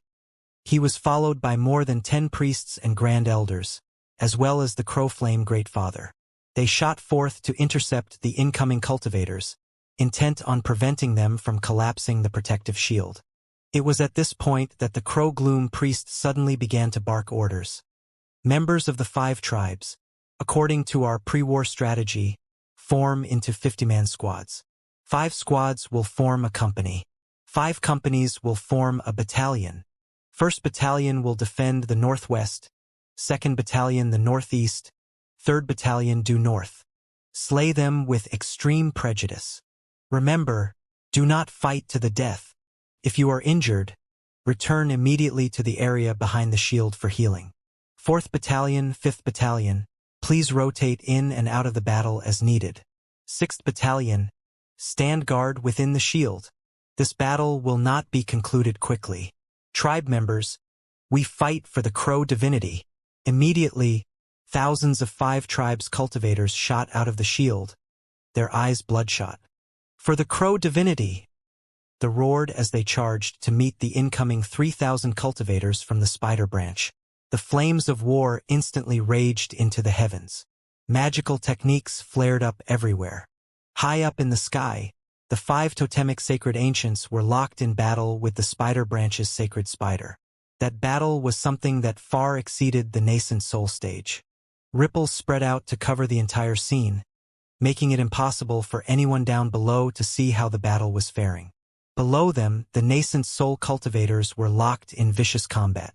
Mist spread out in all directions, making it difficult to see anything other than shadows. However, there was no doubt that the fighting was deadly. Even further below, outside of the shield, thousands of cultivators from both sides had created a rain of blood. To the spider branch, this was a battle to defend their pride as undefeated conquerors. They must win. For the members of the 5 tribes, though, they were fighting for their home and their people. They could not retreat and could not lose. If they did have to die, they would fight to the bitter end. That was because, behind them, beneath the protection of the shield, their fathers, mothers, brothers and sisters, and other relatives were all watching. "Fight! To the death! For the Crow divinity and for our tribes!" Fierce cries echoed out. This lowest level of the battle was the fiercest. Blood-curdling screams and blood flew about in all directions. Inside the shield, the rest of the members of the 5 tribes were watching with clenched fists. Children were crying out in fear, and girls were weeping. Mothers' hearts were breaking, and tears rolled down the faces of fathers. Much further outside the shield, within the spider branch forces, Zhao Yulan gave a soft sigh. For a moment she looked disturbed.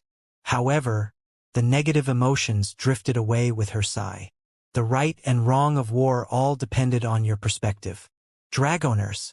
You are aware of the mysterious Dragoner described in our top-secret documents, the one who slaughtered Zhou Yi. The time has come to draw him out from within the 5 tribes. Among the spider branch cultivators were 3 Dragoners, located at the back of the battle group. They wore black robes and emanated gruesome auras. Furthermore, all of them were surrounded by various protective items that would shield them from any deadly attacks in battle. Having heard Zhao Yulan's words, the 3 smiled and flicked their sleeves. Immediately, the roar of neo-demons filled the air and beam after beam of light appeared. Roaring filled the air as a horde of nearly 10,000 neo-demons appeared next to each of these people. When the Crow Gloom tribe priest saw this, his face began to flicker. Something about the rhythm of this battle seemed off, but he really had no other choice at the moment. Turning toward the rear mountain district, he clasped hands and bowed deeply. Grandmaster Meng, your assistance is requested. Meng Hao was sitting cross-legged in his courtyard, observing the battle. He had seen everything happening in the sky overhead, as well as the storm of blood on the battlefield. It made him think of the Battle of Holy Snow City back in the Black Lands. Then he thought about the Golden Crow and the Great Tree. After a long moment, he sighed. Because of your kindness, I will do my best to ensure that the tribe you created continues on into the future. Sighing softly, he rose to his feet and walked out of his courtyard. He was followed by the wild giant, who lifted its head to the sky and roared, a bloodthirsty look in its eyes. Battles like these were exactly where wild giants like to be. Outside of the shield, the 3 rank 9 Dragoners from the spider branch began to attack.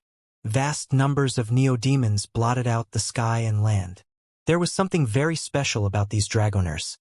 Their neo-demon hordes all consisted of a single type of neo-demon. One of them possessed a huge flock of vicious gray seabirds that whistled through the air. Bizarrely, each of these birds had 3 claws and the image of a human face on its chest. Astonishingly, another of the Dragoners was surrounded by multiple giant ants. The largest of these ants were roughly 6 meters long. As for the small ones, there were too many to even count. They looked savage as they swarmed forward, blanketing over everything. The final Dragoner was an old man with a proud expression on his face. 9 wasp nests floated in the air around him, and he was surrounded by a cloud of poisonous wasps. The shocking sound of their buzz was enough to cause anyone's scalp to go numb. Uniform neo-demon hordes were the standard for orthodox Dragoners. These were the types of Dragoners who each benefited from a legacy. Many such legacies had been passed down through various Dragoner bloodlines for generations. Considering that they could summon vast hordes of uniform neo-demons, it was very easy to see the difference between them and rogue Dragoners, most of whom had mixed neo-demon hordes. After seeing these 3 Dragoners appear, Meng Hao's face was calm as he stood atop the wild giant's enormous frame. It howled as it charged forward, instantly attracting the attention of everyone outside of the shield. His appearance immediately caused Zhao Yulan's expression to flicker. She examined Meng Hao closely for a moment and then frowned. At the same time, the 3 rank 9 Dragoners from the spider branch looked over at Meng Hao, then exchanged glittering glances. They all began to flicker incantation gestures, causing several thousand neo-demons from each of their hordes to suddenly shoot directly toward the shield. These 3 groups of 3 different types of neo-demons formed together to make a neo-demon horde nearly 10,000 in number. Their shocking roars lifted up to the heavens as they advanced. Meng Hao gave a cold snort. The howling wild giant suddenly leaped up into the air, shooting out through the shield, its eyes filling with the thirst for blood as it charged toward the incoming neo-demon horde. In midair, Meng Hao's right hand waved, causing the totem tattoos on his right arm to begin to glow. Suddenly, intense light shot out, flickering into a flock of black crows. The instant the black crows appeared, they let out piercing cries. Suddenly, All the corpses on the battlefield began to emanate a pulsing black aura, which was then sucked upward toward the black crows.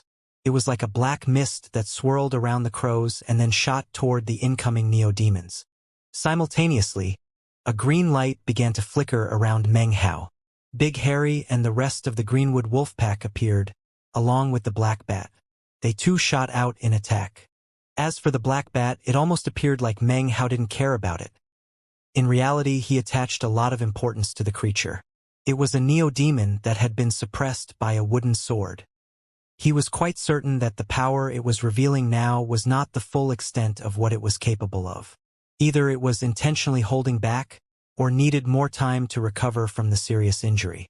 If it was the latter, then that meant it was very weak right now.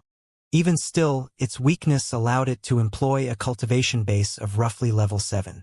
Shocking booms filled the air as the two neo-demon hordes slammed into each other and then dissolved into fierce fighting. Meng Hao himself had attracted quite a bit of attention on the battlefield. Dragoner battles were large in scope and gave rise to powerful auras. Within the blink of an eye, this Dragoner showdown had turned into the fourth of the great battles occurring. One of the 3 spider branch Dragoners let out a cold laugh and then said, "You trifling rogue Dragoner. You killed Zhou Yi by a fluke. Your mixed neo-demon horde might have some fantastic neo-demons in it, but you don't stand a chance against the 3 of us." Meng Hao was their only enemy, and their only mission was to draw him out and kill him. Seeing him fighting back against them, the 3 exchanged another glance, then all began to flash incantation gestures. Immediately, the rest of the neo-demons around them lifted their heads up and roared, then charged forward. The impressive sight and the thunderous roaring caused many of the surrounding combatants to suddenly look over to watch this part of the battle. Laughing coldly, the 3 spider branch Dragoners performed more incantations, causing the totems on their bodies to begin to shine. Suddenly, several hundred level 10 neo-demons magically appeared in the air around them. In unison, they charged toward Meng Hao. "We will help you to understand the truly crushing power of Dragoners." Even as the words left their mouths, their neo-demon hordes, nearly 30,000 in number, closed in on Meng Hao. It truly seemed as if Meng Hao's own neo-demon horde would have difficulty fighting back. They would surely be completely consumed. His face as calm as ever, Meng Hao's cold eyes glanced over the incoming neo-demons. With that, he casually shook his arms and legs. Immediately, totemic light began to emanate out from him. Within the glowing light were several thousand howling greenwood wolves, as well as flame thrushes and stone golems.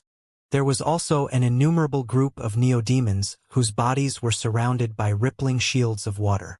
A shocking roar then filled the air as the savage red crocodile crawled out onto the battlefield.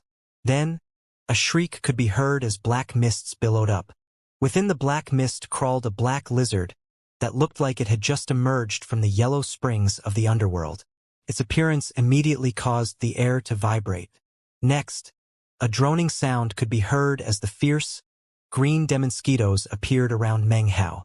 As one neo-demon horde after another appeared, the faces of the 3 spider branch Dragoners instantly fell. At the same time, Meng Hao began to stride forward. As he did, the air around him rippled as 20 of the 300-meter large spiders appeared, along with over 10,000 smaller spiders. They whistled throughout the air, a vast horde of nearly 30,000 neo-demons that caused everything to shake. They instantly charged toward the 3 Dragoners. As soon as Meng Hao's neo-demons slammed into the hordes from the spider branch, miserable cries filled the air. The 3 Dragoners' hordes were completely incapable of blocking Meng Hao's. Facing the slaughter and injury, they tried to fall back. Unfortunately for them, Meng Hao's neo-demons quickly surrounded them. The 3 Dragoners' faces fell and grew ashen. At the same time, Zhao Yolan's eyes went wide and filled with an expression of disbelief. Then, her soft voice could once again be heard. "High Priest, it seems that if we wish to kill this man, we will first need to draw out their most powerful expert, the Great Father of the Crow Soldier tribe. Only when he is also present can I execute our plan to completely exterminate these 5 tribes. High Priest, please take action." The spider branch high priest, the old man in the green robe, smiled in response to her words. He waved his wooden wand, and then employed minor teleportation. When he reappeared, he was directly in front of Meng Hao. As soon as he arrived, Meng Hao's eyes flickered. Having sensed the man's imminent arrival, Meng Hao was ready. He shot backward, his eyes cold. Back inside the shield, the Crow Gloom priest could tell that something fishy was going on, but he wasn't sure exactly what. Unfortunately, there was no time to analyze the situation to try to figure out the source of his strange feeling. Gritting his teeth, he said, "Crow Soldier Tribe Great Father, please intercept that high priest to buy some time for Grandmaster Meng." Next to him, the Crow Soldier Tribe Great Father's eyes glimmered with coldness. His body disappeared in a minor teleportation. When he reappeared, he was blocking the Spider Branch High Priest, preventing him from nearing Meng Hao. The two looked at each other, and, without a word, instantly employed divine abilities. Booming sounds filled the air as the fifth major encounter began on the battlefield. As for Meng Hao, he also could tell that something strange was going on. He had participated in a similar cultivator war back in the Black Lands. Based on how that war went, it could be said that such wars were usually not finished in a short period of time. Usually, protracted battles went on for days before the situation began to favor one side or the other. Unless one side was clearly in a position of superiority in terms of power, allowing them to crush the other side, then the only option was to try to slowly weaken the other side. However, despite clearly not being in the position to crush the five tribes, the Spider Branch, after not even a single day of battle, was using this strange tactic to try to force the five tribes to play their trump cards. It appeared as if the Spider Branch were going all out, regardless of being assured of victory. Such impulsive attacks must surely be a part of some greater plan. There must be some deadly gambit waiting to be sprung. If I were them, what would be my tactic? Meng Hao controlled the neo-demons surrounding the hordes of the three Dragoners and simultaneously glanced around the battlefield. The first thing he took note of was the rippling scene up above. That was where the five tribes' sacred ancients were locked in battle with the fearsome demon spider that was attempting to emerge. It most likely won't involve them. The totemic sacred ancients are not cultivators, but rather powerful neo-demons who can spawn totems. Their battle exceeds my understanding. Frowning, Meng Hao looked at the thousands of battling cultivators, then back at the shield. Finally, he looked up at the battling nascent soul cultivators. Then there's me. I count as one of the major parts of the battle. However, if they wanted to kill me specifically, they would do so with decisiveness. If you look at it that way, Meng Hao's face suddenly flickered. Without hesitation, he shot backward, both hands flickering an incantation. Flickering protective shields immediately appeared around him. Almost at the exact moment that Meng Hao began to retreat, Zhao Yolan's eyes began to glow with a cold light. She took a deep breath as she carefully lifted up her right hand to reveal a wooden box. When she opened the box, a black glow instantly emanated out. At the same time, a tremor ran through Zhao Yolan's body. She bit her tongue with her beautiful teeth and then kneeled down on one knee, holding the box up above her head with both hands. As soon as she lifted the box up, the black glow spread out in shocking fashion. A painful radiance appeared which seemed capable of consuming and replacing all other light. The Spider Branch cultivators all suddenly produced black, pasty medicinal pills which they then consumed. After they did, their eyes suddenly turned completely black.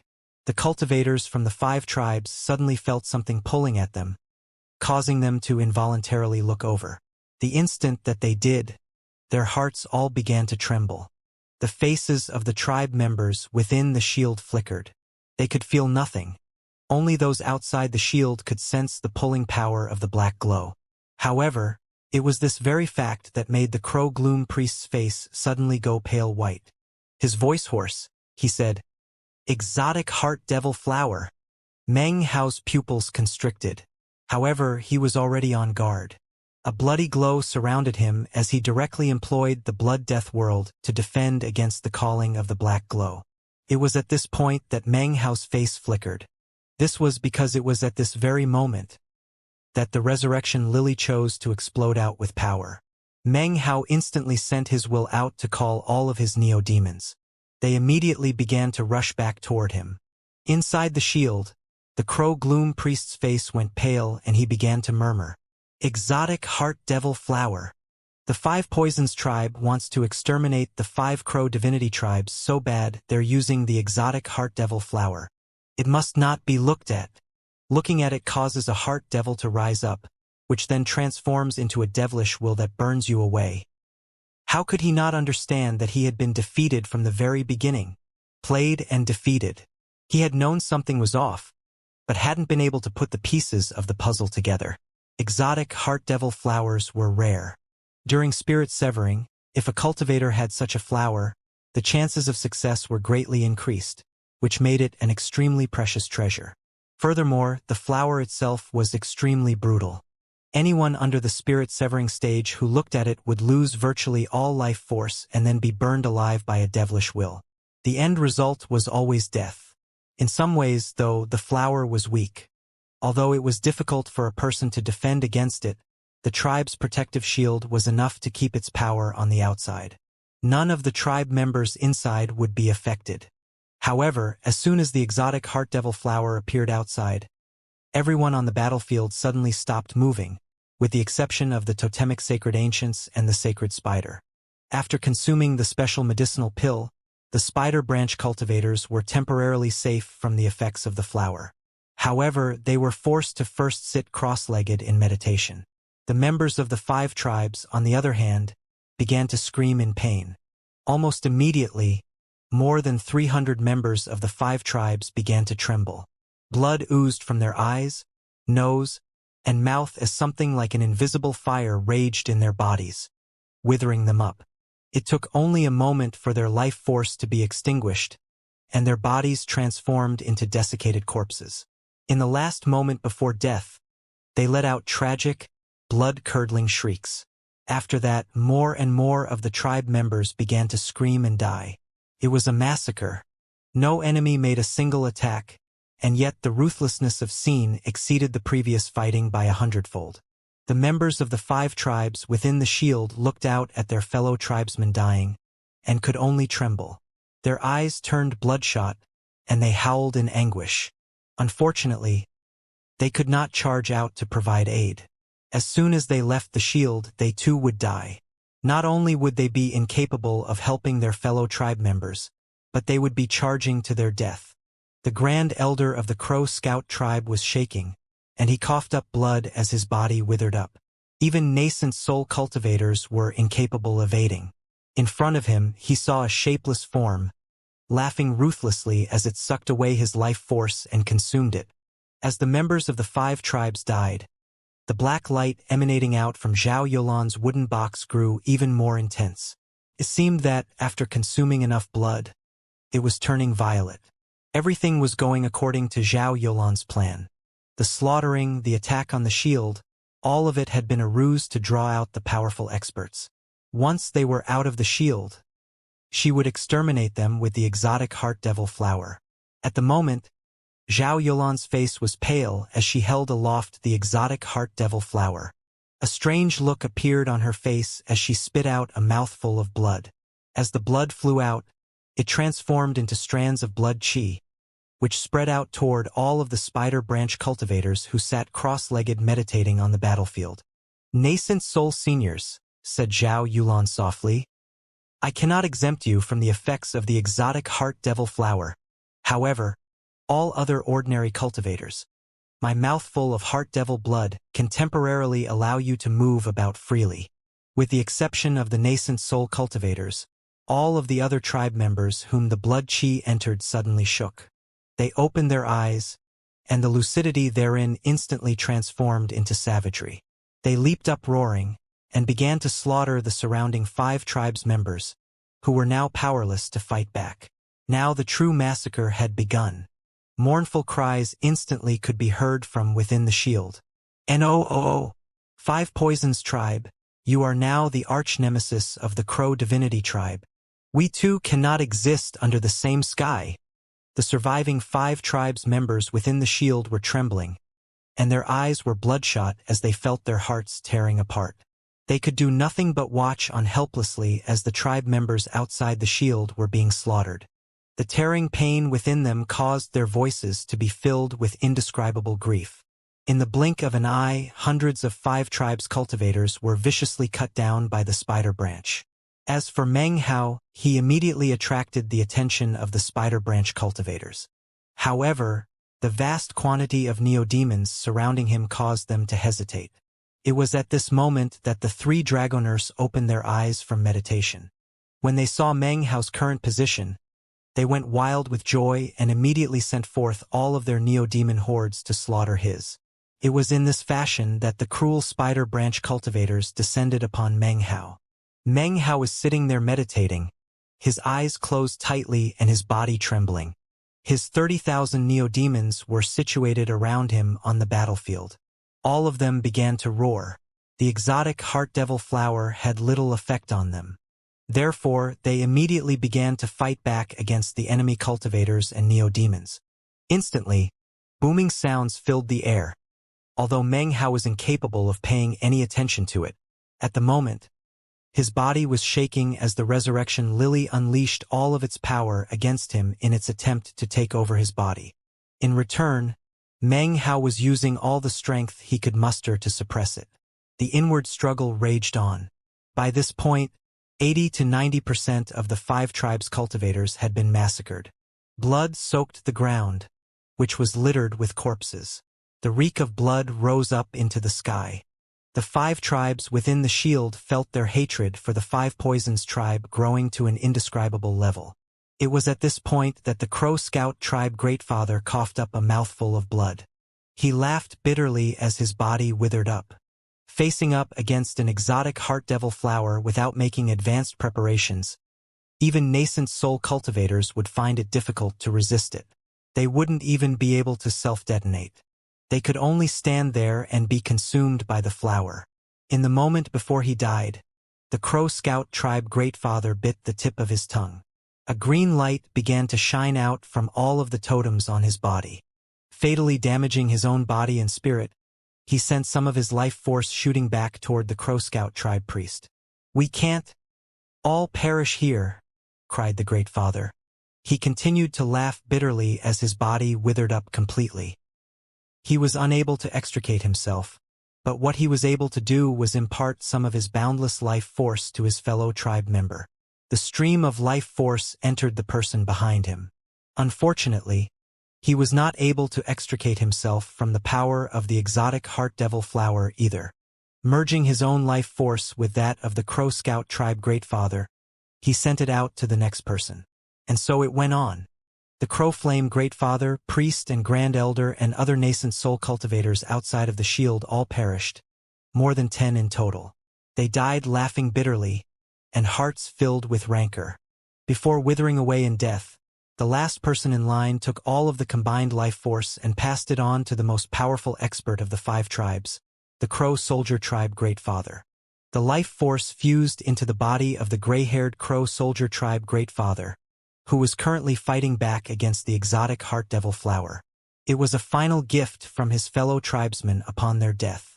Within the life force was also their combined hatred of the 5 Poisons tribe, combined together to form one word: revenge. The Crow Soldier Tribe Greatfather lifted his head to the sky and roared.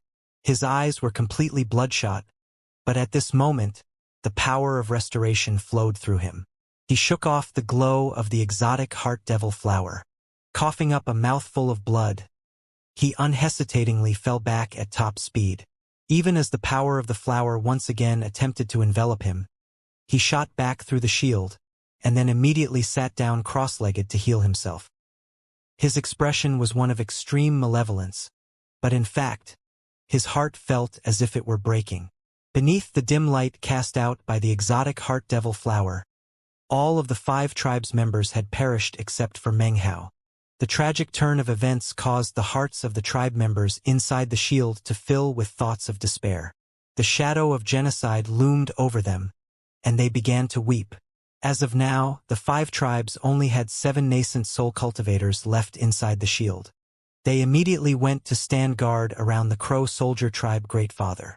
They said nothing, but within their bitterness, hatred boiled up into the sky.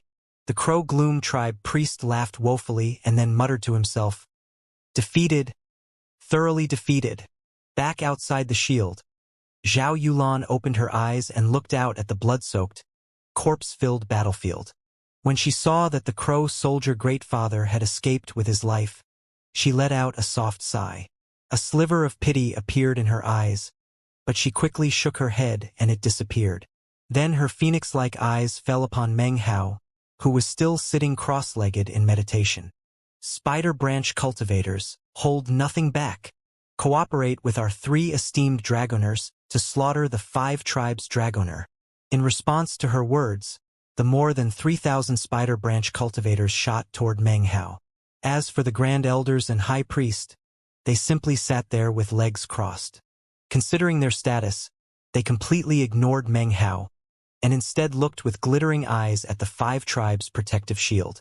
"Seniors," said Zhao Yulan in her soft voice, "please exert full power to destroy the shield.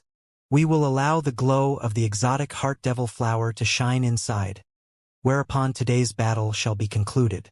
The spider branch has suffered few losses and secured victory. My trial by fire is over, and the tribe can be notified." Booms filled the air as the powerful experts of the spider branch, including the High Priest, leveled attacks against the shield.